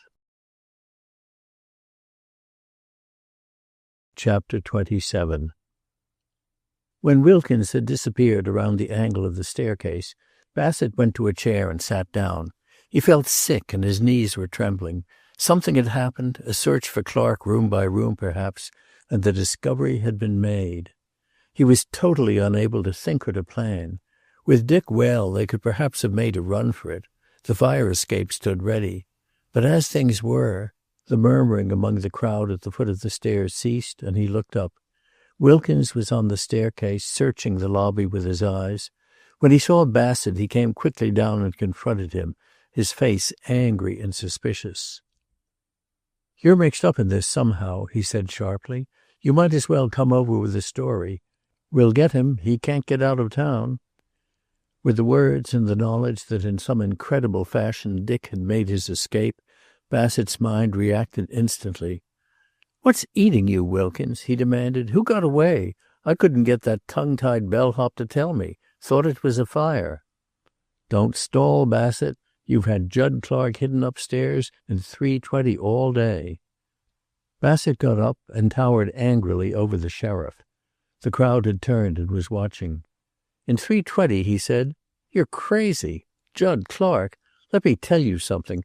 I don't know what you've got in your head, but 320 is a Dr. Livingstone from near my hometown. Well known and highly respected, too. What's more, he's a sick man, and if he's got away, as you say, it's because he is delirious. I had a doctor in to see him an hour ago. I've just arranged for a room at the hospital for him. Does that look as though I've been hiding him?" The positiveness of his identification and his indignation resulted in a change in Wilkins's manner. "I'll ask you to stay here until I get back." His tone was official, but less suspicious. "We'll have him in half an hour. It's Clark, all right. I'm not saying you knew it was Clark, but I want to ask you some questions." He went out, and Bassett heard him shouting an order in the street. He went to the street door and realized that a search was going on, both by the police and by unofficial volunteers. Men on horseback clattered by to guard the borders of the town, and in the vicinity of the hotel searchers were investigating yards and alleyways. Bassett himself was helpless. He stood by, watching the fire of his own igniting, conscious of the curious scrutiny of the few hotel loungers who remained, and expecting momentarily to hear of Dick's capture. It must come eventually, he felt sure. As to how Dick had been identified, or by what means he had escaped, he was in complete ignorance, and an endeavor to learn by establishing the former entente cordiale between the room clerk and himself was met by a suspicious glance and what amounted to a snub. He went back to his chair against the wall and sat there, waiting for the end. It was an hour before the sheriff returned, and he came in scowling. "I'll see you now," he said briefly, and led the way back to the hotel office behind the desk. Bassett's last hope died when he saw sitting there, pale but composed, the elderly maid. The sheriff lost no time. "Now I'll tell you what we know about your connection with this case, Bassett," he said. "You engaged a car to take you both to the main line tonight. You paid off Clark's room as well as your own this afternoon. When you found he was sick, you canceled your going. That's true, isn't it?" "It is. I've told you I knew him at home, but not as Clark." "I'll let that go. You intended to take the midnight on the main line, but you ordered a car instead of using the branch road." "Livingstone was sick. I thought it would be easier, that's all." His voice sharpened. "You can't drag me into this, Sheriff. In the first place, I don't believe it was Clark, or he wouldn't have come here of all places on earth. I didn't even know he was here until he came into my room this morning." "Why did he come into your room?" "He had seen that I was registered. He said he felt sick. I took him back and put him to bed. Tonight I got a doctor." The sheriff felt in his pocket and produced a piece of paper. Bassett's morale was almost destroyed when he saw that it was Gregory's letter to David. "I'll ask you to explain this. It was on Clark's bed." Bassett took it and read it slowly. He was thinking hard. "I see," he said. "Well, that explains why he came here. He was too sick to talk when I saw him. You see, this is not addressed to him, but to his uncle, David Livingstone. David Livingstone is a brother of Henry Livingstone, who died some years ago at Dry River. This refers to a personal matter connected with the Livingstone estate." The sheriff took the letter and reread it. He was puzzled. "You're a good talker," he acknowledged grudgingly. He turned to the maid. "All right, Hattie," he said. "We'll have that story again. But just a minute." He turned to the reporter. "Mrs. Thorwald here hasn't seen Lizzie Lazarus, the squaw. Lizzie has been sitting in my office ever since noon. Now, Hattie." Hattie moistened her dry lips. "It was Jud Clark, all right," she said. "I knew him all his life, off and on, but I wish I hadn't screamed. I don't believe he killed Lucas, and I never will. I hope he gets away." She eyed the sheriff vindictively, but he only smiled grimly. "What did I tell you?" he said to Bassett. "Hell with the woman. That was Jud Clark. And we'll get him, Hattie. Don't worry. Go on." She looked at Bassett. "When you left me, I sat outside the door as you said. Then I heard him moving, and I went in. The room was not very light, and I didn't know him at first. He sat up in bed and looked at me, and he said, 'Why, hello, Hattie Thorwald. That's my name. I married a Swede.' Then he looked again, and he said, 'Excuse me, I thought you were a Mrs. Thorwald, but I see now you're older.' I recognized him then, and I thought I was going to faint. I knew he'd be arrested the moment it was known he was here. I said, 'Lie down, Mr. Judd, you're not very well.' And I closed the door and locked it. I was scared." Her voice broke. She fumbled for a handkerchief. The sheriff glanced at Bassett. "Now, where's your Livingstone story?" he demanded. "All right, Hattie, let's have it." I said, "For God's sake, Mr. Judd, lie still until I think what to do. The sheriff's likely downstairs this very minute." And then he went queer and wild. He jumped off the bed and stood listening and staring and shaking all over. "I've got to get away," he said very loud. "I won't let them take me. I'll kill myself first." When I put my hand on his arm, he threw it off, and he made for the door. I saw then that he was delirious with fever, and I stood in front of the door and begged him not to go out. But he threw me away so hard that I fell, and I screamed." "And then what?" "That's all. If I hadn't been almost out of my mind, I'd never have told it was Jud Clark. That'll hang on me dying day." An hour or so later, Bassett went back to his room in a state of mental and nervous exhaustion. He knew that from that time on he would be under suspicion and probably under espionage, and he proceeded methodically, his door locked, to go over his papers. His notebook and the cuttings from old files relative to the Clark case he burned in his wash basin, and then carefully washed the basin.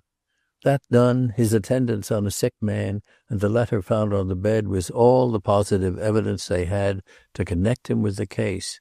He had had some thought of slipping out by the fire escape and making a search for Dick on his own account, but his lack of familiarity with the surroundings made that practically useless. At midnight he stretched out on his bed without undressing and went over the situation carefully.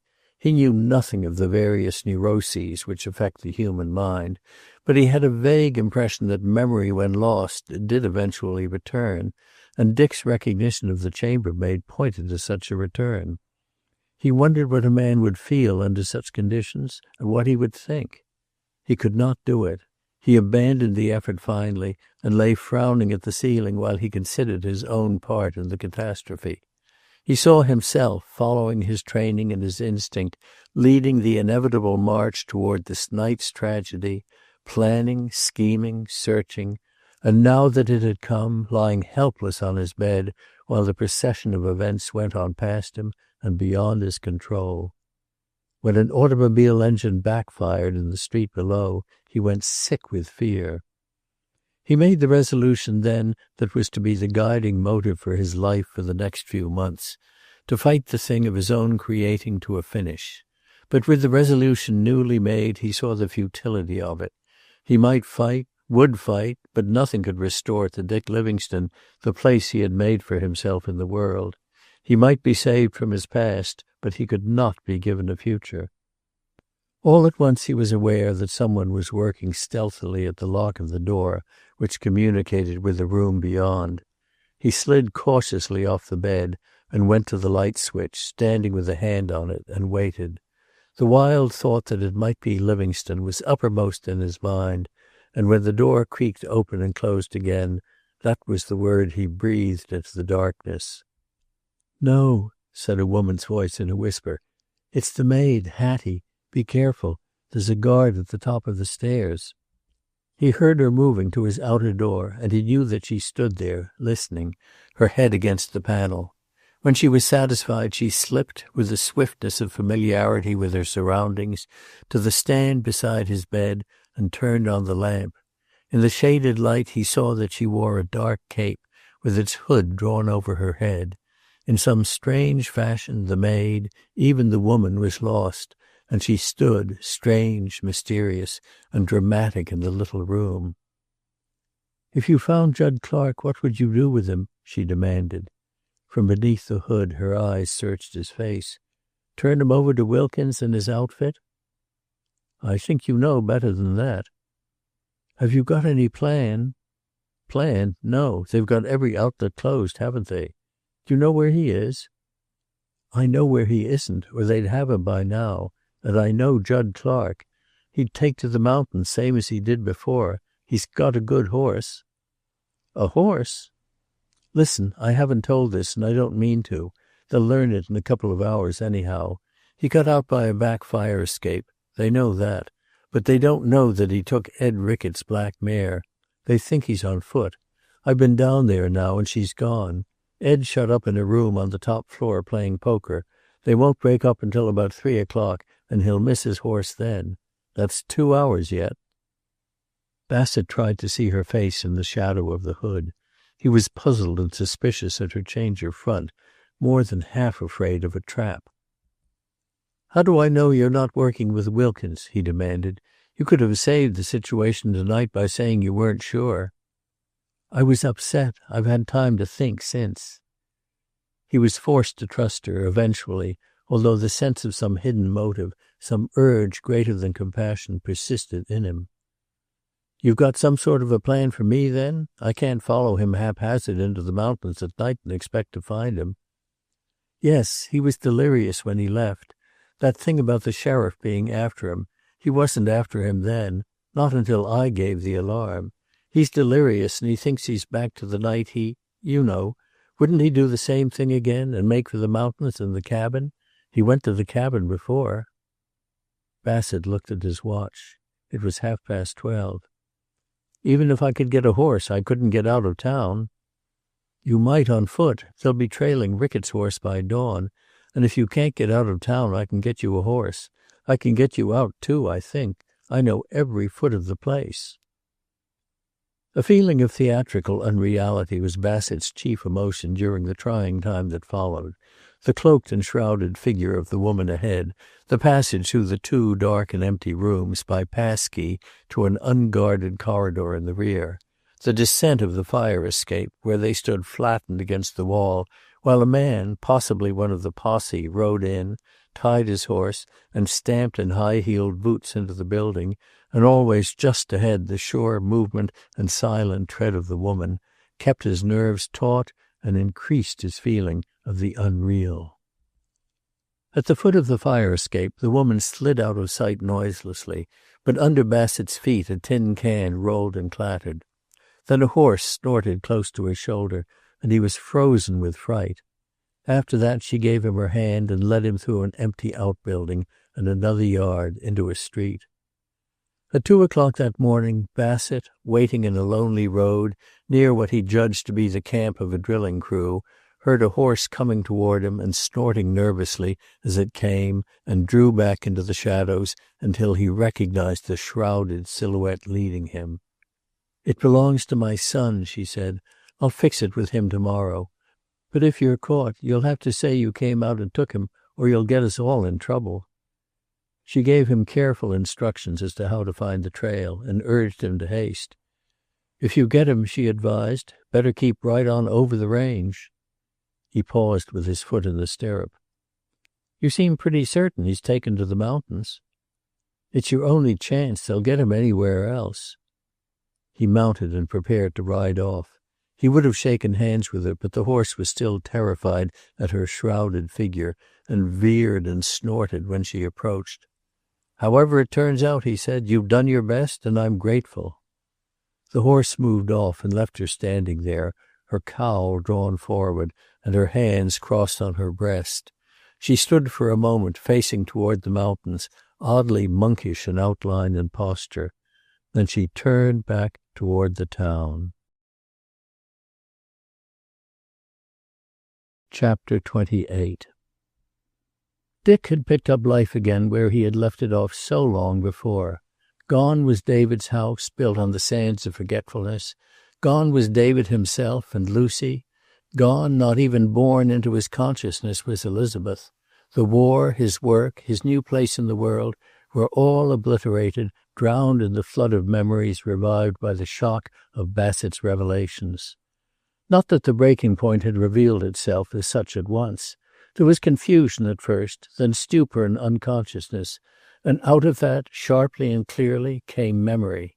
It was not 10 years ago, but an hour ago, a minute ago, that he had stood staring at Howard Lucas on the floor of the billiard room and had seen Beverly run in through the door. "Bev," he was saying, "Bev, don't look like that." He moved and found he was in bed. It had been a dream. He drew a long breath, looked about the room, saw the woman and greeted her. But already he knew he had not been dreaming. Things were sharpening in his mind. He shuddered and looked at the floor, but nobody lay there.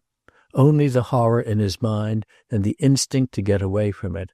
He was not thinking at all, but rising in him was not only the need for flight, but the sense of pursuit. They were after him. They would get him. They must never get him alive.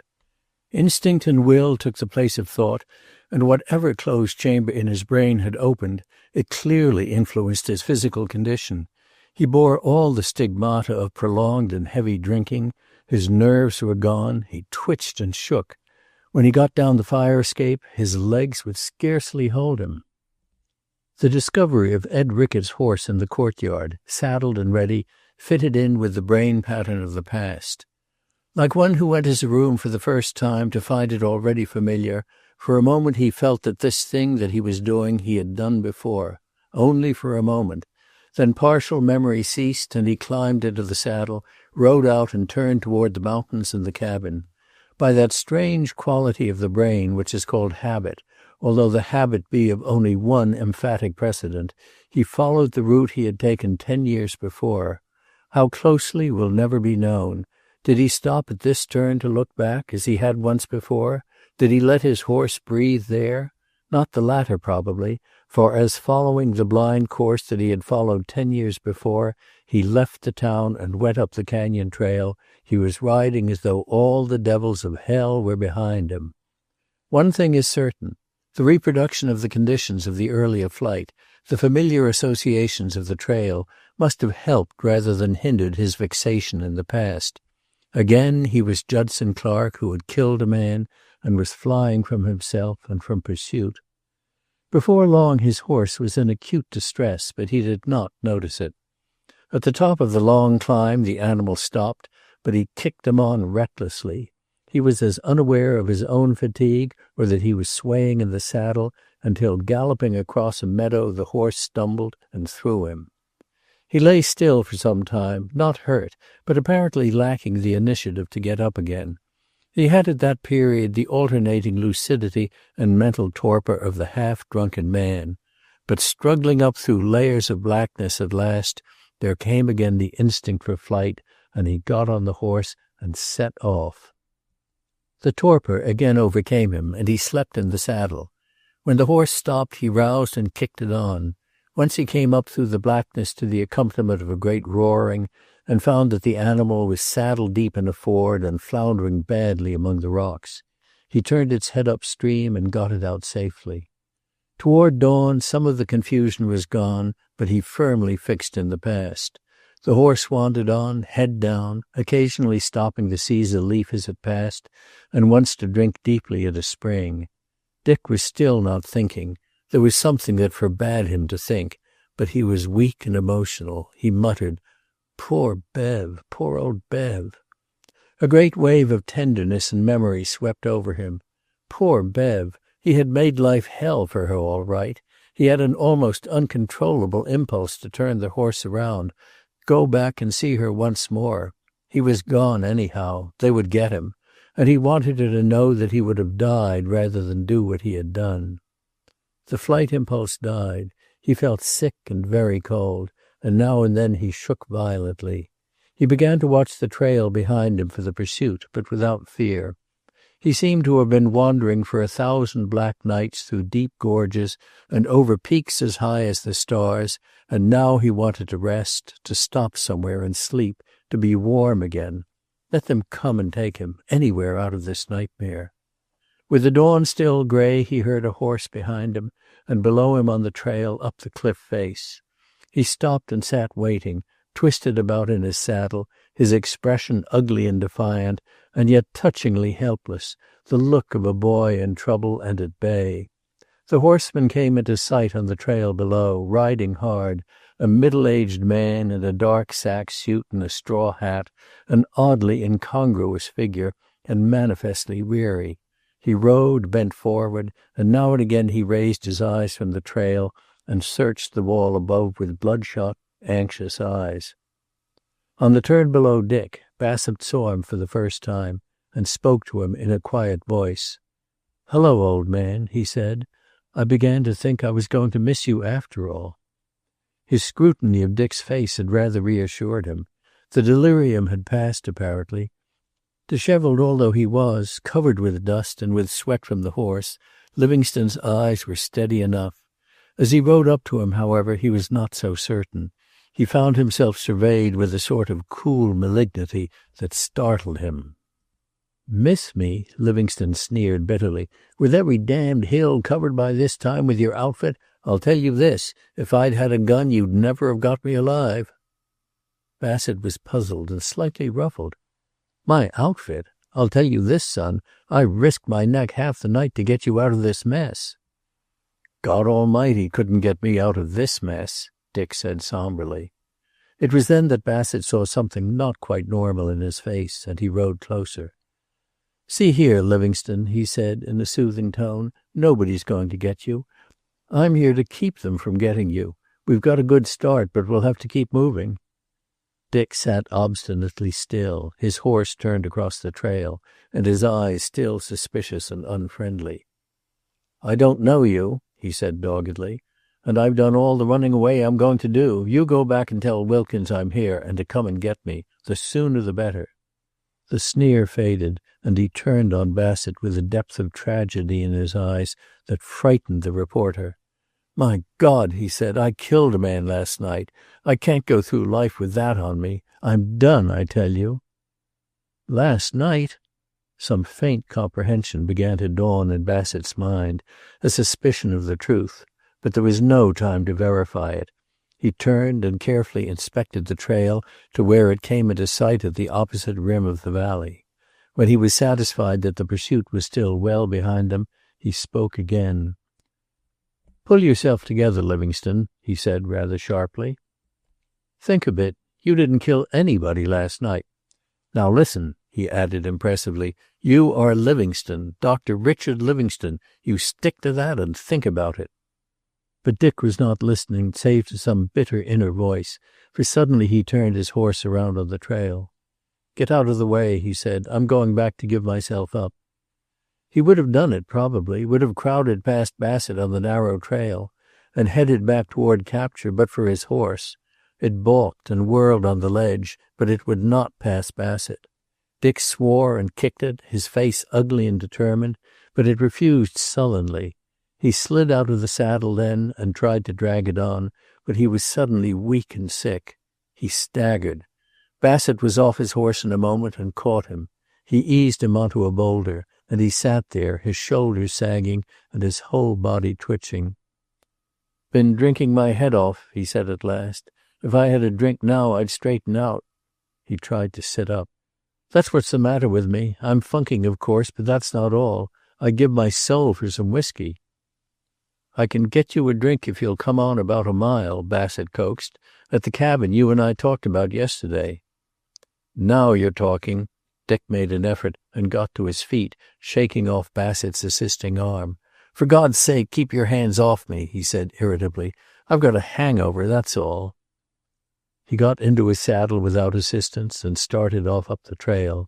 Bassett once more searched the valley, but it was empty save for a deer drinking at the stream far below. He turned and followed. He was fairly hopeless by that time, what with Dick's unexpected resistance and the change in the man himself. He was dealing with something he did not understand, and the hypothesis of delirium did not hold. There was a sort of desperate sanity in Dick's eyes. That statement now, about drinking his head off, he hadn't looked yesterday like a drinking man, but now he did. He was twitching, his hand shook. On the rock his face had been covered with a cold sweat. What was that the doctor yesterday had said about delirium tremens? Suppose he collapsed? That meant capture. He did not need to guide Dick to the cabin. He turned off the trail himself, and Bassett, following, saw him dismount and survey the ruin with a puzzled face. But he said nothing. Bassett, waiting outside to tie the horses, came in to find him sitting on one of the dilapidated chairs, staring around, but all he said was, "Get me that drink, won't you? I'm going to pieces." Bassett found his tin cup where he had left it on a shelf and poured out a small amount of whiskey from his flask. "This is all we have," he explained. "We'll have to go slow with it." It had an almost immediate effect. The twitching grew less, and a faint color came into Dick's face. He stood and stretched himself. "That's better," he said. "I was all in. I must have been riding that infernal horse for years." He wandered about while the reporter made a fire and set the coffee pot to boil. Bassett, glancing up once, saw him surveying the ruined lean-to from the doorway with an expression he could not understand. But he did not say anything, nor did he speak again until Bassett called him to get some food. Even then he was laconic, and he seemed to be listening and waiting.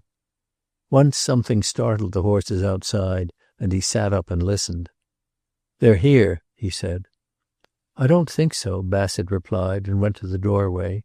No, he called back over his shoulder. You go on and finish. I'll watch. Come back and eat, Dick said surlily. He ate very little, but drank of the coffee. Bassett, too, ate almost nothing. He was pulling himself together for the struggle that was to come, marshalling his arguments for the flight, and trying to fathom the extent of the change in the man across the small table. Dick put down his tin cup and got up. He was strong again, and the nightmare confusion of the night had passed away. Instead of it, there was a desperate lucidity and a courage born of desperation. He remembered it all distinctly. He had killed Howard Lucas the night before. Before long, Wilkins or some of his outfit would ride up to the door and take him back to Narada. He was not afraid of that. They would always think that he had run away because he was afraid of capture, but it was not that. He had run away from Bev's face, only he had not got away from it. It had been with him all night, and it was with him now. But he would have to go back. He couldn't be caught like a rat in a trap. The Clarks didn't run away. They were fighters. Only the Clarks didn't kill. They fought, but they didn't murder. He picked up his hat and went to the door. Well, you've been mighty kind, old man, he said, but I've got to go back. I ran last night like a scared kid, but I'm through with that sort of foolishness. I'd give a good bit, Bassett said, watching him, to know what made you run last night. You were safe where you were. I don't know what you're talking about, Dick said drearily. I didn't run from them. I ran to get away from something. He turned away irritably. You wouldn't understand. Say I was drunk. I was, for that matter. I'm not over it yet. Bassett watched him. I see, he said quietly. It was last night, was it, that this thing happened? You know it, don't you? And after it happened, do you remember what followed? I've been riding all night. I didn't care what happened. I knew I'd run into a whale of a blizzard, but He stopped and stared outside to where the horses grazed in the upland meadow, knee-deep in mountain flowers. Bassett, watching him, saw the incredulity in his eyes and spoke very gently. My dear fellow, he said, you are right. Try to understand what I am saying and take it easy. You rode into a blizzard right enough, but that was not last night. It was 10 years ago. Chapter 29. Had Bassett had some wider knowledge of Dick's condition, he might have succeeded better during that bad hour that followed. Certainly, if he had hoped that the mere statement of fact and its proof would bring results, he failed. And the need for haste, the fear of the pursuit behind them, made him nervous and incoherent. He had first to accept the incredible himself, that Dick Livingstone no longer existed, that he had died and was buried deep in some chamber of an unconscious mind. He made every effort to revive him, to restore him into the field of consciousness, but without result, and his struggle was increased in difficulty by the fact that he knew so little of Dick's life. David's name meant nothing, apparently, and it was the only name he knew. He described the Livingstone house. He described Elizabeth as he had seen her that night at the theater, even Minnie. But Dick only shook his head. And until he had aroused some instinct, some desire to live, he could not combat Dick's intention to return and surrender. I understand what you are saying, Dick would say. I'm trying to get it, but it doesn't mean anything to me. He even tried the war. War? What war? Dick asked. And when he heard about it, he groaned. A war, he said, and I missed it. But soon after that he got up and moved at the door. I'm going back, he said. Why? They're after me, aren't they? You're forgetting again. Why should they be after you now, after 10 years? I see. I can't get it, you know. I keep listening for them. Bassett, too, was listening, but he kept his fears to himself. Why did you do it? He asked finally. I was drunk and I hated him. He married a girl I was crazy about. Bassett tried new tactics. He stressed the absurdity of surrendering for a crime committed 10 years before and forgotten. They won't convict you anyhow, he urged. It was a quarrel, wasn't it? I mean, you didn't deliberately shoot him. I don't remember. We quarreled, yes. I don't remember shooting him. What do you remember?" Dick made an effort, although he was white to the lips. "I saw him on the floor," he said slowly, and staggered a little. "Then you don't even know you did it." "I hated him." But Bassett saw that his determination to surrender himself was weakening. Bassett fought it with every argument he could summon, and at last he brought forward the one he felt might be conclusive. "You see, you've not only made a man's place in the world, Clark, as I've told you. You've formed associations you can't get away from. You've got to think of the Livingstones, and you told me yesterday a shock would kill the old man. But it's more than that. There's a girl back in your town. I think you were engaged to her." But if he had hoped to pierce the veil with that statement, he failed. Dick's face flushed, and he went to the door of the cabin, much as he had gone to the window the day before. He did not look around when he spoke.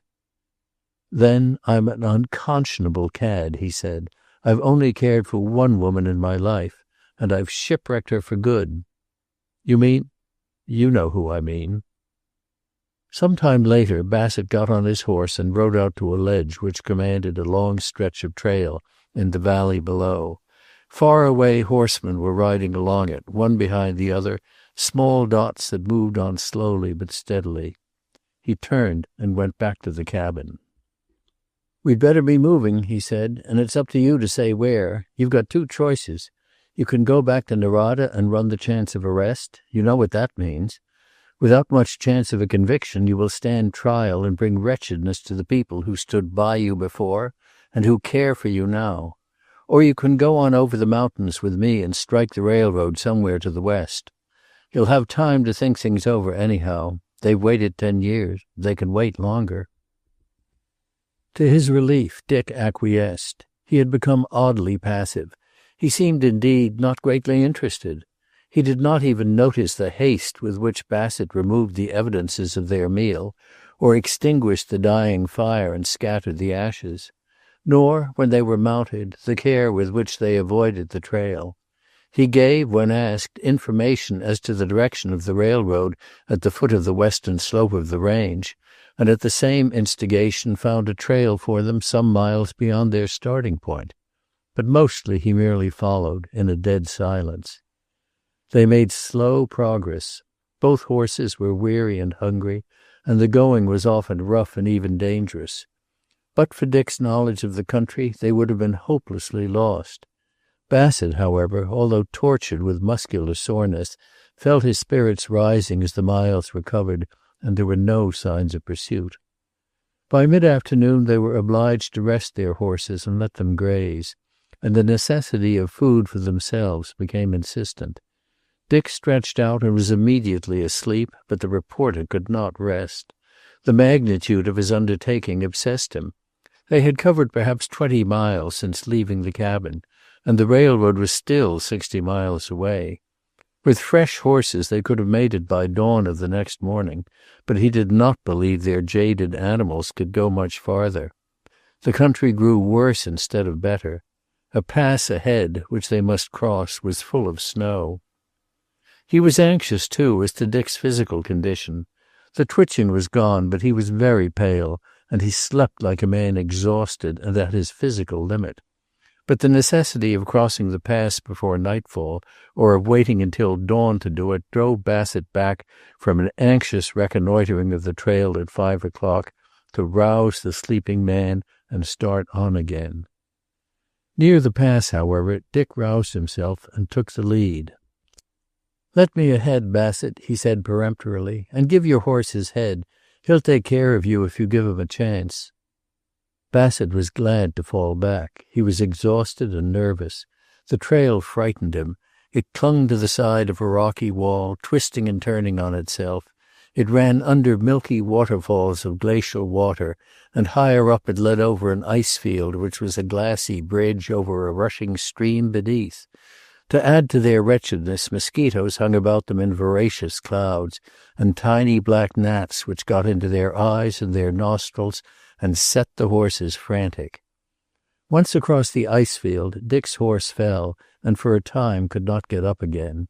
He lay, making ineffectual efforts to rise, his sides heaving, his eyes rolling in distress. They gave up then and prepared to make such camp as they could. With the setting of the sun it had grown bitterly cold, and Bassett was forced to light a fire. He did it under the protection of the mountain wall, and Dick, after unsaddling his fallen horse, built a rough shelter of rocks against the wind. After a time the exhausted horse got up, but there was no forage, and the two animals stood disconsolate, or made small, hopeless excursions, noses to the ground among the moss and scrub pines. Before turning in, Bassett divided the remaining contents of the flask between them, and his last cigarettes. Dick did not talk. He sat, his back to the shelter, facing the fire, his mind busy with what Bassett knew were bitter and conflicting thoughts. Once, however, as the reporter was dozing off, Dick spoke. "You said I told you there was a girl," he said. "Did I tell you her name?" "No." "All right. Go to sleep. I thought if I heard it, it might help." Bassett lay back and watched him. "Better get some sleep, old man," he said. He dozed, to waken again cold and shivering. The fire had burned low, and Dick was sitting near it, unheeding and in a deep study. He looked up, and Bassett was shocked at the quiet tragedy in his face. "Where is Beverly Carlyle now?" he asked. "Or do you know?" "Yes, I saw her not long ago." "Is she married again?" "No, she's revived the Valley, and she's in New York with it." Dick slept for only an hour or so that night, but as he slept he dreamed. In his dream he was at peace and happy, and there was a girl in a black frock who seemed to be a part of that peace. When he roused, however, still with the warmth of his dream on him, he could not summon her. She had slipped away among the shadows of the night. He sat by the fire in the grip of a great despair. He had lost 10 years out of his life, his best years, and he could not go back to where he had left off. There was nothing to go back to but shame and remorse. He looked at Bassett lying by the fire and tried to fit him into the situation. Who was he, and why was he here? Why had he ridden out at night alone into the unknown mountains to find him? As though his intent gaze had roused a sleeper, Bassett opened his eyes, at first drowsily, then wide awake. He raised himself on his elbow and listened, as though for some far-off sound, and his face was strained and anxious. But the night was silent, and he relaxed and slept again. Something that had been forming itself in Dick's mind suddenly crystallized into conviction. He rose and walked to the edge of the mountain wall and stood there listening. When he went back to the fire, he felt in his pockets, found a small pad and pencil, and bending forward to catch the light, commenced to write. At dawn, Bassett wakened. He was stiff and wretched, and he grunted as he moved. He turned over and surveyed the small plateau. It was empty, except for his horse, making its continuous, hopeless search for grass. Chapter 30. David was enjoying his holiday. He lay in bed most of the morning, making the most of his one after-breakfast cigar, and surrounded by newspaper and magazines. He had made friends of the waiter who brought his breakfast, and of the little chambermaid who looked after his room, and such conversations as this would follow. "Well, Nellie," he would say, "and did you go to the dance on the pier last night?" "Oh, yes, doctor." "Your gentleman friend showed up all right then?" "Oh, yes. He didn't telephone because he was on a job out of town." Here perhaps David would lower his voice, for Lucy was never far away. "Did you wear the flowers?" "Yes, violets. I put one away to remember you by. It was funny at first. I wouldn't tell him who gave them to me." David would chuckle delightedly. "That's right," he would say. "Keep him guessing, the young rascal. We men are kittle-cattle, Nellie, kittle-cattle." Even the valet unbent to him and inquired if the doctor needed a man at home to look after him and his clothes. David was enormously tickled. "Well," he said with a twinkle in his eye, "I'll tell you how I manage now, and then you'll see. When I want my trousers pressed, I send them downstairs, and then I wait in my bathroom until they come back. I'm a trifle better off for boots, but you'd have to knock Mike, my hired man, unconscious before he'd let you touch them." The valet grinned understandingly. Of course there's my nephew, David went on, a little note of pride in his voice. He's become engaged recently, and I notice he's bought some clothes. But still, I don't think even he will want anybody to hold his trousers while he gets into them. David chuckled over that for a long time after the valet had gone. He was quite happy and contented. He spent all afternoon in a roller chair, conversing affably with the man who pushed him, and now and then when Lucy was out of sight, getting out and stretching his legs. He picked up lost children and lonely dogs, and tried his eye in a shooting gallery, and had hard work keeping off the roller coasters and out of the sea. Then one day, when he had been gone some time, he was astonished on entering his hotel to find Harrison Miller sitting in the lobby. David beamed with surprise and pleasure. "You old humbug," he said, "off on a jaunt after all, and the contempt of you when I was shipped here."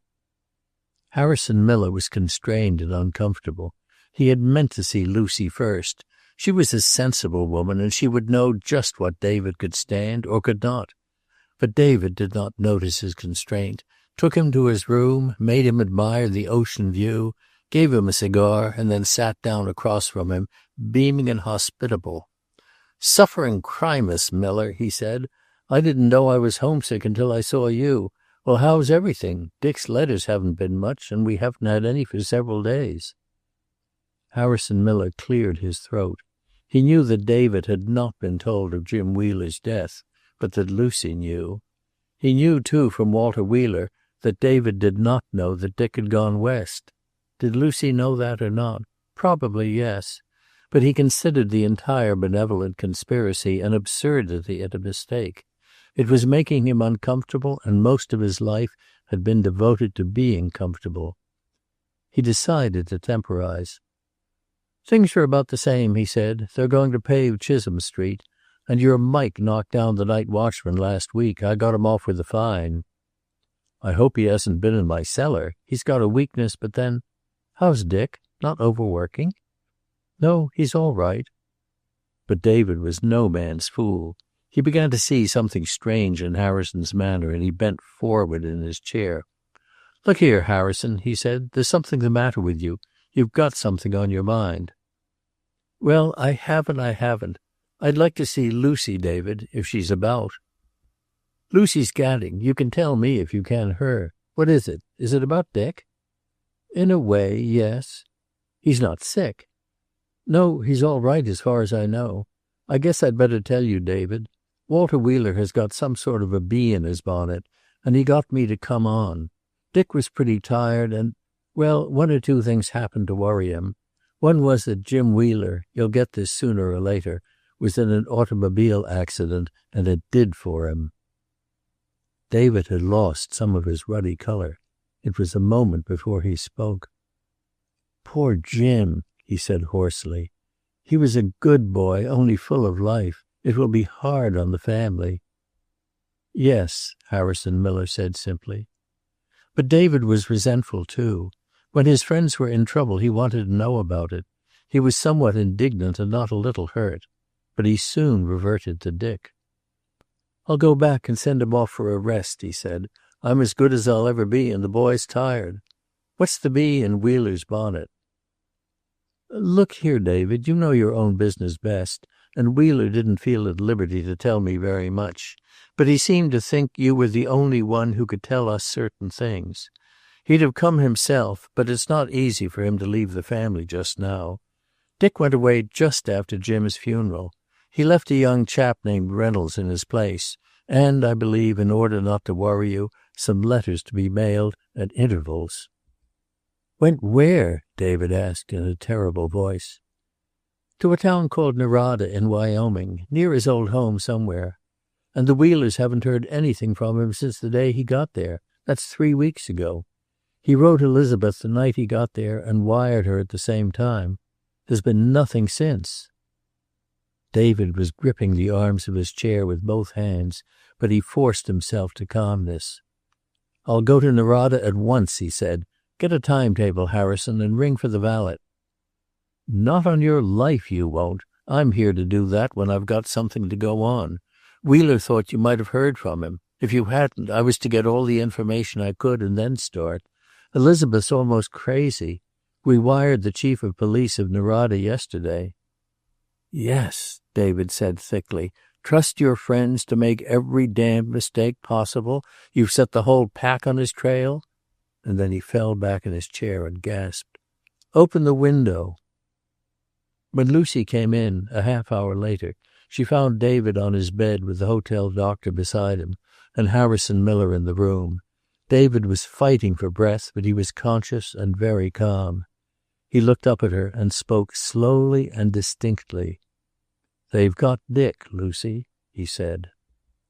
He looked aged and pinched and entirely hopeless. Even after his heart had quieted down and he lay still among his pillows, he gave no evidence of his old fighting spirit. He lay with his eyes shut, relaxed and passive. He had done his best, and he had failed.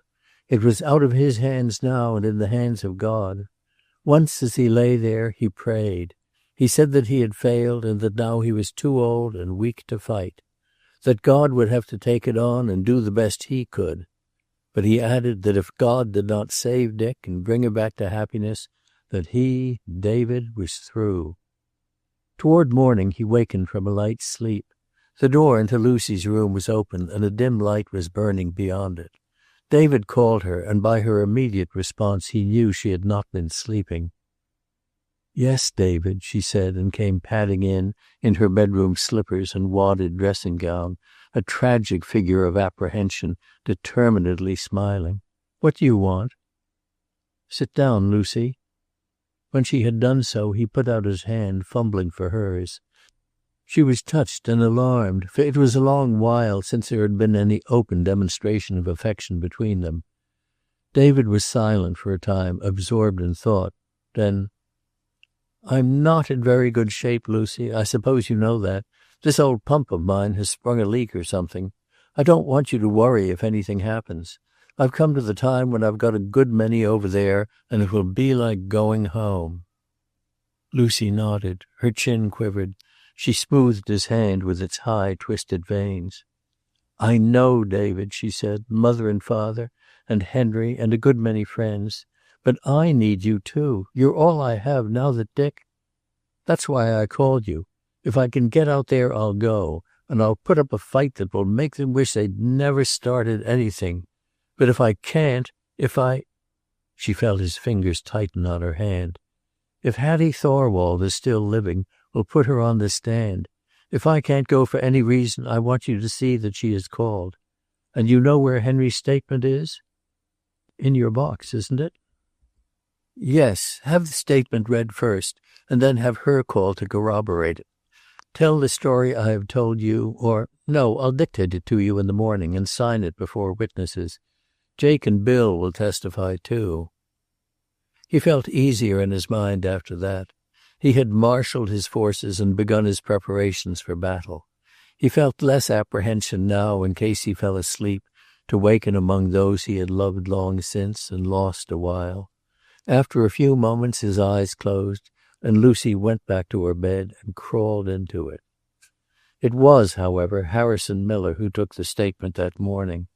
Lucy's cramped old hand wrote too slowly for David's impatience. Harrison Miller took it on hotel stationery, covering the carefully numbered pages with his neat copperplate writing.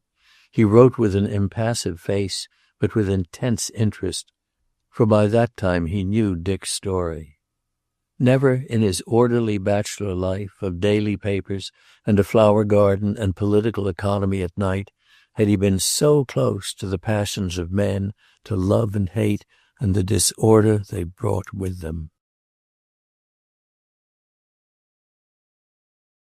Chapter 31. "My brother, Henry Livingstone, was not a strong man," David dictated. "He had the same heart condition I have, but it developed earlier. After he left college, he went to Arizona and bought a ranch, and there he met and chummed with Elihu Clark, who had bought an old mine and was reworking it. Henry loaned him a small amount of money at that time, and a number of years later, in return for that, when Henry's health failed, Clark, who had grown wealthy, bought him a ranch in Wyoming at Dry River, not far from Clark's own property. Henry had been teaching at an Eastern university and then taken up tutoring. We saw little of him. He was a student, and he became almost a recluse. I saw less of him than ever after Clark gave him the ranch. In the spring of 1910, Henry wrote me that he was not well, and I went out to see him. He seemed worried and was in bad shape physically.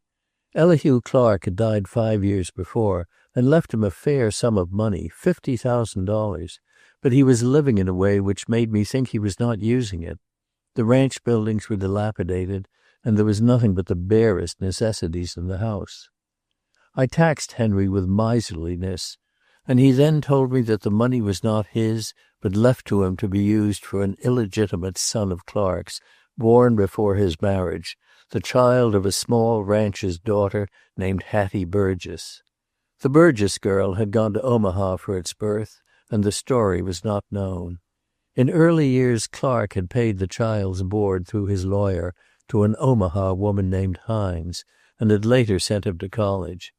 The Burgess girl married a Swede named Thorwald. The boy was 8 years older than Judson, Clark's legitimate son. After the death of his wife, Elihu Clark began to think about the child, especially after Judson became a fair-sized boy. He had the older boy, who went by the name of Hines, sent to college, and in summer he stayed at Henry's tutoring school.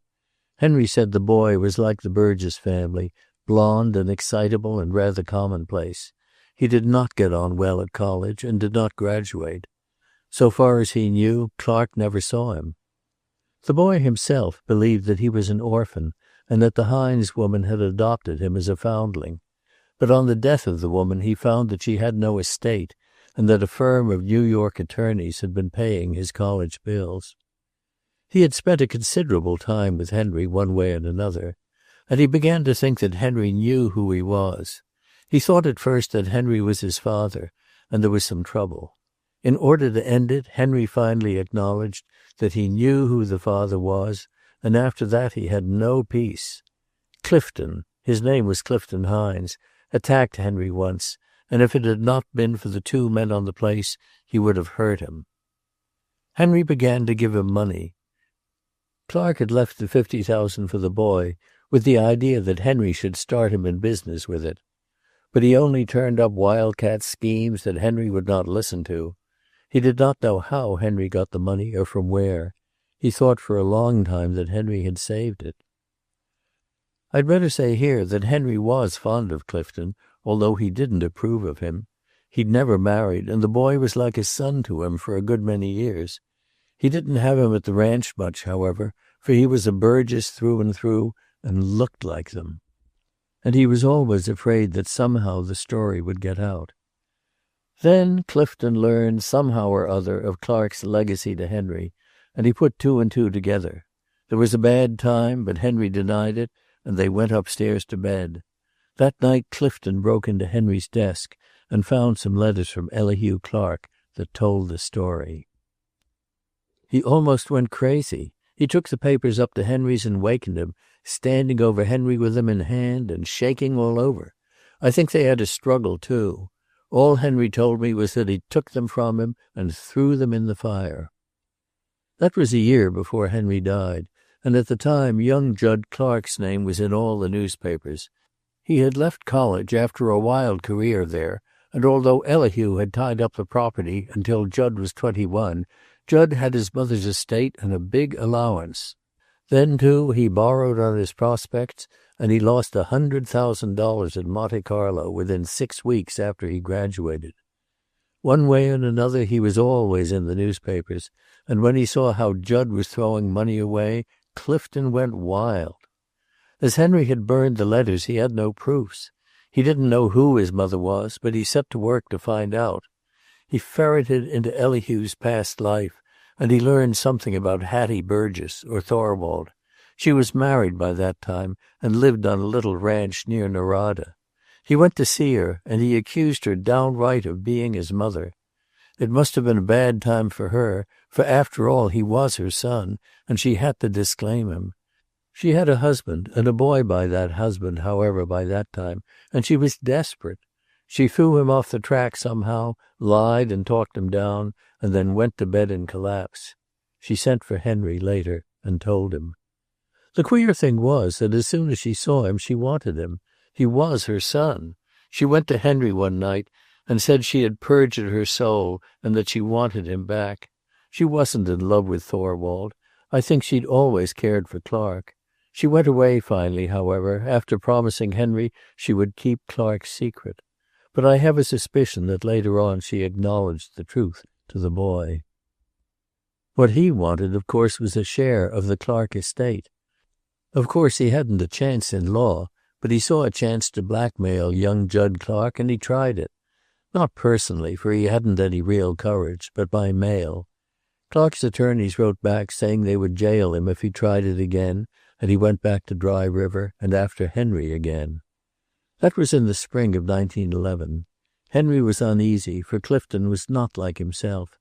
He had spells of brooding, and he took to making long trips on his horse into the mountains and coming in with the animal run to death. Henry thought, too, that he was seeing the Thorwald woman, the mother.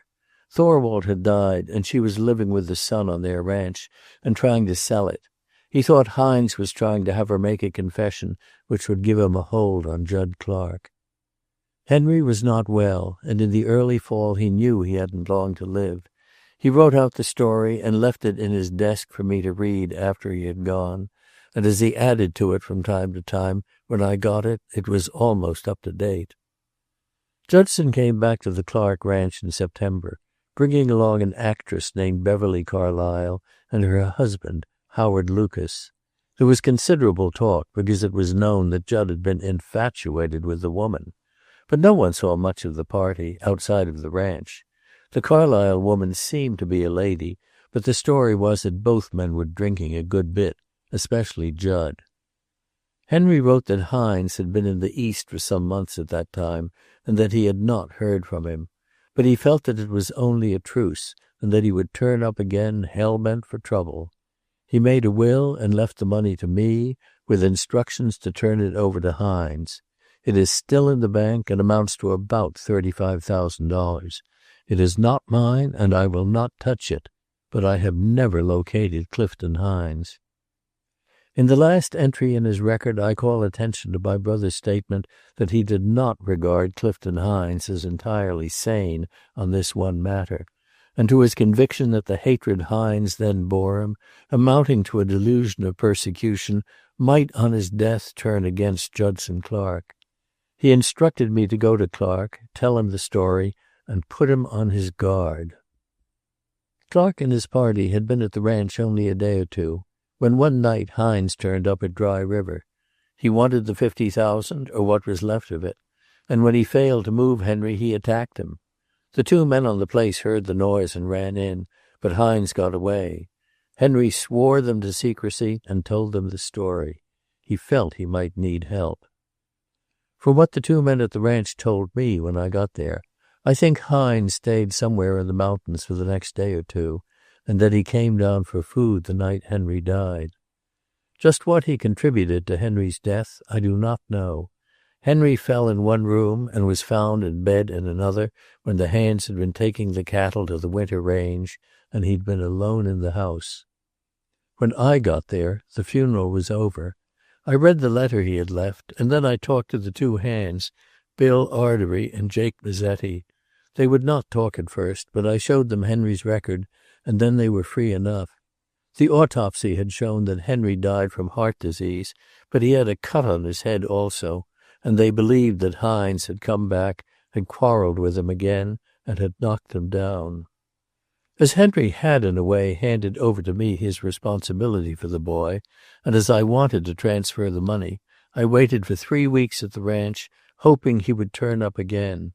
I saw the Thorwald woman, but she protested that she did not know where he was, and I made 2 attempts to see and warn Judd Clark, but failed both times. Then one night the Thorwald woman came in looking like a ghost and admitted that Hines had been hiding in the mountains since Henry's death, that he insisted he had killed him, and that he blamed Judd Clark for that and for all the rest of his troubles. She was afraid he would kill Clark. The three of us, the 2 men at the ranch and myself, prepared to go into the mountains and hunt for him before he got snowed in. Then came the shooting at the Clark place, and I rode over that night in a howling storm and helped the coroner and a Nevada doctor in the examination. All the evidence was against Clark, especially his running away, but I happened on Hattie Thorwald outside on a veranda. She'd been working at the house, and I didn't need any conversation to tell me what she thought. All she said was, "He didn't do it, Doctor. He's still in the mountains." "He's been here tonight, Hattie, and you know it. He shot the wrong man." But she swore he hadn't been, and at the end I didn't know. I'll say right now that I don't know. But I'll say, too, that I believe that is what happened, and that Hines probably stayed hidden that night on Hattie Thorwald's place. I went there the next day, but she denied it all, said he was still in the mountains.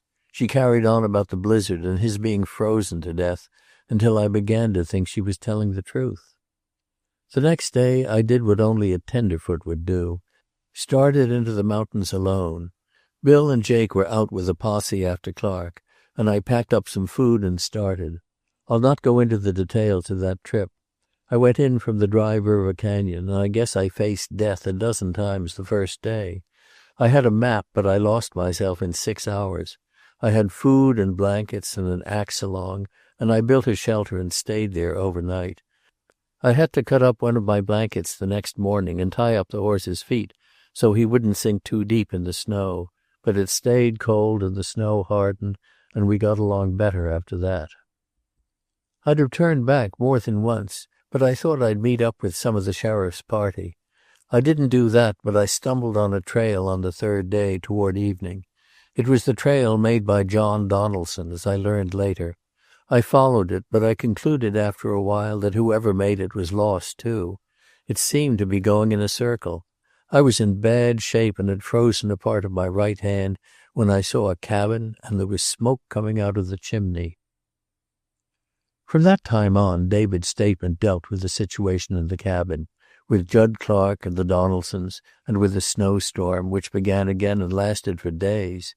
He spoke at length of his discovery of Clark's identity, and of the fact that the boy had lost all memory of what had happened, and even of who he was. He went into that in detail, the peculiar effect of fear and mental shock on a high-strung nature, especially where the physical condition was lowered by excess and wrong living. His early attempts, as the boy improved, to pierce the veil, and then his slow-growing conviction that it were an act of mercy not to do so.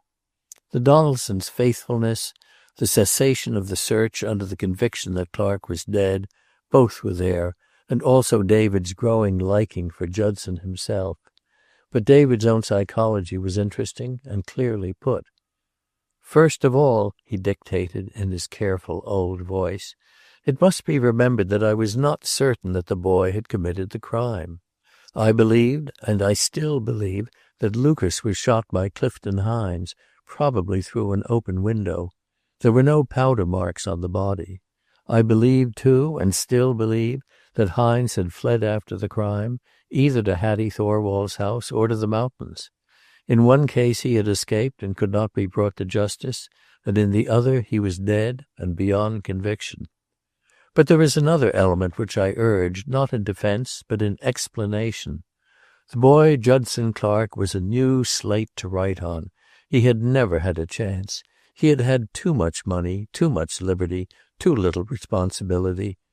His errors had been wiped away by the loss of his memory, and he had, I felt, a chance for a new and useful life. I did not come to my decision quickly. It was a long fight for his life, for he had contracted pneumonia, and he had the drinker's heart. But in the long days of his convalescence while Maggie worked in the lean-to, I had time to see what might be done. If, in making an experiment with a man's soul, I usurped the authority of my Lord and Master, I am sorry, but he knows that I did it for the best. I deliberately built up for Judson Clark a new identity. He was my nephew, my brother Henry's son. He had the traditions of an honorable family to carry on, and those traditions were honor, integrity, clean living, and work. I did not stress love, for that I felt must be experienced, not talked about. But love was to be the foundation on which I built. The boy had had no love in his life. It has worked out. I may not live to see it at its fullest, but I defy the world to produce today a finer or more honorable gentleman, a more useful member of the community, and it will last. The time may come when Judson Clark will again be Judson Clark. I have expected it for many years, but he will never again be the Judson Clark of 10 years ago. He may even will to return to the old reckless ways, but as I lie here, perhaps never to see him, I say this: he cannot go back. His character and habits of thought are established. To convict Judson Clark of the murder of Howard Lucas is to convict a probably or at least possibly innocent man. To convict Richard Livingstone of that crime is to convict a different man, innocent of the crime, innocent of its memory, innocent of any single impulse to lift his hand against a law of God or the state. Chapter 32. For a month Haverly had buzzed with whispered conjectures. It knew nothing, and yet somehow it knew everything. Dr. David was ill at the seashore, and Dick was not with him. Harrison Miller, who was never known to depart farther from his comfortable hearth than the railway station in one direction and the Sayre house in the other, had made a trip east and was now in the far west. Dr. Reynolds, who might or might not know something, had joined the country club and sent for his golf bag. And Elizabeth Wheeler was going around with a drawn white face and a determined smile that faded the moment one looked away. The village was hurt and suspicious. It resented its lack of knowledge and turned cynical where, had it been taken into confidence, it would have been solicitous. It believed that Elizabeth had been jilted, for it knew, via Annie and the Oglethorpe's laundress, that no letters came from Dick. And against Dick its indignation was directed in a hot flame of mainly feminine anger. But it sensed a mystery, too, and if it hated a jilt, it loved a mystery. Nina had taken to going about with her small pointed chin held high, and angrily she demanded that Elizabeth do the same. "You know what they are saying, and yet you go about looking crushed." "I can't act, Nina. I do go about." And Nina had a softened moment. "Don't think about him," she said. "He isn't sick, or he would have had someone wire or write, and he isn't dead, or they'd have found his papers and let us know." "Then he's in some sort of trouble. I want to go out there. I want to go out there." That indeed had been her constant cry for the last 2 weeks. She would have done it probably, packed her bag and slipped away, but she had no money of her own, and even Leslie, to whom she appealed, had refused her when he knew her purpose. "We're following him up, little sister," he said. "Harrison Miller has gone out, and there's enough talk as it is." She thought, lying in her bed at night, that they were all too afraid of what people might say. It seemed so unimportant to her, and she could not understand the conspiracy of silence. Other men went away and were not heard from, and the police were notified and the papers told. It seemed to her, too, that everyone, her father and Nina and Leslie, and even Harrison Miller, knew more than she did. There had been that long conference behind closed doors, when Harrison Miller came back from seeing David and before he went west.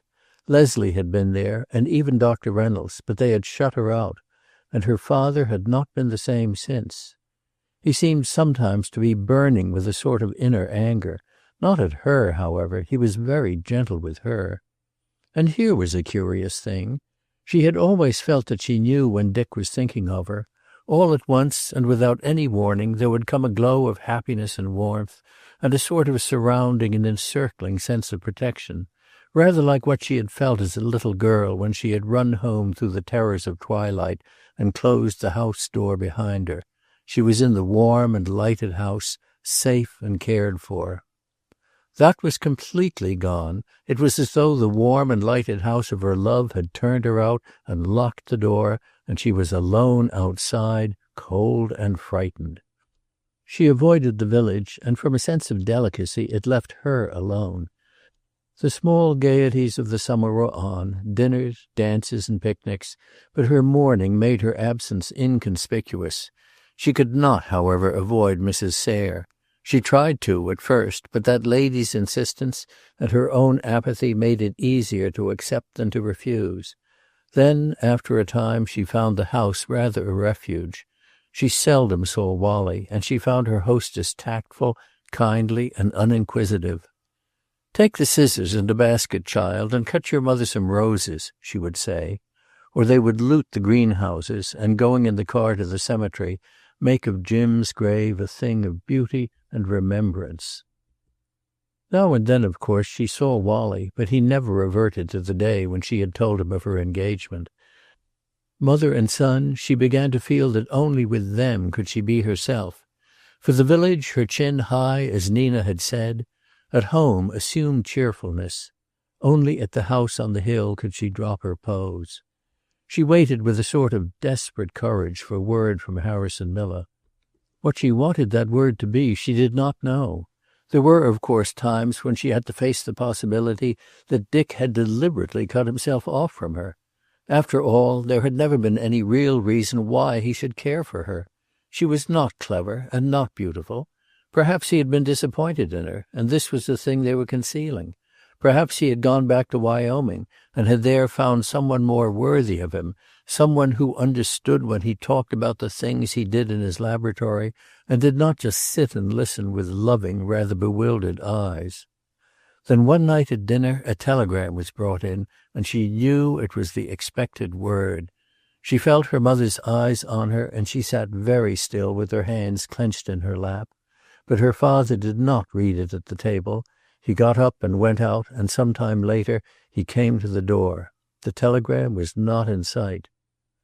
"That was from Harrison Miller," he said. "He has traced Dick to a hotel at Narada, but he had left the hotel, and he hasn't got in touch with him yet." He went away then, and they heard the house door close. Then some days later she learned that Harrison Miller was coming home, and that David was being brought back. She saw that telegram from Mr. Miller, and read into it failure and discouragement, and something more ominous than either. "Reach home Tuesday night, nothing definite. Think safe." "Think safe?" she asked breathlessly.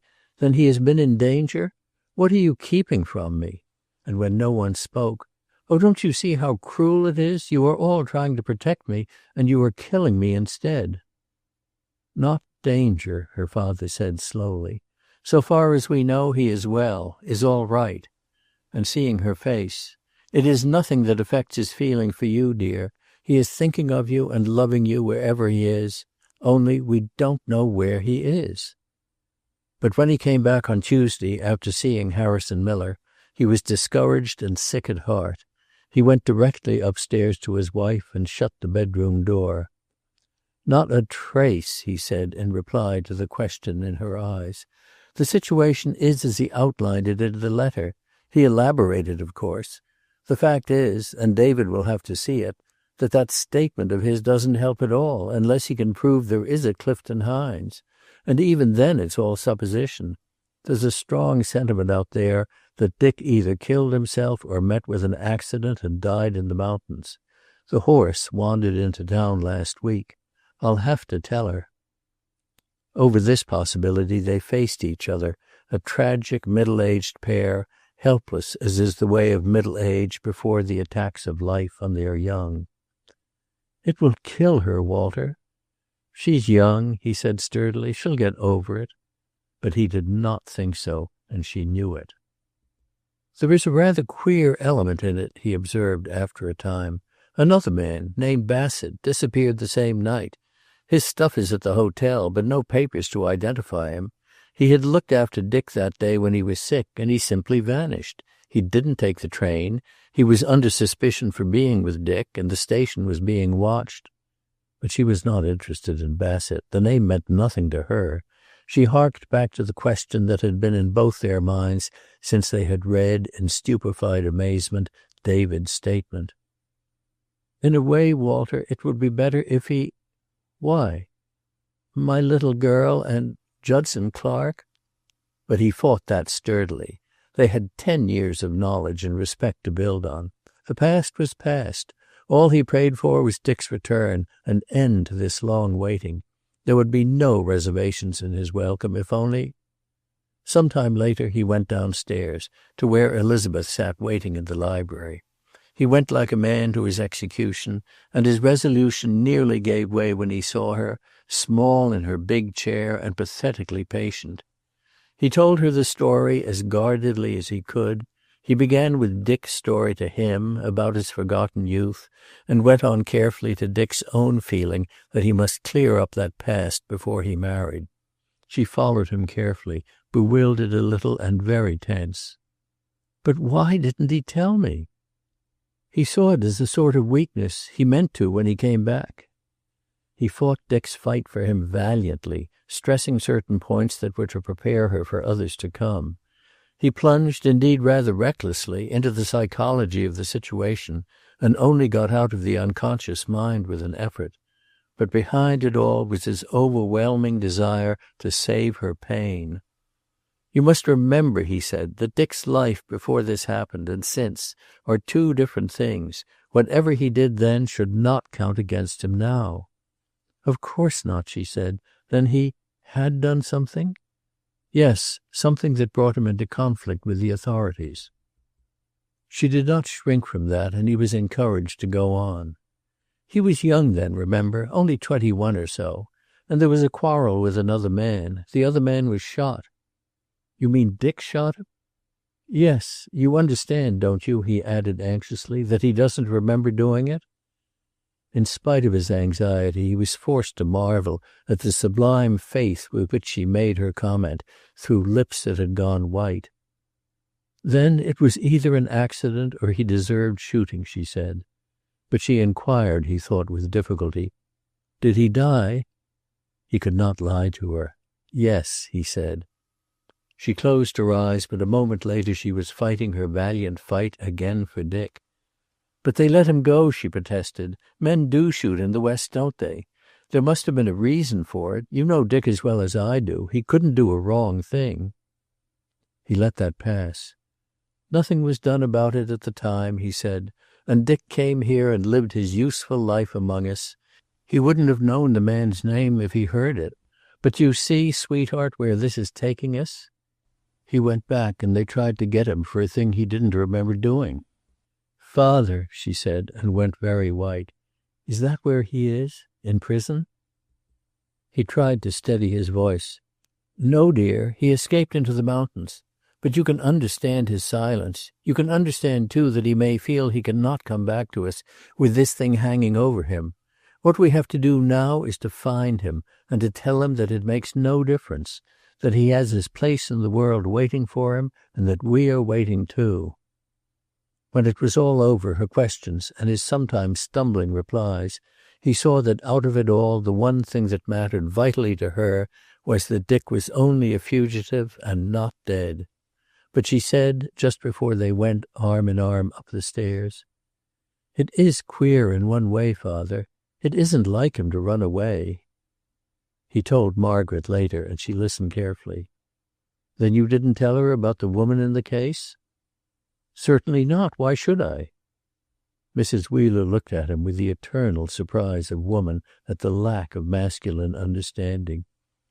"Because whether you think it or not, she will resent and hate that as she hates nothing else. Murder will be nothing to that, and she will have to know it sometime." He pondered her flat statement unhappily, standing by the window and looking out into the shaded street, and a man who had been standing, cigar in mouth, on a pavement across, withdrew into the shadow of a tree box. "It's all a puzzle to me," he said at last. "God alone knows how it will turn out. Harrison Miller seems to think this Bassett, whoever he is, could tell it something. I don't know." He drew the shade and wound his watch. "I don't know," he repeated. Outside on the street, the man with the cigar struck a match and looked at his watch. Then he walked briskly toward the railway station. A half hour later he walked into the offices of the Times-Republican and to the night editor's desk. "Hello, Bassett," said that gentleman. "We thought you were dead. Well, how about the sister in California? It was the Clark story, wasn't it?" "Yes," said Bassett noncommittally. "And it blew up on you. Well, there were others who were fooled, too. You had a holiday, anyhow." "Yes, I had a holiday," said Bassett, and going over to his own desk began to sort his vast accumulation of mail. Some time later he found the night editor at his elbow. "Did you get anything on the Clark business at all?" he asked. "Williams thinks there's a page in it for Sunday, anyhow. You've been on the ground, and there's a human interest element in it. The last man who talked to Clark, the ranch today, that sort of thing." Bassett went on doggedly sorting his mail. "You take it from me," he said. "The story's dead, and so is Clark. The Donaldson woman was crazy. That's all." Chapter 33. David was brought home the next day, a shriveled and aged David, but with a fighting fire in his eyes and a careful smile at the station for the group of friends who met him. David had decided on a course and meant to follow it. That course was to protect Dick's name and to keep the place he had made in the world open for him. Not even to Lucy had he yet breathed the terror that was with him day and night, that Dick had reached the breaking point and had gone back. But he knew it was possible. Lawler had warned him against shocks and trouble, and looking back David could see the gradually accumulating pressure against that mental wall of Dick's subconscious building. Overwork and David's illness, his love affair and Jim Wheeler's tragedy, and coming on top of that, in some way he had not yet learned, the knowledge that he was Judson Clark and a fugitive from the law. The work of 10 years, perhaps, was undone. Both David and Lucy found the homecoming painful. Harrison Miller rode up with them from the station, and between him and Dr. Reynolds, David walked into his house and was assisted up the stairs. At the door of Dick's room he stopped and looked in, and then went on, his face set and rigid. He would not go to bed, but sat in his chair while about him went on the bustle of the return, the bringing up of trunks and bags, but the careful smile was gone, and his throat, now so much too thin for his collar, worked convulsively.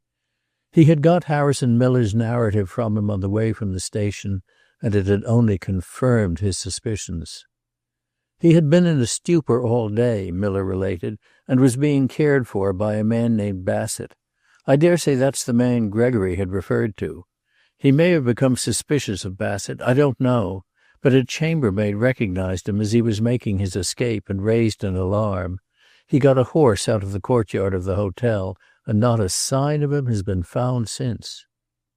It wasn't Bassett who raised the alarm.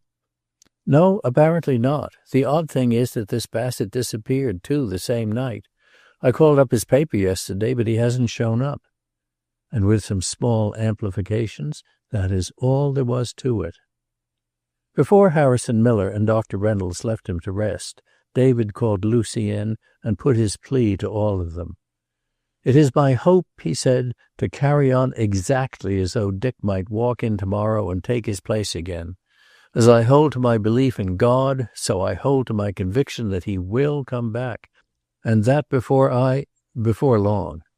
But our friends will be asking where he is and what he is doing, and we would better agree on that beforehand. What we'd better say is simply that Dick was called away on business connected with some property in the West.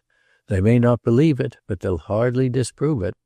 So the benevolent conspiracy to protect Dick Livingstone's name was arranged, and from that time on the four of them, who were a party to it, turned to the outside world an unbroken front of loyalty and courage. Even to Minnie, anxious and red-eyed in her kitchen, Lucy gave the same explanation while she arranged David's tray. "He's been detained in the West on business," Lucy said. "He might have sent me a postcard, and he hasn't written Dr. Reynolds at all." "He has been very busy. Get the sugar bowl, Minnie. He'll be back soon, I'm sure." But Minnie did not immediately move. "He'd better come soon if he wants to see Dr. David," she said with twitching lips. "And I'll just say this, Mrs. Crosby, the talk that's going on in this town is something awful." "I don't want to hear it," Lucy said firmly. She ate alone, painfully remembering that last gay little feast before they started away. But before she sat down she did a touching thing. She rang the bell and called Minnie. "After this, Minnie," she said, "we will always set Dr. Richard's place. Then, when he comes—" Her voice broke, and Minnie, scenting a tragedy but ignorant of it, went back to her kitchen to cry into the roller towel.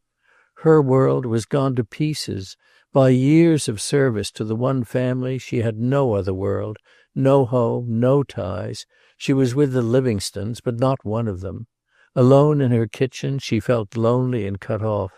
She thought that David, had he not been ill, would have told her. Lucy found David moving about upstairs some time later, and when she went up she found him sitting in Dick's room on a stiff chair inside the door. She stood beside him and put her hand on his shoulder, but he did not say anything and went away. That night David had a caller. All evening the bell had been ringing, and the little card tray on the hat rack was filled with visiting cards. There were gifts, too, flowers and jellies, and some squab from Mrs. Sayre. Lucy had seen no one, excusing herself on the ground of fatigue, but the man who came at 9 o'clock was not inclined to be turned away. "You take this card up to Dr. Livingstone anyhow," he said. "I'll wait." He wrote in pencil on the card, placing it against the doorpost to do so, and passed it to Minnie. She calmly read it and rather defiantly carried it off. But she came down quickly, touched by some contagion of expectation from the room upstairs. "Hang your hat on the rack and go on up."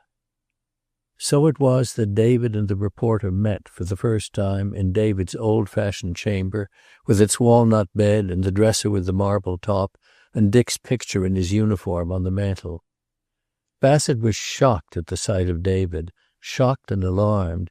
He was uncertain at first as to the wisdom of telling his startling story to an obviously sick man, but David's first words reassured him.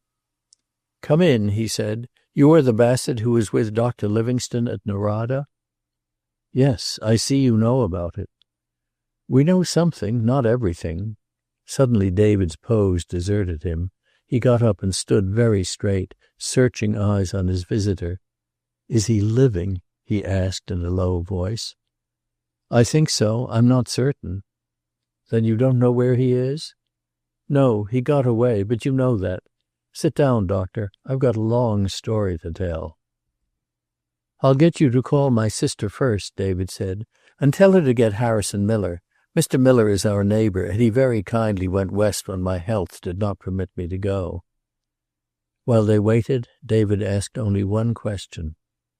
"The report we have had is that he was in a stupor in the hotel, and the doctor who saw him, you got him, I think, said he appeared to have been drinking heavily. Is that true? He was not a drinking man." "I am quite sure he had not." There was another question in David's mind, but he did not put it. He sat, with the patience of his age and his new infirmity, waiting for Lucy to bring Harrison Miller, and had it not been for the trembling of his hands, Bassett would have thought him calm and even placid. During the recital that followed somewhat later, David did not move. He sat silent, his eyes closed, his face set. "That's about all," Bassett finished. He had been perfectly clear in his head all day, and it took head work to get over the pass. But, as I say, he had simply dropped 10 years and was back to the Lucas trouble. I tried everything I knew, used your name and would have used the young lady's, because sometimes that sort of thing strikes pretty deep, but I didn't know it. He was convinced after a while, but he was dazed, of course. He knew it, that is, but he couldn't comprehend it. I was done up, and I've cursed myself for it since, but I must have slept like the dead. I wakened once, early in the night, and he was still sitting by the fire, staring at it. I've forgotten to say that he had been determined all day to go back and give himself up, and the only way I prevented it was by telling him what a blow it would be to you and to the girl. I wakened once and said to him, 'Better get some sleep, old man.' He did not answer at once, and then he said, 'All right.' I was dozing off when he spoke again. He said, 'Where is Beverly Carlyle now? Has she married again?' 'She's revived the Valley, and she's in New York with it,' I told him. When I wakened in the morning he was gone, but he'd left a piece of paper in a cleft stick beside me with directions for reaching the railroad and, well, here it is. Bassett took from his pocketbook a note and passed it over to David, who got out his spectacles with shaking hands and read it. It was on Dick's prescription paper, with his name at the top and the familiar RX below it. David read it aloud, his voice husky. "Many thanks for everything, Bassett," he read. "I don't like to leave you, but you'll get out all right if you'll follow the map on the back of this. I've had all night to think things out, and I'm leaving you because you are safer without me. I realize now what you've known all day and kept from me.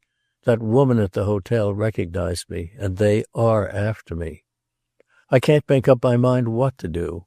Ultimately, I think I'll go back and give myself up.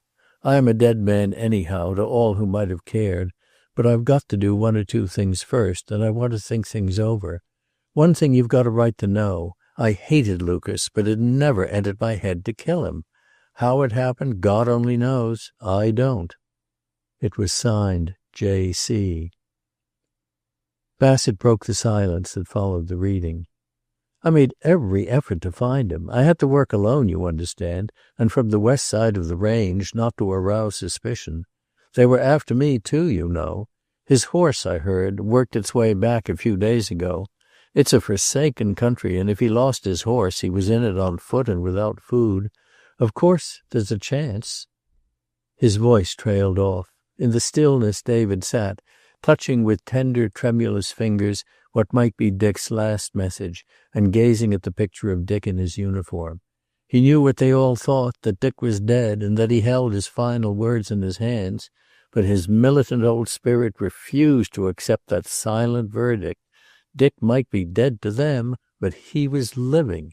He looked around the room defiantly, resentfully. Of all of them, he was the only one to have faith, and he was bound to a chair. He knew them. They would sit down supinely and grieve while time passed and Dick fought his battle alone. No, by God, he would not be bound to a chair. He raised himself and stood, swaying on his shaking legs. "You've given up," he said scornfully. "You make a few days' search and then you quit. It's easy to say he's dead, so you say he's dead. I'm going out there myself and I'll make a search." He collapsed into the chair again and looked at them with shamed, appealing eyes. Bassett was the first to break the silence, speaking in a carefully emotionless tone. "I haven't given up for a minute. I've given up the search because he's beyond finding just now. Either he's got away or he is, well, beyond help. We have to go on the hypothesis that he got away, and in that case, sooner or later, you'll hear from him. He's bound to remember you in time. The worst thing is this charge against him." "He never killed Howard Lucas," David said in a tone of conviction. "Harrison, read Mr. Bassett my statement to you." Bassett took the statement home with him that night and studied it carefully. It explained a great deal that had puzzled him before, Mrs. Wasson's story and David's arrival at the mountain cabin. But most of all it explained why the Thorwald woman had sent him after Dick. She knew then, in spite of her protests to David, that Judd Clark had not killed Lucas. He paced the floor for an hour or two, sunk in thought, and then unlocked a desk drawer and took out his bank book. He had saved a little money. Not much, but it would carry him over if he couldn't get another leave of absence. He thought, as he put the book away and prepared for bed, that it was a small price to pay for finding Clifton Hines and saving his own soul. Chapter 34. Dick had written his note and placed it where Bassett would be certain to see it. Then he found his horse and led him for the first half-mile or so of level ground before the trail began to descend. He mounted there, for he knew the animal could find its way in the darkness where he could not. He felt no weariness and no hunger, although he had neither slept nor eaten for 30-odd hours, and as contrasted with the night before, his head was clear. He was able to start a train of thought and to follow it through consecutively for the first time in hours. Thought, however, was easier than realization, and to add to his perplexity, he struggled to place Bassett and failed entirely. He remained a mysterious and incomprehensible figure, beginning and ending with the trail. Then he had an odd thought that brought him up standing. He had only Bassett's word for the story. Perhaps Bassett was lying to him, or mad. He rode on after a moment, considering that, but there was something, not in Bassett's circumstantial narrative, but in himself, that refused to accept that loophole of escape. He could not have told what it was. And then, with his increasing clarity, he began to make out the case for Bassett and against himself. The unfamiliar clothing he wore, the pad with the name of Livingstone on it, and the sign RX, the other contents of his pockets. He tried to orient himself in Bassett's story. A doctor! The devil's irony of it!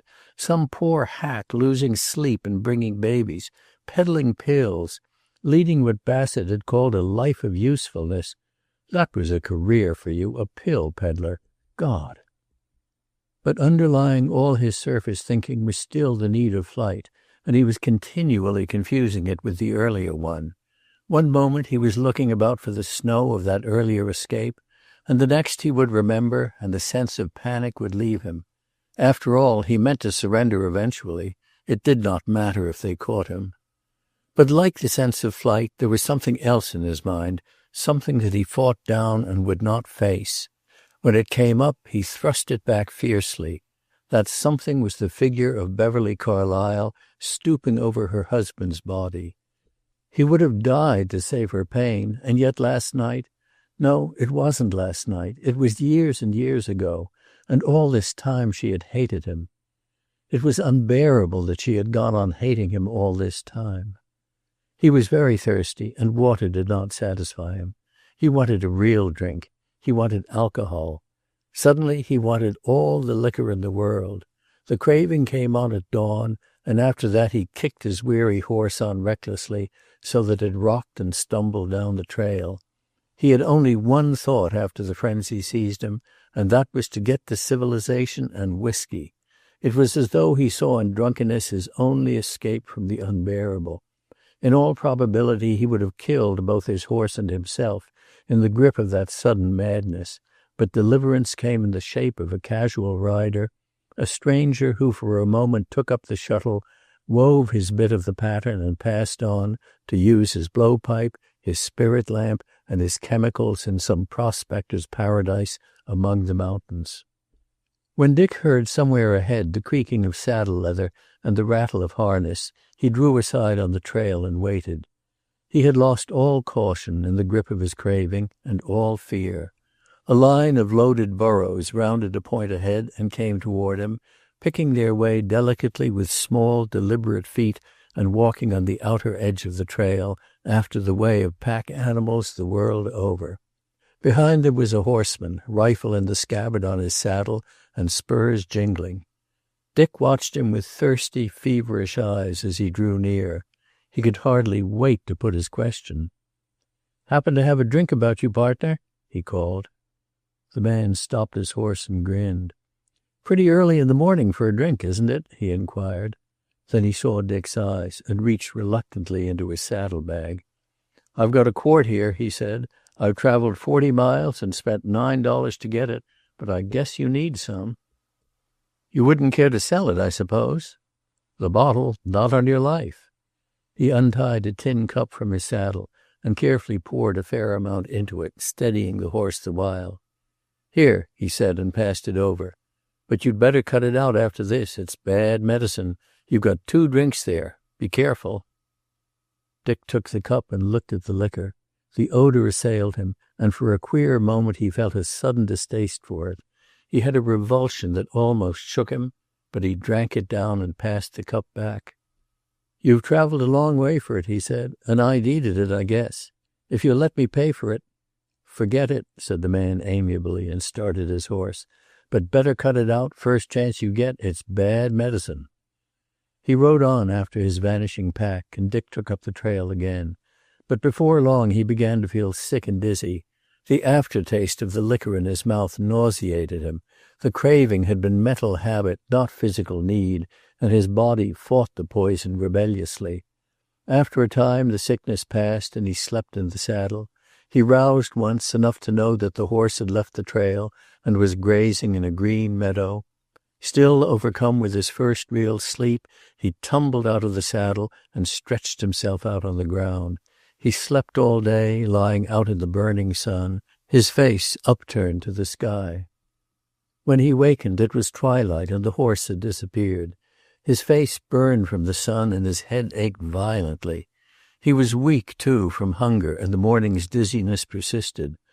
Connected thought was impossible, beyond the fact that if he did not get out soon, he would be too weak to travel. Exhausted and on the verge of sunstroke, he set out on foot to find the trail. He traveled all night, and the dawn found him still moving, a mere automaton of a man, haggard and shambling, no longer willing his progress, but somehow incredibly advancing. He found water and drank it, fell, got up, and still, right foot, left foot, he went on. Sometime during the advance he had found a trail, and he kept to it automatically. He felt no surprise and no relief when he saw a cabin in a clearing and a woman in the doorway watching him with curious eyes. He pulled himself together and made a final effort, but without much interest in the result. "I wonder if you could give me some food," he said. "I have lost my horse and I've been wandering all night." "I guess I can," she replied, not unamiably. "You look as though you need it, and a wash, too. There's a basin and a pail of water on that bench."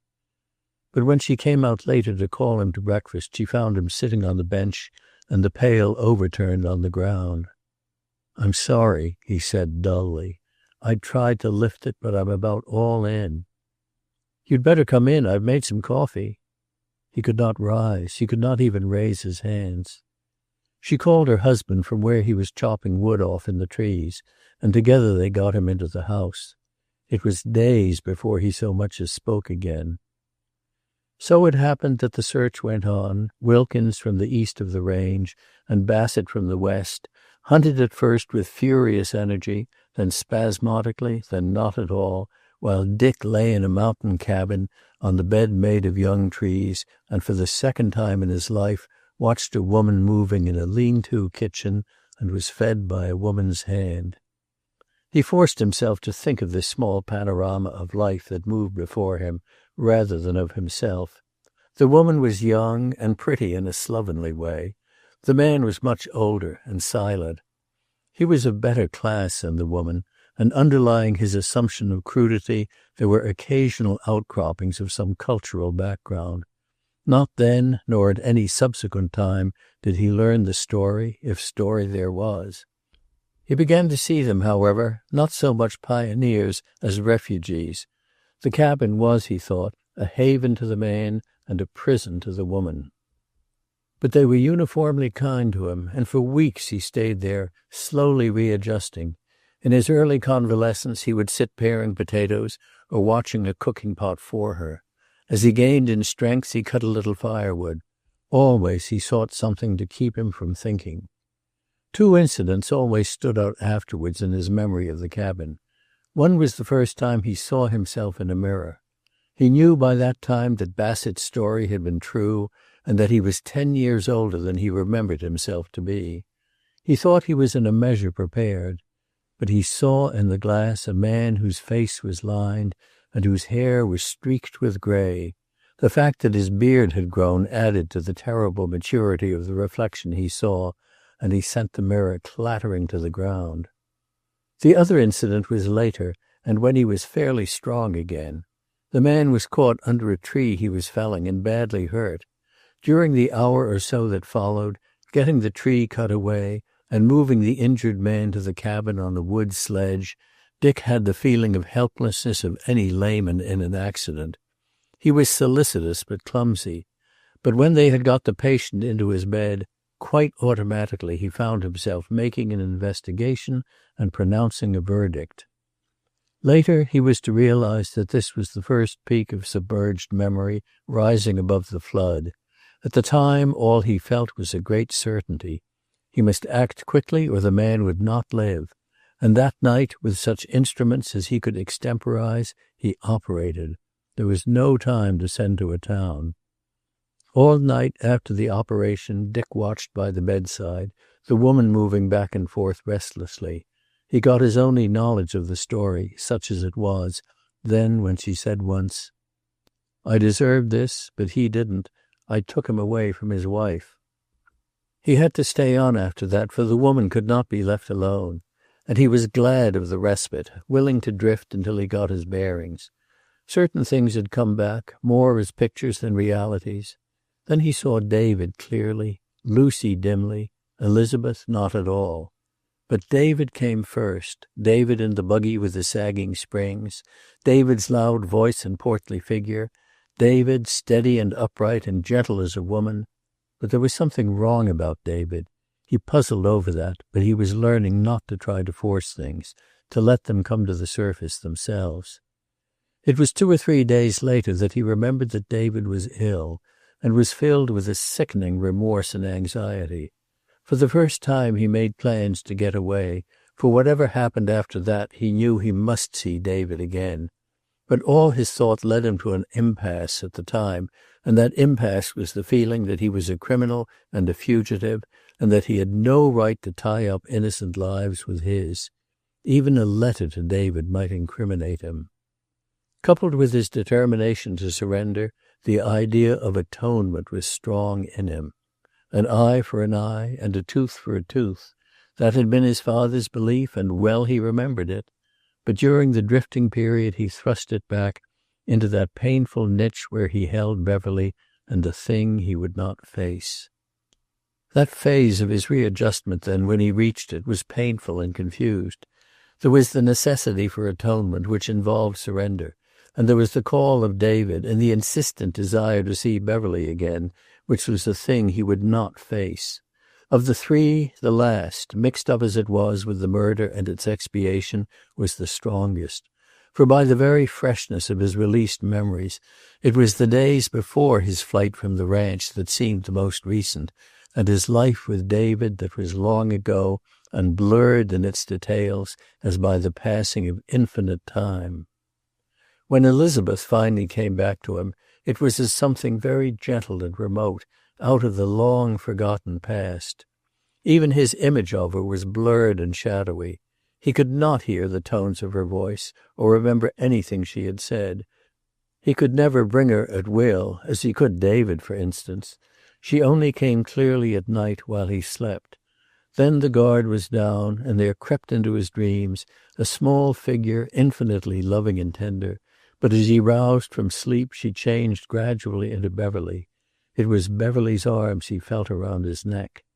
Nevertheless, he held to Elizabeth more completely than he knew, for the one thing that emerged from his misty recollection of her was that she cared for him. In a world of hate and bitterness, she cared. But she was never real to him as the other woman was real, and he knew that she was lost to him as David was lost. He could never go back to either of them. As time went on, he reached the point of making practical plans. He had lost his pocketbook somewhere, probably during his wanderings afoot, and he had no money. He knew that the obvious course was to go to the nearest settlement and surrender himself, and he played with the thought. But even as he did so, he knew he would not do it. Surrender he would eventually, but before he did that, he would satisfy a craving that was in some ways like his desire for liquor that morning on the trail. A reckless, mad, and irresistible impulse to see Beverly Lucas again. In August he started for the railroad, going on foot and without money, his immediate destination the harvest fields of some distant ranch, his object to earn his train fare to New York. Chapter 35. The summer passed slowly. To David and Elizabeth it was a long waiting, but with this difference that David was kept alive by hope, and that Elizabeth felt sometimes that hope was killing her. To David, each day was a new day and might hold Dick. To Elizabeth, after a time, each day was but one more of separation. Dr. Reynolds had become a fixture in the old house, but he was not like Dick. He was a heavy, silent young man, shy of intruding into the family life and already engrossed in a budding affair with the Rossiter girl. David tolerated him, but with a sort of smoldering jealousy, increased by the fact that he had introduced innovations David resented. had, for instance, moved Dick's desk nearer the window, and instead of doing his own laboratory work, had what David considered a damnably lazy fashion of sending his little tubes, carefully closed with cotton, to a hospital in town. David found the days very long and infinitely sad. He wakened each morning to renewed hope, watched for the postman from his upper window, and for Lucy's step on the stairs with the mail. His first glimpse of her always told him the story. At the beginning he had insisted on talking about Dick, but he saw that it hurt her, and of late they had fallen into the habit of long silences. The determination to live on until that return which he never ceased to expect only carried him so far, however. He felt no incentive to activity. There were times when he tried Lucy sorely, when she felt that if he would only move about, go downstairs, and attend to his office practice, get out into the sun and air, he would grow stronger. But there were times, too, when she felt that only the will to live was carrying him on. Nothing further had developed, so far as they knew. The search had been abandoned. Lucy was no longer so sure as she had been that the house was under surveillance against Dick's possible return. Often she lay in her bed and faced the conviction that Dick was dead. She had never understood the talk that had at first gone on about her, when Bassett and Harrison Miller, and once or twice the psychoanalyst David had consulted in town, had got together in David's bedroom. The mind was the mind, and Dick was Dick. This thing about habit, over which David pored at night when he should have been sleeping, or brought her in to listen to with an air of triumphant vindication, meant nothing to her. A man properly trained in right habits of thinking and of action could not think wrong and go wrong, David argued. He even went further. He said that love was a habit, and that love would bring Dick back to him, that he could not forget them. She believed that, of course, if he still lived. But hadn't Mr. Bassett, who seemed so curiously mixed in the affair, been out again to Norada without result? No, it was all over, and she felt that it would be a comfort to know where he lay and to bring him back to some well-loved and tended grave. Elizabeth came often to see them. She looked much the same as ever, although she was very slender, and her smile rather strained, and she and David would have long talks together. She always felt rather like an empty vessel when she went in, but David filled her with hope and sent her away cheered and visibly brighter to her long waiting. She rather avoided Lucy, for Lucy's fears lay in her face and were like a shadow over her spirit. She came across her one day, putting Dick's clothing away in camphor, and the act took on an air of finality that almost crushed her. So far they had kept her from Dick's real identity, but certain things they had told her. She knew that he had gone back, in some strange way, to the years before he came to Haverly, and that he had temporarily forgotten everything since. But they had told her, too, and seemed to believe themselves, that it was only temporary. At first the thought had been more than she could bear, but she had to live her life, and in such a way as to hide her fears. Perhaps it was good for her, the necessity of putting up a bold front, to join the conspiracy that was to hold Dick's place in the world against the hope of his return. And she still went to the Sayre house, sure that there at least there would be no curious glances, no too casual questions. She could not be sure of that even at home, for Nina was constantly conjecturing. "I sometimes wonder," Nina began one day, and then stopped. "Wonder what?" "Oh, well, I suppose I might as well go on. Do you ever think that if Dick had gone back, as they say he has, that there might be somebody else?" "Another girl, you mean?" "Yes, someone he knew before." Nina was watching her. Sometimes she almost burst with the drama she was suppressing. She had been a small girl when Judson Clark had disappeared, but even at 12 she had known something of the story. She wanted frantically to go about the village and say to them, "Do you know who has been living here, whom you used to patronize? Judson Clark, one of the richest men in the world." She built daydreams on that foundation. He would come back, for of course he would be found and acquitted, and buy the Sayre place perhaps, or build a much larger one, and they would all go to Europe in his yacht. But she knew now that the woman Leslie had sent his flowers to had loomed large in Dick's past, and she both hated and feared her. Not content with having given her, Nina, some bad hours, she saw the woman now possibly blocking her ambitions for Elizabeth. "What I'm getting at is this," she said, examining her polished nails critically. "If it does turn out that there was somebody, you'd have to remember that it was all years and years ago, and be sensible." "I only want him back," Elizabeth said. "I don't care how he comes, so he comes." Louis Bassett had become a familiar figure in the village life by that time. David depended on him with a sort of wistful confidence that set him to grinding his teeth occasionally in a fury at his own helplessness. And as the extent of the disaster developed, as he saw David failing and Lucy aging, and when in time he met Elizabeth, the feeling of his own guilt was intensified. He spent hours studying the case, and he was chiefly instrumental in sending Harrison Miller back to Norada in September. He had struck up a friendship with Miller over their common cause, and the night he was to depart, that small inner group which was fighting David's battle for him formed a committee of strategy in Harrison's tidy living room. Walter Wheeler and Bassett, Miller, and tardily taken into their confidence, Dr. Reynolds. The same group met him on his return, sat around with expectant faces while he got out his tobacco and laid a sheaf of papers on the table, and waited while their envoy, laying Bassett's map on the table, proceeded carefully to draw in a continuation of the trail beyond the pass some sketchy mountains and a small square. "I've got something," he said at last. "Not much, but enough to work on.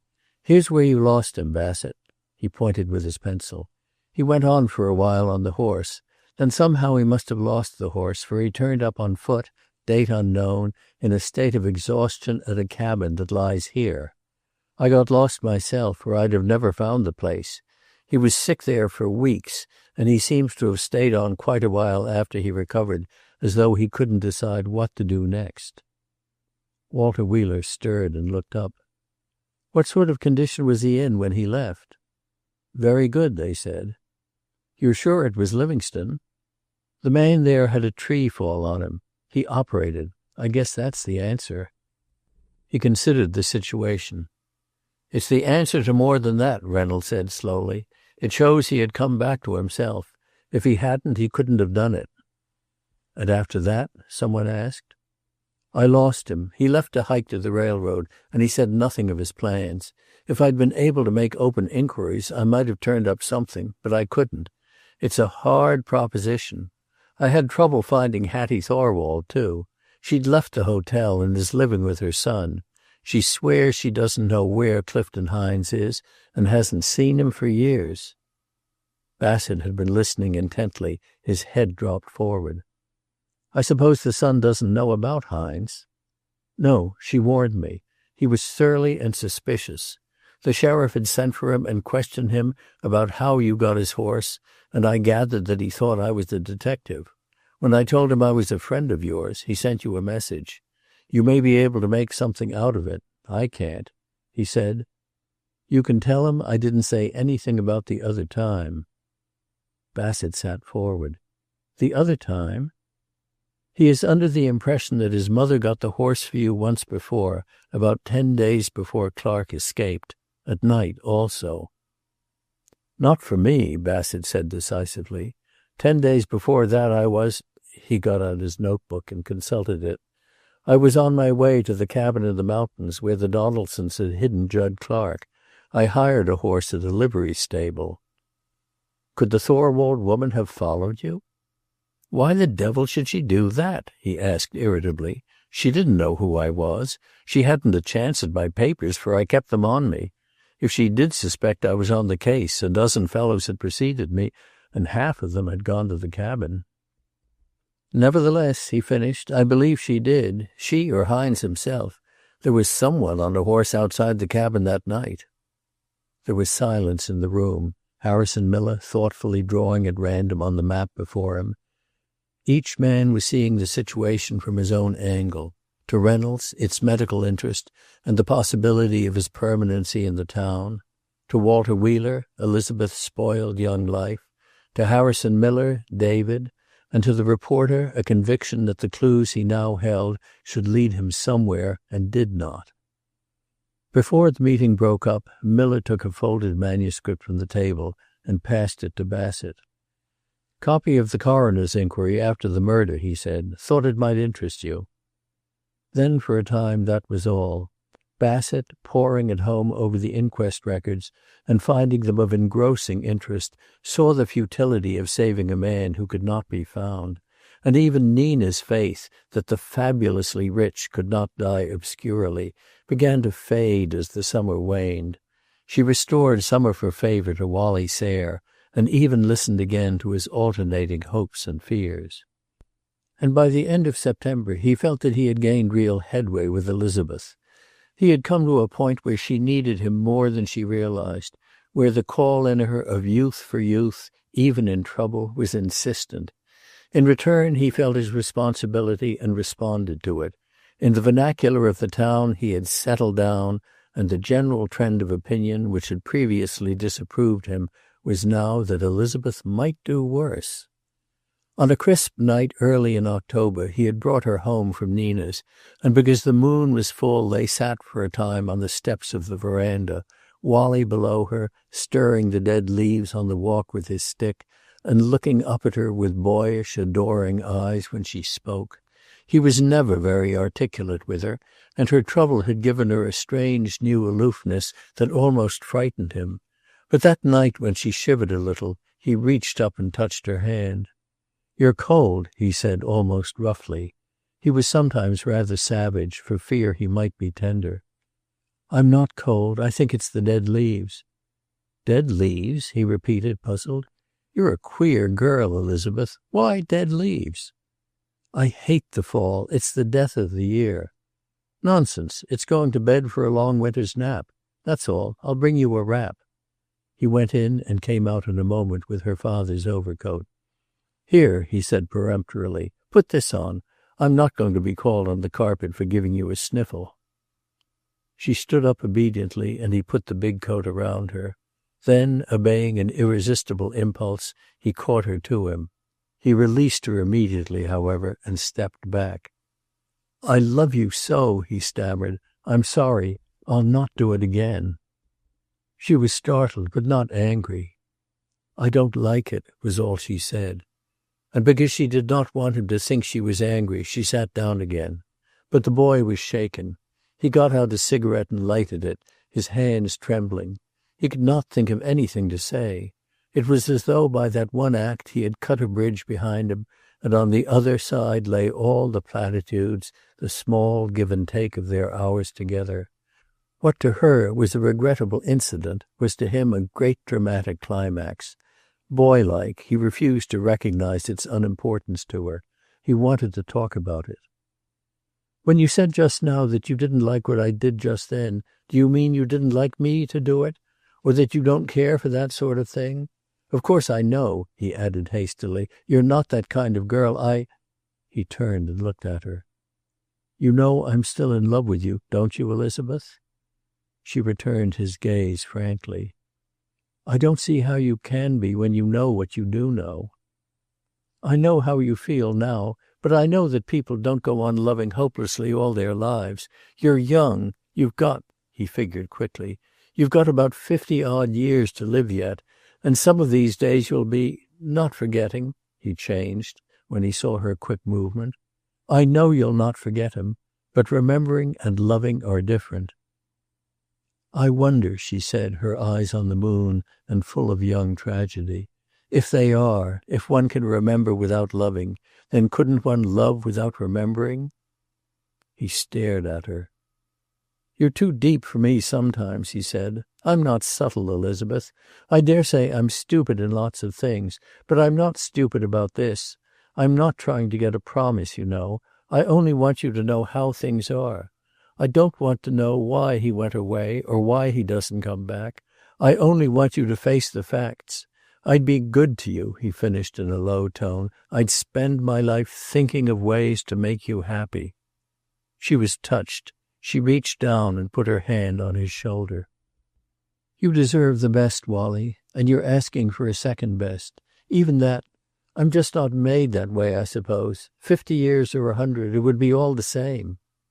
You'd always care for him, you mean? Yes, I'm afraid so. When he looked at her, her eyes had again that far-away and yet flaming look which he had come to associate with her thoughts of Dick. She seemed infinitely removed from him, traveling her lonely road past loving outstretched hands and facing ahead toward 50 years of spinsterhood. The sheer waste of it made him shudder. "You're cold too, Wally," she said gently. "You'd better go home." He was about to repudiate the idea scornfully when he sneezed. She got up at once and held out her hand. "You are very dear to feel about me the way you do," she said rather rapidly. "I appreciate your telling me, and if you're chilly when you get home, you'd better take some camphor." He saw her, hat in hand, and then turned and stalked up the street. Camphor, indeed! But so stubborn was hope in his young heart that before he had climbed the hill he was finding comfort in her thought for him. Mrs. Sayre had been away for a week, visiting in Michigan, and he had not expected her for a day or so. To his surprise he found her on the terrace, wrapped in furs and evidently waiting for him. "I wasn't enjoying it," she explained when he had kissed her.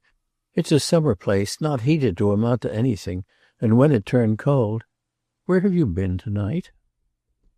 "Dined at the Wards, and then took Elizabeth home." "How is she?" "She's all right." "And there's no news?"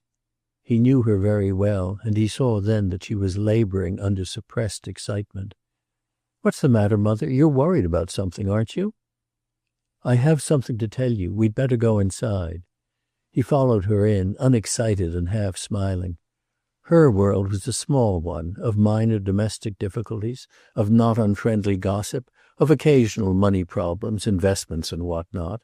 He had seen her hands tremble over a matter of a poorly served dinner. So he went into the house, closed the terrace window, and followed her to the library. When she closed the door, he recognized her old tactics when the servants were in question. "Well," he inquired, "I suppose—" Then he saw her face. "Sorry, Mother, what's the trouble?" "Wally, I saw Dick Livingstone in Chicago."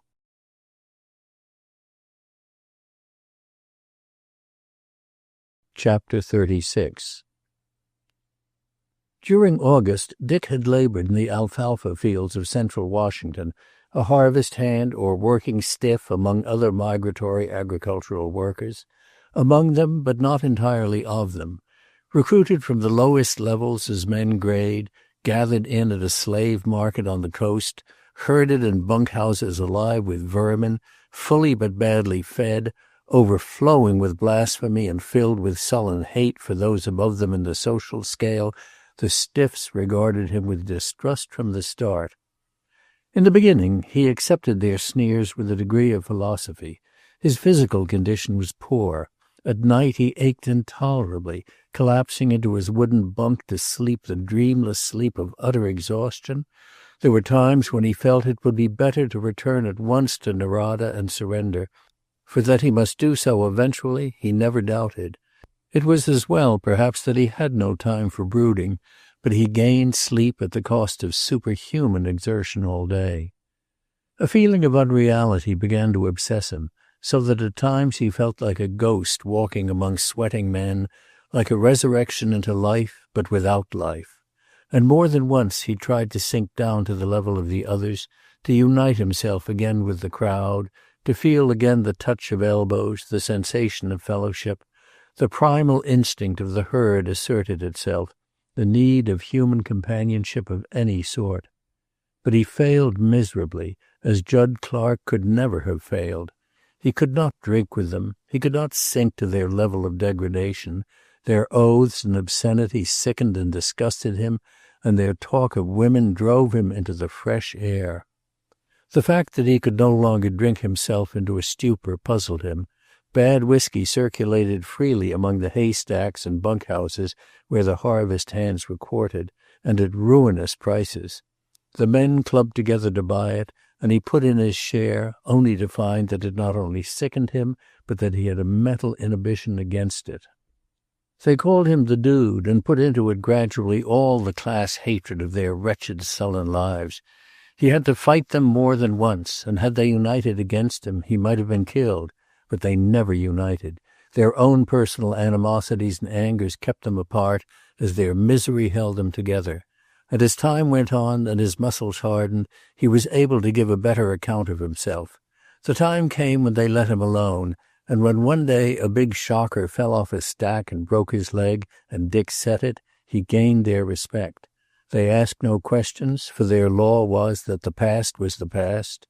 They did not like him, but in the queer, twisted ethics of the camp, they judged the secret behind him by the height from which he had fallen, and began slowly to accept him as of the brotherhood of derelicts. With his improvement in his physical condition, there came, toward the end of summer, a more rapid subsidence of the flood of the long past. He had slept out one night in the fields, where the uncut alfalfa was belled with purple flowers, and yellow buttercups rose and nodded above him. With the first touch of dawn on the mountains, he wakened to a clarity of mind like that of the morning. He felt almost an exaltation. He stood up and threw out his arms. It was all his again, never to lose, the old house and David and Lucy, the little laboratory, the church on Sunday mornings, Mike whistling in the stable. A wave of love warmed him, a great surging tenderness. He would go back to them. They were his and he was theirs. It was at first only a great emotion, a tingling joyousness, a vast relief as of one who sees from a far distance the lights in the windows of home. Save for the gap between the drunken revel at the ranch and his awakening to David's face bending over him in the cabin, everything was clear. Still, by an effort, but successfully, he could unite now the two portions of his life with only a scar between them. Not that he formulated it. It was rather a mood, an impulse of unreasoning happiness. The last cloud had gone, the last bit of mist from the valley. He saw Haverly and the children who played in its shaded streets, Mike washing the old car, and the ice cream freezer on Sundays, wrapped in sacking on the kitchen porch. Jim Wheeler came back to him, the weight of his coffin dragging at his right hand as he helped to carry it. He was kneeling beside Elizabeth's bed and putting his hand over her staring eyes so she would go to sleep. The glow died, and he began to suffer intensely. They were all lost to him, along with the life they represented, and already he began to look back on his period of forgetfulness with regret. At least then he had not known what he had lost. He wondered again what they knew. What did they think? If they believed him dead, was that not kinder than the truth? Outside of David and Lucy, and of course Bassett, the sole foundation on which any search for him had rested had been the semi-hysterical recognition of Hattie Thorwald. But he wondered how far that search had gone. Had it extended far enough to involve David? Had the hue and cry died away, or were the police still searching for him? Could he even write to David without involving him in his own trouble? For David, fine, wonderful old David, David had deliberately obstructed the course of justice and was an accessory after the fact. Up to that time he had drifted, unable to set a course in the fog, but now he could see the way, and it led him back to Narada. He would not communicate with David. He would go out of the lives at the old house as he had gone in, under a lie. When he surrendered, it would be as Judson Clark, with his lips shut tight on the years since his escape. Let them think if they would that the curtain that had closed down over his memory had not lifted, and that he had picked up life again where he had laid it down. The police would get nothing from him to incriminate David. But he had a moment, too, when surrender seemed to him not strength but weakness, where its sheer supineness, its easy solution to his problem revolted him, where he clenched his fist and looked at it and longed for the right to fight his way out. When smoke began to issue from the cookhouse chimney, he stirred, rose, and went back. He ate no breakfast, and the men, seeing his squared jaw and set face, let him alone. He worked with the strength of 3 men that day, but that night when the foreman offered him a job as pacer with double wages, he refused it. "Give it to somebody else, Joe," he said. "I'm quitting." "The hell you are. When?" "I'd like to check out tonight." His going was without comment. They had never fully accepted him, and comings and goings without notice in the camp were common. He rolled up his bedding, his change of undergarments inside it, and took the road that night. The railroad was 10 miles away, and he made the distance easily. He walked between wire fences, behind which horses moved restlessly as he passed, and cattle slept around a water hole, and as he walked he faced a situation which all day he had labored like 3 men to evade. He was going out of life. It did not much matter whether it was to be behind bars or to pay the ultimate price. The shadow that lay over him was that he was leaving forever David and all that he stood for, and a woman, and the woman was not Elizabeth. He cursed himself in the dark for a fool and a madman. He cursed the infatuation which rose like a demoniac possession from his early life. When that failed, he tried to kill it by remembering the passage of time, the loathing she must have nursed all these years. He summoned the image of Elizabeth to his aid, to find it eclipsed by something infinitely more real and vital. Beverly in her dressing room, grotesque and yet lovely in her makeup. Beverly on the mountain trail in her boyish riding clothes. Beverly. Probably at that stage of his recovery his mind had reacted more quickly than his emotions, and by that strange faculty by which an idea often becomes stronger in memory than in its original production, he found himself in the grip of a passion infinitely more terrible than his earlier one for her. It wiped out the memory, even the thought, of Elizabeth, and left him a victim of its associated emotions. Bitter jealousy racked him, remorse and profound grief. The 10 miles of road to the railroad became 10 miles of torture, of increasing domination of the impulse to go to her and of final surrender. In Spokane he outfitted himself, for his clothes were ragged, and with the remainder of his money bought a ticket to Chicago. Beyond Chicago he had no thoughts save one. Some way, somehow, he must get to New York. Yet all the time he was fighting. He tried again and again to break away from the emotional associations from which his memory of her was erected.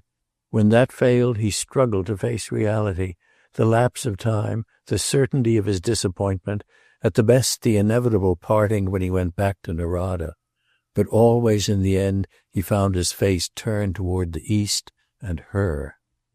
He had no fear of starving. If he had learned the cost of $1 in blood and muscle, he had the blood and the muscle. There was a time in Chicago when the necessity of thinking about money irritated him, for the memory of his old opulent days was very clear.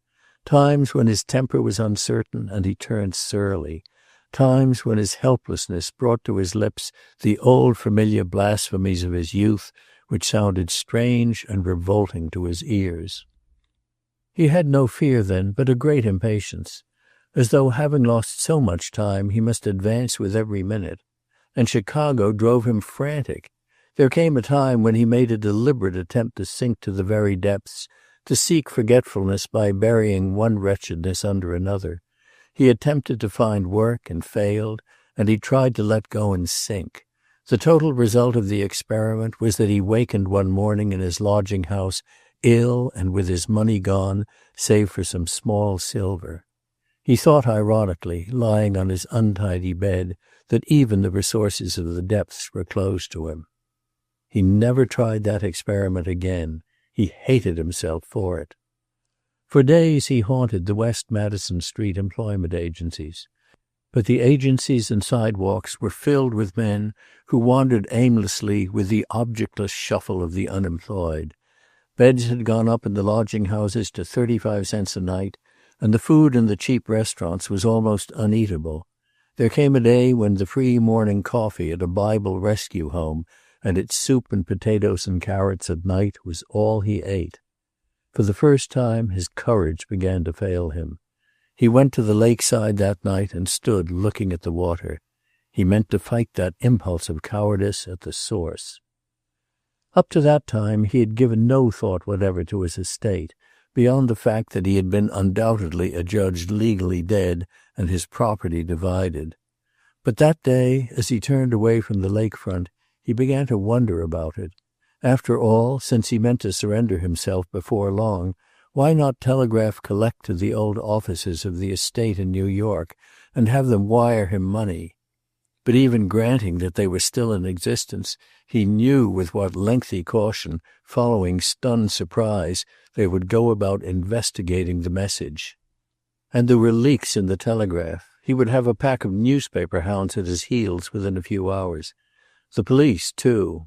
No, it wouldn't do. The next day he got a job as a taxicab driver, and that night and every night thereafter he went back to West Madison Street and picked up one or more of the derelicts there and brought them food. He developed quite a system about it. He waited until he saw a man stop outside an eating house, look in, and then pass on. But one night he got rather a shock, for the young fellow he accosted looked at him first with suspicion, which was not unusual, and later with amazement. "Captain Livingstone," he said, and checked his hand as it was about to rise to the salute. His face broke into a smile, and he whipped off his cap. "You've forgotten me, sir," he said, "but I've got your visiting card on the top of my head all right. Can you see it?" He bent his head and waited, but on no immediate reply being forthcoming, for Dick was hastily determining on a course of action, he looked up. It was then that he saw Dick's cheap and shabby clothes, and his grin faded. "I say," he said, "you are Livingstone, aren't you? I'd have known—" "I think you've made a mistake, old man," Dick said, feeling for his words carefully. "That's not my name, anyhow. I thought when I saw you staring in that window. How about it?" The boy looked at him again and then glanced away. "I was looking all right," he said. "I've been having a run of hard luck." It had been Dick's custom to eat with his finds, and thus remove from the meal the quality of detached charity. Men who would not take money would join him in a meal, but he could not face the lights with this keen-eyed youngster. He offered him money instead. "Just a lift," he said awkwardly when the boy hesitated. "I've been there myself lately." But when at last he had prevailed and turned away, he was conscious that the doughboy was staring after him, puzzled and unconvinced. He had a bad night after that. The encounter had brought back his hard-working, carefree days in the army. It had brought back, too, the things he had put behind him, his profession and his joy in it, the struggles and the aspirations that constitute a man's life. With them there came, too, a more real Elizabeth, and a wave of tenderness for her and of regret. He turned on his sagging bed and deliberately put her away from him. Even if this other ghost were laid, he had no right to her. Then one day he met Mrs. Sayre and saw that she knew him. Chapter 37. Wally stared at his mother. His mind was at once protesting the fact and accepting it, with its consequences to himself. There was a perceptible pause before he spoke. He stood, if anything, somewhat straighter, but that was all. "Are you sure it was Livingstone?" "Positive. I talked to him. I wasn't sure myself at first. He looked shabby and thin, as though he'd been ill, and he had the audacity to pretend at first he didn't know me. He closed the door on me and—" "Wait a minute, Mother. What door?" "He was driving a taxicab." He looked at her incredulously. "I don't believe it," he said slowly. "I think you've made a mistake, that's all." "Nonsense. I know him as well as I know you." "Did he acknowledge his identity?" "Not in so many words," she admitted. "He said I had made a mistake, and he stuck to it. Then he shut the door and drove me to the station. The only other chance I had was at the station, and there was a line of cabs behind us, so I had only a second.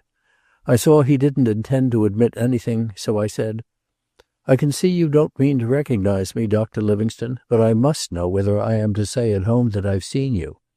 He was making change for me at the time. I'd have known his hands, I think, if I hadn't seen anything else. And when he looked up, his face was shocking. He said, 'Are they all right?' 'David is very ill,' I said. The cars behind were waiting and making a terrific din, and a traffic man ran up and made him move on. He gave me the strangest look as he went. I stood and waited, thinking he would turn and come back again at the end of the line, but he didn't. I almost missed my train." Wally's first reaction to the news was one of burning anger and condemnation. "The blackguard," he said, "the insufferable cad, to have run away as he did, and then to let them believe him dead. For that's what they do believe. It is killing David Livingstone.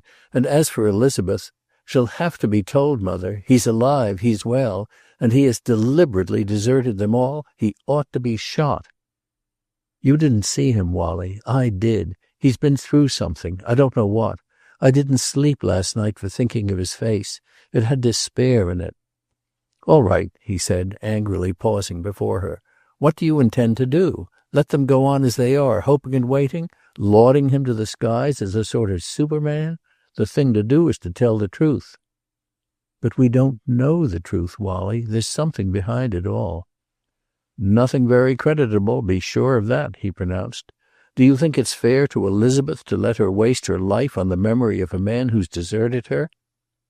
"It would be cruel to tell her." "You've got to be cruel to be kind sometimes," he said oracularly.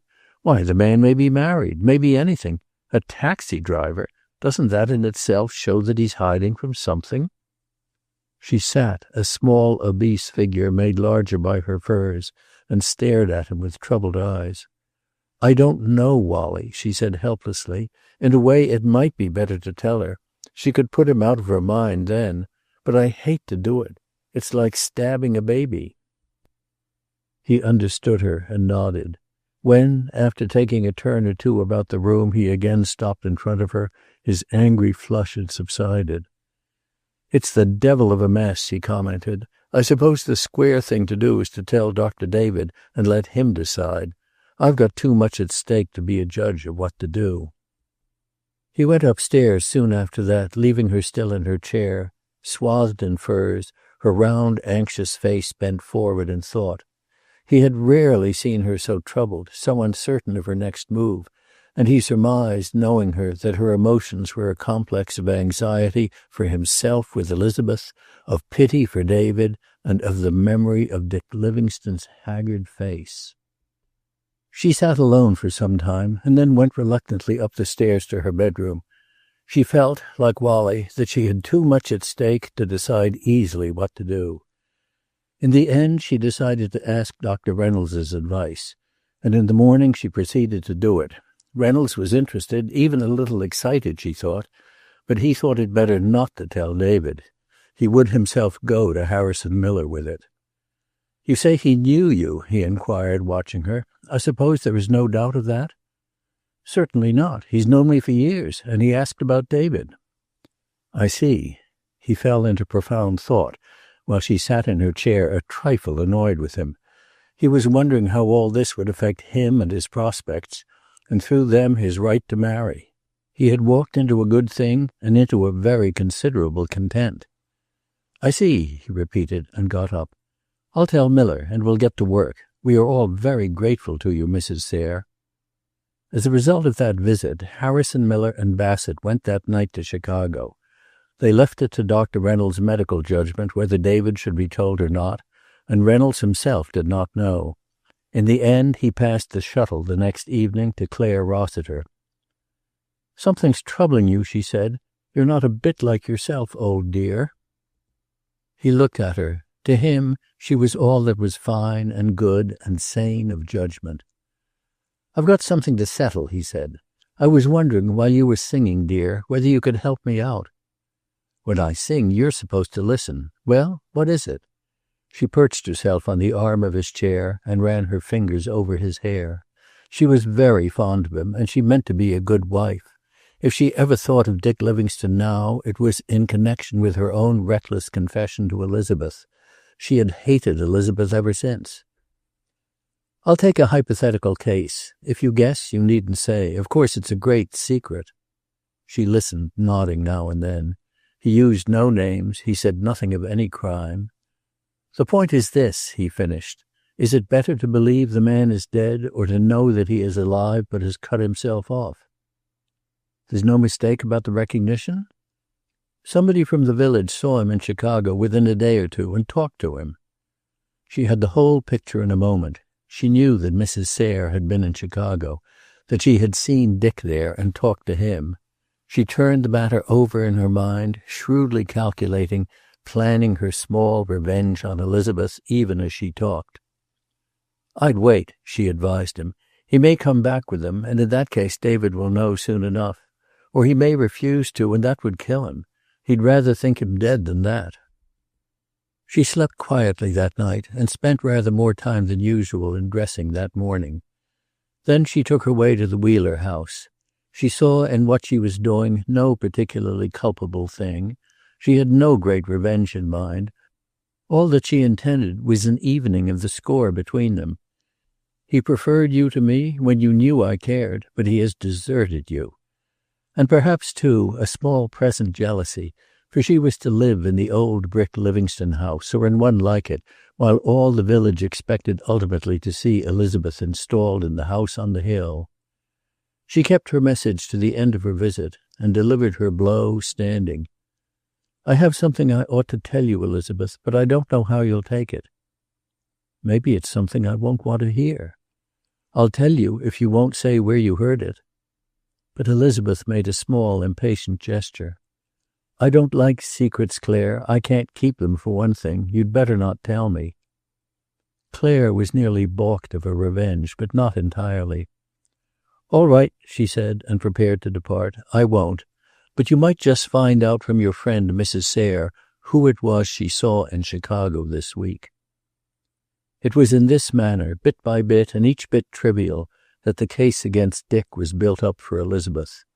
Mrs. Sayre, helpless before her quiet questioning, had to acknowledge one damning thing after another. He had known her. He had not asked for Elizabeth, but only for David. He looked tired and thin, but well. She stood at the window watching Elizabeth go down the hill with a feeling that she had just seen something die before her. Chapter 38. On the night Bassett and Harrison Miller were to return from Chicago, Lucy sat downstairs in her sitting room waiting for news. At 10 o'clock, according to her custom, she went up to see that David was comfortable for the night, and to read him that prayer for the absent with which he always closed his day of waiting. But before she went, she stopped before the old mirror in the hall to see if she wore any visible sign of tension. The door into Dick's office was open, and on his once neat desk there lay a litter of papers and letters. She sighed and went up the stairs. David lay propped up in his walnut bed, an incredibly wasted and old David. The hands on the log cabin quilt which their mother had made were old hands and tired.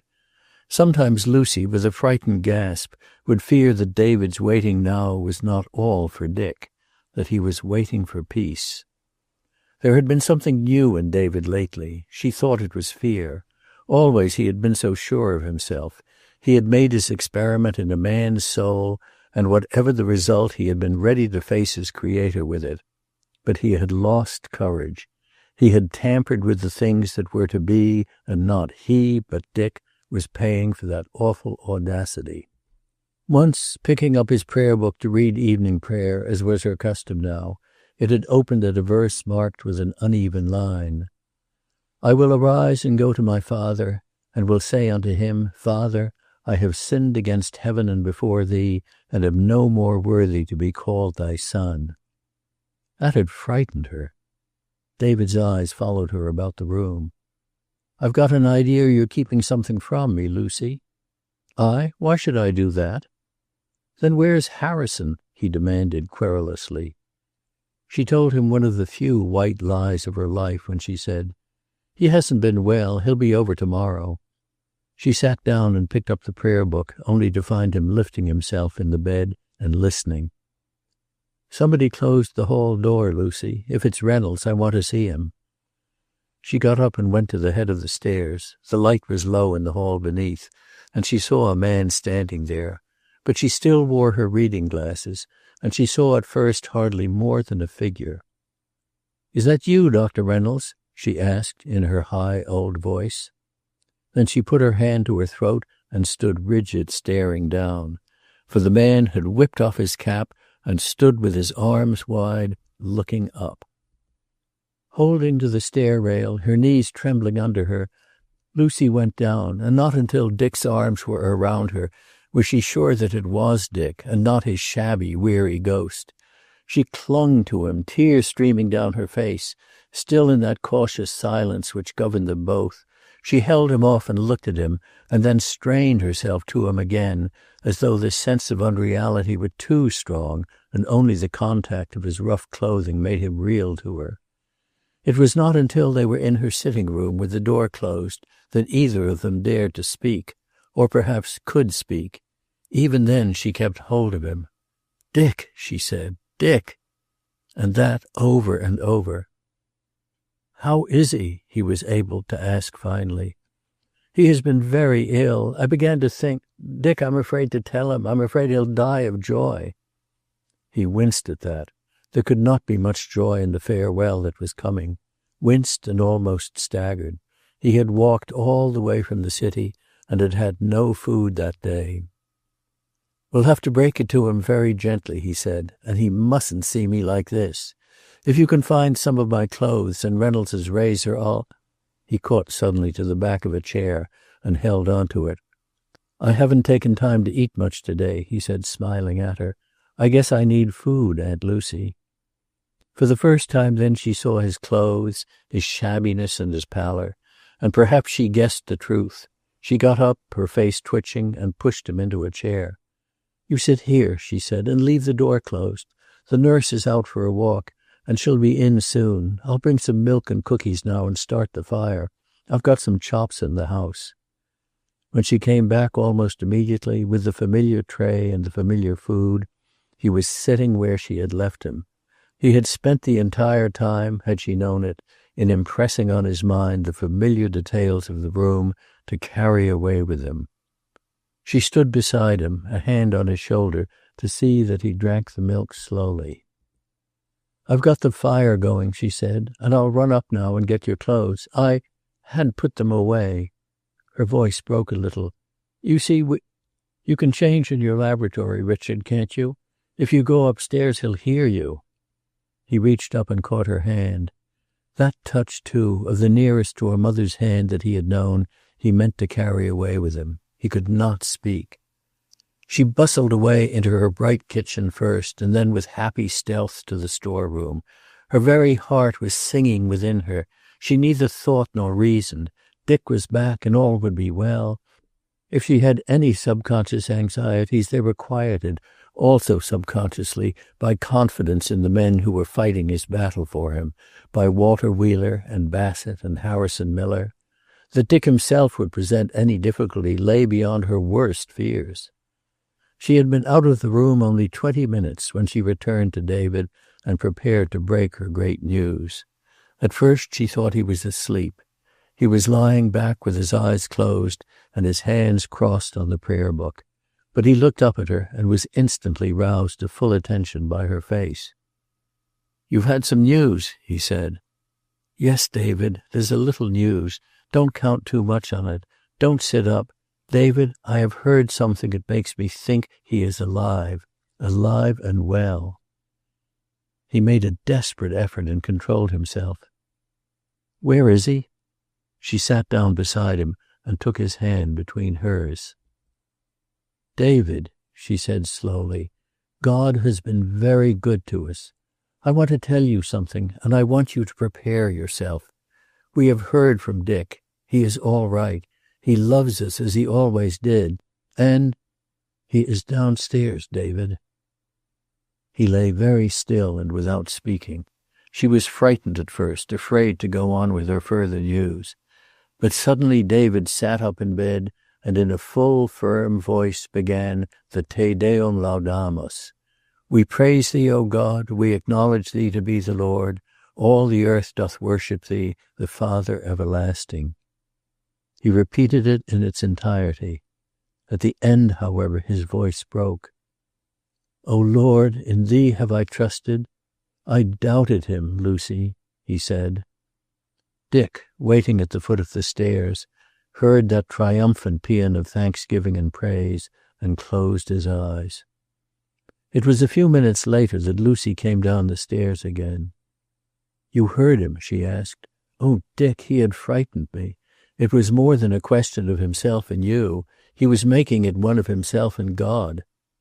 She let him go up alone and waited below, straining her ears, but she heard nothing beyond David's first hoarse cry, and after a little she went into her sitting room and shut the door. Whatever lay underneath, there was no surface drama in the meeting. The determination to ignore any tragedy in the situation was strong in them both, and if David's eyes were blurred and his hands trembling, if Dick's first words were rather choked, they hid their emotion carefully. "Well, here I am like a bad penny," said Dick huskily from the doorway.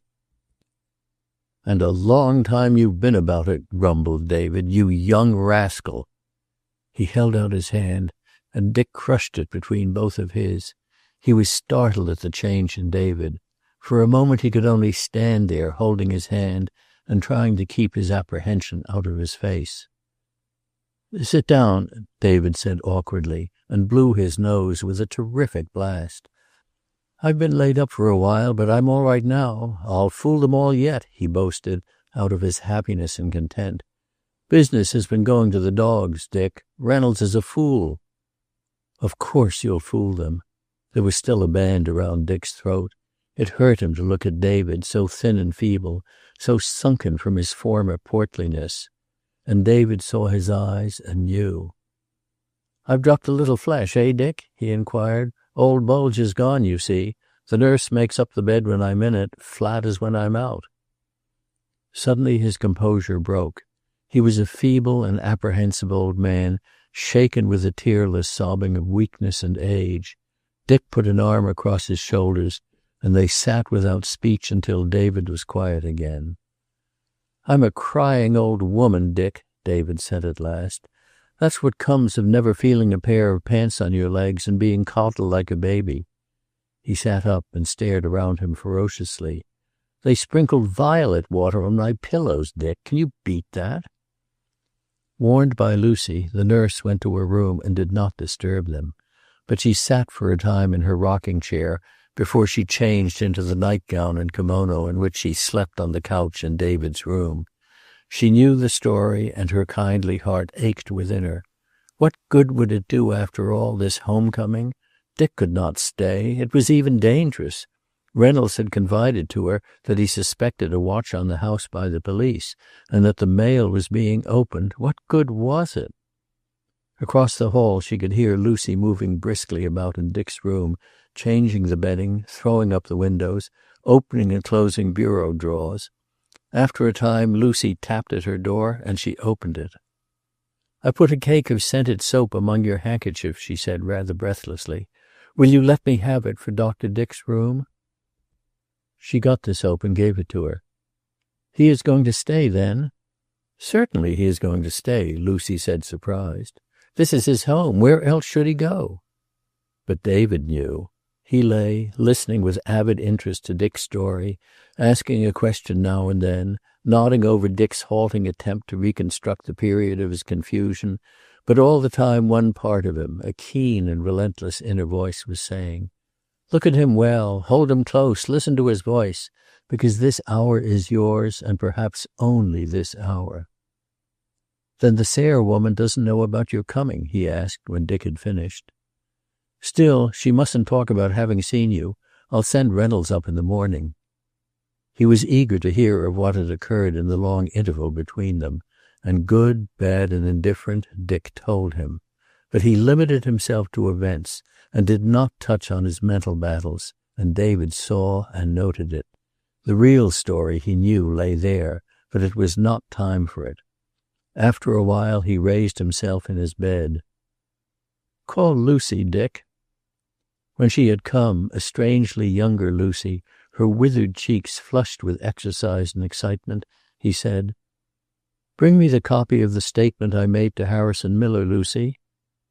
She brought it, patted Dick's shoulder, and went away. David held out the paper. "Read it slowly, boy," he said. It is my justification, and God willing, it may help you. The letter is from my brother Henry. Read that, too." Lucy, having got Dick's room in readiness, sat down in it to await his coming.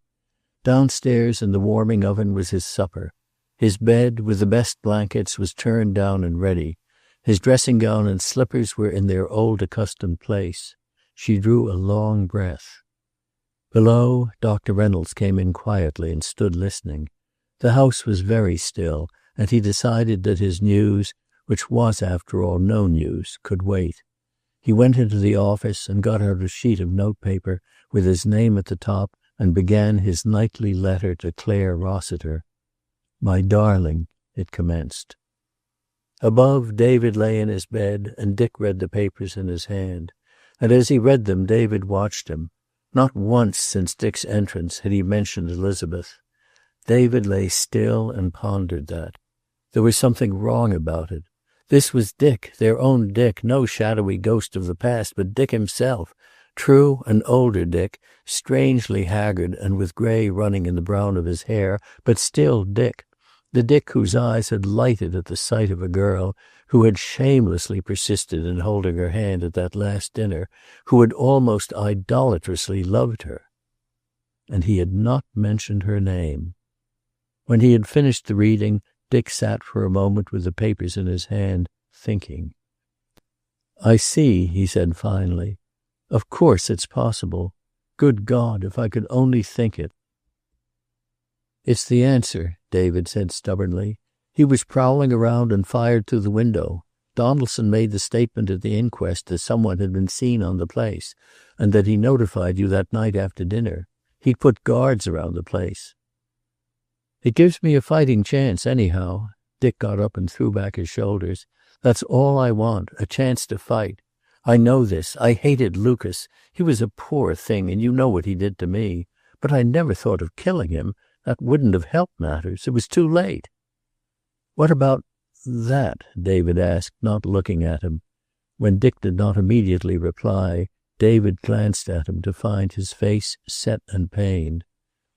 "Perhaps we'd better not go into that now," David said hastily. "It's natural that the readjustments will take time." "We'll have to go into it. It's the hardest thing I have to face." "It's not dead, then?" "No," Dick said slowly. "It's not dead, David, and I'd better bring it into the open. I fought it to the limit by myself. It's the one thing that seems to have survived the shipwreck. I can't argue it down or think it down."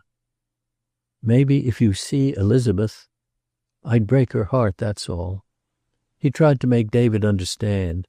He told in its sordid details his failure to kill it, his attempts to sink memory and conscience in Chicago, and their failure, the continued remoteness of Elizabeth, and what seemed to him the flesh and blood reality of the other woman.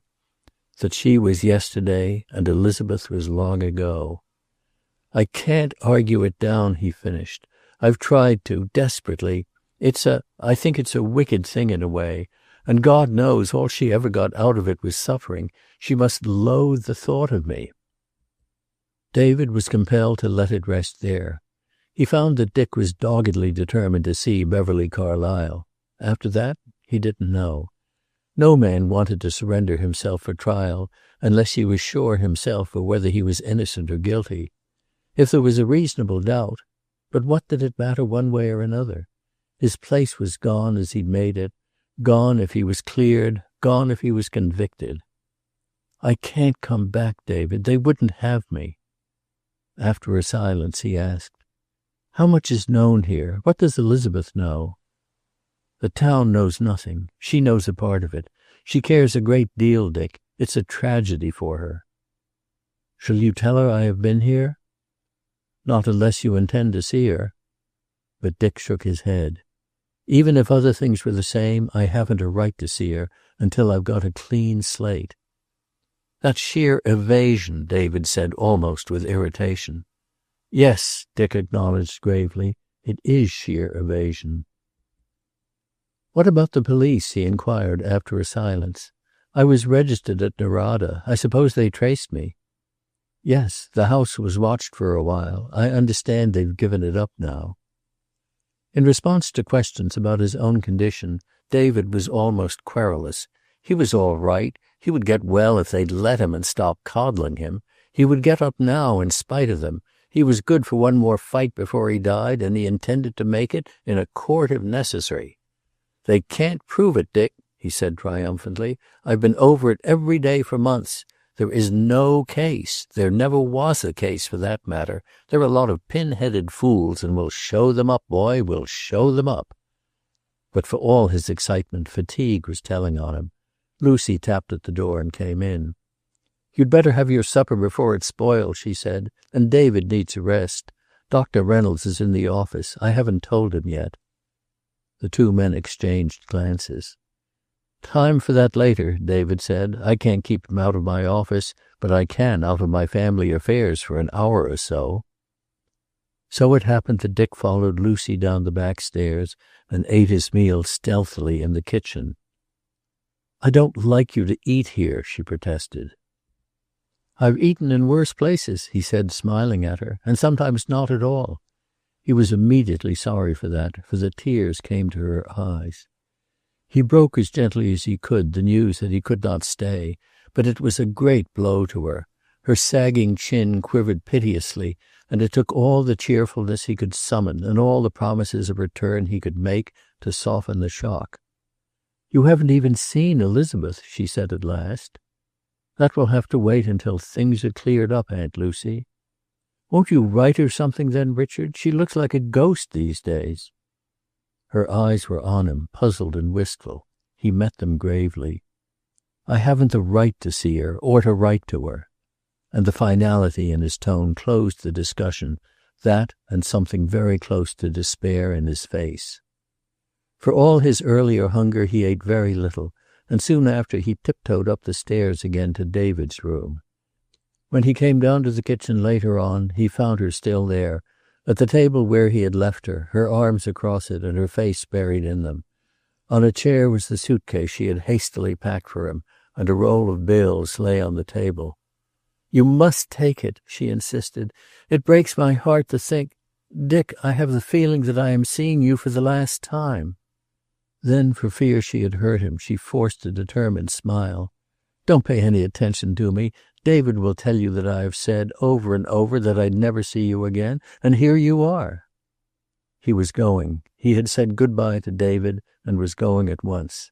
She accepted it with a stoicism born of many years of hail and farewell, kissed him tenderly, let her hand linger for a moment on the rough sleeve of his coat, and then let him out by the kitchen door into the yard. But long after he had gone, she stood in the doorway, staring out. In his office, Dr. Reynolds was finishing a long and carefully written letter. "I am not good at putting myself on paper, as you know, dear heart.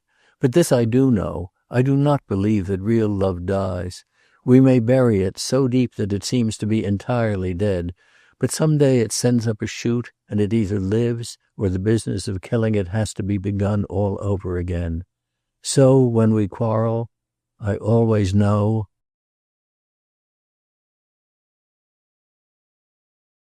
Chapter 39. The evening had shaken Dick profoundly. David's appearance and Lucy's grief and premonition, most of all the talk of Elizabeth, had depressed and unnerved him. Even the possibility of his own innocence was subordinated to an overwhelming yearning for the old house and the old life. Through a side window, as he went toward the street, he could see Reynolds at his desk in the office, and he was possessed by a fierce jealousy and resentment at his presence there. The laboratory window was dark, and he stood outside and looked at it. He would have given his hope of immortality just then to have been inside it once more, working over his tubes and his cultures, his slides and microscope. Even the memory of certain dearly bought extravagances and apparatus revived in him and sent the blood to his head in a wave of unreasoning anger and bitterness. He had a wild desire to go in at the front door, confront Reynolds and his smug complacency and drive him out, to demand his place in the world and take it. He could hardly tear himself away. Under a street lamp he looked at his watch. It was 11 o'clock, and he had a half hour to spare before train time. Following an impulse he did not analyze, he turned toward the Wheeler house.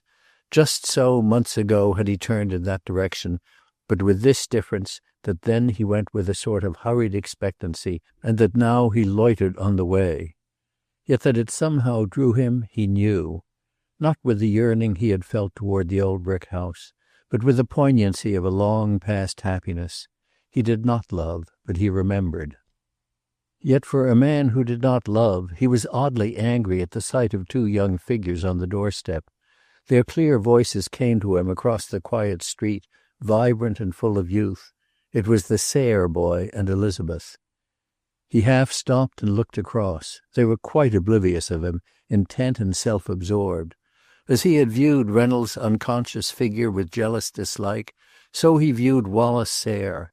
Here, everywhere, his place was filled. He was angry with an unreasoning, inexplicable anger, angry at Elizabeth, angry at the boy, and at himself. He had but to cross the street and take his place there. He could drive that beardless youngster away with a word. The furious possessive jealousy of the male animal, which had nothing to do with love, made him stop and draw himself up as he stared across. Then he smiled wryly and went on. He could do it, but he did not want to. He would never do it. Let them live their lives, let him live his.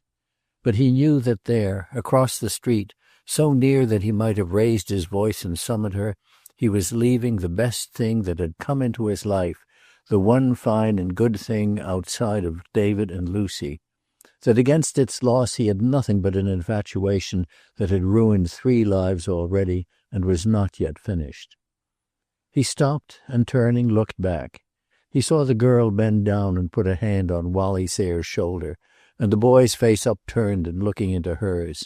He shook himself and went on.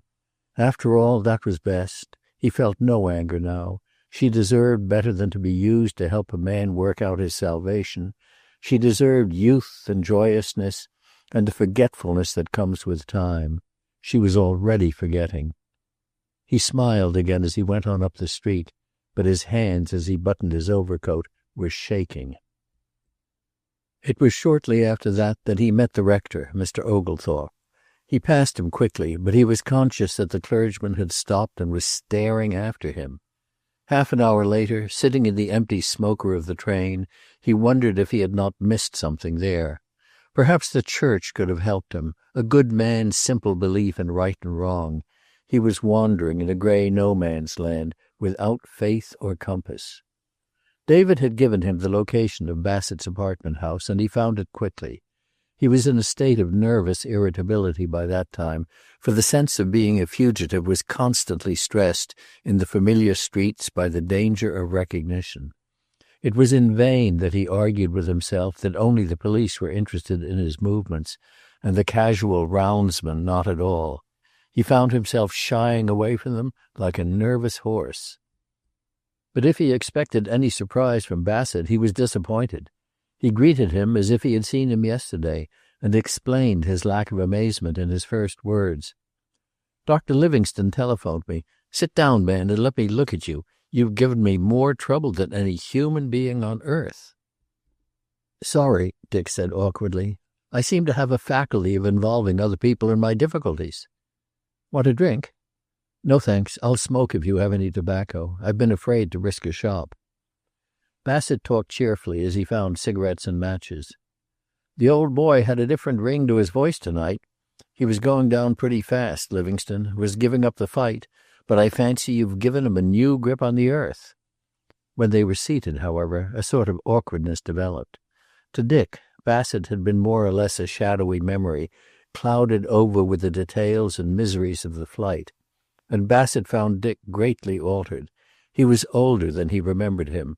The sort of boyishness which had come with the resurrection of his early identity had gone, and the man who sat before him was grave, weary, and much older. But his gaze was clear and direct. "Well, a good bit of water has gone over the dam since we met," Bassett said. "I nearly broke a leg going down that infernal mountain again, and I don't mind telling you that I came within an ace of landing in the Dorada jail. They knew I'd helped you get away, but they couldn't prove it." I got out because I didn't see any need of dragging you down with me. I was a good bit of a mess just then, but I could reason that out anyhow. It wasn't entirely unselfish either. I had a better chance without you, or thought I did." Bassett was watching him intently. "Has it all come back?" he inquired. "Practically all. Not much between the thing that happened at the ranch and David Livingstone's picking me up at the cabin." "Did it ever occur to you to wonder just how I got in on your secret?" "I suppose you read Maggie Donaldson's confession." "I came to see you before that came out." "Then I don't know, I'm afraid." "I suppose you would stake your life on the fact that Beverly Carlyle knows nothing of what happened that night at the ranch?" Dick's face twitched, but he returned Bassett's gaze steadily. "She has no criminal knowledge, if that is what you mean." "I am not so sure of it." "I think you'd better explain that." At the cold anger in Dick's voice, Bassett stared at him. So that was how the wind lay. Poor devil. And out of the smug complacence of his bachelor peace, Bassett thanked his stars for no women in his life. "I'm afraid you misunderstand me, Livingstone," he said easily. "I don't think that she shot Lucas, but I don't think she has ever told all she knows. I've got the coroner's inquest here, and we'll go over it later. I'll tell you how I got onto your trail. Do you remember taking Elizabeth Wheeler to see the valley?" "I had forgotten it. I remember now." "Well, Gregory, the brother, saw you and recognized you. I was with him. He tried to deny you later, but I was on. Of course he told her, and I think she sent him to warn David Livingstone. They knew I was on the trail of a big story. Then I think Gregory stayed here to watch me when the company made its next jump. He knew I'd started, for he sent David Livingstone the letter you got. By the way, that letter nearly got me jailed in Nevada." "I'm not hiding behind her skirts," Dick said shortly, "and there's nothing incriminating in what you say. She saw me as a fugitive, and she sent me a warning. That's all." "Easy, easy, old man. I'm not pinning anything on her. But I want, if you don't mind, to carry this through. I have every reason to believe that sometime before you got to Nevada, the Thorwald woman was on my trail. I know that I was followed to the cabin the night I stayed there, and that she got a saddle horse from her son that night, her son by Thorwald, either for herself or someone else." "All right, I accept that tentatively." "That means that she knew I was coming to Nevada. Think a minute. I'd kept my movements quiet, but Beverly Carlyle knew, and her brother. When they warned David, they warned her." "I don't believe it." "If you had killed Lucas," Bassett asserted positively, "the Thorwald woman would have let the sheriff get you and be damned to you. She had no reason to love you. You'd kept her son out of what she felt was his birthright." He got up and opened a table drawer. "I've got a copy of the coroner's inquest here. It will bear going over. And it may help you to remember, too. We needn't read it all. There's a lot that isn't pertinent." He got out a long envelope and took from it a number of typed pages, backed with a base of heavy paper. "Inquest in the coroner's office on the body of Howard Lucas," he read. "October 10th, 1911. That was the second day after. "Examination of witnesses by Coroner Samuel J. Burkhart. Mrs. Lucas called and sworn." He glanced at Dick and hesitated. "I don't know about this tonight, Livingstone. You look pretty well shot to pieces." "I didn't sleep last night. I'm all right. Go on." During the reading that followed, he sat back in his deep chair, his eyes closed. Except that once or twice he clenched his hands, he made no movement whatever. Question: What is your name? Answer: Anne Elizabeth Lucas. My stage name is Beverly Carlyle. Question: Where do you live, Mrs. Lucas? Answer: at 26 East 56th Street, New York City. Question: I shall have to ask you some questions that are necessarily painful at this time. I shall be as brief as possible. Perhaps it will be easier for you to tell so much as you know of what happened the night before last at the Clark Ranch. Answer: I cannot tell very much. I am confused, too.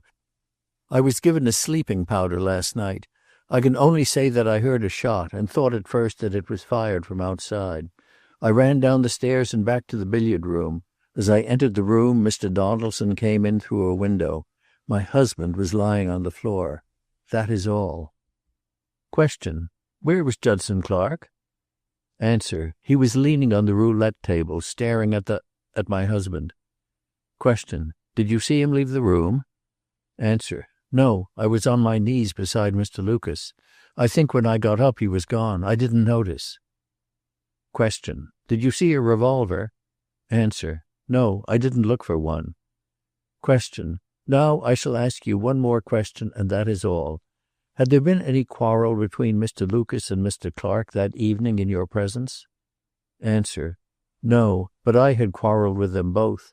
They were drinking too much. I had gone to my room to pack and go home. I was packing when I heard the shot. Witness excused and Mr. John Donaldson called. Question. What is your name? Answer. John Donaldson. Question. Where do you live? Answer. At the Clark Ranch. Question. What is your business? Answer. You know all about me. I'm foreman of the ranch. Question. I want you to tell what you know, Jack, about last night. Begin with where you were when you heard the shot. Answer. I was on the side porch. The billiard room opens onto it. I'd been told by the corral boss earlier in the evening that he'd seen a man skulking around the house. There'd been a report like that once or twice before, and I set a watch. I put Ben Haggerty at the kitchen wing with a gun, and I took up a stand on the porch. Before I did that, I told Judson, but I don't think he took it in. He'd been lit up like a house afire all evening. I asked for his gun, but he said he didn't know where it was, and I went back to my house and got my own. Along about 8 o'clock, I thought I saw someone in the shrubbery, and I went out as quietly as I could. But it was a woman, Hattie Thorwald, who was working at the ranch. When I left, the men were playing roulette. I looked in as I went back, and Judson had a gun in his hand. He said, I found it, Jack. I saw he was very drunk, and I told him to put it up. I'd got mine. It had occurred to me that I'd better warn Haggerty to be careful, and I started along the veranda to tell him not to shoot except to scare. I had only gone a few steps when I heard a shot and ran back. Mr. Lucas was on the floor dead, and Judson was, as the lady said. He must have gone out while I was bending over the body. Question. Did you see the revolver in his hand? Answer. No. Question. How long between your warning Mr. Clark and the shot? Answer. I suppose I'd gone a dozen yards. Question. Were you present when the revolver was found? Answer. No, sir. Question. Did you see Judson Clark again? Answer. No, sir. From what I gather, he went straight to the corral and got his horse. Question. You entered the room as Mrs. Lucas came in the door? Answer. Well, she's wrong about that. She was there a little ahead of me. She'd reached the body before I got in. She was stooping over it. Bassett looked up from his reading. I want you to get this, Livingstone, he said. How did she reach the billiard room? Where was it in the house? Off the end of the living room. A large living room? 40 or 45 feet about. Will you draw it for me, roughly? He passed over a pad and pencil, and Dick made a hasty outline. Bassett watched with growing satisfaction. Here's the point, he said, when Dick had finished. She was there before Donaldson, or at the same time, as Dick made an impatient movement. But he had only a dozen yards to go. She was in her room upstairs. To get down in that time, she had to leave her room, descend a staircase, cross a hall, and run the length of the living room, 45 feet. If the case had ever gone to trial, she'd have had to do some explaining. She or Donaldson, Dick said obstinately. Bassett read on. Jean Melis called and sworn. Question. Your name? Answer. Jean Melis. Question. Have you an American residence, Mr. Melis?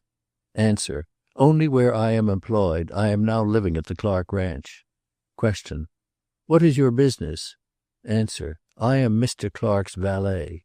Question. It was you who found Mr. Clark's revolver? Answer. Yes.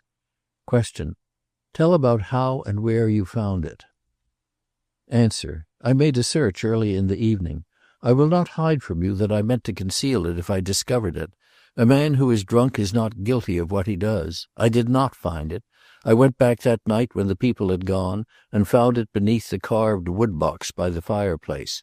I did not know that the sheriff had placed a man outside the window." "Get that too," said Bassett, putting down the paper. "The Frenchman was fond of you, and he was doing his blundering best. But the sheriff expected you back and had had the place watched, so they caught him. But that's not the point. A billiard room is a hard place to hide things in. I take it yours was like the average?" Dick nodded. "All right. This poor boob of a valet made a search and didn't find it. Later he found it. Why did he search? Wasn't it the likely thing that you'd carried it away with you?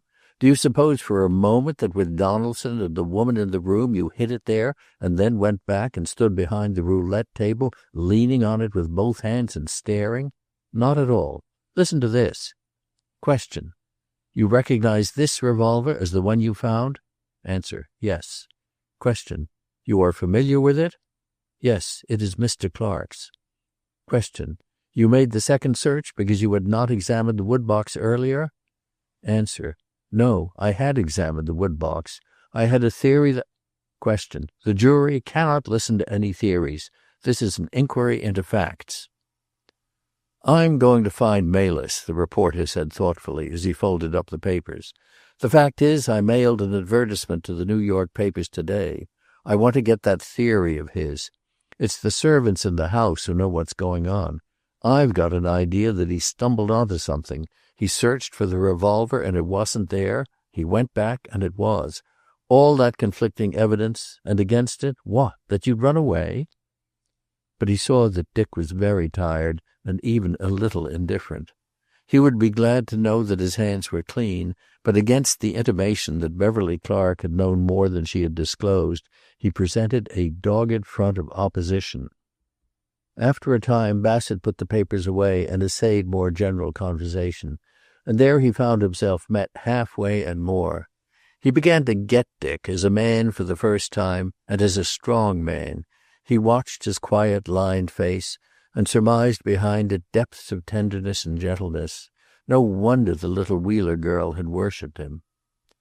It was settled that Dick was to spend the night there, and such plans as he had, Bassett left until morning. But while he was unfolding the bed lounge on which Dick was to sleep, Dick opened a line of discussion that cost the reporter an hour or two's sleep before he could suppress his irritation. I must have caused you considerable outlay one way and another, he said. I want to defray that, Bassett, as soon as I have figured out some way to get at my bank account. Bassett jerked out a pillow and thumped it. Forget it. Then he grinned. You can fix that when you get your estate, old man. Buy a newspaper and let me run it. He bent over the Davenport and put the pillow in place. All you'll have to do is to establish your identity. The institutions that got it had to give bond. I hope you're not too long for this bed. But he looked up at Dick's silence to see him looking at him with a faint air of amusement over his pipe.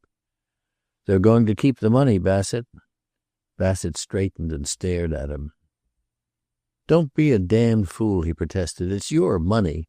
Don't tell me you're going to give it to suffering humanity. That sort of drivel makes me sick.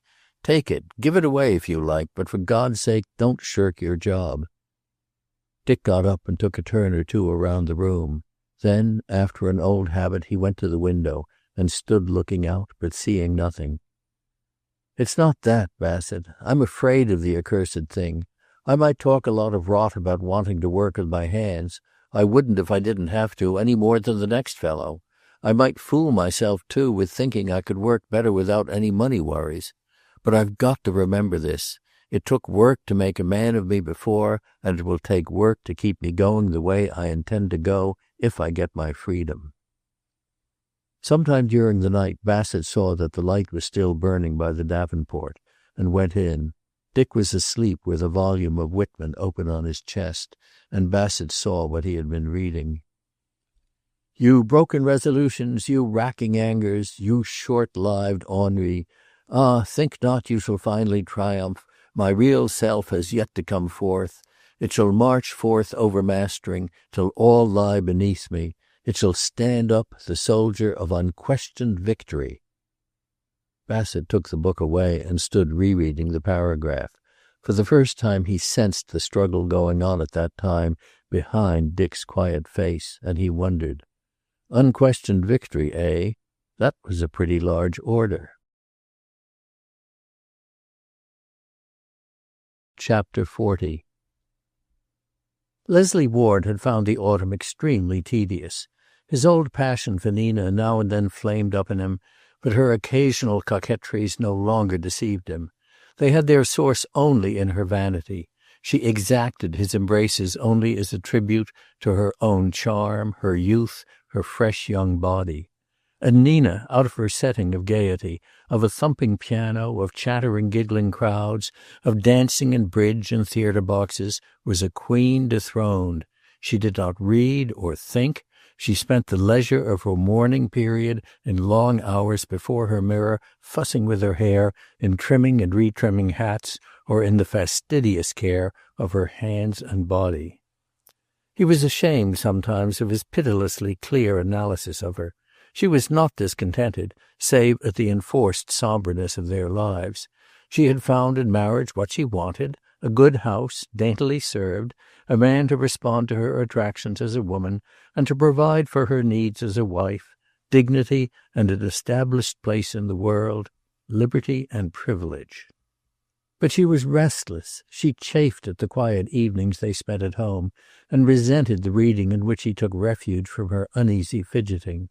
For heaven's sake, Nina, sit down and read, or sew, or do something. You've been at that window a dozen times. I'm not bothering you. Go on and read. When nobody dropped in, she would go upstairs and spend the hour or so before bedtime in the rites of cold cream, massage, and in placing the little combs of what Leslie had learned was called a water wave. But her judgment was as clear as his and even more pitiless. The difference between them lay in the fact that while he rebelled, she accepted the situation. She was cleverer than he was. Her mind worked more quickly, and she had the adaptability he lacked. If there were times when she wearied him, there were others when he sickened her. Across from her at the table he ate slowly and enormously. He splashed her dainty bathroom with his loud, gasping cold baths. He flung his soiled clothing anywhere. He drank whiskey at night and crawled into the lavender-scented sheets redolent of it, to drop into a heavy sleep and snore till she wanted to scream. But she played the game to the limit of her ability. Then, seeing that they might go on the rocks, he made a valiant effort, and since she recognized it as an effort, she tried to meet him halfway. They played two-handed card games. He read aloud to her, poetry which he loathed, and she to him, short stories he hated. He suggested country walks, and she agreed to limp back after half a mile or so in her high-heeled pumps. He concealed his boredom from her, but there were nights when he lay awake long after she was asleep, and looked ahead into a future of unnumbered blank evenings. He had formerly taken an occasional evening at his club, but on his suggesting it now, Nina's eyes would fill with suspicion, and he knew that although she never mentioned Beverly Carlyle, she would neither forget nor entirely trust him again. And in his inner secret soul he knew that she was right. He had thought that he had buried that brief madness, but there were times when he knew he lied to himself. One fiction, however, he persisted in. He had not been infatuated with Beverly. It was only that she gave him during those few days something he had not found at home, companionship and quiet, intelligent talk. She had been restful. Nina was never restful. He bought a New York paper daily and read it in the train. The Valley had opened to success in New York and had settled for a long run. The reviews of her work had been extraordinary, and when now and then she gave an interview, he studied the photographs accompanying it, but he never carried the paper home. He began, however, to play with the thought of going to New York. He would not go to see her at her house, but he would like to see her before a metropolitan audience, to add his mite to her triumph. There were times when he fully determined to go, when he sat at his desk with his hand on the telephone, prepared to lay the foundations of the excursion by some manipulation of business interests. For months, however, he never went further than the preliminary movement. But by October he began to delude himself with a real excuse for going, And this was the knowledge that by a strange chain of circumstances, this woman who so dominated his secret thoughts was connected with Elizabeth's life through Judson Clark. The discovery communicated to him by Walter Wheeler that Dick was Clark had roused in him a totally different feeling from Nina's. He saw no glamour of great wealth. On the contrary, he saw in Clark the author of a great unhappiness to a woman who had not deserved it. And Nina, judging him with deadly accuracy, surmised even that. That he was jealous of Judson Clark and of his part in the past, he denied to himself absolutely, but his resentment took the form of violent protest to the family against even allowing Elizabeth to have anything to do with Dick if he turned up. "He'll buy his freedom if he isn't dead," he said to Nina, "and he'll come sniveling back here with that lost memory bunk, and they're just fool enough to fall for it." "I've fallen for it, and I'm at least as intelligent as you are." Before her appraising eyes, his own fell. "Suppose I did something I shouldn't and turned up here with such a story. Would you believe it?" "No. When you want to do something you shouldn't, you don't appear to need any excuse." But on the whole they managed to live together comfortably enough. They each had their reservations, but especially after Jim's death they tacitly agreed to stop bickering and to make their mutual concessions. What Nina never suspected was that he corresponded with Beverly Carlyle. Not that the correspondence amounted to much. He had sent her flowers the night of the New York opening with the name of his club on his card, and she wrote there an acknowledgment. Then, later, twice he sent her books, one a biography, which was a compromise with his conscience, and later a volume of exotic love verse, which was not. As he replied to her notes of thanks, a desultory correspondence had sprung up, letters which the world might have read, and yet which had to him the savor and interest of the clandestine. He did not know that, and not infatuation, was behind his desire to see Beverly again, never reasoned that he was demonstrating to himself that his adventurous love life was not necessarily ended, never acknowledged that the instinct of the hunter was as alive in him as in the days before his marriage. Partly, then, a desire for adventure, partly a hope that romance was not over but might still be waiting around the next corner, was behind his desire to see her again. Probably Nina knew that, as she knew so many things, why he had taken to reading poetry, for instance. Certain it is that when he began, early in October, to throw out small tentative remarks about the necessity of a business trip before long to New York, she narrowed her eyes. She was determined to go with him, if he went at all, and he was equally determined that she should not. It became, in a way, a sort of watchful waiting on both sides. Then there came a time when some slight excuse offered, and Leslie took up the shuttle for 48 hours and wove his bit in the pattern. It happened to be on the same evening as Dick's return to the old house. He was a little too confident, a trifle too easy to Nina. "Has the handle of my suitcase been repaired yet?" he asked. He was lighting a cigarette at the time. "Yes. Why?"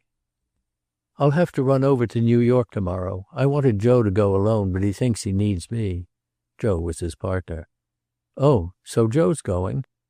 "That's what I said." She was silent. Joe's going was clever of him.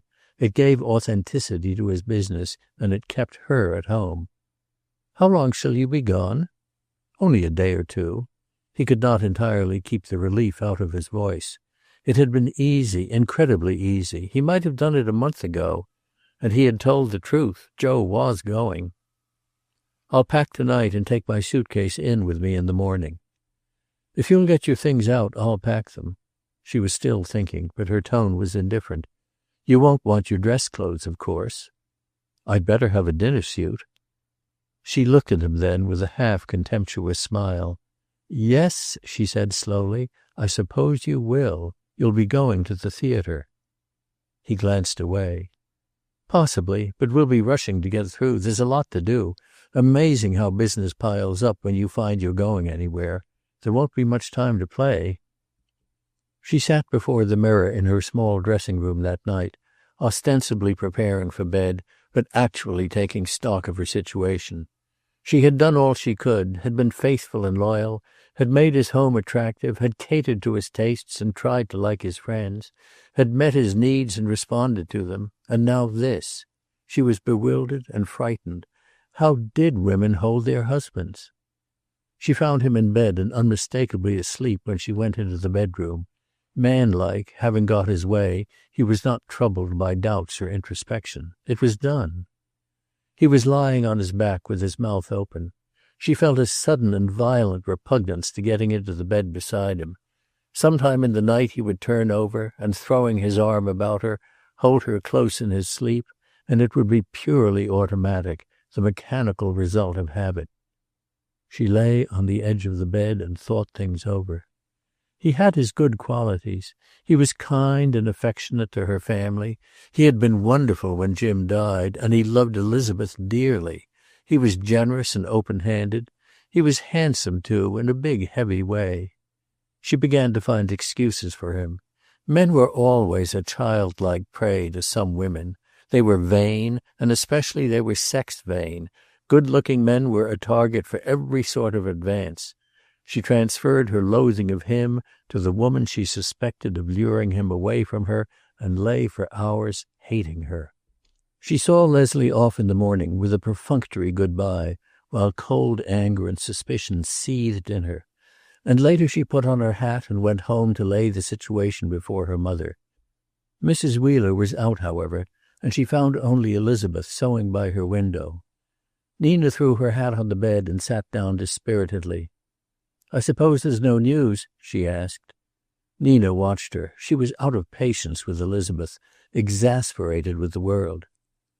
"Are you going to go on like this all your life?" she demanded, "sitting by a window waiting for a man who ran away from you?" "That's not true, and you know it." "They're all alike," Nina declared recklessly. "They go along well enough, and they are all for virtue and for the home and fireside stuff, until some woman comes their way. I ought to know." Elizabeth looked up quickly.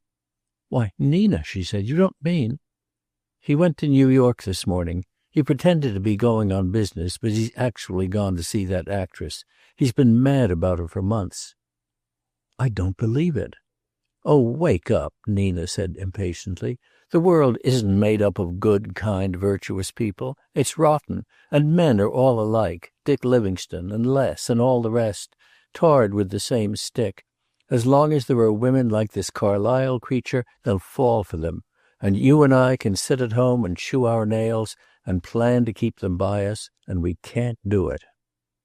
In spite of herself, a little question of doubt crept that day into Elizabeth's mind. She had always known that they had not told her all the truth, that the benevolent conspiracy to protect Dick extended even to her, but she had never thought that it might include a woman. Once there, the very humility of her love for Dick was an element in favor of the idea. She had never been good enough or wise or clever enough for him. She was too small and unimportant to be really vital. Dismissing the thought did no good. It came back. But because she was a healthy-minded and practical person, she took the one course she could think of and put the question that night to her father when he came back from seeing David. David had sent for him early in the evening. All day he had thought over the situation between Dick and Elizabeth with growing pain and uneasiness. He had not spoken of it to Lucy or to Harrison Miller. He knew that they would not understand and that Lucy would suffer. She was bewildered enough by Dick's departure. At noon he had insisted on getting up and being helped into his trousers. So clad he felt more of a man and better able to cope with things, although his satisfaction in them was somewhat modified by the knowledge of 2 safety pins at the sides to take up their superfluous girth at the waistband. But even the sense of being clothed as a man again did not make it easier to say to Walter Wheeler what must be said. Walter took the news of Dick's return with a visible brightening. It was as though, out of the wreckage of his middle years, he saw that there was now some salvage. But he was grave and inarticulate over it, wrung David's hand, and only said, "Thank God for it, David." And after a pause, "Was he all right? He remembered everything?" But something strange in the situation began to obtrude itself into his mind. Dick had come back 24 hours ago, last night, and all this time. Where is he now? He's not here, Walter. He has gone away again without seeing Elizabeth? David cleared his throat. He is still a fugitive. He doesn't himself know he isn't guilty. I think he feels that he ought not to see her until... Come, Walter Wheeler said impatiently. Don't try to find excuses for him. Let's have the truth, David. I guess I can stand it. Poor David, divided between his love for Dick and his native honesty, threw out his hands. I don't understand it, Wheeler, he said. You and I wouldn't, I suppose. We are not the sort to lose the world for a woman. The plain truth is that there is not a trace of Judson Clark in him today, save one. That's the woman. When Wheeler said nothing but sat twisting his hat in his hands, David went on. It might be only a phase. As its impression on Dick's youth had been deeper than others, so its effect was more lasting. It might gradually disappear.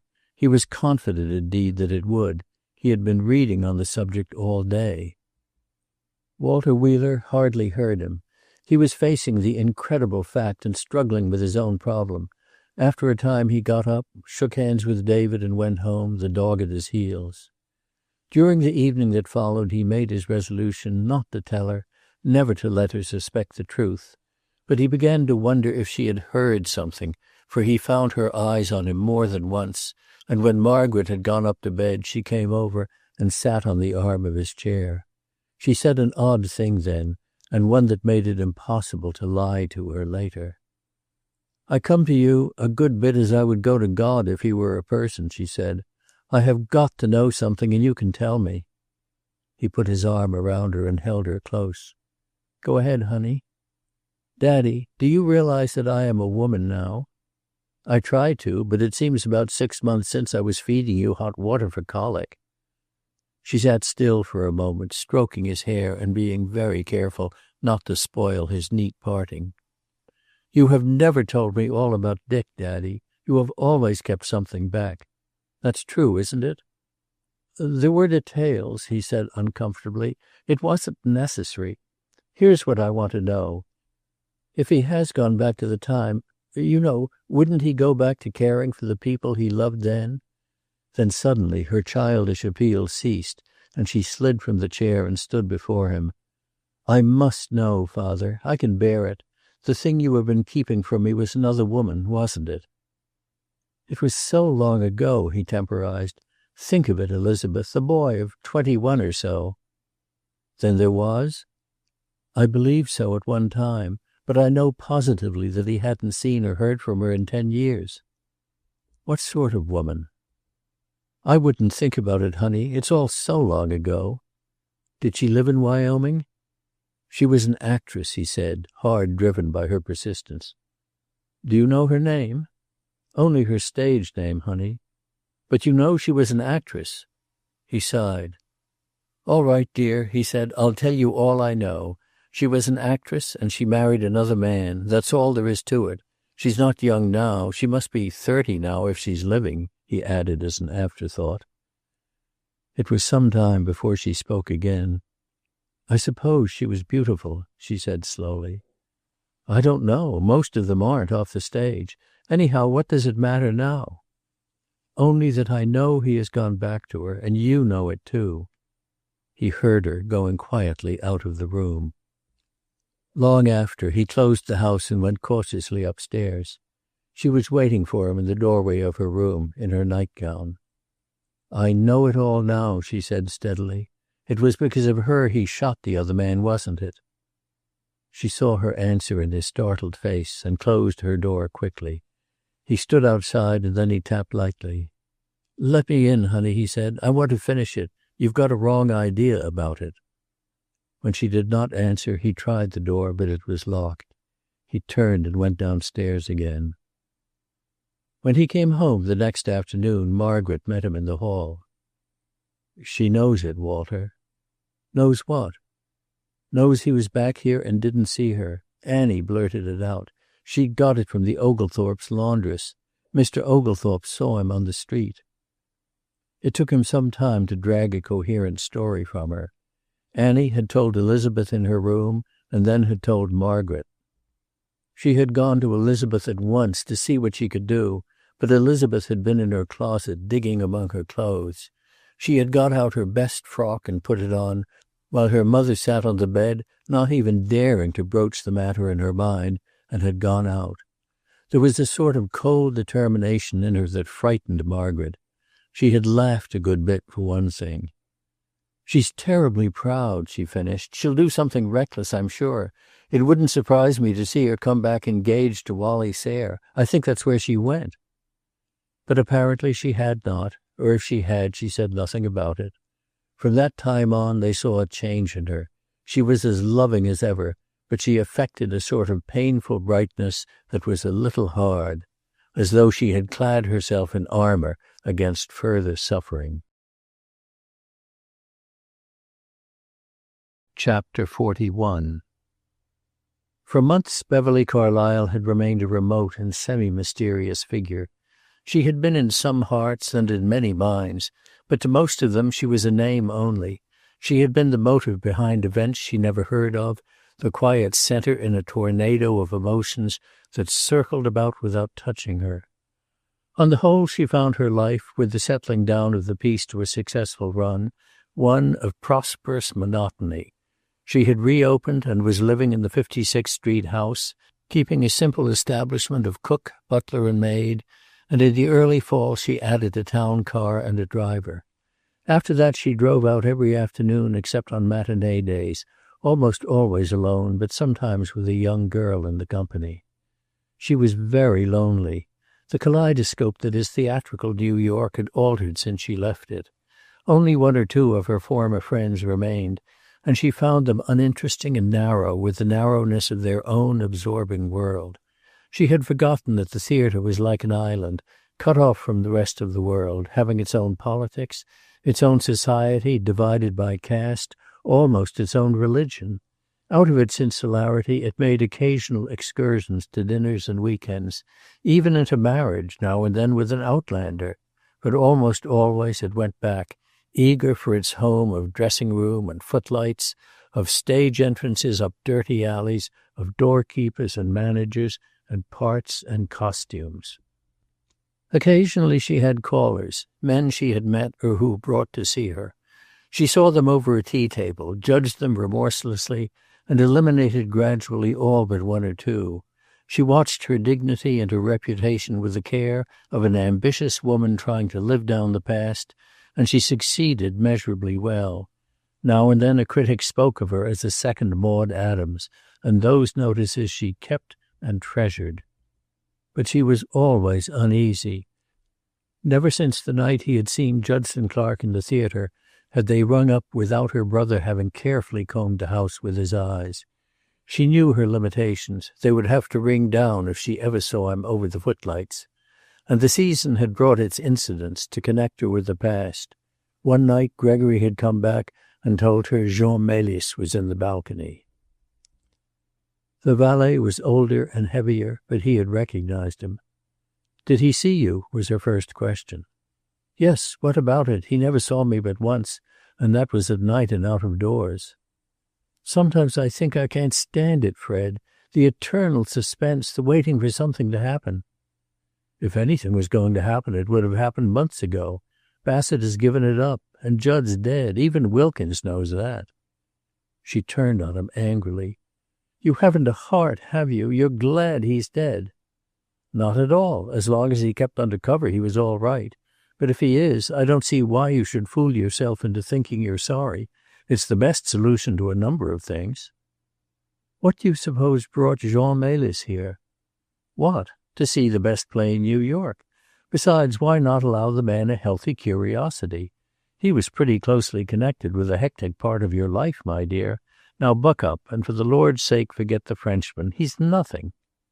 "He saw me that night on the stairs. He never took his eyes off me at the inquest."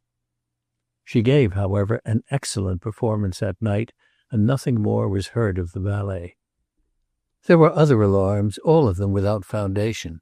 She went on her way, rejected an offer or two of marriage, spent her mornings in bed and her afternoons driving or in the hands of her hairdresser and manicure, cared for the flowers that came in long casket-like boxes, and began to feel a sense of security again.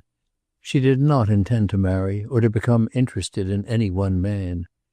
She had hardly given a thought to Leslie Ward. He had come and gone, one of that steady procession of men, mostly married, who battered their heads now and then like night beetles outside a window, against the hard glass of her ambition. Because her business was to charm, she had been charming to him, and could not always remember his name. As the months went by, she began to accept Fred's verdict that nothing was going to happen. Bassett was back and at work. Either dead or a fugitive somewhere was Judson Clark, but that thought she had to keep out of her mind. Sometimes, as the play went on and she was able to make her solid investments out of it, she wondered if her 10 years of retirement had been all the price she was to pay for his ruin. But she put that thought away, too, although she never minimized her responsibility when she faced it. But her price had been heavy at that. She was childless and alone, lavishing her aborted maternity on a brother who was living his prosperous, cheerful, and not too moral life at her expense. Fred was, she knew, slightly drunk with success. He attended to his minimum of labor with the least possible effort, had an expensive apartment on the Drive, and neglected her except when he needed money. She began to see, as other women had seen before her, that her success had, by taking away the necessity for initiative, been extremely bad for him. That was the situation when one night late in October the trap of Bassett's devising began to close in. It had been raining, but in spite of that they had sold standing room to the fire limit. Having got the treasurer's report on the night's business and sent it to Beverly's dressing room, Gregory wandered into his small, low-ceiled office under the balcony staircase, and closing the door, sat down. It was the interval after the second act, and above the hum of voices outside, the sound of the orchestra penetrated faintly. He was entirely serene. He had a supper engagement after the show, he had a neat car waiting outside to take him to it, and the night's business had been extraordinary. He consulted his watch and then picked up an evening paper. A few moments later he found himself reading over and over a small notice inserted among the personals.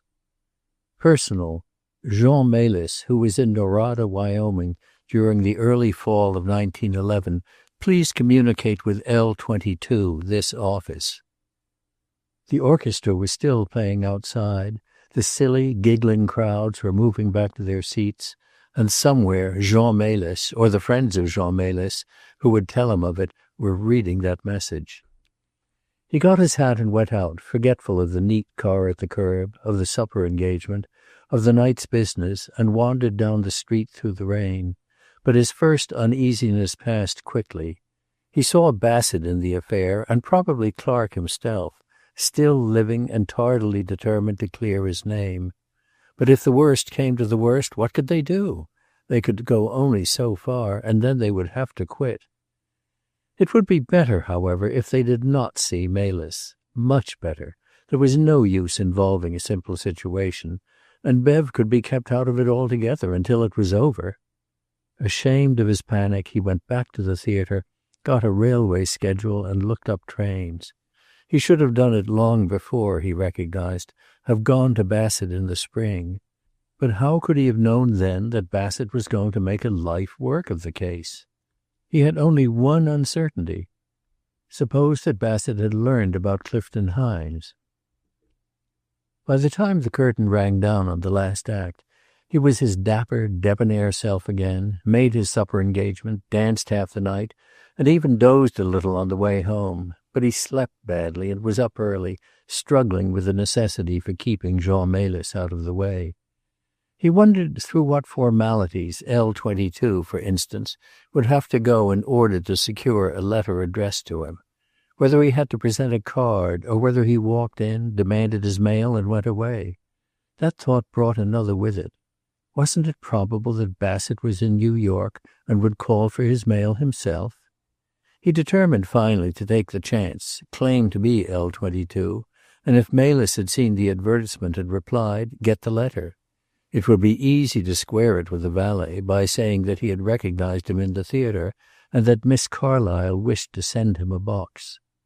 He had small hope of a letter at his first call, unless the Frenchman had himself seen the notice, but his anxiety drove him early to the office. There was nothing there, but he learned one thing. He had to go through with no formalities. The clerk merely looked in a box and said, "Nothing here," and went on about his business. At 11 o'clock he went back again, and after a careful scrutiny of the crowd, presented himself once more. "L22, here you are." He had the letter in his hand. He had glanced at it and had thrust it deep in his pocket when he felt a hand on his shoulder. He wheeled and faced Bassett. "I thought I recognized that back," said the reporter cheerfully. "Come over here, old man. I want to talk to you." But he held to Gregory's shoulder.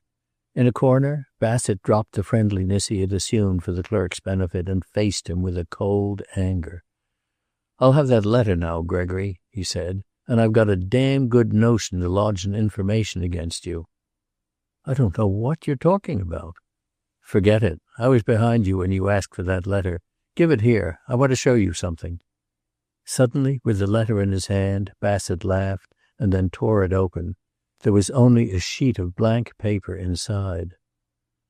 "I wasn't sure you'd see it, and I didn't think you'd fall for it if you did," he said. "But I was pretty sure you didn't want me to see Melis. Now I know it."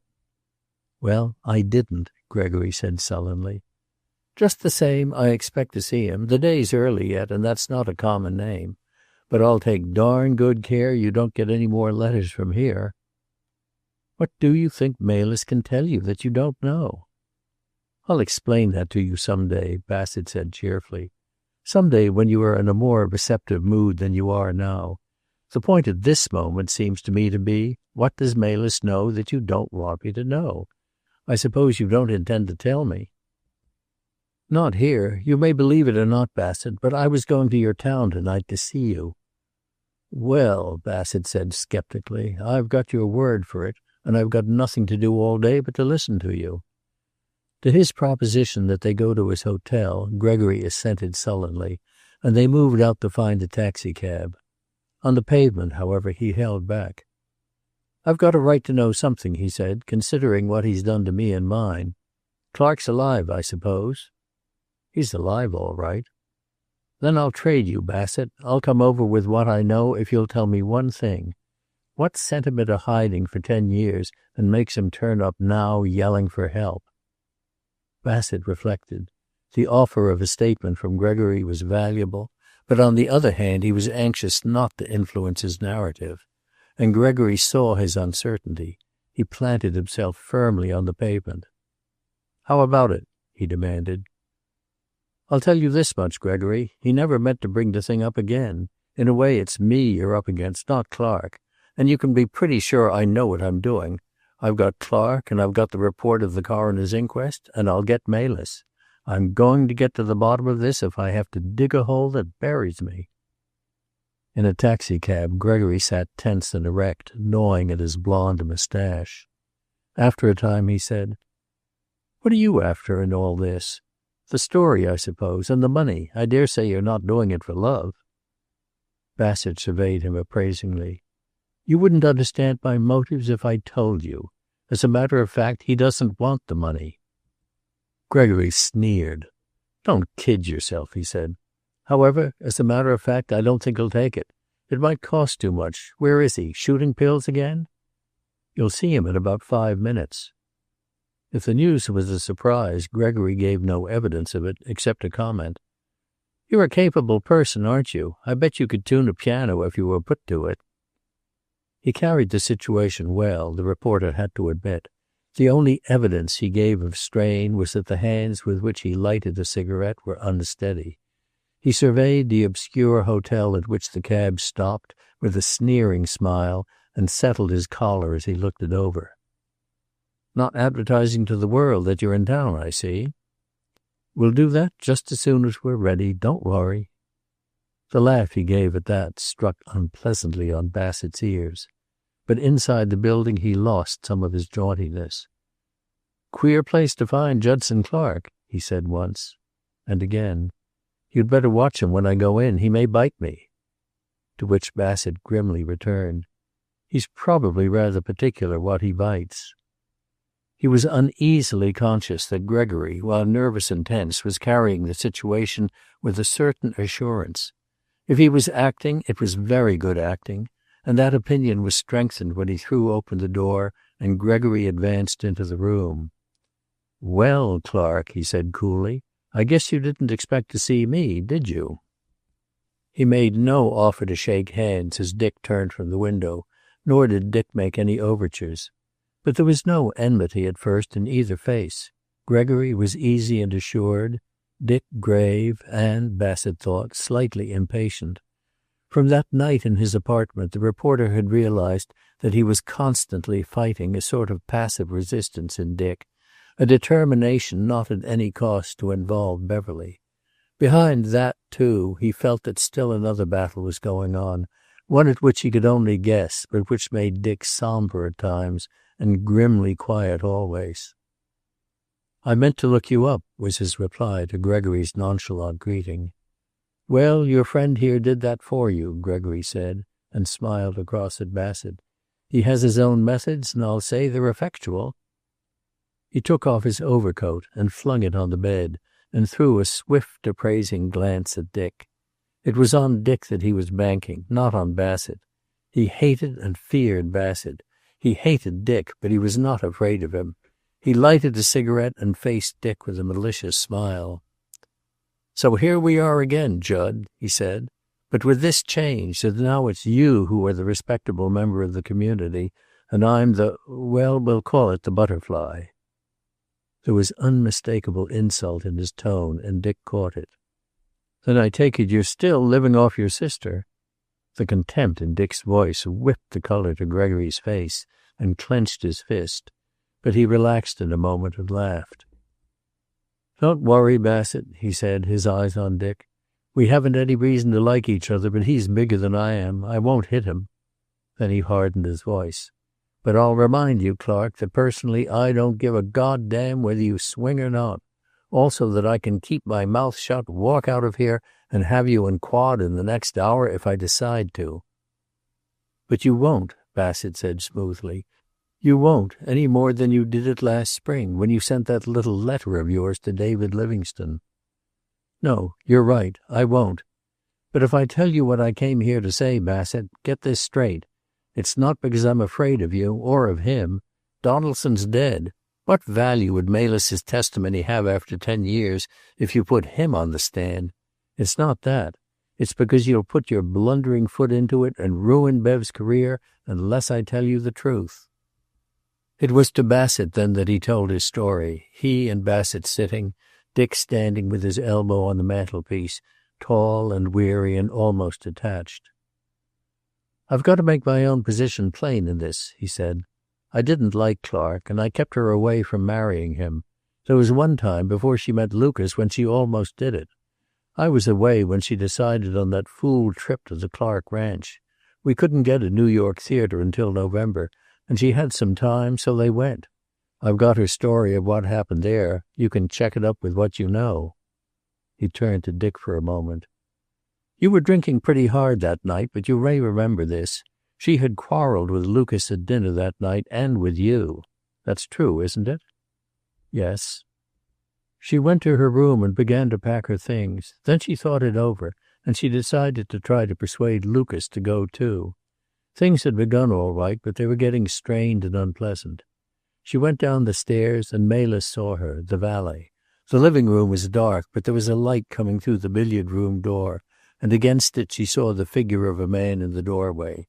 He had his back to her, and he had a revolver in his hand. She ran across the room when he heard her, and when he turned she saw it was Lucas. Do you remember, Judd, having a revolver and Lucas taking it from you?" "No. Donaldson testified I'd had a revolver." "Well, that's how we figure he'd got the gun. She thought at once that Lucas and you had quarreled, and that he was going to shoot. She tried to take it from him, but he was drunk and stubborn. It went off and killed him." Bassett leaned forward. "That's straight, is it?" "I'm telling you." "Then why in God's name didn't she say that at the inquest?" She was afraid it wouldn't be believed. Look at the facts. She'd quarreled with Lucas. There had been a notorious situation with regard to Clark. And remember this, she had done it. I know her well enough, however, to say that she would have confessed eventually, but Clark had beaten it. It was reasonably sure that he was lost in the blizzard. You've got to allow for that. Bassett said nothing. After a while, Dick spoke. What about the revolver? She had it in her hand. She dropped it and stood still, too stunned to scream. Lucas, she says, took a step or two forward and then fell through the doorway. Donaldson came running in, and you know the rest. Bassett was the first to break the silence. She will be willing to testify to that now, of course? And stand trial? Not necessarily. Clark would be on trial. He's been indicted. He has to be tried. Why does he have to be tried? He's free now. He's been free for 10 years. And I tell you as an honest opinion that the thing would kill her. Accident and all, she did it. And there would be some who'd never believe she hadn't tired of Lucas and wanted the Clark money. That's a chance she'll have to take, Bassett said doggedly. The only living witness who could be called would be the valet. And remember this, for 10 years, he has believed that she did it. He'll have built up a story by this time, perhaps unconsciously, that might damn her. Dick moved. There's only one thing to do. You're right, Gregory. I'll never expose her to that. You're crazy, Bassett said angrily. Not at all. I told you I wouldn't hide behind a woman. As a matter of fact, I've learned what I wanted. Lucas wasn't murdered. I didn't shoot him. That's what really matters. I'm no worse off than I was before, considerably better, in fact, and I don't see what's to be gained by going any further. In spite of his protests, Bassett was compelled finally to agree. He was sulky and dispirited. He saw the profound anticlimax to all his effort of Dick wandering out again, legally dead and legally guilty, and he swore roundly under his breath. All right, he grunted at last. I guess that's the last word, Gregory. But you tell her from me that if she doesn't reopen the matter of her own accord, she'll have a man's life on her conscience. I'll not tell her anything about it. I'm not only her brother, I'm her manager now, and I'm not kicking any hole in the boat that floats me. He was self-confident and slightly insolent. The hands with which he lighted a fresh cigarette no longer trembled, and the glance he threw at Dick was triumphant and hostile. As a man sows, Clark, he said, you sowed hell for a number of people once. Bassett had to restrain an impulse to kick him out of the door. When he had gone, Bassett turned to Dick with assumed lightness. Well, he said, here we are, all dressed up and nowhere to go. He wandered around the room, restless and disappointed. He knew, and Dick knew, that they had come to the end of the road, and that nothing lay beyond. In his own unpleasant way, Fred Gregory had made a case for his sister that tied their hands, and the crux of the matter had lain in his final jibe. As a man sows, Clark, so shall he reap. The moral issue was there. I suppose the Hines story goes by the board, eh? He commented after a pause. Yes, except that I wish I'd known about him when I could have done something. He's my half-brother any way you look at it, and he had a rotten deal. Sometimes a man sows, he added with a wry smile, and the other fellow reaps. Bassett went out after that, going to the office on the chance of a letter from Melis, but there was none. When he came back, he found Dick standing over a partially packed suitcase, and knew that they had come to the end of the road indeed. What's the next step? He asked bluntly. I'll have to leave here. It's too expensive. And after that, what? I'll get a job. I suppose a man is as well hidden here as anywhere. I can grow a beard. That's the usual thing, isn't it? Bassett made an impatient gesture and fell to pacing the floor. It's incredible, he said. It's monstrous. It's a joke. Here you are without a thing against you and hung like Muhammad's coffin between heaven and earth. It makes me sick. He went home that night, leaving word to have any letters for L-22 forwarded, but without much hope. His last clutch of Dick's hand had a sort of desperate finality in it, and he carried with him most of the way home the tall, worn, and rather shabby figure that saw him off with a smile. By the next afternoon's mail he received a note from New York with a few words of comment penciled on it in Dick's writing. "This came this evening. I sent back the money. D." The note was from Gregory, and it evidently enclosed a $100 bill. It began without superscription. "Enclosed find $100, as I imagine funds may be short. If I were you, I'd get out of here. There has been considerable excitement, and you know too many people in this burg." Bassett sat back in his chair and studied the note. Now why the devil did he do that? He reflected. He sat for some time, thinking deeply, and he came to one important conclusion. The story Gregory had told was the one which was absolutely calculated to shut off all further inquiry. They had had 10 years to plan, eliminate, and construct, 10 years to prepare their defense in case Clark turned up. Wasn't that why Gregory had been so assured? But he had not been content to let well enough alone. He had perhaps overreached himself. Then what was the answer? She had killed Lucas, but was it an accident? And there must have been a witness, or they would have had nothing to fear. He wrote out on a bit of paper 3 names and sat looking at them. Hattie Thorwald, Jean Melis, Clifton Hines. Chapter 42. Elizabeth had quite definitely put Dick out of her heart. On the evening of the day she learned he had come back and had not seen her, she deliberately killed her love and decently interred it. She burned her notes and his one letter and put away her ring, performing the rites not as rites, but as a shameful business to be done with quickly. She tore his photograph into bits and threw them into her wastebasket, and having thus house-cleaned her room, set to work to house-clean her heart. She found very little to do. She was numb and totally without feeling. The little painful constriction in her chest, which had so often come lately with her thoughts of him, was gone. She felt extraordinarily empty, but not light, and her feet dragged about the room.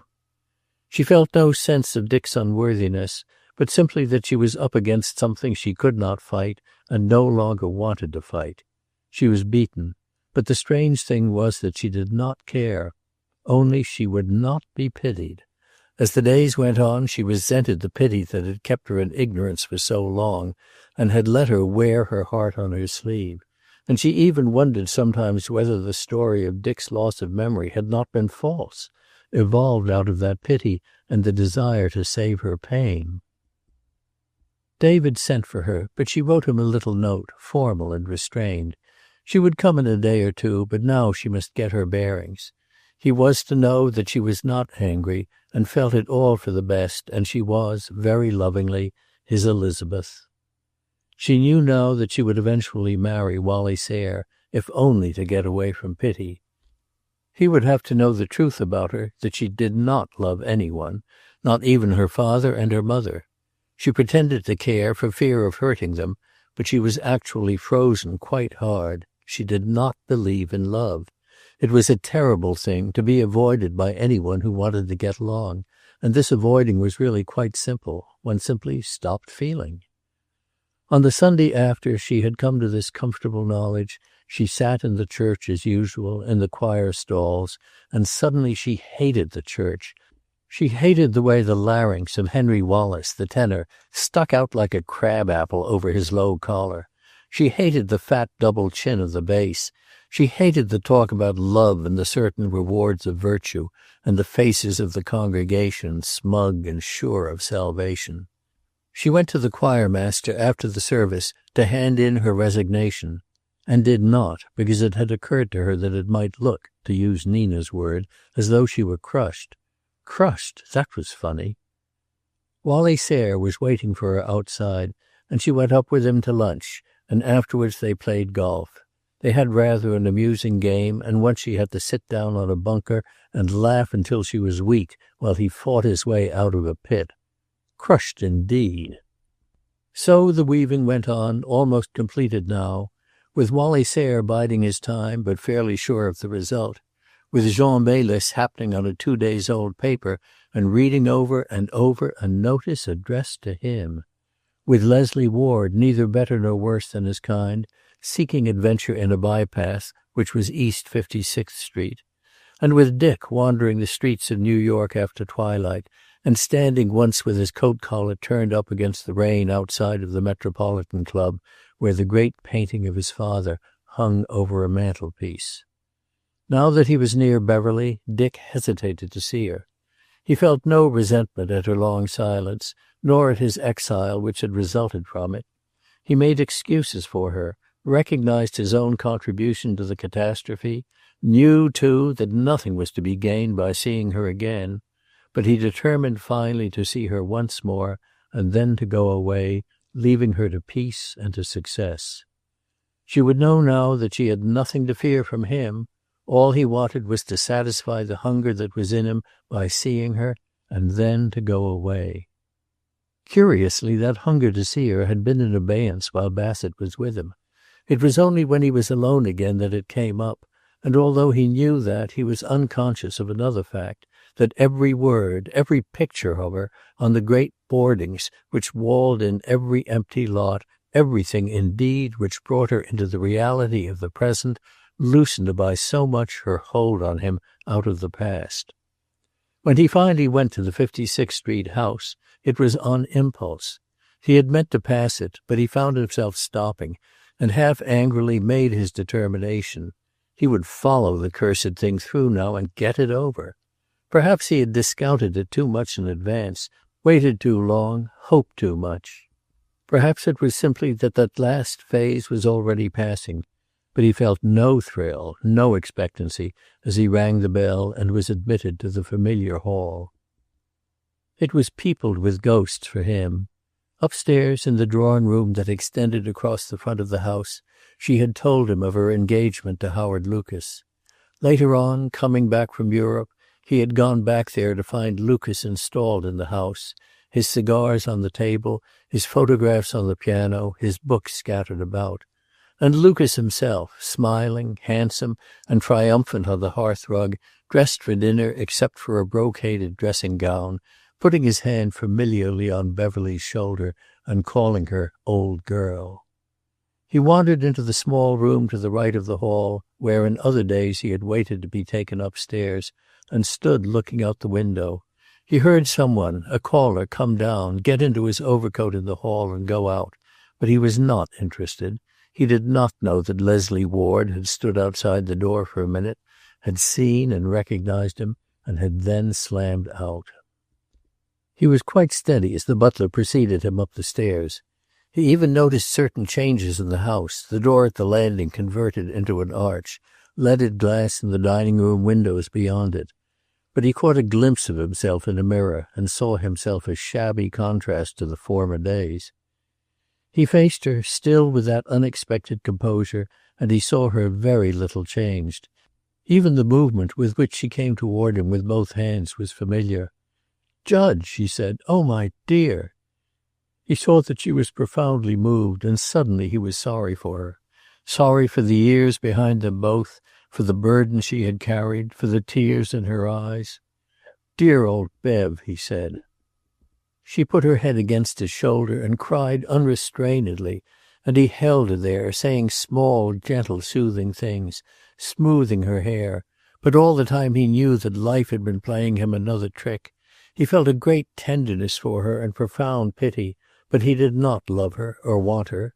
He saw that after all the suffering and waiting, the death and exile, he was left at the end with nothing, nothing at all.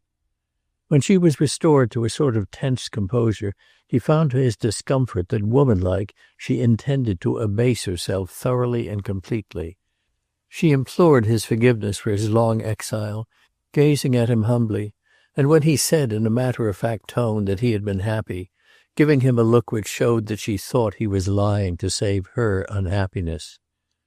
"You are trying to make it easier for me, but I know, Judd." "I'm telling you the truth," he said patiently. "There's one point I didn't think necessary to tell your brother. For a good while I didn't remember anything about it. If it hadn't been for that, well, I don't know. Anyhow, don't look at me as though I willfully saved you. I didn't." She sat still, pondering that and twisting a ring on her finger. "What do you mean to do?" she asked after a pause. I don't know. I'll find something. You won't go back to your work? I don't see how I can. I'm hiding in a sort of casual fashion. To his intense discomfiture, she began to cry again. She couldn't go through with it. She would go back to Narada and tell the whole thing. She had let Fred influence her, but she saw now she couldn't do it. But for the first time he felt that in this one thing she was not sincere. Her grief and abasement had been real enough, but now he felt she was acting. "Suppose we don't go into that now," he said gently. "You've had about all you can stand." He got up awkwardly. "I suppose you are playing tonight?" She nodded, looking up at him dumbly. "Better lie down then and forget me." He smiled down at her. "I've never forgotten you, Judd, and now, seeing you again, Her face worked. She continued to look up at him piteously.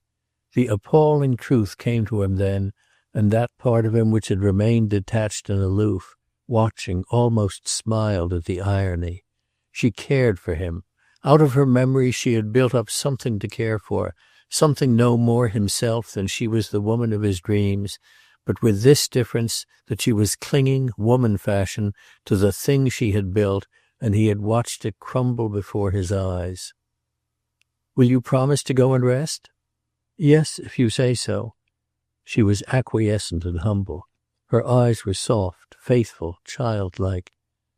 "I've suffered so, Judd." "I know." "You don't hate me, do you?" "Why should I? Just remember this. While you were carrying this burden, I was happier than I'd ever been. I'll tell you about it sometime." She got up, and he perceived that she expected him again to take her in his arms. He felt ridiculous and resentful, and rather as though he was expected to kiss the hand that had beaten him. But when she came close to him, he put an arm around her shoulders. "Poor Bev," he said. "We've made pretty much a mess of it, haven't we?" He patted her and let her go, and her eyes followed him as he left the room. The elder brotherliness of that embrace had told her the truth, as he could never have hurt her in words. She went back to the chair where he had sat and leaned her cheek against it. After a time she went slowly upstairs and into her room. When her maid came in, she found her before the mirror of her dressing table, staring at her reflection with hard, appraising eyes. Leslie's partner, wandering into the hotel at 6:00, found from the disordered condition of the room that Leslie had been back, had apparently bathed, shaved, and made a careful toilet, and gone out again. Joe found himself unexpectedly at a loose end. Filled with suppressed indignation, he commenced to dress, getting out a shirt, hunting his evening studs, and lining up what he meant to say to Leslie over his defection. Then, at 6:45, Leslie came in, top-hatted and morning-coated, with a yellowing gardenia in his buttonhole and his shoes covered with dust. "Hello, Les," Joe said, glancing up from a laborious struggle with a stud. "Been to a wedding?" "Why?" "You look like it." "I made a call, and since then I've been walking." "Some walk, I'd say," Joe observed, looking at him shrewdly. "What's wrong, Les? Fair one turn you down?" "Go to hell," Leslie said irritably. He flung off his coat and jerked at his tie. Then, with it hanging loose, he turned to Joe. "I'm going to tell you something. I know it's safe with you, and I need some advice. I called on a woman this afternoon. You know who she is. Beverly Carlyle." Joe whistled softly. "That's not the point," Leslie declaimed in a truculent voice. "I'm not defending myself. She's a friend. I've got a right to call there if I want to." "Sure you have," soothed Joe. "Well, you know the situation at home and who Livingstone actually is. The point is that while that poor kid at home is sitting around killing herself with grief, Clark's gone back to her, to Beverly Carlyle." "How do you know?" "No. I saw him this afternoon at her house." He sat still, moodily reviewing the situation. His thoughts were a chaotic and unpleasant mixture of jealousy, fear of Nina, anxiety over Elizabeth, and the sense of a lost romantic adventure. After a while he got up. "She's a nice kid," he said. "I'm fond of her, and I don't know what to do." Suddenly Joe grinned. "I see," he said. "And you can't tell her or the family where you saw him." not without raising the deuce of a row. He began automatically to dress for dinner. Joe moved around the room, rang for a waiter, ordered orange juice and ice, and produced a bottle of gin from his bag. Leslie did not hear him, nor the later preparation of the cocktails. He was reflecting bitterly on the fact that a man who married built himself a wall against romance, a wall compounded of his own new sense of responsibility, of family ties, and fear. Joe brought him a cocktail. "Drink it, old dear," he said, "and when it's down I'll tell you a few little things about playing around with ladies who have a past. Here's to forgetting 'em." Leslie took the glass. "Right-o," he said. He went home the following day, leaving Joe to finish the business in New York. His going rather resembled a flight. Tossing sleepless the night before, he had found what many a man had discovered before him, that his love of clandestine adventure was not as strong as his caution. He had had a shock. True, his affair with Beverly had been a formless thing, a matter of imagination and a desire to assure himself that romance for him was not yet dead. True, too, that he had nothing to fear from Dick Livingstone. But the encounter had brought home to him the danger of this old new game he was playing. He was running like a frightened child. He thought of various plans. One of them was to tell Nina the truth, take his medicine of tears and coldness, and then go to Mr. Wheeler. One was to go to Mr. Wheeler without Nina and make his humiliating admission. But Walter Wheeler had his own rigid ideas, was uncompromising in rectitude, and would understand as only a man could that while so far he had been only mentally unfaithful, he had been actuated by at least subconscious desire. His own awareness of that fact made him more cautious than he need have been, perhaps more self-conscious. And he genuinely cared for Elizabeth. It was, on the whole, a generous and kindly impulse that lay behind his ultimate resolution to tell her that her desertion was both willful and cruel.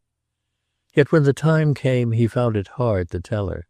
He took her for a drive one evening soon after his return, forcibly driving off Wally Sayre to do so, and eyeing surreptitiously now and then her pale, rather set face. He found a quiet lane and stopped a car there, and then turned and faced her. "How've you been, little sister, while I've been wandering the gay white way?" he asked. "I've been all right, Leslie." "Not quite all right, I think. Have you ever thought, Elizabeth, that no man on earth is worth what you're going through?" "I'm all right, I tell you," she said impatiently. "I'm not grieving any more. That's the truth, Les. I know now that he doesn't intend to come back, and I don't care. I never even think about him now." "I see," he said. "Well, that's that."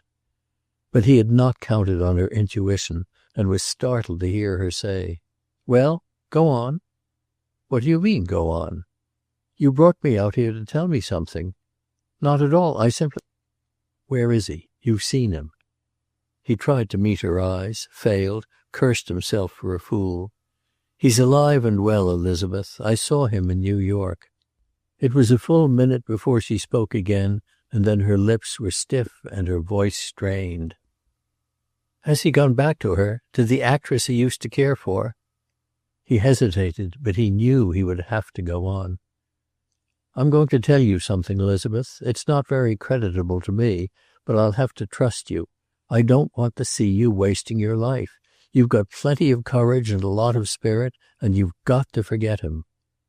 He told her, and then he took her home. He was a little frightened, for there was something not like her in the way she had taken it, a sort of immobility that might, he thought, cover heartbreak. But she smiled when she thanked him, and went very calmly into the house. That night she accepted Wally Sayre. Chapter 43. Bassett was having a visitor. He sat in his chair while that visitor ranged excitedly up and down the room, a short, stout man, well-dressed, and with a mixture of servility and importance. The valet's first words, as he stood inside the door, had been significant. "I should like to know first if I am talking to the police." "No, and yes," Bassett said genially. "Come and sit down, man. What I mean is this. I am a friend of Judson Clark's, and this may or may not be a police matter. I don't know yet." "You are a friend of Mr. Clark's? Then the report was correct. He is still alive, sir?" "Yes." The valet got out a handkerchief and wiped his face. He was clearly moved. "I am glad of that, very glad. I saw some months ago in a newspaper— Where is he?" "In New York.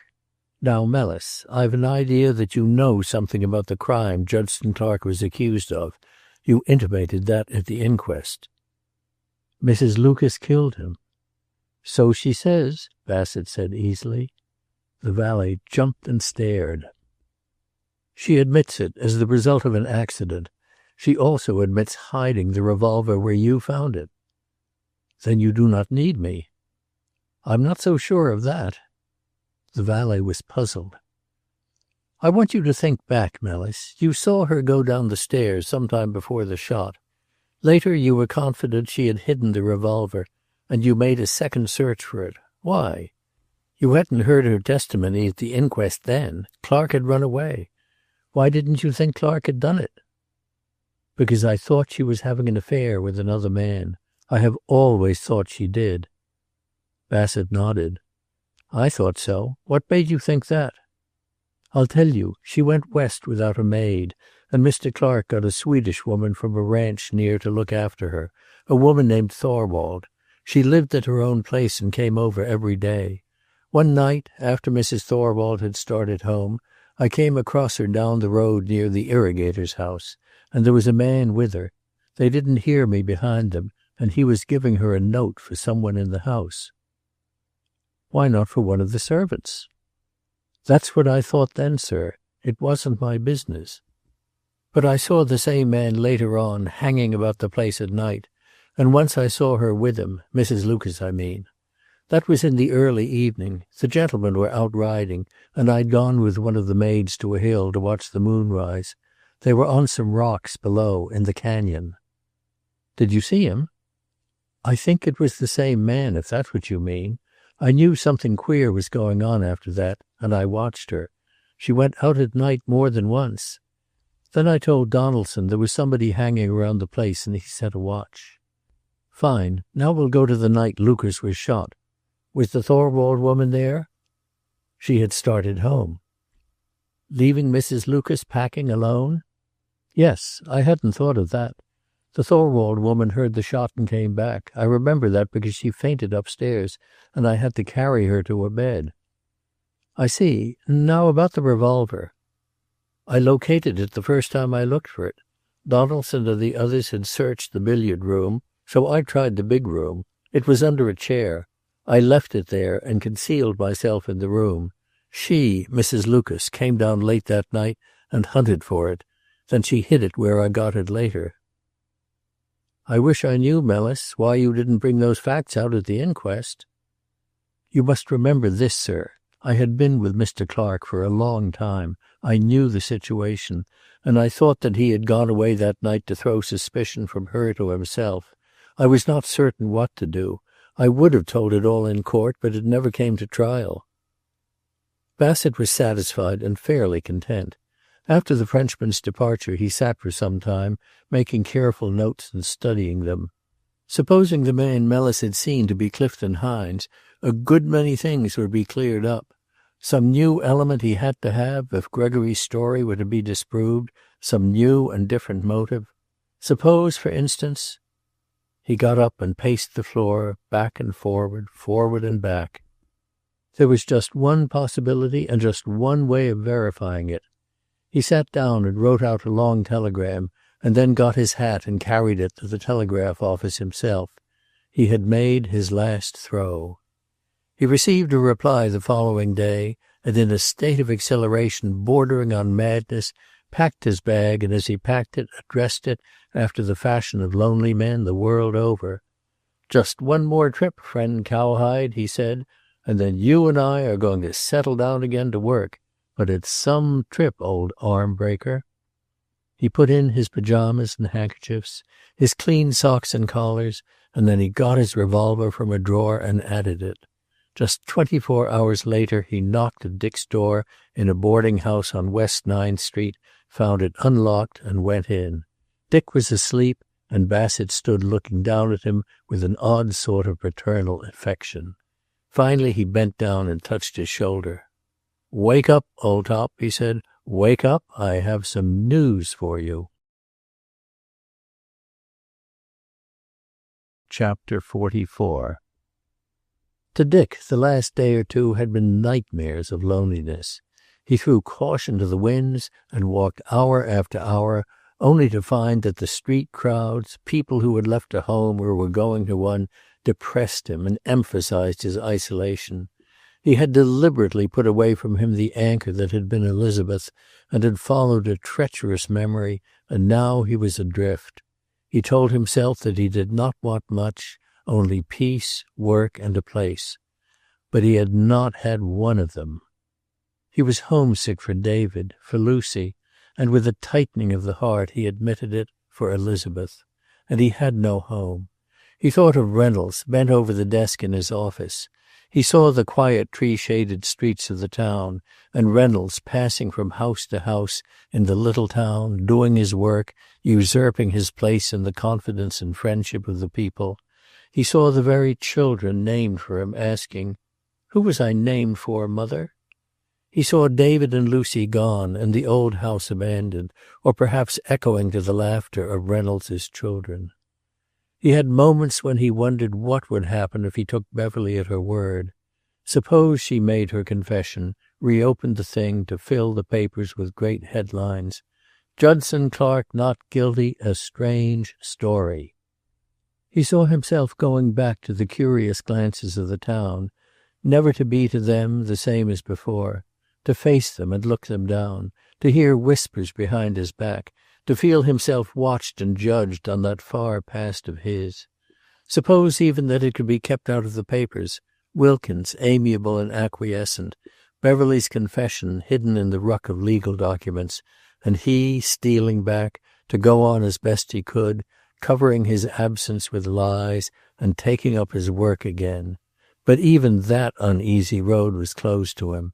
He saw David and Lucy stooping to new and strange hypocrisies, watching with anxious old eyes the faces of their neighbors, growing defiant and hard as time went on, and suspicion still followed him.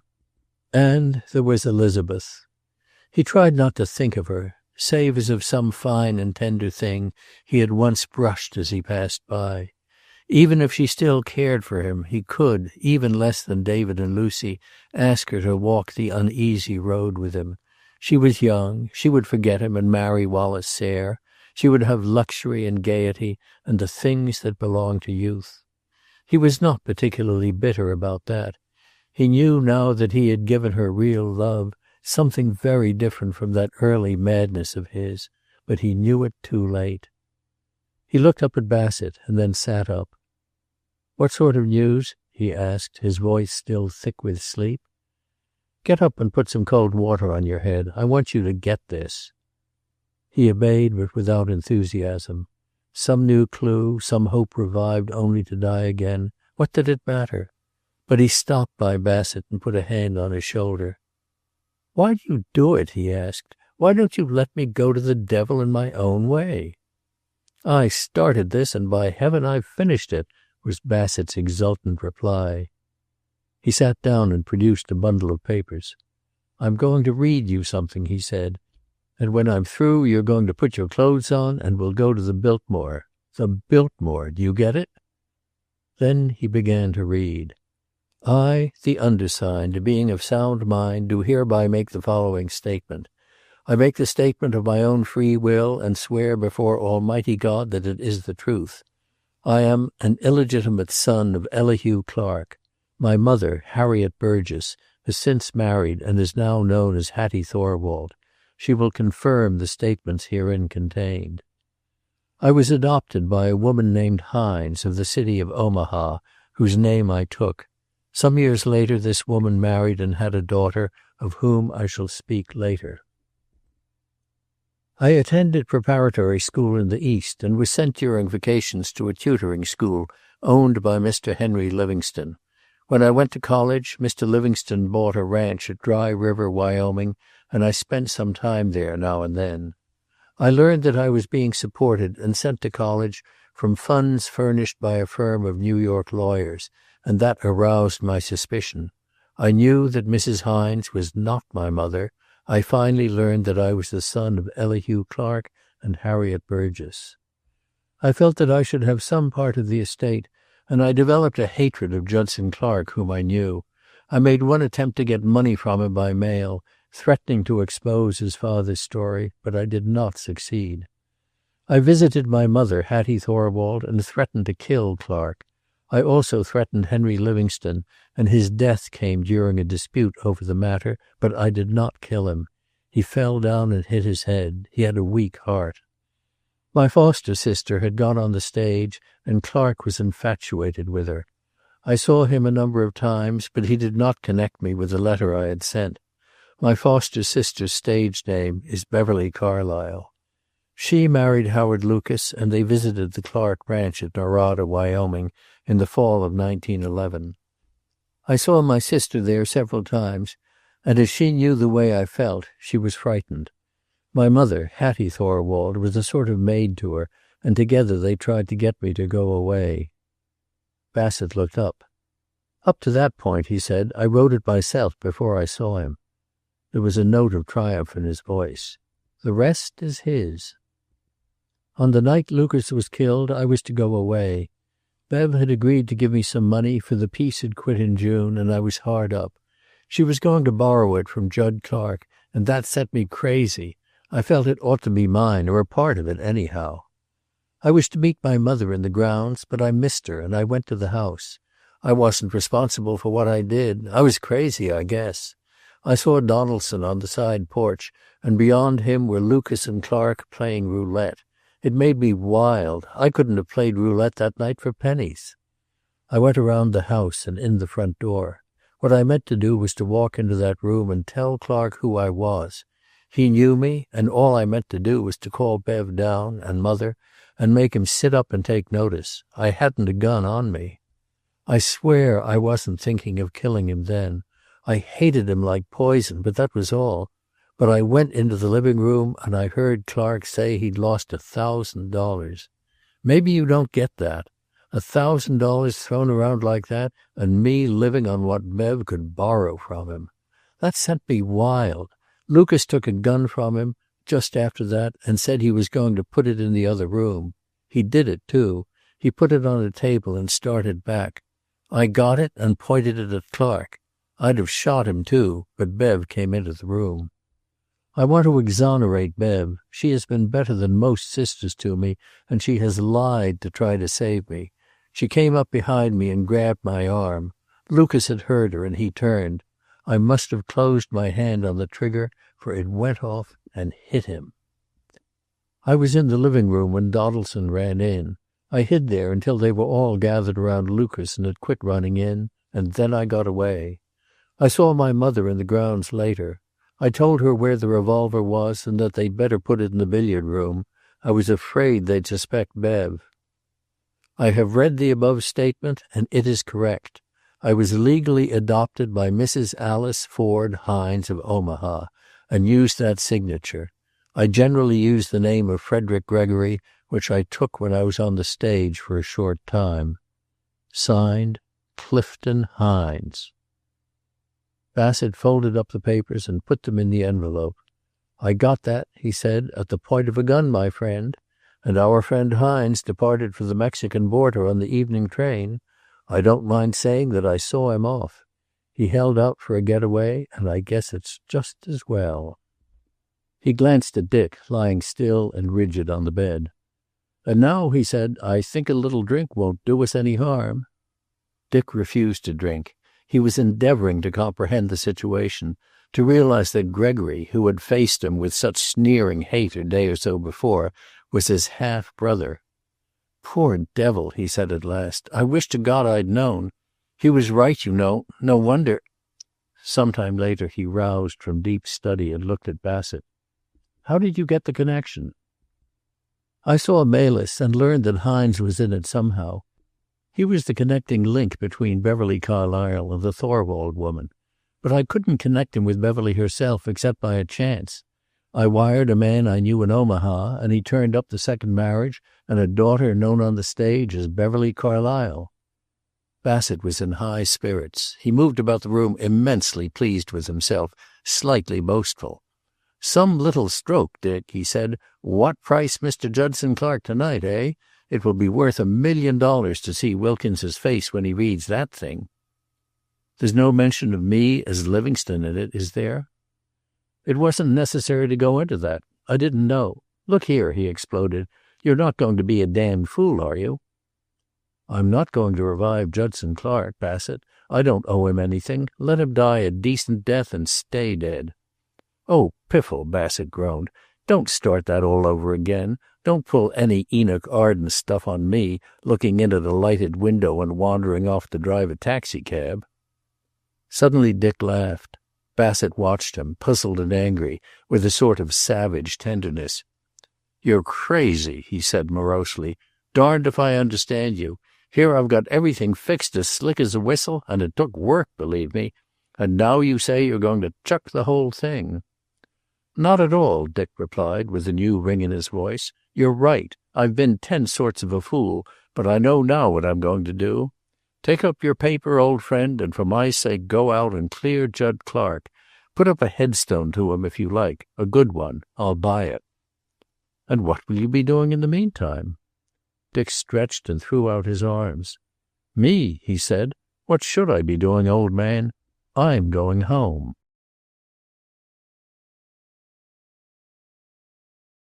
Chapter 45. Lucy Crosby was dead.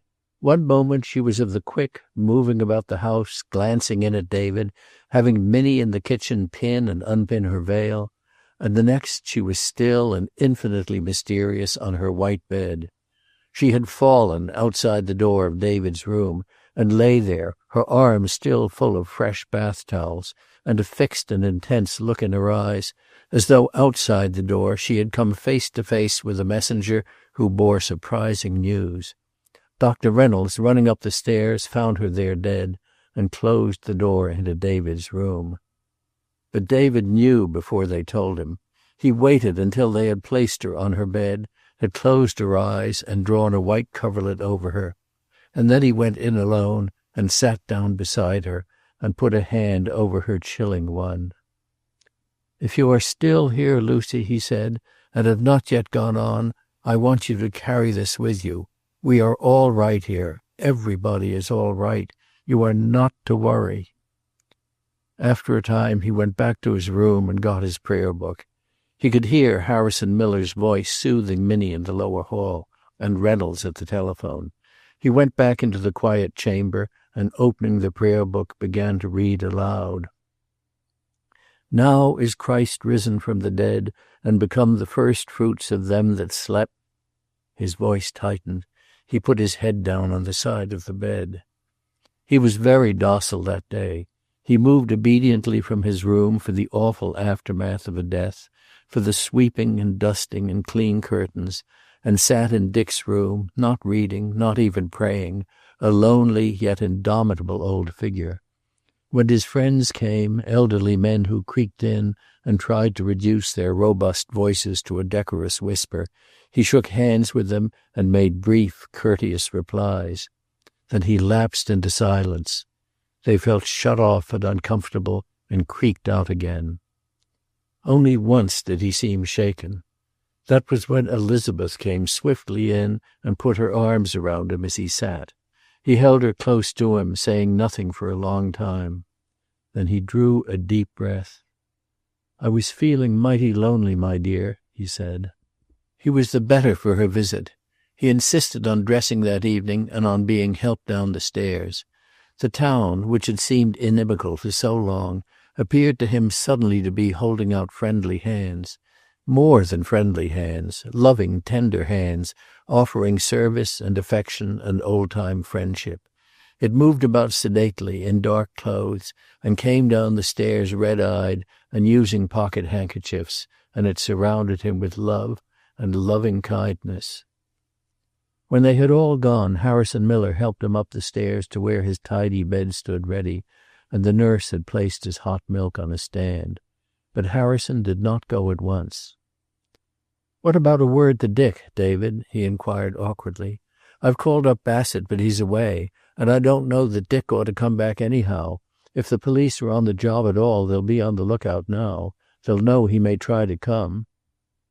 David looked away. Just how much he wanted Dick to tide him over these bad hours, only David knew. But he could not have him. He stared at the glass of hot milk. "I guess I can fight this out alone, Harrison," he said, "and Lucy will understand."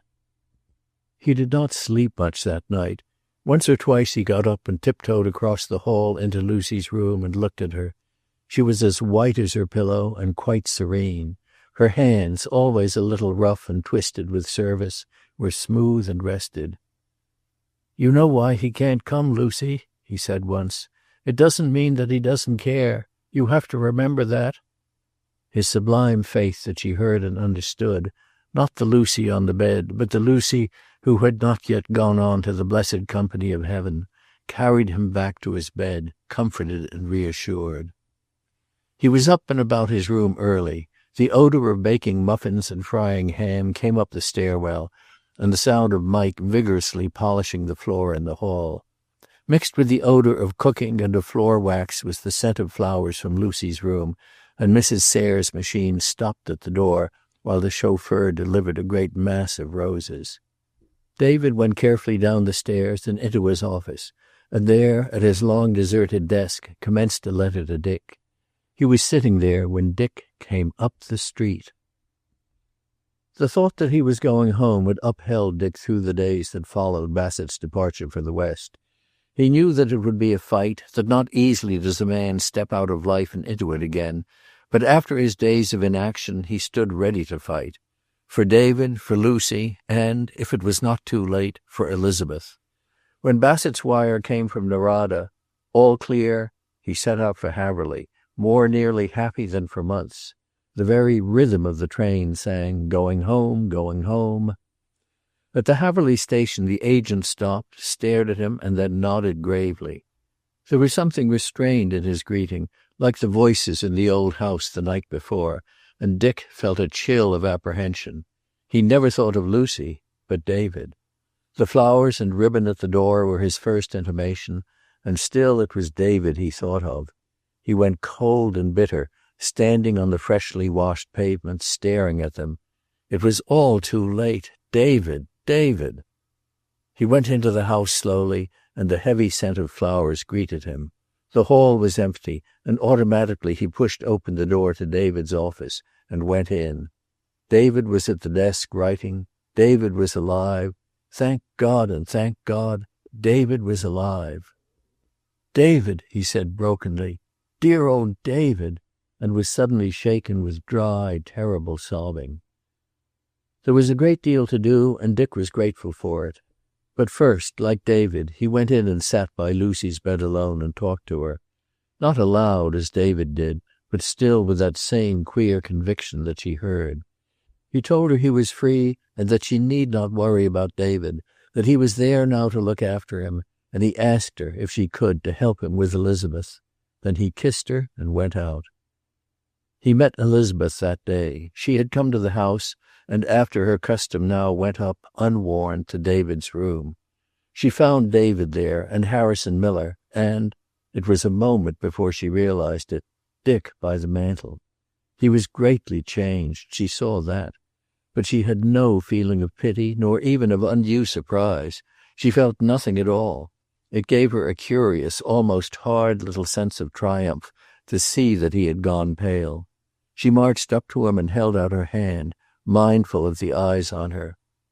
"I'm so very sorry, Dick," she said. "You have a sad homecoming." Then she withdrew her hand, still calm, and turned to David. "Mother sent over some things. I'll give them to Minnie," she said, her voice clear and steady. She went out, and they heard her descending the stairs. She was puzzled to find that her knees almost gave way on the staircase, for she felt calm and without any emotion whatever. And she finished her errand so collected and poised that the 2 or 3 women who had come in to help stared after her as she departed. "Do you suppose she's seen him?" "She was in David's room. She must have." Mindful of Mike, they withdrew into Lucy's sitting room and closed the door, there to surmise and to wonder. Did he know she was engaged to Wally Sayre? Would she break her engagement now or not? Did Dick for a moment think that he could do as he had done, go away and jilt a girl and come back to be received as though nothing had happened? Because if he did... To Dick, Elizabeth's greeting had been a distinct shock. He had not known just what he had expected. Certainly he had not hoped to pick things up where he had dropped them. But there was a hard friendliness in it that was like a slap in the face.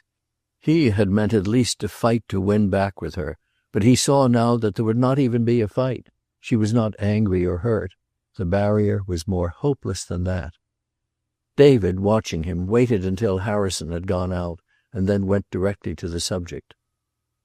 "Have you ever stopped to think what these last months have meant to Elizabeth? Her own worries, and always this infernal town talking. The child's pride has been hurt as well as her heart." "I thought I'd better not go into that until later," he explained.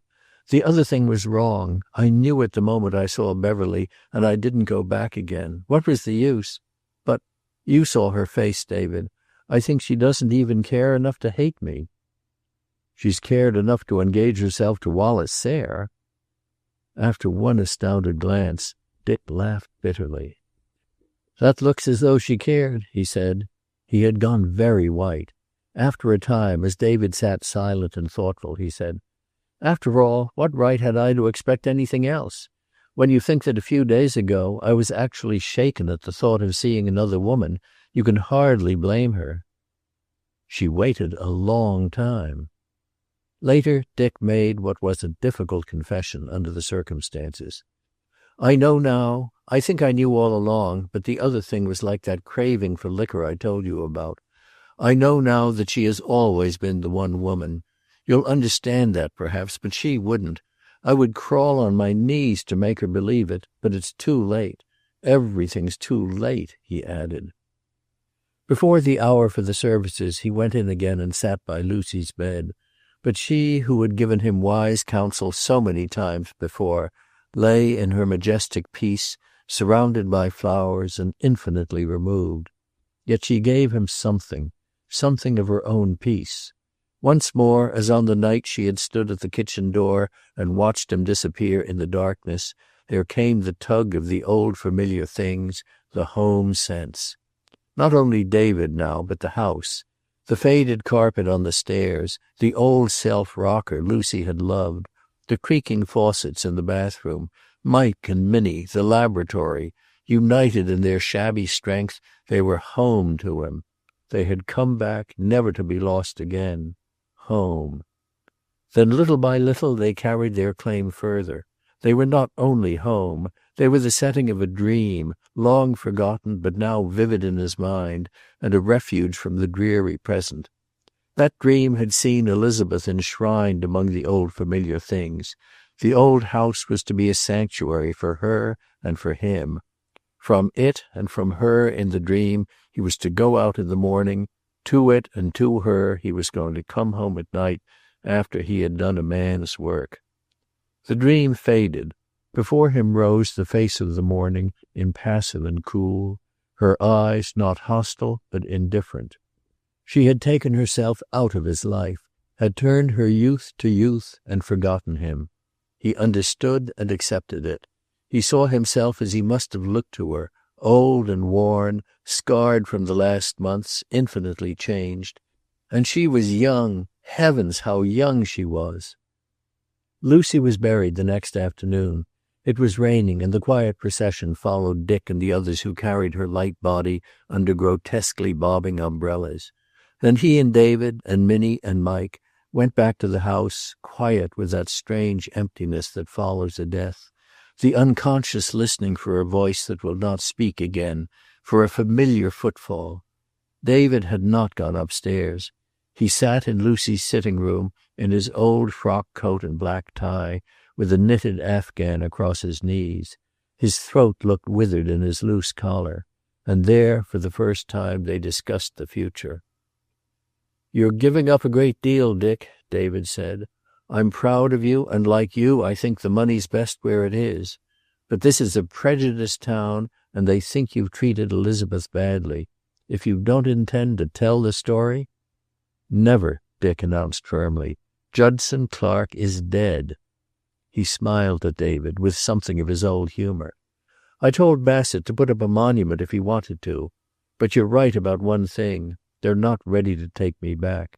I've seen it a dozen times in the last 2 days." "I never gave up a fight yet." David's voice was grim. "On the other hand, I don't want to make it uncomfortable for her. We are bound to meet. I'm putting my own feeling aside. It doesn't matter, except of course to me. What I thought was, we might go into the city. Reynolds would buy the house. He's going to be married." But he found himself up against the stone wall of David's opposition. He was too old to be uprooted. He liked to be able to find his way around in the dark. He was almost childish about it, and perhaps a trifle terrified. But it was his final argument that won Dick over. "I thought you'd found out there's nothing in running away from trouble." Dick straightened. "You're right," he said. "We'll stay here and fight it out together."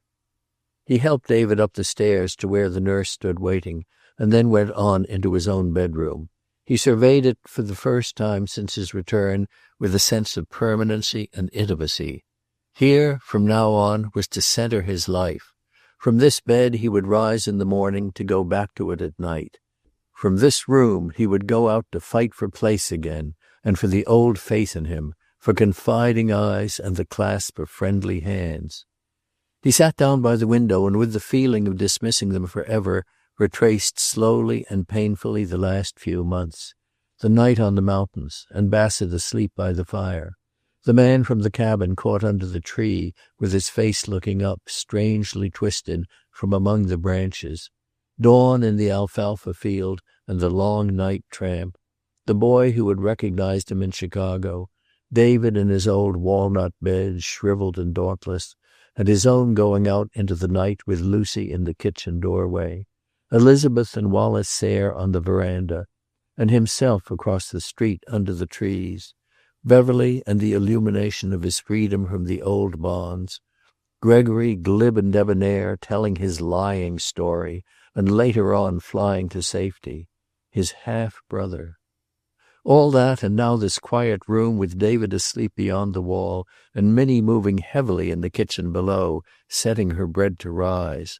It was anticlimacteric, ridiculous, wonderful. Then he thought of Elizabeth, and it became terrible. After Reynolds came up, he put on a dressing gown and went down the stairs. The office was changed and looked strange and unfamiliar. But when he opened the door and went into the laboratory, nothing had been altered there. It was as though he had left it yesterday, the microscope screwed to its stand, the sterilizer gleaming and ready. It was as though it had waited for him. He was content. He would fight and he would work. That was all a man needed, a good fight and work for his hands and brain. A man could live without love if he had work. He sat down on the stool and groaned. Chapter 46. One thing Dick knew must be done and got over with. He would have to see Elizabeth and tell her the story. He knew it would do no good, but she had a right to the fullest explanation he could give her.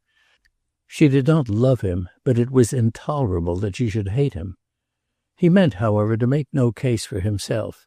He would have to stand on the facts. This thing had happened to him. The storm had come, wrought its havoc and passed. He was back to start again as nearly as he could where he had left off. That was all. He went to the Wheeler house the next night, passing the door twice before he turned in and rang the bell, in order that his voice might be calm and his demeanor unshaken.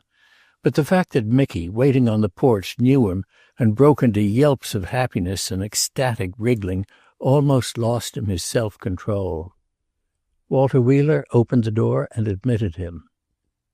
"I thought you might come," he said. "Come in." There was no particular warmth in his voice, but no unfriendliness. He stood by gravely while Dick took off his overcoat, and then led the way into the library. "I'd better tell you at once," he said, "that I have advised Elizabeth to see you, but that she refuses. I'd much prefer—" he busied himself at the fire for a moment. "I'd much prefer to have her see you, Livingstone. But I'll tell you frankly, I don't think it would do much good." He sat down and stared at the fire. Dick remained standing. "She doesn't intend to see me at all?" he asked unsteadily. "That's rather out of the question if you intend to remain here. Do you?" "Yes." An unexpected feeling of sympathy for the tall young man on the hearthrug stirred in Walter Wheeler's breast. "I'm sorry, Dick. She apparently reached the breaking point a week or two ago. She knew you had been here and hadn't seen her, for one thing." He hesitated. "You've heard of her engagement?" "Yes." "I didn't want it," her father said drearily. "I suppose she knows her own business, but the thing's done. She sent you a message," he added after a pause. "She's glad it's cleared up, and I believe you are not to allow her to drive you away. She thinks David needs you." "Thank you. I'll have to stay, as she says." There was another uncomfortable silence. Then Walter Wheeler burst out. "Confound it, Dick, I'm sorry. I've fought your battles for months, not here but everywhere. But here's a battle I can't fight. She isn't angry. You'll have to get her angle of it. I think it's something like this. She had built you up into a sort of a Superman, and well, I suppose purity is the word. She's the essence of purity. Then, Leslie told me this tonight, she learned from him that you were back with the woman in the case in New York." And as Dick made a gesture, "There's no use going to him. He was off the beaten track and he knows it. He took a chance to tell her for her own good. He's fond of her. I suppose that was the last straw." He sat still, a troubled figure, middle-aged and unhandsome and very weary. "It's a bad business, Dick," he said. After a time, Dick stirred. "When I first began to remember," he said, "I wanted whiskey. I would have stolen it if I couldn't have got it any other way. Then, when I got it, I didn't want it. It sickened me. This other was the same sort of thing. It is done with." Wheeler nodded.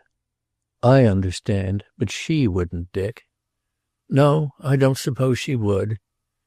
He went away soon after that, back to the quiet house and to David. Automatically he turned in at his office, but Reynolds was writing there.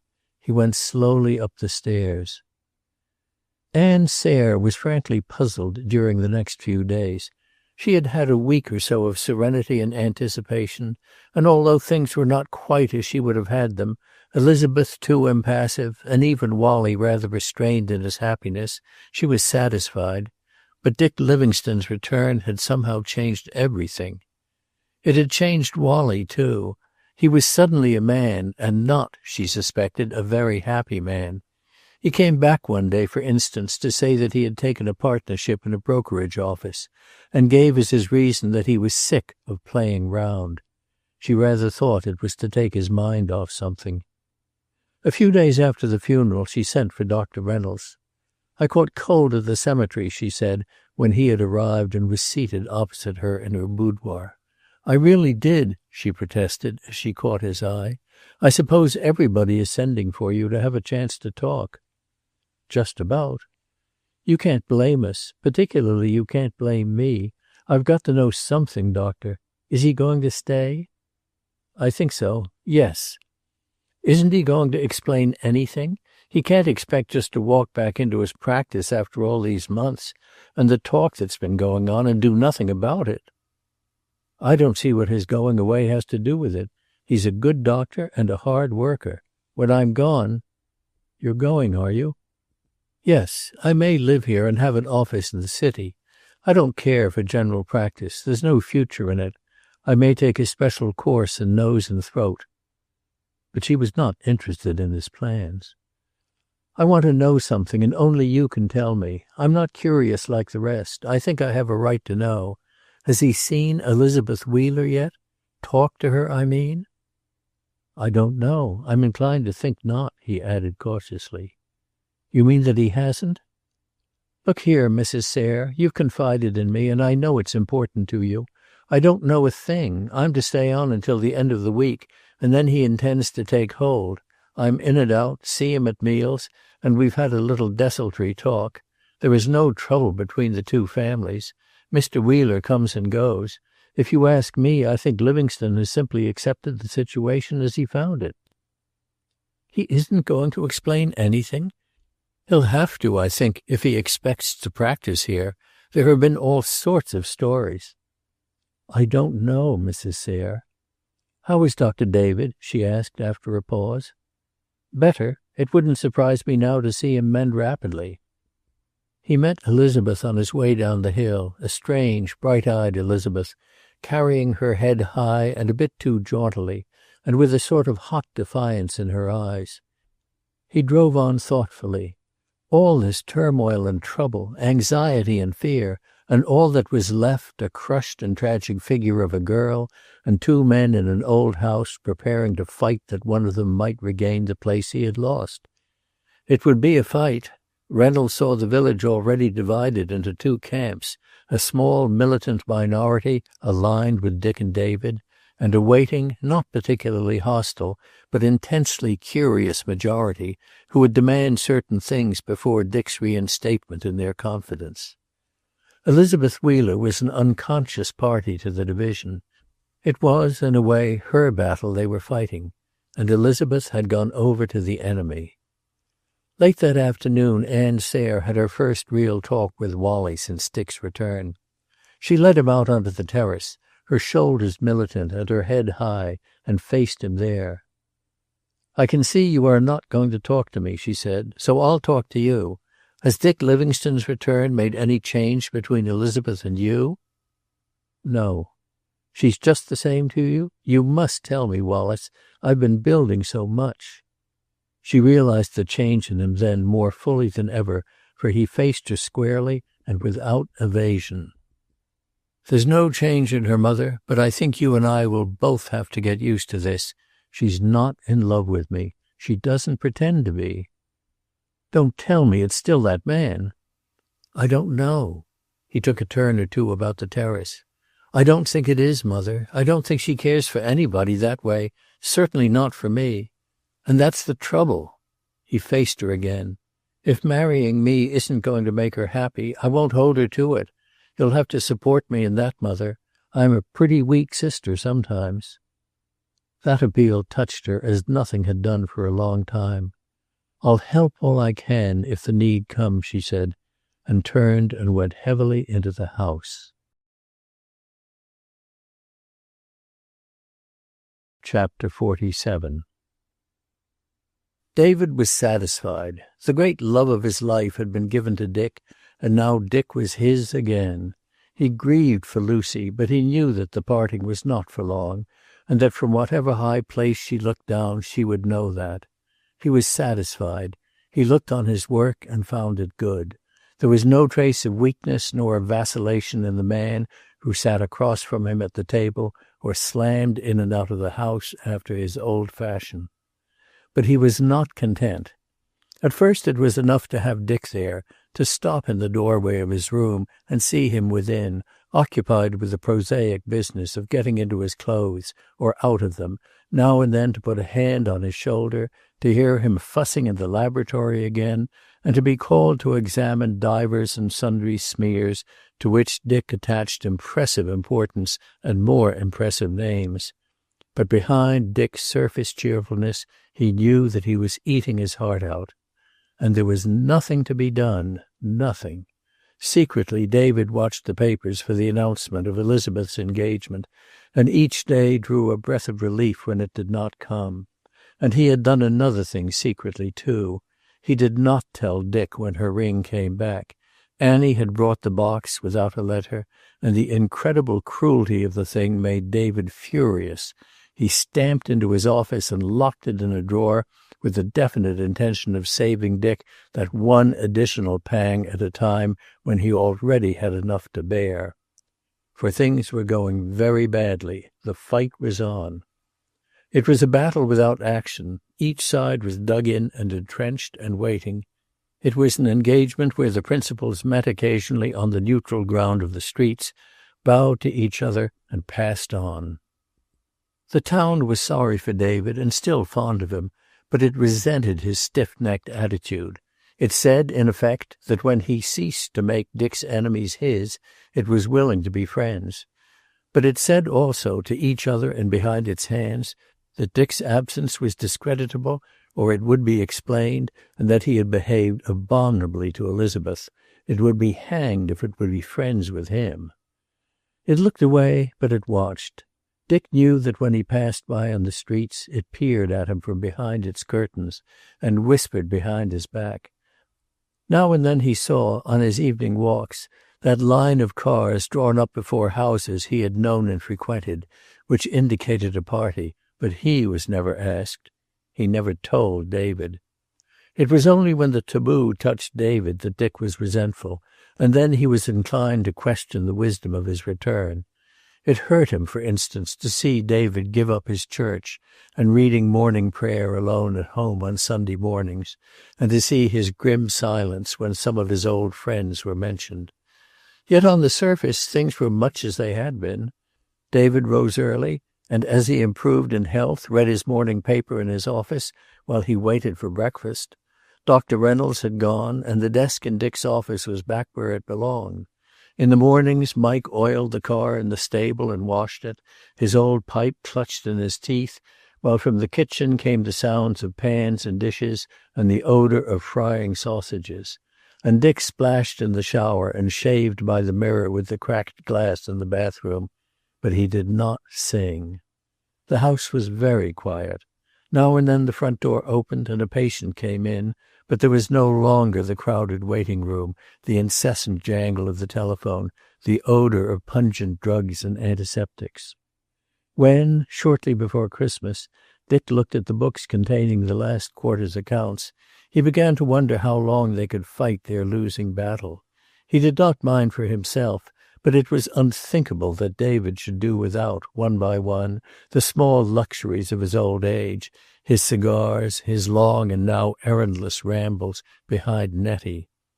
He began then to think of his property, his for the claiming, and to question whether he had not bought his peace at too great a cost to David. He knew by that time that it was not fear but pride which had sent him back empty-handed, the pride of making his own way. And now and then, too, he felt a perfectly human desire to let Bassett publish the story as his vindication, and then snatch David away from them all, to some luxurious haven where, that was the point at which he always stopped, where David could pine away in homesickness for them. There was an irony in it that made him laugh hopelessly. He occupied himself then with ways and means, and sold the car. Reynolds, about to be married and busily furnishing a city office, bought it, had it repainted a bright blue, and signified to the world at large that he was at the Rossiter house every night by leaving it at the curb. Sometimes, on long country tramps, Dick saw it outside a farmhouse and knew that the boycott was not limited to the town. By Christmas, however, he realized that the question of meeting their expenses necessitated further economies, and reluctantly at last they decided to let Mike go. Dick went out to the stable with a distinct sinking of the heart, while David sat in the house unhappily waiting for the thing to be done. But Mike refused to be discharged. "And is it discharging me you are?" he asked, putting down one of David's boots in his angry astonishment. "Well then, I'm telling you you're not." "We can't pay you any longer, Mike, and now that the car's gone." "I'm not thinking about pay. I'm not going, and that's flat. Who'd be after doing his boots and all?" David called him in that night and dismissed him again, this time very firmly. Mike said nothing and went out, but the next morning he was scrubbing the sidewalk as usual, and after that they gave it up. Now and then Dick and Elizabeth met on the street, and she bowed to him and went on. At those times it seemed incredible that once he had held her in his arms, and that she had looked up at him with loving, faithful eyes. He suffered so from those occasional meetings that he took to watching for her so as to avoid her.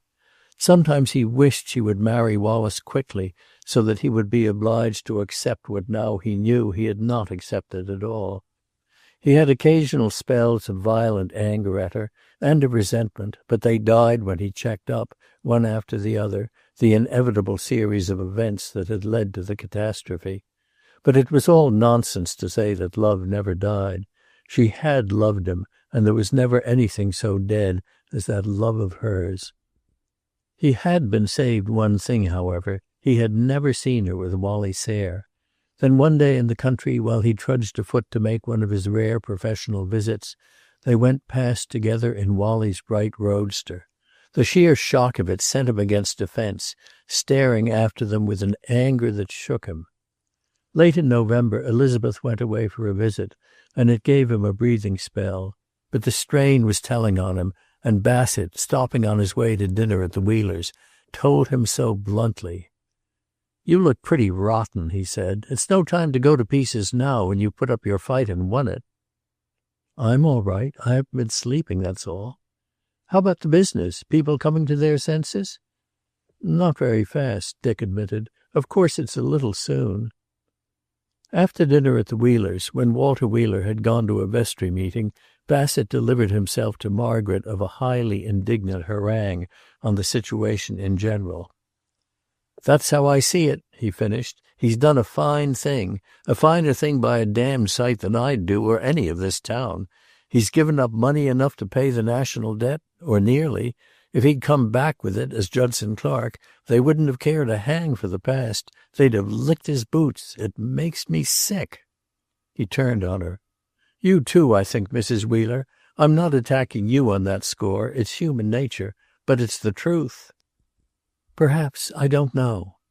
"They'll drive him to doing it yet. He came back to make a place for himself again like a man. Not what he had, but what he was. But they'll drive him away, mark my words." Later on, but more gently, he introduced the subject of Elizabeth. "You can't get away from this, Mrs. Wheeler. So long as she stands off and you behind her, the town is going to take her side. She doesn't know it, but that's how it stands. It all hangs on her. If he wasn't the man he is, I'd say his salvation hangs on her. I don't mean she ought to take him back. It's too late for that if she's engaged. But a little friendliness and kindness wouldn't do any harm. You too. Do you ever have him here?" "How can I, as things are?" "Well, be friendly anyhow," he argued. "That's not asking much. I suppose he'd cut my throat if he knew, but I'm a straight-to-the-mark sort of person, and I know this. What this house does, the town will do." "I'll talk to Mr. Wheeler. I don't know.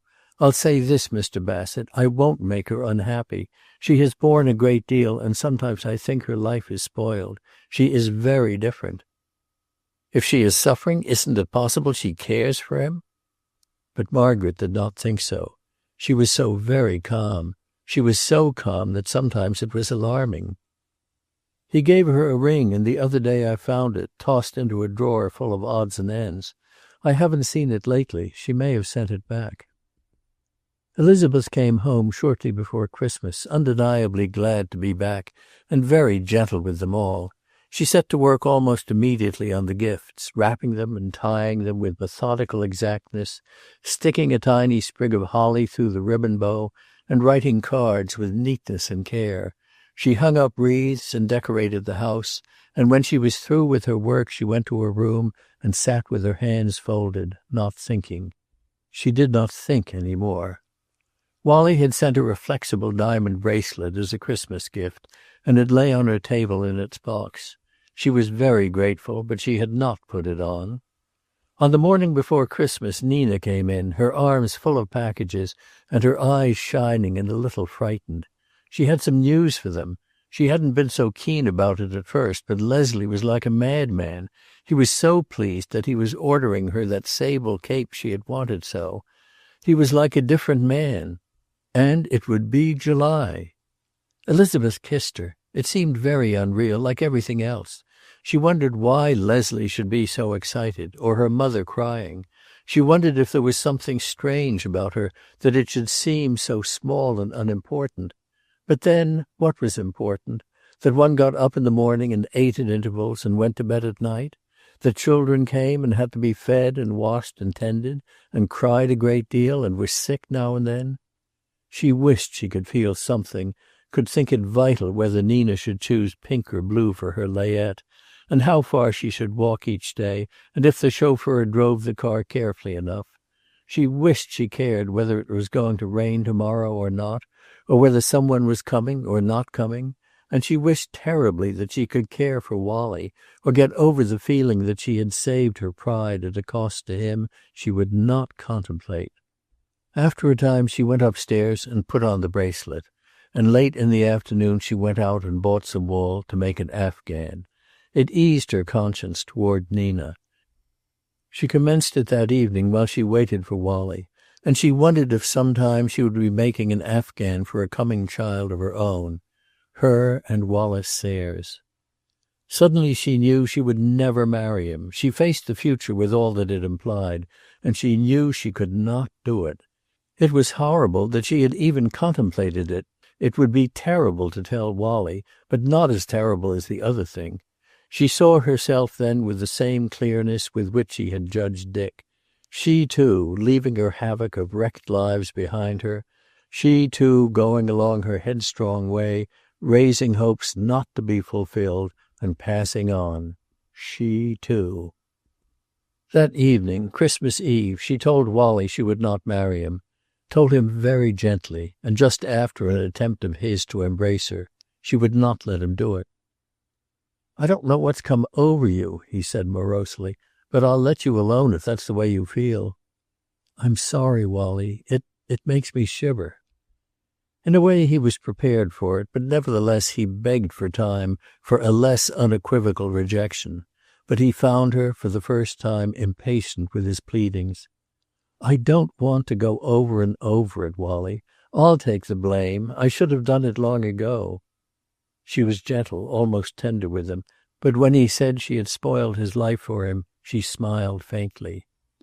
"You think that now, and don't believe I'm not sorry. I am. I hate not playing the game, as you say, but I don't think for a moment that you'll go on caring when you know I don't. That doesn't happen, that's all." "Do you know what I think?" he burst out. "I think you're still mad about Livingstone. I think you are so mad about him that you don't know it yourself." But she only smiled her cool smile and went on with her knitting. After that he got himself in hand, and perhaps he still had some hope. It was certain that she had not flinched at Dick's name, told her very earnestly that he only wanted her happiness. He did not want her unless she wanted him. He would always love her. "Not always," she said with tragically cold certainty. "Men are not like women. They forget." She wondered after he had gone what had made her say that. She did not tell her family that night. They were full of their own concerns. Nina's coming maternity, the wrapping of packages behind closed doors, the final trimming of the tree in the library. Leslie had started the phonograph, and it was playing Stille Nacht, Heilige Nacht. Still night, holy night, and only in her was there a stillness that was not holy. They hung up their stockings valiantly as usual, making a little ceremony of it, and being careful not to think about Jim's missing one. Indeed, they made rather a function of it, and Leslie demanded one of Nina's baby socks and pinned it up. "I'm starting a bank account for the little beggar," he said, and dropped a gold piece into the toe. "Next year, old girl." He put his arm around Nina. It seemed to him that life was doing considerably better than he deserved by him, and he felt very humble and contrite. He felt in his pocket for the square jeweler's box that lay there. After that they left Walter Wheeler there to play his usual part at such times and went upstairs. He filled the stockings bravely, an orange in each toe, a box of candy, a toy for old time's sake, and then the little knickknacks he had been gathering for days and hiding in his desk. After all, there were no fewer stockings this year than last. Instead of Jim's, there was the tiny one for Nina's baby. That was the way things went. He took away, but also he gave. He sat back in his deep chair and looked up at the stockings, ludicrously bulging. After all, if he believed that he gave and took away, then he must believe that Jim was where he had tried to think him, filling a joyous, active place in some boyish heaven. After a while he got up and went to his desk, and getting pen and paper, wrote carefully, "Dearest, you will find this in your stocking in the morning when you get up for the early service. And I want you to think over it in the church. It is filled with tenderness and with anxiety. Life is not so very long, little daughter, and it is no time to waste in anger or bitterness. A little work, a little sleep, a little love, and it is all over. Will you think of this today?" He locked up the house and went slowly up to bed. Elizabeth found the letter the next morning. She stood in the bleak room with the ashes of last night's fire still smoking, and the stockings overhead, not festive in the gray light, but looking forlorn and abandoned. Suddenly her eyes, dry and fiercely burning for so long, were wet with tears. It was true, it was true, a little work, a little sleep, a little love. Not the great love, perhaps, not the only love of a man's life, not the love of yesterday, but of today and tomorrow. All the fierce repression of the last week was gone. She began to suffer. She saw Dick coming home, perhaps high with hope that whatever she knew she would understand and forgive. And she saw herself failing him, cold and shut away, not big enough nor woman enough to meet him halfway. She saw him fighting his losing battle alone, protecting David but never himself, carrying Lucy to her quiet grave, sitting alone in his office while the village walked by and stared at the windows. She saw him gaining harbor after storm and finding no anchorage there. She turned and went half blindly into the empty street. She thought he was at the early service. She did not see him, but she had once again the thing that had seemed lost forever, the warm sense of his thought of her. He was there, in the shadowy back pew, with the grill behind it through which once insistent hands had reached to summon him. He was there with Lucy's prayer book in his hand and none of the peace of the day in his heart. He knelt and rose with the others. "O God, who makest us glad with the yearly remembrance of the birth of thy Son." Chapter 48. David was beaten, most tragic defeat of all, beaten by those he had loved and faithfully served. He did not rise on Christmas morning, and Dick, visiting him after an almost untasted breakfast, found him still in his bed and questioned him anxiously. "I'm all right," he asserted. "I'm tired, Dick, that's all. Tired of fighting. You're young. You can carry it on and win. But I'll never see it. They're stronger than we are." Later he elaborated on that.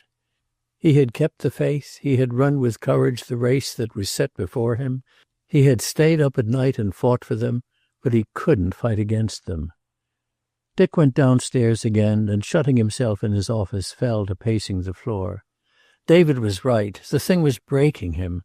Very seriously now he contemplated abandoning the town, taking David with him and claiming his estate.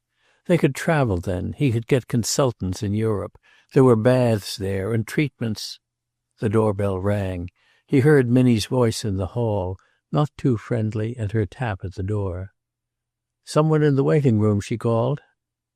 When he opened the connecting door he found Elizabeth beyond it, a pale and frightened Elizabeth, breathless and very still. It was a perceptible moment before he could control his voice to speak. Then, "I suppose you want to see David. I'm sorry, but he isn't well today. He is still in bed." "I didn't come to see David, Dick." "I cannot think you want to see me, Elizabeth." "I do, if you don't mind." He stood aside then and let her pass him into the rear office. But he was not fooled at all, not he. He had been enough. He knew why she had come, in the kindness of heart. She was so little. Good heavens, a man could crush her to nothing.